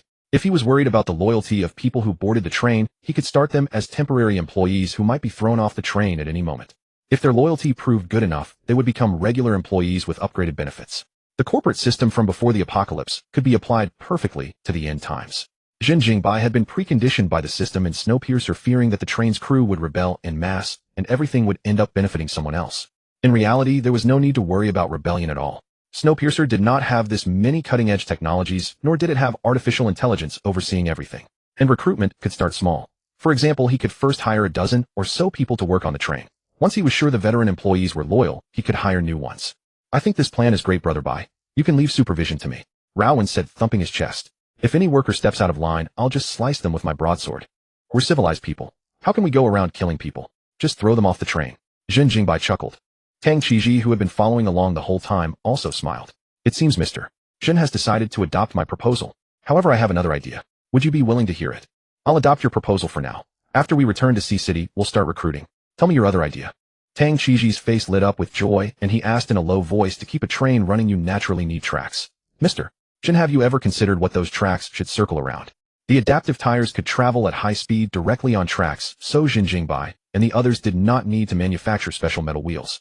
As soon as the tires touched the tracks, they would automatically turn into metal wheels and roll swiftly along the rails. But the problem was that there were no tracks for their train to race along right now. The country's railway tracks had either been destroyed or blocked by obstacles. They could no longer be used.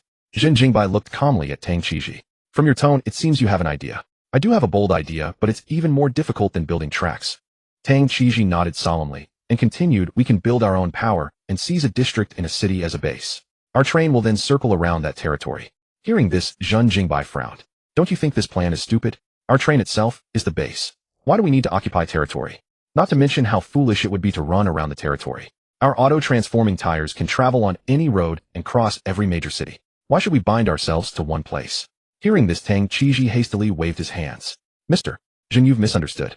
Our territory is not limited to a single place." He lowered his voice and said, "We can set up multiple bases in multiple cities, and these bases can be used to collect and replenish supplies. The resources in one place are limited, and each place has different resources. But if the resources from many places are combined, we will control every kind of resource. If a city falls into trouble, our train can evacuate at once, take the workers to another city, and continue collecting supplies for us. The destruction of a city would have no effect on us, since we have the train. Those who contribute more can board the train, those who contribute less will be assigned to the bases. The disloyal will have no place to stay. If every shelter had one of their bases, the only place a betrayer could flee to would be the deserted wilderness." Zhen Jingbai listened, and the idea struck him like enlightenment. That final sentence had revealed Tang Qiji's dark side to the fullest. The man seemed refined and polite, yet he could come up with such a scheme in his mind. Keep every calamity at arm's length, and take every resource for oneself. But Zhen Jingbai liked this plan very much. If it succeeded, his train would become a pure land in the apocalypse. Was this selfish? Zhen Jingbai did not think so. To him, it was a manifestation of ability. In the apocalypse, the strong would always take more resources for themselves. Then why couldn't the one taking resources be Zhen Jingbai himself? Besides, he was not going to monopolize them. Like a shelter, he would distribute supplies to everyone who joined the train and the bases. It was just that boarding the train required loyalty. Any act of betrayal would have been unforgivable even before the apocalypse. In ancient times you would absolutely have been a chief strategist of a nation, Zhen Jingbai said with a light grin, looking at Tang Qiji with ever-increasing approval. That fellow had really gone to great lengths to get his daughter aboard. Tang Qiji took off his fedora, held it to his chest, and said with a respectful smile, "Thank you for the compliment, Mr. Zhen. In ancient times you would surely have been a king. A tyrant perhaps." Of course he did not dare say that aloud. Tyrannical or not, what mattered was ability. This world had always been ruled by the victor. Qin Shi Huang had also been a tyrant, yet no one could deny his might. A blizzard howled across the land, blanketing the entire world in white. Cutting through the storm, the train raced along a stretch of temporarily usable track. The clatter of the train echoed far through the apocalypse. Zombies drawn by the sound surged across the snow. In the end, they were all crushed into pulp and blended into the snow.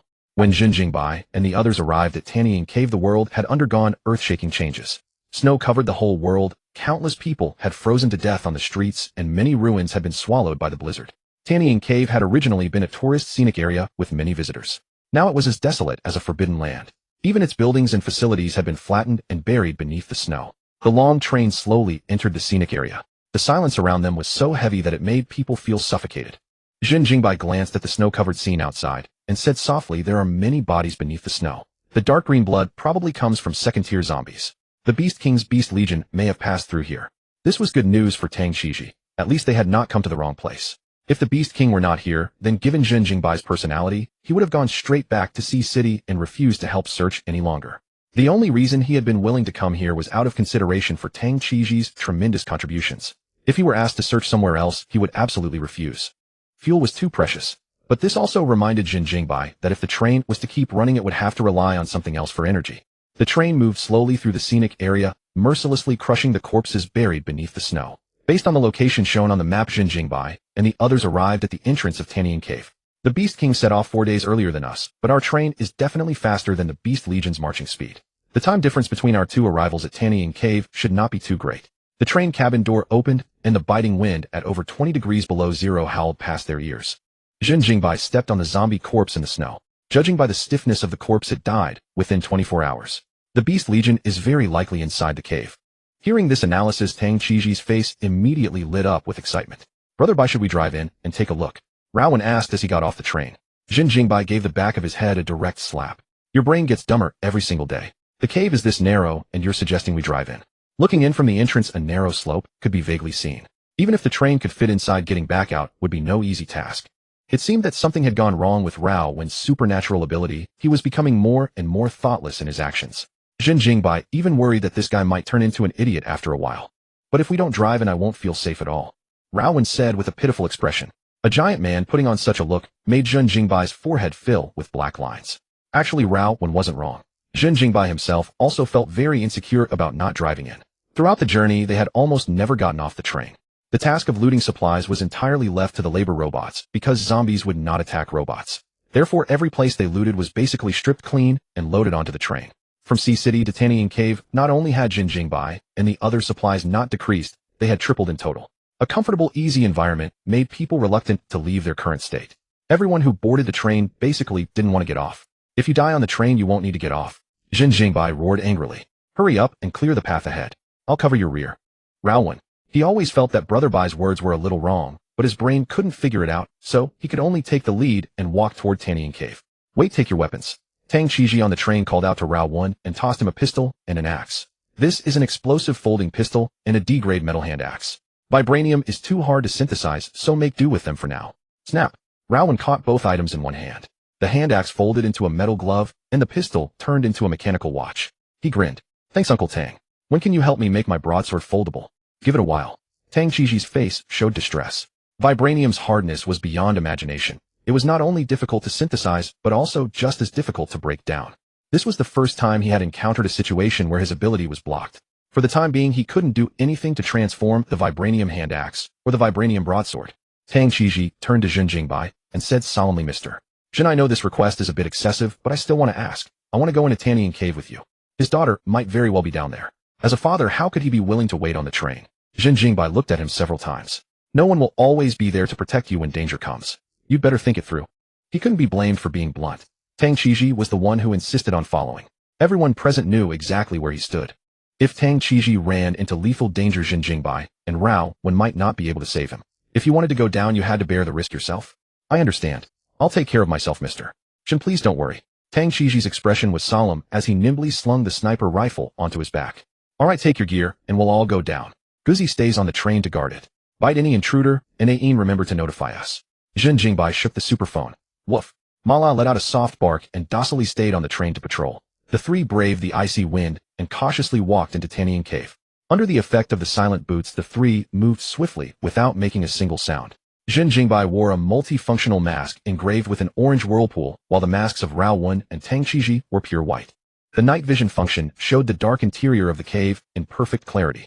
Both Rao Wen and Tang Qiji could see the coordinates Zhen Jingbai marked out with his mask, so there was no need to worry about amateur problems like falling behind or making mistakes. As they went deeper, the slope became steeper. A bloody stench hit them from the depths of the cave, and occasionally they touched sticky clumps of blood on the dry rock walls. Huh. Suddenly a low groan that seemed to rise from the abyss drifted out of the darkness. Zhen Jingbai and the others halted for a few seconds, then moved forward again. A faint oppressive feeling came at them from the front. All kinds of bizarre auras filled the pitch-black Tanian Cave with mystery and the unknown. Huh. The heavy groaning like the panting of a wild beast echoed in waves. Brother, by something feels off, Rao Wen said in a low voice, crouching down. They only heard strange breathing, but no sound of fighting and no human screams. Whether the Beast Legion was actually inside was now uncertain. Of course I know, but we're already here. If we don't go deeper to take a look, Uncle Tang won't be willing to give up, right? Zhen Jingbai looked at Tang Qiji with a beaming smile. However, his smile was hidden behind the mask and could not be seen at all. Tang Qiji was about to speak when he suddenly noticed a corpse ahead. The person's internal organs had been completely hollowed out by zombies, and the ground was covered in blood, an extremely grisly sight. Zhen Jingbai wiped the blood on the ground with his finger and said calmly, the blood is still warm and he died not long ago. It should be the Beast Legion that came here. Stay alert. There might be level 2 or higher zombies nearby. Boom. The moment his voice fell, a loud crash came from above. A mass of rubble came crashing down, revealing a huge pit. Holla. Dense zombies dropped from above, at least 100 of them, like a torrential rain of human bodies, making one's scalp go numb. Zhen Jingbai's expression did not change. With a click, he pulled the pin of the super freezing grenade and threw it upward. Boom. In an instant, a 100-meter glacier appeared out of thin air. All the falling zombies were frozen into desiccated corpses, their hideous faces suspended in midair. Thud, thud, thud. Muffled thuds continued to come from the glacier above. Large numbers of zombies were still crashing down inside the cave, and the frozen opening began to tremble. Go. It's about to collapse. Zhen Jingbai let out a fierce shout and leaped up, charging down into the depths of Tanian Cave. Rao Wen grinned, and his tall figure followed without the slightest hesitation. But Tang Qiji, clad in a suit and overcoat, was not so brave. In the 2 seconds he hesitated, the ice above gave a cracking sound, and several fissures split open like a spiderweb. Tang Qiji sensed something was wrong. In panic, he pressed down on his jazz hat and was forced to jump into the bottomless Tanian Cave. His clothes and trousers scraped against the cave wall with rustling sounds, as if they might tear apart at any moment. Rumble. The moment he jumped, the glacier above instantly burst apart, and a massive amount of ice and zombies rolled down like an avalanche, chasing closely behind. Tang Qiji hugged his sniper rifle tightly as his body slid all the way down the slanted cave, giving him the feeling of riding a water slide at a water park. The slide was too fast. The feeling of weightlessness made Tang Qiji's heart leap into his throat. Bang! Suddenly, he collided with something unknown during his fall. Tang Qiji was thrown into the air uncontrollably, his body striking the hard cave wall several times. Even with his reinforced clothing protecting him, his bones ached all over from the impacts. From below came bursts of gunfire and rumbling explosions. The flickering flames and the markers left by Zhen Jingbai when he descended provided Tang Qiji with a sense of direction for his fall. He curled up his body to reduce the impact, and finally a powerful force successfully stopped his fall. Tang Qiji's head buzzed. He had no idea what had blocked him. A faint light appeared before his eyes. Focusing his gaze, he realized that Rao Wen had caught him.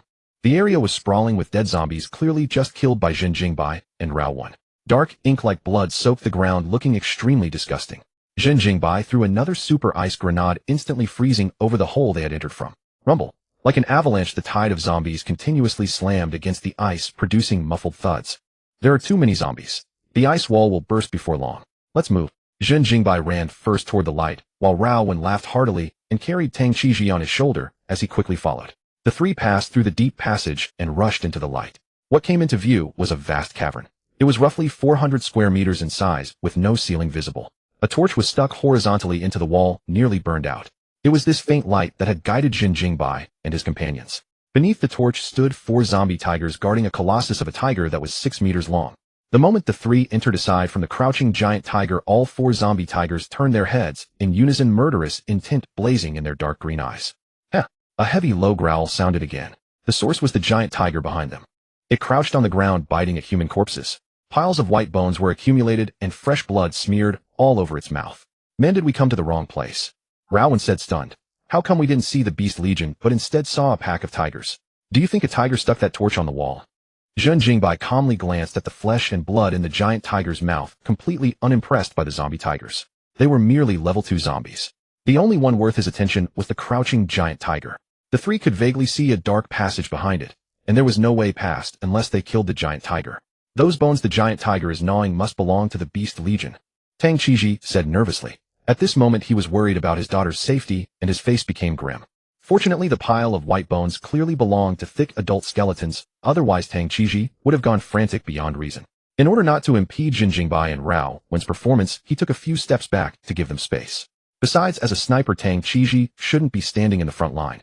Meanwhile, the four zombie tigers tensed their bodies and closed in on the three like they were prey. Roar! The tiger's roar was ear-splitting. As the roars sounded, the zombie tigers pounced with ferocious momentum. Rao Wen laughed broadly and swung his blade, stirring a wild gale that howled as it swept forward. Squelch! Dark green blood splattered through the air. A zombie tiger pouncing from the side was cut in two at the waist by a single slash. The force of his blade, like a spinning razor, savagely ripped open the tiger's belly. Zhen Jingbai's style was even simpler and more brutal. He attacked with fists and kicks. As a D-rank Esper, killing a level 2 zombie required only one punch. Boom! The zombie tiger's head was blasted apart by the terrifying force of Zhen Jingbai's fist. Brain matter and blood mixed together, splattering against the hard cave wall like a ferocious, bloody painting. Roar! Suddenly, an enraged zombie tiger snuck an attack from the side. Zhen Jingbai stood calmly in place. Tang Qiji, hiding in the back, raised his rifle, aimed at the zombie tiger, and pulled the trigger. Whoosh! The silent, recoilless bullet shot out unnoticed. The zombie tiger in midair was struck by the bullet. Explosive fire erupted on its burly tiger frame, and the zombie instantly flew away like a kite with its string cut. Rao Wen's broadsword followed up, a flash of cold light sweeping past. The zombie tiger was cut in two at the waist, blood scattering like a drizzle, and chunks of its corpse slammed dully onto the ground. Where did the other one go? Rao Wen blinked and turned his head to look inside the cave. Suddenly a tiger's roar resounded within the cave. A zombie tiger with a mouth full of blood had inexplicably appeared beside Tang Qiji. Neither he nor Rao Wen had time to react. Their pupils sharply shrank. Bang! In that split second, a blaze bullet fired from Zhen Jingbai's pistol, precisely locking onto the head of the zombie tiger. The zombie tiger, pouncing at Tang Qiji, was blasted onto the rock wall by the blaze bullet, half its head smashed like a rotten persimmon. Tang Qiji snapped awake. He immediately raised his sniper rifle, aimed at the zombie tiger's head, and squeezed the trigger. As the sound of the head exploding came to an end, all four level 2 zombie tigers were dead. In less than half a minute total, the three had acted cleanly and decisively, and their first cooperation was fairly smooth. Tang Qiji let out a sigh of relief. Thank you, Mr. Zhen. It's nothing. Zhen Jingbai calmly holstered his gun, his gaze locked onto the 6-meter-long giant tiger. This guy is still eating, completely ignoring the fate of his minions. He's a real foodie. Rao Wen chuckled. It's clearly a level 3 zombie. Can you handle it? Zhen Jingbai glanced at Rao Wen, folding his vibranium gloves into a hand axe and grasping it firmly. Rao Wen moved his shoulders, and a series of cracking sounds came from his body. His body soared even taller again, muscles swelling as if he could kill a rhino with one punch. Berserk. This was Rao Wen's exclusive skill. Each time he activated it, it made him stronger and taller forcibly, pushing his Esper level up by 1 full rank. According to assessments, Rao Wen's ability was equivalent to the peak of E rank, and in his Berserk state, he stepped into D rank. How can a man say he can't do it? Rao Wen smirked. Having mastered Berserk, he no longer lost his sanity. The level 3 zombie tiger remained unmoved, still grunting and chewing on flesh, its eyes full of arrogance, completely disregarding Zhen Jingbai and the others. Between breaths, the zombie tiger exhaled golden flames from its mouth and nose. The surface of the flesh in its mouth was cooked by the flames. Such refined eating. Idiot tiger, if you don't dare fight us, then get out of the way, Zhen Jingbai called out to the zombie tiger. Call me Crimson Flame Tiger. A heavy voice came from the Crimson Flame Tiger. Zhen Jingbai gave a playful smile. Idiot tiger. Move. Roar. The red flame tiger erupted in furious rage, its gaping maw unleashing a deafening howl that sent cascades of dust raining down from the cavern walls. Zhen Jingbai's insolent words had ignited an unprecedented fury within the beast. Ever since ascending to the rank of zombie, no one had dared speak to it with such audacity, let alone call it a foolish tiger. A third-tier zombie possessed not only the ability of speech, but also intellectual faculties comparable to a human adolescent, naturally capable of comprehending Zhen Jingbai's mockery. Yet with adolescence came the characteristic impulsiveness. Provoked repeatedly by Zhen Jingbai, the creature descended into an all-consuming rage. The red flame tiger rose to its feet, its towering form reaching nearly 3 meters, dwarfing even Rao one by a whole head. A menacing aura pressed down upon the group like an overwhelming tide. Had the cavern not been so cavernous, the red flame tiger would have had no room to move at all. Good heavens, how did this idiot tiger even get in here? Those 2 cave entrances couldn't possibly fit it through. Are all felines secretly liquid? Rowan exclaimed in astonishment. These words struck directly at the tiger's sore spot. The reason it had remained curled up in this place, refusing to leave, was precisely because its evolution had caused its body to swell beyond measure. Now it simply could not squeeze through the exit. Enough! The red flame tiger let loose a thunderous roar, flames erupting from its facial features. The entire cavern trembled with the majestic might of a mountain sovereign. Blazing infernos surged forth from the red flame tiger's body, engulfing the magnificent beast in sheets of crimson fire. The golden red flames scattered every trace of darkness from the tanning cave. The mask's night vision function shut off automatically. Even through their reinforced suits, the searing heat remained unmistakably scalding. Charge! Without a moment's hesitation, Zhen Jingbai launched forward the instant his battle cry echoed. His body shot forth like an arrow released from a bowstring. Within the span of a heartbeat, he appeared before the red flame tiger, and braving the oppressive heat, he swung his combat axe down toward its left foreleg. Rowan followed closely behind, his broadsword hacking toward the tiger's right leg. Whoosh! The raging flames burst forth in resplendent brilliance, casting the red flame tiger in the likeness of a blazing sun. It opened its massive jaws wide, spewing forth golden flames like a torrent of gas. Zhen Jingbai and Rao Wen's expressions shifted momentarily. Before their strikes could land, their garments had already caught fire. They could either evade or suffer burns. Yet neither dodged nor flinched, treating the flames consuming their clothes as though they were utterly insignificant. Even the red flame tiger paused in bewilderment. Had these 2 gone mad with death wish? This thought had barely flickered through its mind when a cerulean bullet streaked into its field of vision, providing the answer to its confusion. The superfrost bullet fired by Tang Qiji struck the tiger's skull directly. In that instant, a bone-chilling frost crystallized into ice, freezing the entire mighty head solid. The red flame tiger's expelled flames were forcibly halted, its expression twisted in miserable anguish, like someone gagged while vomiting. Zhen Jingbai and Rao Wen's clothes burned, yet they pressed forward without fear, attacking through the flames. 2 crisp slicing sounds rang out simultaneously. The combat axe and broadsword carved twin crimson trails through the air as both the tiger's forelegs were severed clean from its body.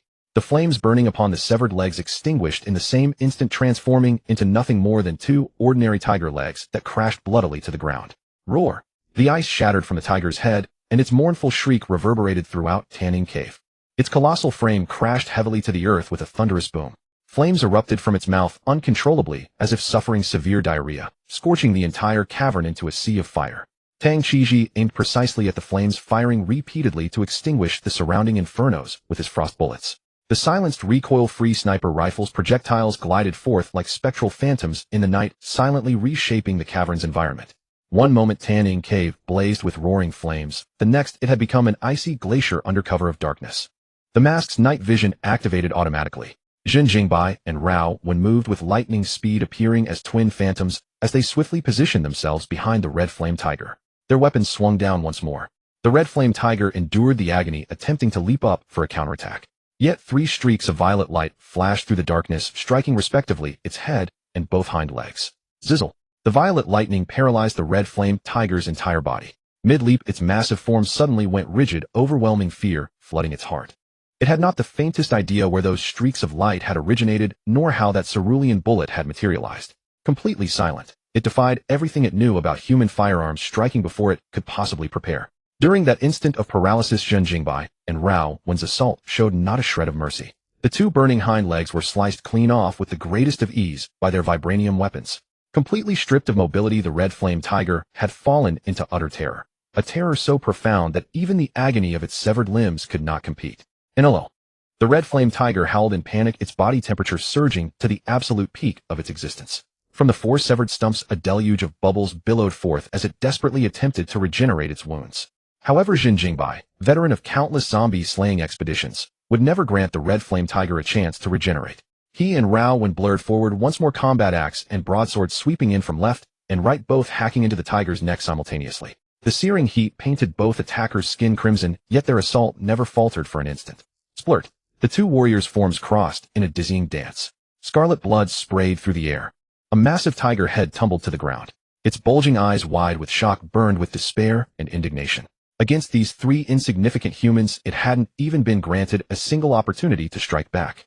Its four limbs had been hacked away for no discernible reason, its very life stolen. From beginning to end, the red flame tiger had served merely as a decorative lamp, illuminating the cavern's interior. In the process, it had merely singed Zhen Jingbai and Rao Wen's garments and reddened their skin. Zhen Jingbai approached the tiger's massive skull, plunging his arm brutally into the brain matter. He retrieved a vermilion-colored crystal core. Easy peasy. Shame about the clothes, though. Can't use them anymore. Can your ability create clothes? Zhen Jingbai pocketed the core and grinned at Tang Qiji standing behind him. Initially, he had expected Tang Qiji merely to ensure his own survival. Yet this fellow had proven extraordinarily valuable. Every shot timed to perfection, each bullet deployed with surgical precision. A sniper prodigy through and through. Had Tang Qiji's sniping not been so exceptional, Zhen Jingbai and Rao Wen would likely have required significantly more effort to bring down this red flame tiger. Do not be deceived by the fact that the red flame tiger was instantly defeated by their three-person team. In truth, the beast possessed immense power. Even the Beast Legion had failed to capture it. Evidence of this was everywhere. The Beast Legion's forces had clearly descended into these caverns, yet the red flame tiger lay here, in perfect vitality, clearly having bested them all. The Beast King and the others were likely trapped deeper within Tanning Cave. Either the red flame tiger had blocked their escape route, or something else within the cavern held them captive. Can't do it. Clothes aren't mechanical. Tang Qiji spoke these words with evident uncertainty. After all, tires and glass weren't mechanical either, yet his ability could produce them. Perhaps his ability truly operated exactly as Zhen Jingbai had hypothesized. Anything he deemed mechanical, he could create and modify. Let's move. Your daughter should be in the depths of Tanning Cave. Zhen Jingbai gave a light laugh, dismissing the matter with a wave of his hand. He strode forward, taking the lead into the yawning passage ahead.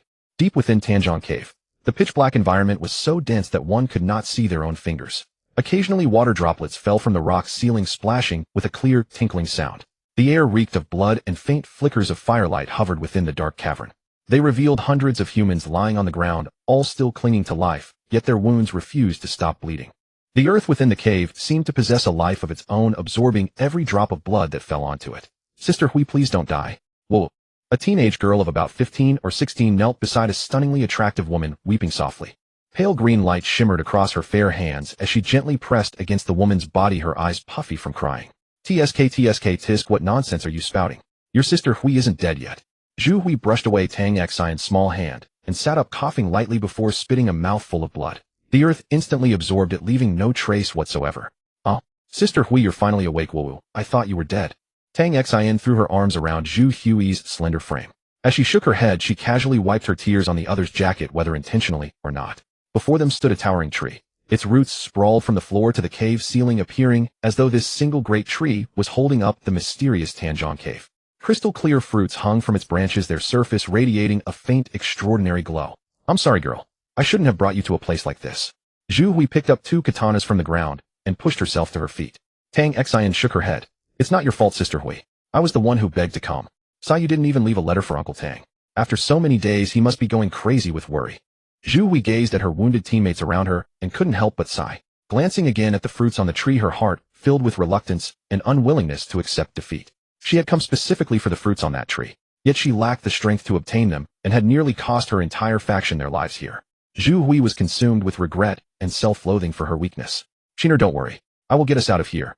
Zhu Hui cast a final resolute glance at the fruit, her heart hardening. I don't need these fruits anymore. I'm taking you back to City C right now. She wanted to make her brother stronger, but her teammates' lives were equally precious. She could not gamble others' lives for her brother's future. This expedition to Tanjong Cave had indeed been a miscalculation on her part. Everyone's judgment had been wrong. No one could have anticipated that the fruit tree within Tanjong Cave possessed its own sentient consciousness. Although it was only at the third tier, its roots coiled throughout the entire cave, directly elevating the tree's power to match that of a fourth-tier entity. Sister Hui, please don't blame yourself. This is all my fault. I was greedy for the fruit, and that's what led us to this situation. Tang Xian felt even more remorseful than Zhu Hui. The two of them had known each other since early days in City C. Not even Tang Qiji was aware that Tang Xian was friends with the Beast King, one of the 10 major factions of the city. When Zhu Hui learned that Tanjong Cave contained fruit capable of enhancing one's abilities, she had immediately prepared to investigate. However, when Tang Xian learned of this news, she too desired to obtain the fruit from Tanjong Cave. Tang Xian's Esper ability was healing. She could cure any illness or injury. But her ability was far too weak, with slow restoration speed and an extremely limited range. As an Esper, Tang Xian did not want to become a burden to her father. She too wanted to grow stronger. So she sought out Zhu Hui and shared her thoughts. Zhu Hui would never have agreed, but she could not resist Tang Xian's eloquent persuasion. The articulate Tang Xian first praised Zhu Hui's tremendous strength, insisting she would surely protect her, and then repeatedly demonstrated how valuable her esper ability was to the team. Finally, she made it clear that this matter must not be told to Tang Qiji, otherwise she would be unable to contribute her efforts. In the end, Zhu Hui agreed to Tang Xian's request, but required her to leave a letter at home informing someone of her whereabouts lest Tang Qiji frantically search for her and risk losing his own life in the process. But who could have imagined that just as Tang Xian was preparing to write the letter, they were attacked by the tyrant's territory. Fortunately, though the ordeal was harrowing, she was rescued unconscious by Zhu Hui. Zhu Hui assumed Tang Xian had definitely finished writing the letter, so she took her directly out of City C. Only after they had traveled halfway did Tang Xian finally awaken. Upon learning that Tang Xian had never gotten around to writing the letter to Tang Qiji before being taken, everyone felt an overwhelming sense of awkwardness. They were already halfway there. Should they return or continue forward? After discussion, Tang Xian decided to go straight to Tanjong Cave. I'm sorry, Shiner. I failed to get the fruit for you. You didn't even manage to leave a letter, and I'm worried your father might do something reckless. Let's leave this place. Zhu Hui sheathed both katanas at her waist. I'll need to trouble you to help heal my teammates, or we won't be able to escape at all. Tang Xian nodded obediently, a trace of concern emerging in her eyes. I wonder if that group outside has perished yet. They are far too vicious. There's been no movement for so long. They must be dead. Zhu Hui took a deep breath, her gaze fixed warily on the towering tree in the distance. Tanjong Cave was not a hoax, but it was indeed a trap. The rumors about the fruit had been spread by the Hero Association, one of City C's 10 major factions. Their purpose was to find unsuspecting victims to enter and die, assisting in the subjugation of the Crimson Flame Tiger. But the people of the Beast Legion were resourceful, cunningly turning the tables on the Hero Association. All members of the Beast Legion had hidden deep within Tanjong Cave. Meanwhile, the members of the Hero Association were completely annihilated by the Crimson Flame Tiger above. Just as the two were conversing, an angry tiger's roar suddenly echoed from above. Zhu Hui's slender frame tensed, her hand instinctively resting on her sword hilt. Tang Xian, who was treating the Beast Legion members, was also startled. Immediately after, Tanjong Cave experienced a slight tremor, and large amounts of debris and dust rained down. The tiger's roar gradually changed in tone, becoming increasingly strange and unsettling. Not a menacing roar, but more like a mournful cry of agony. What's going on? Could it be that more people have arrived? Zhu Hui's brows furrowed slightly. She did not believe the Hero Association had the strength to defeat the Crimson Flame Tiger. If they had such power, how could they have possibly leaked the information in the first place? So whoever was fighting the Crimson Flame Tiger now must be another group. That big-brain tiger seems to be screaming in pain. Who is so powerful? Could it be that a D-tier esper from the military has arrived? Tang Xian asked in surprise. No sooner had she spoken when another thunderous boom echoed from above, signaling fierce combat. Zhu Hui shook her head. It shouldn't be. The waters in City C are running dark right now. That military esper wouldn't leave so easily. Hardly had they exchanged a few words when the violent tremor subsided. This was something none of the Beast Legion members had anticipated. Had it already ended? Had that group perished as well? Just as everyone was filled with doubt, the sound of shuffling footsteps came from above. 3 figures descended the slope slowly. When they clearly made out the face of one person, Tang Xian could only stare blankly and whisper, "Father." Tang Xian stood frozen in disbelief. She couldn't help but wonder if she was hallucinating. How could her father appear here? This wasn't some chance encounter on a busy street, but deep within Tanjong Cave, with a Crimson Flame Tiger guarding the entrance above. Could her father and the other two have taken down that Crimson Flame Tiger? How could that possibly be true? The thought nearly made Tang Xian laugh. It was too absurd. How could she not know her father's capabilities as his daughter? Xianer. Upon seeing his daughter, Tang Qiji's emotions surged instantly. He embraced Tang Xian tightly, tears streaming uncontrollably down his face. Thankfully, the worst-case scenario he had feared didn't occur. Otherwise, he truly wouldn't know how to face his deceased wife. Dad? Why are you here?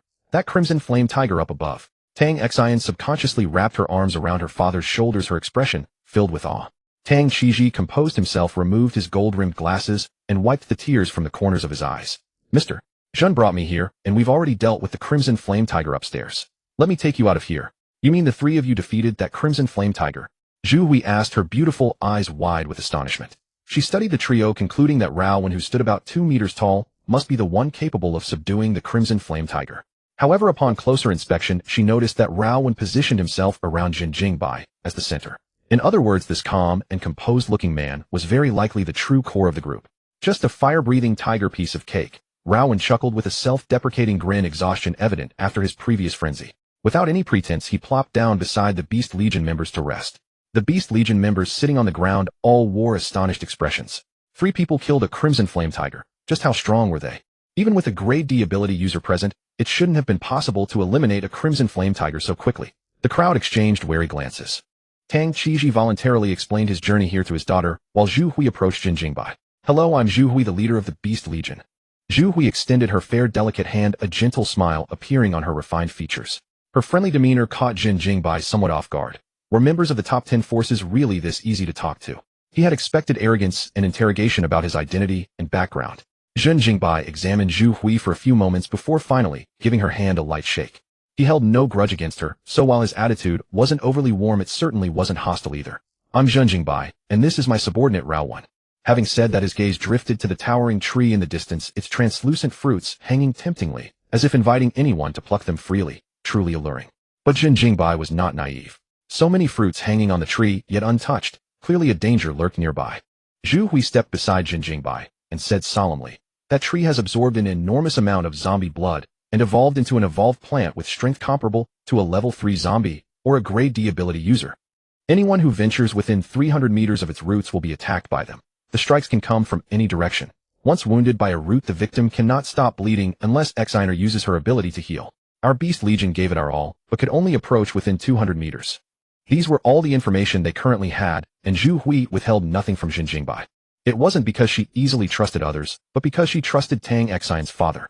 Zhu Hui had learned about Tang Qiji from Tang Xian. He was a thorough gentleman with impeccable character. Someone who traveled with Tang Qiji likely wouldn't be too far off the mark either. Since Zhen Jingbai had the capability to bring Tang Qiji all the way here, his strength was undoubtedly formidable. Now was not the time for scheming against each other. Only by joining forces could they have a chance at obtaining the fruits. Either they feast together or both parties leave empty-handed. Zhen Jingbai offered no response and stepped directly into the 300-meter range to personally test this miraculous tree's abilities. Whoosh! The moment his foot crossed the 300-meter threshold, a thick tree root burst from the ground, like a projectile charging straight toward him from above. Zhen Jingbai raised his axe and swung it down. The vibranium blade collided with the sharp root, producing a crisp metallic ring like forged iron striking steel. He stomped his foot heavily, propelling his body forward toward the towering tree. Whoosh! Whoosh! Whoosh! Numerous sharp roots suddenly shot out in every direction, interweaving like a colossal fishing net, so dense as to dazzle the eye. However, within Zhen Jingbai's mask, Inin, an artificial intelligence, provided assistance. Inin flagged the tree roots that would strike Zhen Jingbai first. Based on proximity, different colors marked different levels of threat. Zhen Jingbai knew precisely which roots would attack first, never becoming confused.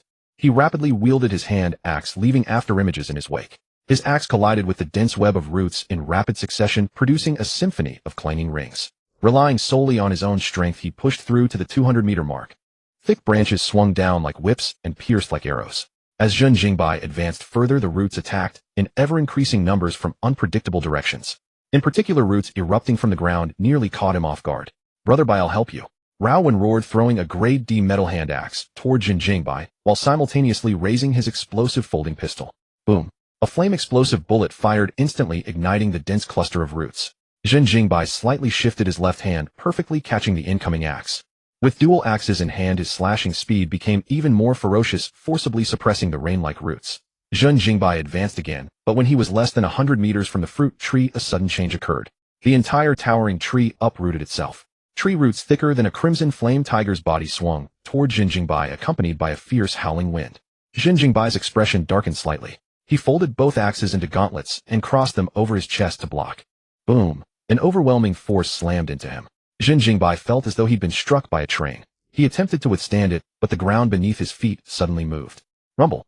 Zhen Jingbai's eyes narrowed in shock as he realized the very position he was standing on was actually a massive tree root. In an instant, the world spun wildly, and his body was thrown uncontrollably through the air. Though unharmed, he was forcibly pushed back to the 200-meter mark. The moment he landed, tree roots swarmed from all directions, forming an inescapable killing net around Zhen Jingbai in midair. Click! Zhen Jingbai's eyes flashed as he swiftly drew an explosive grenade from his waist and threw it downward. Boom! Flames erupted into the sky, and the explosion's shockwave sent Zhen Jingbai flying again. The dense mass of roots brushed past his back, barely allowing him to dodge this deadly barrage. Zhen Jingbai stabilized his landing, forced to retreat beyond the 300-meter range. This seems rather troublesome. Zhen Jingbai frowned slightly. Harvesting those fruits would indeed be quite difficult. The roots of this towering tree had filled the entire Tanzhong cave. The closer one got to the roots, the denser they became. Attempting to break through alone was clearly impossible. Zhen Jingbai looked helpless. No wonder the entire Tiger Legion had been wounded. This fruit tree was truly formidable. Even he could only push 100 meters into its range, let alone the Tiger Legion, whose members possessed merely E-rank abilities. Zhen Jingbai glanced at the people around him and saw that every single member of the Tiger Legion was staring with wide eyes and mouths stretched open wide enough to fit a fist. What the hell? He charged 100 meters in on his own. Who is this guy? He's got to be a D-rank ability user. So he brought Xaner's father here. He really does have some skill. How come we've never heard of anyone like this in Sea City? A real big shot. Looks like we'll be able to make it back alive after all. The only question is whether we can team up and take the fruit together before we leave. The Beast Legion members all wore expressions of admiration. The strong are respected wherever they go. Of course, if they had seen Zhen Jingbai destroy the tyrant's territory in Sea City, they would probably have been too scared to make a sound, and their admiration would have turned into awe. Humans worship the strong, but they also fear a powerful tyrant. Zhu Hui's beautiful eyes gleamed, and she said with delighted surprise, "So you really are a D-rank ability user.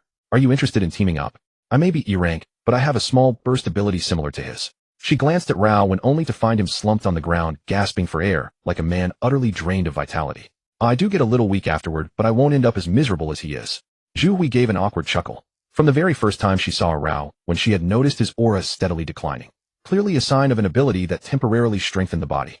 Zhen Jingbai sized up. Zhu Hui thought for a moment and said Raowen is in no condition to fight anymore. "Uncle Tang can support us with sniper fire.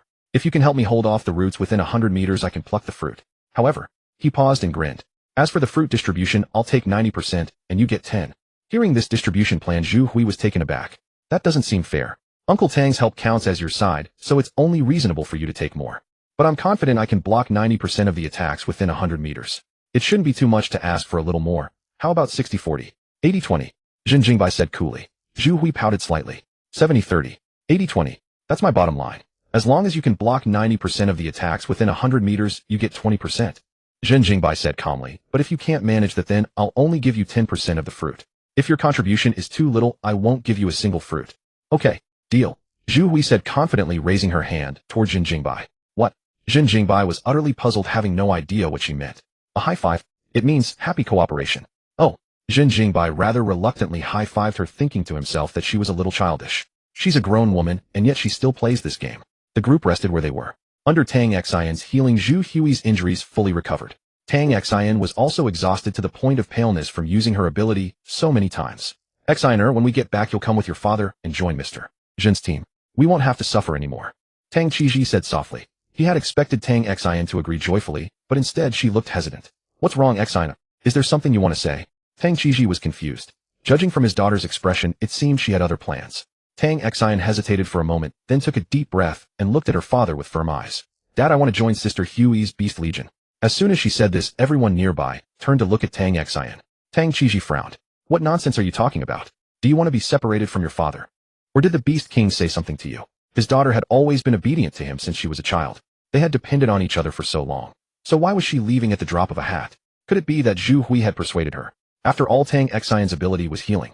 Though she was only F rank, right now her potential was tremendous. Any faction with vision would want to win her over. "No, it's not that. I don't want to grow up under your protection." Tang Xian shook her head and said firmly, "I want to become as strong as Sister Hui. I don't want to be a burden. If I follow you, I won't be able to grow stronger." Because Tang Qiji would shield her from every danger, and danger was the road every powerhouse of the apocalypse had to walk. If someone always shielded you from wind and rain, how could you ever grow? After hearing his daughter's words, Tang Qiji fell silent. He had not expected that Tang Xian, still young, would harbor such soaring ambition in her heart. Tang Xian was right. To grow, she had to leave his protection. Even an eagle has to endure trials before it can spread its wings and soar. In the distance, Zhen Jingbai couldn't help but smile. He had never been too keen on letting Tang Xian come aboard, so her volunteering to join the Beast Legion suited him perfectly. Of course, it wasn't impossible for Tang Xian to come aboard if she wanted to. It was just that Zhen Jingbai didn't like giving her special treatment. Doing so would only undermine the rules and regulations of the train plan and easily become a source of conflict. Tang Qiji neither directly rebuked his daughter nor forced her to listen to him. A truly good father knows how to think from his daughter's perspective. He also knew that under his protection Tang Xian would certainly not grow, but at least she would not be in mortal danger. Tang Qiji found it hard to make a decision, so he decided to set these messy thoughts aside for the time being. "Mr. Zhen, Miss Zhu, let's take the fruit first." Tang Qiji looked toward Zhen Jingbai and Zhu Hui. "In that case, let's begin. Can you handle it? You won't be weakened for a long time too, will you?" Zhen Jingbai glanced at Zhu Hui. Clang. Zhu Hui suddenly drew 2 long blades. Her aura changed abruptly, and a primal wilderness aura swept outward.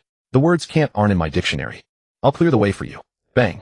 In an instant, dust flew everywhere. All that remained where Zhu Hui had been standing was a small muddy pit. Her figure appeared within the fruit tree's attack range in the blink of an eye. Dense tangled roots interlaced and shot forth, spreading out like a fishing net that covered the area. Beast transformation. Zhu Hui called out softly. Her fair, delicate skin became covered in a layer of gray fur, as if she were wearing a gray mink coat.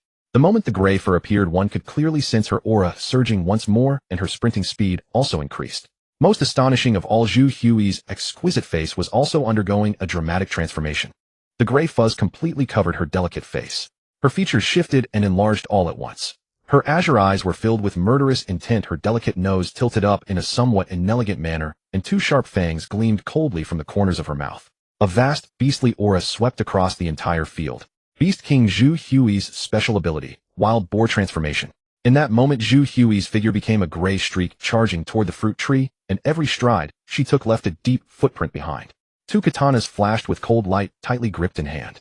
Zhu Hui had transformed from a graceful, mature woman into a half-beastman, wearing a beast fur coat, her savage aura more terrifying than any real beast. Her ferocious face radiated killing intent, her speed and strength elevated to unprecedented heights. Zhen Jingbai could see that the buff effect of this beast transformation was even more fearsome than Rao Wen's berserk enhancement. Undoubtedly, Zhu Hui's condition had also reached the level of a Class D Esper. Perhaps this was the power exchanged for her appearance. Facing the fruit tree's rapid assault, Zhu Hui wielded her twin blades like a wild boar, charging forward, cleaving through every root in her path. Behind her, pursuing roots couldn't match her speed at all. Not bad. A slight smirk curved Zhen Jingbai's lips as his full power surged forth, launching him forward like a piercing arrow. With two Class D humans breaching their territory, the fruit tree's attack frequency noticeably declined. Zhu Hui's twin katanas carved through roots like a boar's tusks, shredding them mercilessly as wood chips sprayed through the air. Zhen Jingbai, trailing behind, couldn't help but relish the moment. Following a wild boar's charge left him feeling no pressure whatsoever. He only needed to swing his twin axes occasionally to cleave branches sneaking up from the sides and rear, moving as effortlessly as strolling through a forest. Before long, the pair had pushed 200 meters into the territory. While it appeared Zhu Hui was blazing the trail alone, Zhen Jingbai's rearguard positioning proved equally valuable. Their coordinated advance moved far more efficiently than the entire Beastman Legion charging through in formation. Their range expanded and mobility increased significantly. Zhu Hui could reach 200 meters alone, though the journey would exhaust her, and beyond that distance things grew extraordinarily difficult. But now, with Zhen Jingbai covering their retreat, they could breach 200 meters with ease while pressing forward together. The moment Zhu Hui crossed the 200-meter threshold, Zhen Jingbai closed in beside her, advancing in lockstep. Their twin blades and axes swung in rapid succession, their bodies dissolving into multiple afterimages as they charged forward like a bulldozer, sending cascading sparks flying. The sharp, ringing echoes resounded through the cavern, and the flashing sparks agitated the onlookers' hearts repeatedly. Spectators grew more tense than those actually fighting. Tang Qiji immediately shouldered his sniper rifle, gripping enhancement bullets of various effects, firing as situations demanded to provide optimal support. Bullets sailed silently into the thicket, detonating among the dense root network as multicolored flashes continuously lit up the cavern interior. Explosions, freezing and lightning bullets struck around Zhen Jingbai and Zhu Hui, significantly weakening the fruit tree's defenses. With Tang Qiji's cover fire, they advanced unscathed into the 100-meter zone. Zhen Jingbai called out his plan: 50 more meters, then he'd create an opening while she provided cover, and he would leap up to harvest the fruit. Their objective was harvesting fruit, not annihilating the tree. There was no reason to exhaust themselves in a death match against it. Leave it to me. The melodic voice emanating from that boar's head struck him as jarring. He wasn't quite used to it yet. It was hard to imagine such a pleasing tone coming from a pig's mouth. Close your eyes and savor it, open them, and it's terrifying. Strangely, Zhu Hui's figure remained remarkably graceful, perhaps even more curvaceous than before her transformation. If only that boar head could be swapped back for her original face, she'd be utterly captivating. Suddenly, Zhu Hui halted, exhaling a sharp blast of warm air from her snout like a pressurized jet. Her twin blades crossed before her chest as she prepared to charge forward. With a thunderous rumble, massive roots erupted from the earth, sweeping toward them in a straight line and kicking up whirlwinds of debris and dust. "I've got this." Zhu Hui's roar echoed as her powerful legs drove deep into the ground. She became a white streak, scaling the enormous root with swift climbing motions. Her twin blades swung wildly, carving trails of cold light through the air like a slashing aura. By the time she landed back on the ground, every thick root attacking from all directions, and the massive ones being swung down, shattered mid-air into thousands of wooden fragments. A thunderous crash erupted as would rain down from everywhere, the sweeping wind howling past and whipping everyone's clothes. The staggering sight left Zhen Jingbai truly shaken. This thing is leagues stronger than some tyrant. Zhen Jingbai laughed heartily, genuinely impressed by Zhu Hui's power. At this level of strength, the two fruits were well worth it. The 10 great factions weren't all as weak as the tyrant. There were some genuinely formidable fighters among them. Zhen Jingbai snapped out of his surprise and seized the opening to dash forward. The moment they closed to 50 meters from the fruit tree, he launched himself into the air. Rotating mid-flight, he flung both hand axes which carved arcs through the air and cleanly severed the fruit from its branches. Plop after plop, crystal-clear fruits tumbled down.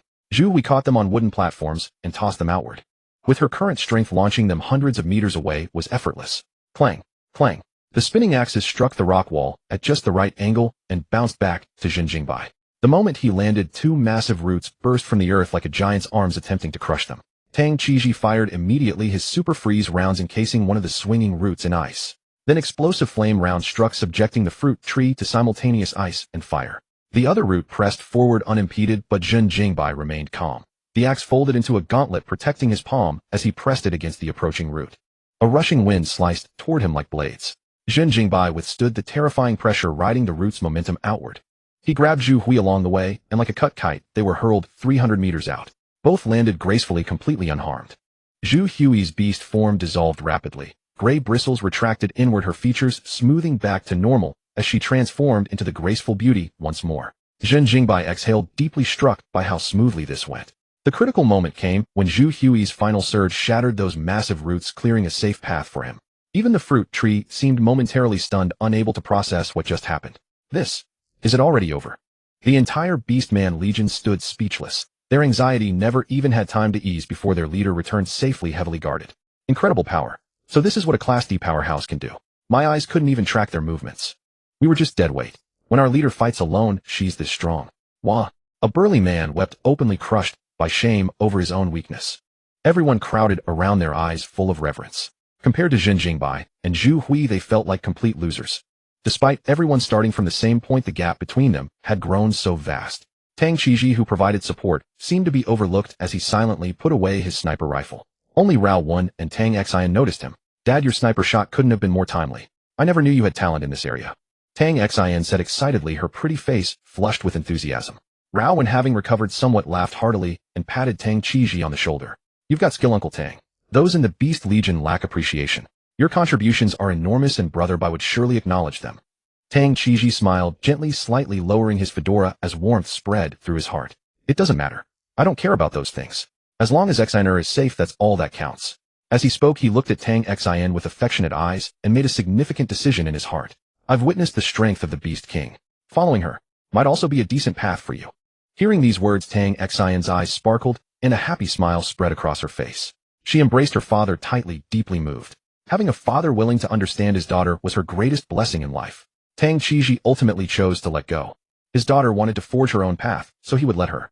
If one day she struggled, he would simply bring her back to the train. After all, Zhen Jingbai's train would sweep across the nation. Tang Qiji also harbored an ambitious goal within himself. He aspired to become the strongest mechanist and help Zhen Jingbai construct a miracle train, a sanctuary where all of humanity would desire to step foot. Most of the fruit from the tree had been taken, and it seemed to fall into a furious state. Dense tree roots writhed wildly, though unfortunately its attack range was only 300 meters. The entire canyon began to tremble, slightly releasing a large amount of dust. Members of the Beast Legion counted the fruits and reported loudly. Reporting to our leader, we harvested 49 fruits this time. 49. We only get 20%. So that's... Zhu Hui calculated unhappily. With so many fruits, she could only receive 20%, which was truly quite little. After mental calculation, she discovered she could only get 8 fruits. It didn't divide evenly, and she couldn't even reach 10. Since you've contributed enough, I'll give you 10. Zhen Jingbai said magnanimously. Given my contribution, could you give 2 more? Zhu Hui blinked, her beautiful eyes, her refined face filled with hope. Seeing her pitiful appearance, Zhen Jingbai sneered. Impossible. Giving you an extra 0. 2 is already my greatest kindness to you. For anyone else, I would only give 9. TCH, Zhu Hui pouted, stingy man. Men are indeed unreliable. They only slowed down my sword speed. Xian is much better. She ran to Tang Xian's side, picked her up, and spun around. From now on, follow Sister Hui. I promise you'll live in luxury. Tang Xian landed dazedly and nodded blankly. Anyone suddenly picked up and spun around would feel bewildered. After saying this, Zhu Hui looked at Tang Qiji, dropping her playful expression. Uncle Tang, please let Xian follow me. I promise you, even if I have to give my life, I will protect Xian. Hearing this, Tang Qiji smiled and nodded. All right, from now on, Xian is in your care. If you encounter any trouble, you can always find us. Upon receiving his affirmative response, a smile bloomed again on Zhu Hui's face. She didn't take Tang Qiji's last words too seriously. By the way, what's Mr. Zhen's faction called? Is it from our sea city? Zhu Hui suddenly remembered she had no idea which faction Zhen Jingbai belonged to. She only knew Tang Qiji had chosen to join, but had no clue about his background. For a moment Tang Qiji was also at a loss for words. He looked at Zhen Jingbai for help, his smile somewhat helpless. Their faction hadn't been formally established yet. They simply had a train with only 3 members and 1 dog so far. Zhen Jingbai packed his fruits into wooden blocks and walked toward them slowly. Our faction has just been established, and its name is Paradise Train. He intended to forge the train into a sanctuary in the post-apocalyptic world. For all of humanity, the train would be synonymous with paradise, offering endless prosperity of the mortal world. Train. Zhu Hui was slightly taken aback, then responded with high emotional intelligence. What an interesting name. Others were typically called organizations, legions, territories, associations, cults, or sects. But Zhen Jingbai's faction name was quite peculiar. Simply calling it Paradise would have been fine, yet he insisted on adding train. What did it mean? What symbolism was hidden within? Zhu Hui was puzzled, pondering for a long time, but still couldn't figure it out. Rao kid, have you recovered yet? If you have, let's head back. Zhen Jingbai patted Raowen on the shoulder. I'm fine, brother Bai. Let me help you carry the fruits. Raowen stood up and took the fruits proactively. Rumble. Suddenly the trembling in the canyon intensified, and everyone realized something was wrong. Someone glanced at the fruit tree and discovered its roots were beginning to spread beyond 300 meters. Quick, run. The fruit tree's roots are coming toward us, the person shouted loudly. Nobody dared to hesitate, immediately raising torches and running toward the upper level. The tremors inside the cave grew more intense, with large rocks beginning to fall. The fruit tree's roots were swelling wildly, no longer content to fill the depths of the canyon. They seemed intent on breaking through to the surface. Boom. The instant Zhen Jingbai and the others escaped from the depths of the canyon, the passage behind them was completely engulfed by rocks and mud, sending clouds of dust skyward. The Beast Legion also spotted the corpse of the Crimson Flame Tiger. Before they could process their shock, a horde of zombies let out roaring howls from ahead. Zhen Jingbai's frozen passage finally burst under the pressure of the zombie horde. Dense swarms of zombies poured forth like an ant colony breaking through a dam, making everyone's scalp tingle, with a wave of goosebumps for those with trypophobia. It's over. How do we get out now? The front is the exit passage. We have no other route. We can only fight our way out. Just a mere zombie tide. Beast Legion, charge with me. Zhu Hui drew her twin blades, shouting with fierce determination. The Beast Legion's faces darkened as they collectively assumed combat stances. With nothing left to lose, they had no choice but to fight to the death. Let's each rely on our own skills. See you in Sea City. Zhen Jingbai grinned lightly and immediately called out, Raowen, lead the way. Roger that. With a single response, Raowen swung his great blade, fiercely carving through the zombie horde like harvesting wheat, cleaving a bloody path ahead. Raowen swept his broadsword through the fray, the razor-sharp blade reaping the zombie horde like wheat and chopping it into shreds. He charged ahead like a savage bull, carving a bloody path for his teammates. Zhen Jingbai followed closely behind Raowen. There was no need for him to lift a finger at all. Tang Qiji looked toward his daughter, wishing he could call her over to walk with them. But he knew this was nothing more than anxiety clouding his judgment. With the strength of the fierce Beast Legion, the zombie horde before them was hardly a threat. At that moment, Tang Xian happened to look toward Tang Qiji as well. Father and daughter locked eyes, their emotions laid bare in their gazes. She smiled and nodded, signaling that he need not worry about her. Tang Qiji smiled with relief and turned to chase after Raowen. Brothers, don't let the people from Paradise Train make fun of us. Show them what you're made of, and let's fight our way out together. Zhu Hui raised her twin blades and shouted, Fierce Beast Legion. Kill. Hundreds of voices roared in unison, blood boiling in their veins. Zhu Hui took the lead and charged with the entire legion toward the exit. Tanyan Cave trembled ever more intensely, and falling rocks crushed large swaths of the zombie horde. The thunderous rumble and the din of battle intermingled like a world-shaking epic war. Zhen Jingbai and the others were the first to rush out of Tanyan Cave. The bone-chilling wind and snow stung their skin. Tang Qiji, who did not possess a growth-type ability, shivered uncontrollably and hastily slipped into the train to escape the cold. Countless roots burst out of the hard ground like arrows shooting from below, piercing through the corpses buried beneath the snow. Whoosh! The towering roots writhed madly through the blizzard, lashing through the sky, like pythons struggling to climb higher. Go! We're heading back to City C. The train started, its roaring engine howling through the raging snowstorm. As it sped along, a wildly dancing root accidentally struck it. With a loud crack, the fruit tree's attack left a dent in the E-grade metal shell. Fortunately, the root had only lashed out on a whim, so no serious damage was done. If it had used a piercing attack, Zhen Jingbai's train might have been pierced through on the spot. Once we get back, I need to finish reinforcing the shell. Tier 3 zombies seem to be increasing. Zhen Jingbai thought to himself. Actually, with Tang Qiji's ability, the train's shell could simply have been upgraded to D-grade metal. But Zhen Jingbai had not chosen that route. Instead, he used the system's ability to reinforce the shell. because reinforced items had a chance of displaying technology that skipped a tier. If he had Tang Qiji upgrade the shell now. Although the shell metal could reach D-grade standards, the reinforcement conditions would also change and become even harder. That was exactly why Zhen Jingbai had not asked Tang Qiji to upgrade the shell. There was no need to rush anyway. Raowen placed the fruit on the table and asked with a grin, "Brother, by how should these 39 fruits be distributed?" It was obvious from his expression that he really wanted to taste these fruits. But since Zhen Jingbai had not yet given the word, he did not dare sneak one. "You and Uncle Tang can each have one. Let's see the effect first." Zhen Jingbai picked up 2 fruits and handed them over. Fruits were meant to be eaten. There was no need to be stingy. Raowen and Tang Qiji thanked him, then eagerly brought the fruits back to the dormitory carriage. The train quickly left the Tanying Cave tourist area, its thunderous roar unceasing. Through the window one could see the region being ravaged. Deep cracks began to split the ground, and the entrance to Tanying Cave had been completely buried by sediment and snow. What a pity. There were still a dozen or so fruits we didn't get. Zhen Jingbai lamented. Suddenly, a holographic projection appeared before his eyes.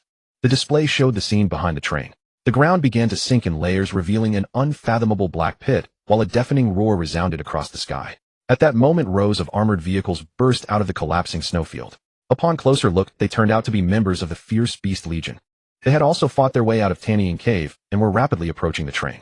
Zhu Hui popped out of the sunroof of her vehicle, smiling and waving toward the train's driver's seat.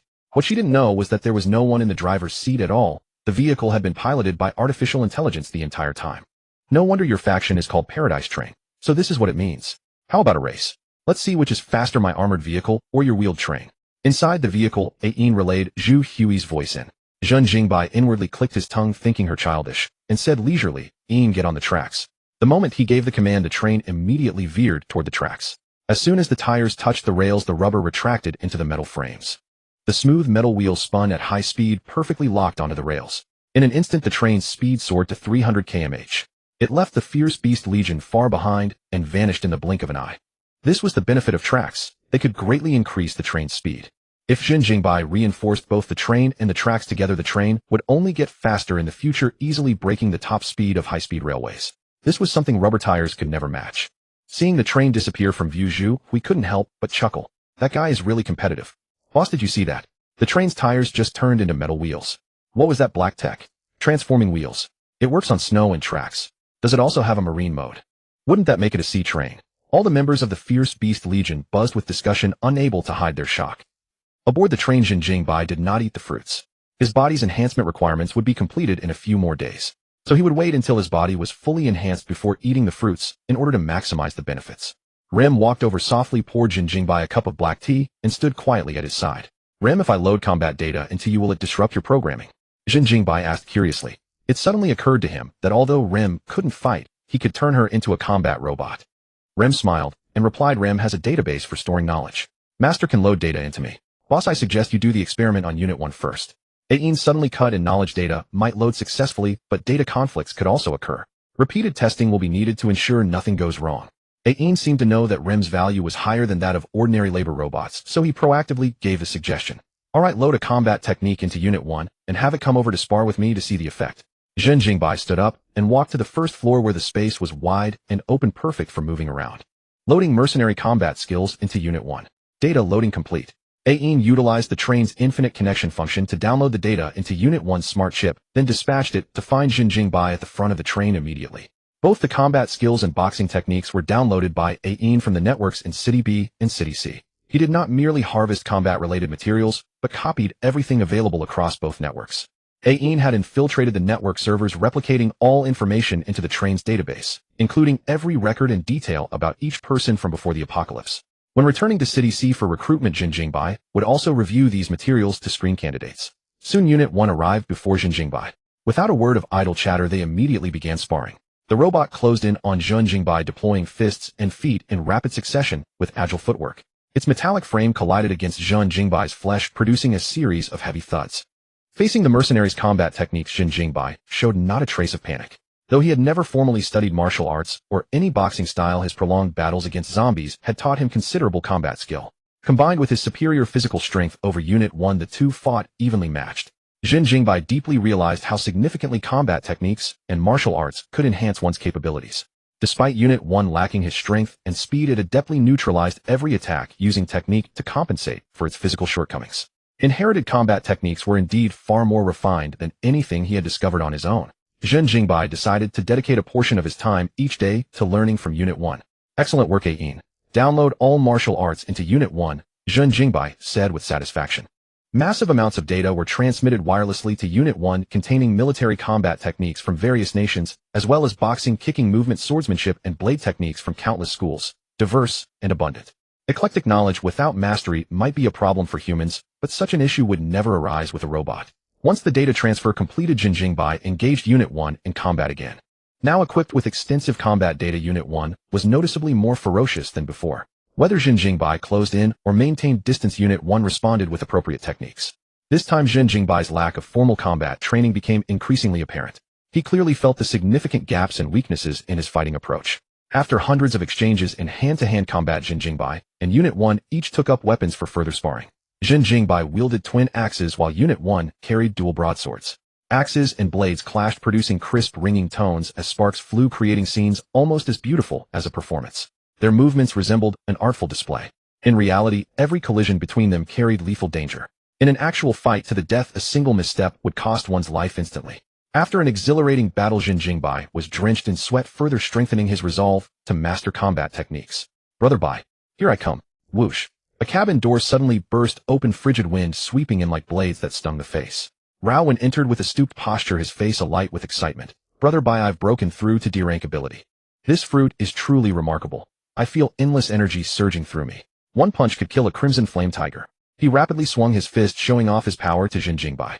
After the frenzy subsided, he had grown to 2 meters 60 in height. Paired with his muscular physique, simply standing there exuded an imposing pressure. Alright, I get it. Go back already. Claiming you can kill a crimson flame tiger with one punch. I'd say you couldn't even beat Unit 1. Try it if you don't believe me. Zhen Jingbai waved him away with a look of disdain. There was no getting around it. Raowen's height was simply absurd. The 2-meter-high carriage could barely accommodate him, making him look like a giant forcibly squeezed inside, uncomfortable to watch. What are you talking about? How could I lose to a labor robot? Saying this, Raowen casually threw a punch at Unit 1. To his surprise, Unit 1 deftly evaded his strike. With its combat stance raised, Unit 1 seemed eager to engage. Whoa, what's going on here? Did you upgrade Unit 1, Brother Bai? Raowen's interest was piqued. I downloaded combat data into it. Go spar with it. If you find it useful, it can be your trainer from now on. Really that good? Let's go, sparring time. Raowen awkwardly squeezed out of the carriage and headed to the weapon compartment with Unit 1 for training. Though Unit 1 was small in stature, combat prowess was never determined by size alone. Tall individuals possessed fierce strength, but were far from unbeatable. Smaller fighters enjoyed greater range of motion and could often attack from cunning angles, achieving the element of surprise. Two figures, one large, one small, clashed within the carriage. Zhen Jingbai was unconcerned about potential damage to the interior. With Tang Qiji on board, anything broken could be quickly repaired. Crash. Crash, crash. The two figures crisscrossed violently, leaving 3 massive dents in the pristine white carriage. Raowen, relying purely on brute force, was thoroughly outmatched against a robot with mastery of combat techniques. All 3 dents in the carriage were caused by Raowen himself crashing into the walls. TSK tisk, kid, you're seriously lacking. Zhen Jingbai remarked without restraint. Brother Bai, what's going on? I can't even land a hit on it. Raowen touched his swollen face, his words slurred and unclear. Underestimating your opponent is deadly. Since you gained your ability, every victory has come from brute force alone. From now on, learn properly from Unit 1. Zhen Jingbai patted Raowen's shoulder, offering comfort. I understand, Brother Bai. I'll go apply some medicine first. Raowen turned and trudged back toward the dormitory carriage. Tang Qiji, having consumed the fruit, happened to be walking from the dormitory carriage. What's wrong with Mr. Rao? Did Mr. Zhen lay a hand on you? That couldn't be right. While Zhen Jingbai had an eccentric personality based on what he knew, Zhen Jingbai was not the type to enjoy beating his subordinates for amusement. Realizing the misunderstanding, Raowen quickly waved his hands. It wasn't Brother Bai who hit me. It was Unit 1. Upon hearing this, Tang Qiji immediately understood. Mr. Zhen, you gave the combat data to Unit 1. The results look impressive. Glancing at Raowen slipping back to the dorm, he already had his answer. Exactly, the results are excellent with no issues so far. Zhen Jingbai nodded with a smile. Go modify Unit 2. Let's test equipping the robot with cold weapons and see how the combat power performs. If that proves successful, we'll add thermal weapons for further testing. Mounting cold weapons and firearms onto robots was done for one purpose alone: to forge war machines. A robot capable of fighting held tremendous significance for Zhen Jingbai and the others. Within the train plan, the robot's role in surveillance and control was the most critical link. Zhen Jingbai could hardly trust the employees who had boarded the train.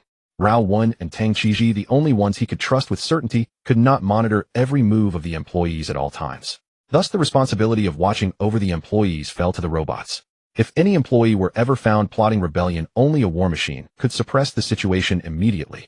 Labor robots could not even manage to suppress anyone, or more likely, they would be overpowered by the employees themselves. Tang Qiji gently pushed up his gold-rimmed glasses, a smile curling at the corners of his mouth. Very well, Mr. Zhen. Just wait a moment. If you are not too bored, you may come along. With that, he picked up some of the weapons and headed for the third carriage. Zhen Jingbai followed with keen interest. After all, he had nothing better to do. After arriving at the third carriage, they watched as Tang Qiji raised his palms slightly, his supernatural ability expanding to cover the entire compartment. In an instant, Robot No. 2 inside disassembled, its many components floating in midair. The most astonishing part was that No. 2 had not entered shutdown mode, its data systems continued running. It hung there in the air, dazed and offering no resistance. I'll start by installing cold weapons on No. 2. Clang, clang, clang, clang. As Tang Qiji's words faded, axes, swords, heavy hammers, and broadswords affixed themselves to the robot's body. The mechanical clatter of modification echoed through the carriage, making the space sound no different from a metal forge with noise roaring without pause. In less than 20 minutes, Robot No. 2 had been pieced back together.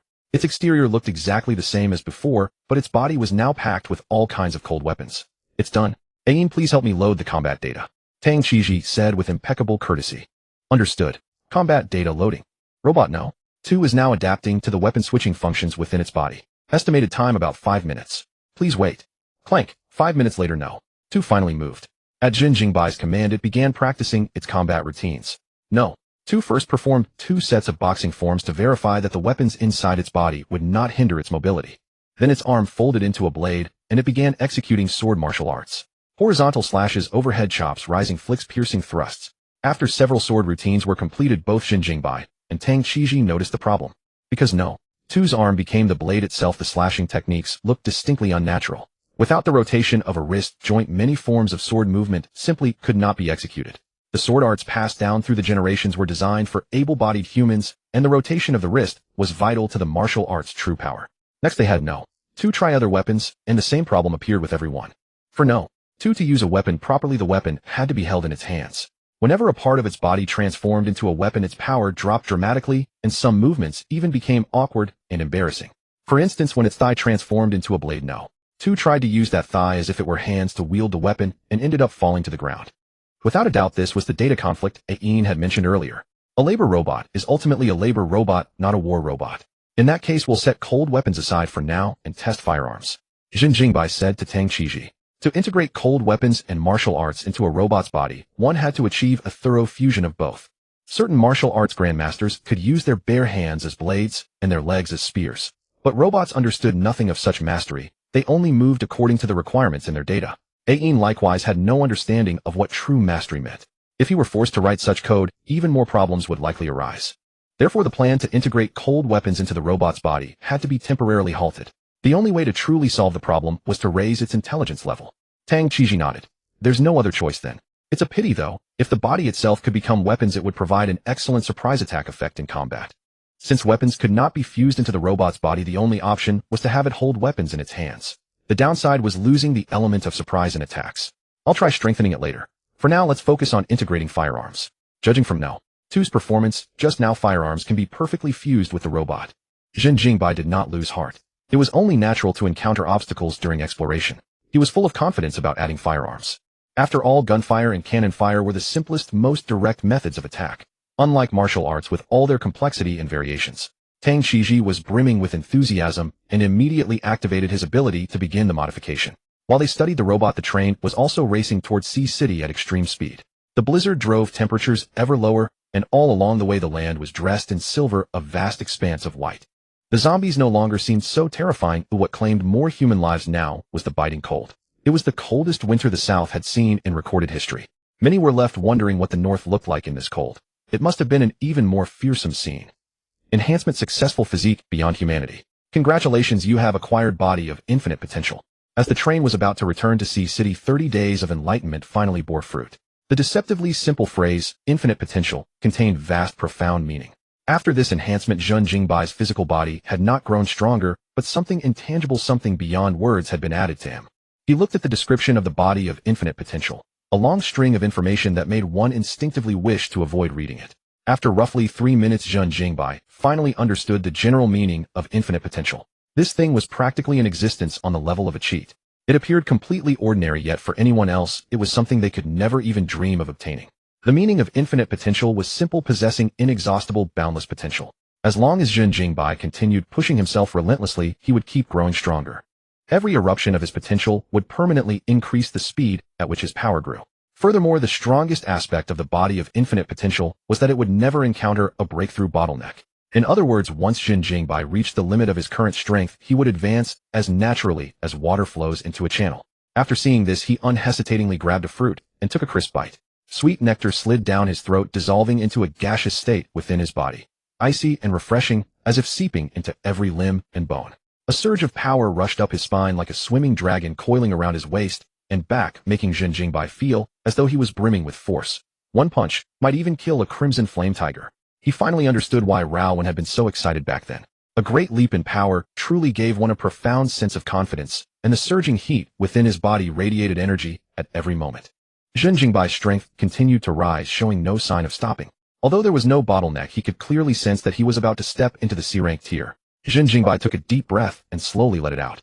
A certain energy surged up and down within his body, and as its currents collided, it seemed to trigger fission, the energy growing more violent by the moment. His bones, blood, tendons, meridians, internal organs, and skin were all scoured and baptized by this energy dozens of times over. He felt as though he had been reborn from fire. His skin tingled numbly. Countless ants seemed to crawl through his body, and his bone density swelled at a frantic pace. Dark, grimy sweat was forced out through the surface of his skin. Zhen Jingbai immediately went into the bathroom to wash, rinsing off a layer of black oil. Only after the energy within him ceased churning did he finally walk out. He found his skin fairer and finer than before, yet it did not carry the pale, frail look of an effeminate man. If he were to don a set of ancient robes, anyone who saw him would take him for a cultivator with his sharpness masterfully concealed. Soft and weak as he appeared, he was in truth a lurking dragon. Just like that, I've entered C-rank. Even Zhen Jingbai found it hard to believe, as though realm breaking were nothing more than child's play with no bottleneck or difficulty to be felt. After eating a fruit and taking a hot bath, he had advanced from D rank to C rank. It was absurdly simple. As for how far Zhen Jingbai's strength had reached, even he did not know, but it was certainly a qualitative leap. Zhen Jingbai sat down on the sofa, picked up a fruit from the table, and began biting into it. As the second fruit slid into his stomach, the familiar surge of energy swept over him once more. Compared with the previous one, however, the second fruit's effect had clearly waned by about half, granting him only a minor boost. When he tried a third fruit, the effect was no more than 1/10 of the first. It seems one fruit per person is the best way. The second fruit loses half its effect, and the third is even more negligible. Zhen Jingbai put the remaining fruits into the refrigerator and decided to keep them as one of the perks for motivating his employees. He took a deep breath, a hint of nervousness stirring in his heart, for it was once again time for the strengthening conditions. Body reinforcement was far more important than weapon reinforcement. The latter could be set aside, but the former brooked no delay. Come on then, let this social death condition strike even more fiercely. Zhen Jingbai roared inwardly. With his face long since worn thick by the system, what was there left to fear? It was only social death, nothing more. System, strengthen my body. Infinite potential physique. Strengthening condition 1, a rank 6 crystal core. The crystal core's attribute will have a slight effect on the strengthening condition 2, master 10 martial arts. Strengthening condition 3, defeat 1 rank 7 life, form 10 rank 6 life, forms 50 rank 5 life, forms 100 rank 4 life, forms 1000 rank 3 life, forms 10,000 rank 2 life forms, and 100,000 rank 1 life forms. Damn, are the requirements really that high? Zhen Jingbai had braced himself for social death, but he never expected the system's strengthening conditions to be so perfectly serious. Was this asking him to become an invincible grandmaster? He had to master martial arts, and he had to defeat over 100,000 life forms on top of that. Those few in number boasted greater strength, while those weaker in strength came in greater numbers. It truly left him between a rock and a hard place, granting him no room for leisure. Zhen Jingbai couldn't help but knit his brows. This crystal core attribute can affect the strengthening outcome. Could it be that crystal cores of different attributes will influence the attributes of my body? The hint felt profoundly thought-provoking, like a prelude that stirred the imagination. It seems the choice of crystal core attribute is something I'll have to make with care. Through the window, he saw a massive wall surrounded by buildings rising from the snow-blanketed land. It was the center of Sea City. After several days of travel by train, Zhen Jingbai and his companions had returned to Sea City. The unending snowstorm made the area beyond the city wall especially desolate, with only the soldiers guarding the gate still standing immovable amid the flurry. The door slid open and the frigid wind howled in. Wearing only a long-sleeved shirt, Zhen Jingbai did not feel the cold much. He grabbed a thin jacket, threw it over his shoulders, and stepped off the train. The heavy snow had been packed into ice. As a southerner, he nearly lost his footing on the icy ground. Fortunately, his strength was more than enough. Zhen Jingbai steadied himself in time and slid cautiously toward the street at the side. Ouch, damn it. Why the hell is this ground so slippery? As he was about to climb back up, his foot slipped again unexpectedly. Fortunately, he had mentally prepared himself this time and managed to avoid falling on his rear once more. Tang Qiji, standing atop the train carriage, pushed up his gold-rimmed glasses and immediately activated his ability, controlling a swarm of tiny mechanical devices that spread across the ground like an iron carpet winding their way through the streets and alleyways. Uncle Tang, your ability is really handy. Raowen chuckled and stood up on the iron plate, finally finding his footing without slipping.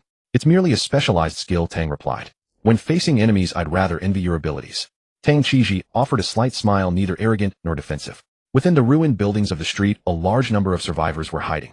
Upon seeing Zhen Jingbai's train return, everyone recognized him as the executioner who had destroyed the tyrant territory. The executioner has returned. He hasn't left. I heard he went to find the Beast Legion, but I never expected him to come back alive. Why haven't we seen the Beast Legion return? Could they have been slaughtered by the executioner? Absolutely. Regardless of whether the news from Tanjian Cave is true or false, based on the executioner's nature, he would definitely kill everyone. He is truly a demon. No one knew what he had endured these past days, but Zhen Jingbai's reputation had become even more notorious, though entirely negative. Through the spread of rumors, Zhen Jingbai was portrayed as an absolute demon, a bloodthirsty killer, and a ruthless executioner. Seeing Zhen Jingbai walking toward the street, everyone instinctively retreated, daring not to meet his gaze. What does this guy want to do? Could he be going mad and wanting to kill us? Surely not. Good heavens, why do I feel his aura is even more terrifying than that person from the military? Chill. Keep quiet. Be careful lest he hears us. The survivors in the ruins watched Zhen Jingbai and the others warily, daring not to speak any further. Every whispered word from these people reached Zhen Jingbai's ears without fail. He cared nothing for others' opinions. The survivors' fear was actually a favorable circumstance for him. A fearsome reputation could deter a multitude of scoundrels. Long time no see, everyone. I've missed you all. Zhen Jingbai laughed heartily, but those around him remained unimpressed. Who the hell would miss him? I've come today to ask whether anyone is willing to join my faction. Zhen Jingbai declared loudly. As long as you join my faction and become my employee, you can board that train outside, which boasts comfortable and warm environments, endless delicious food, thrilling video games. Everything that existed before the apocalypse is available on the train.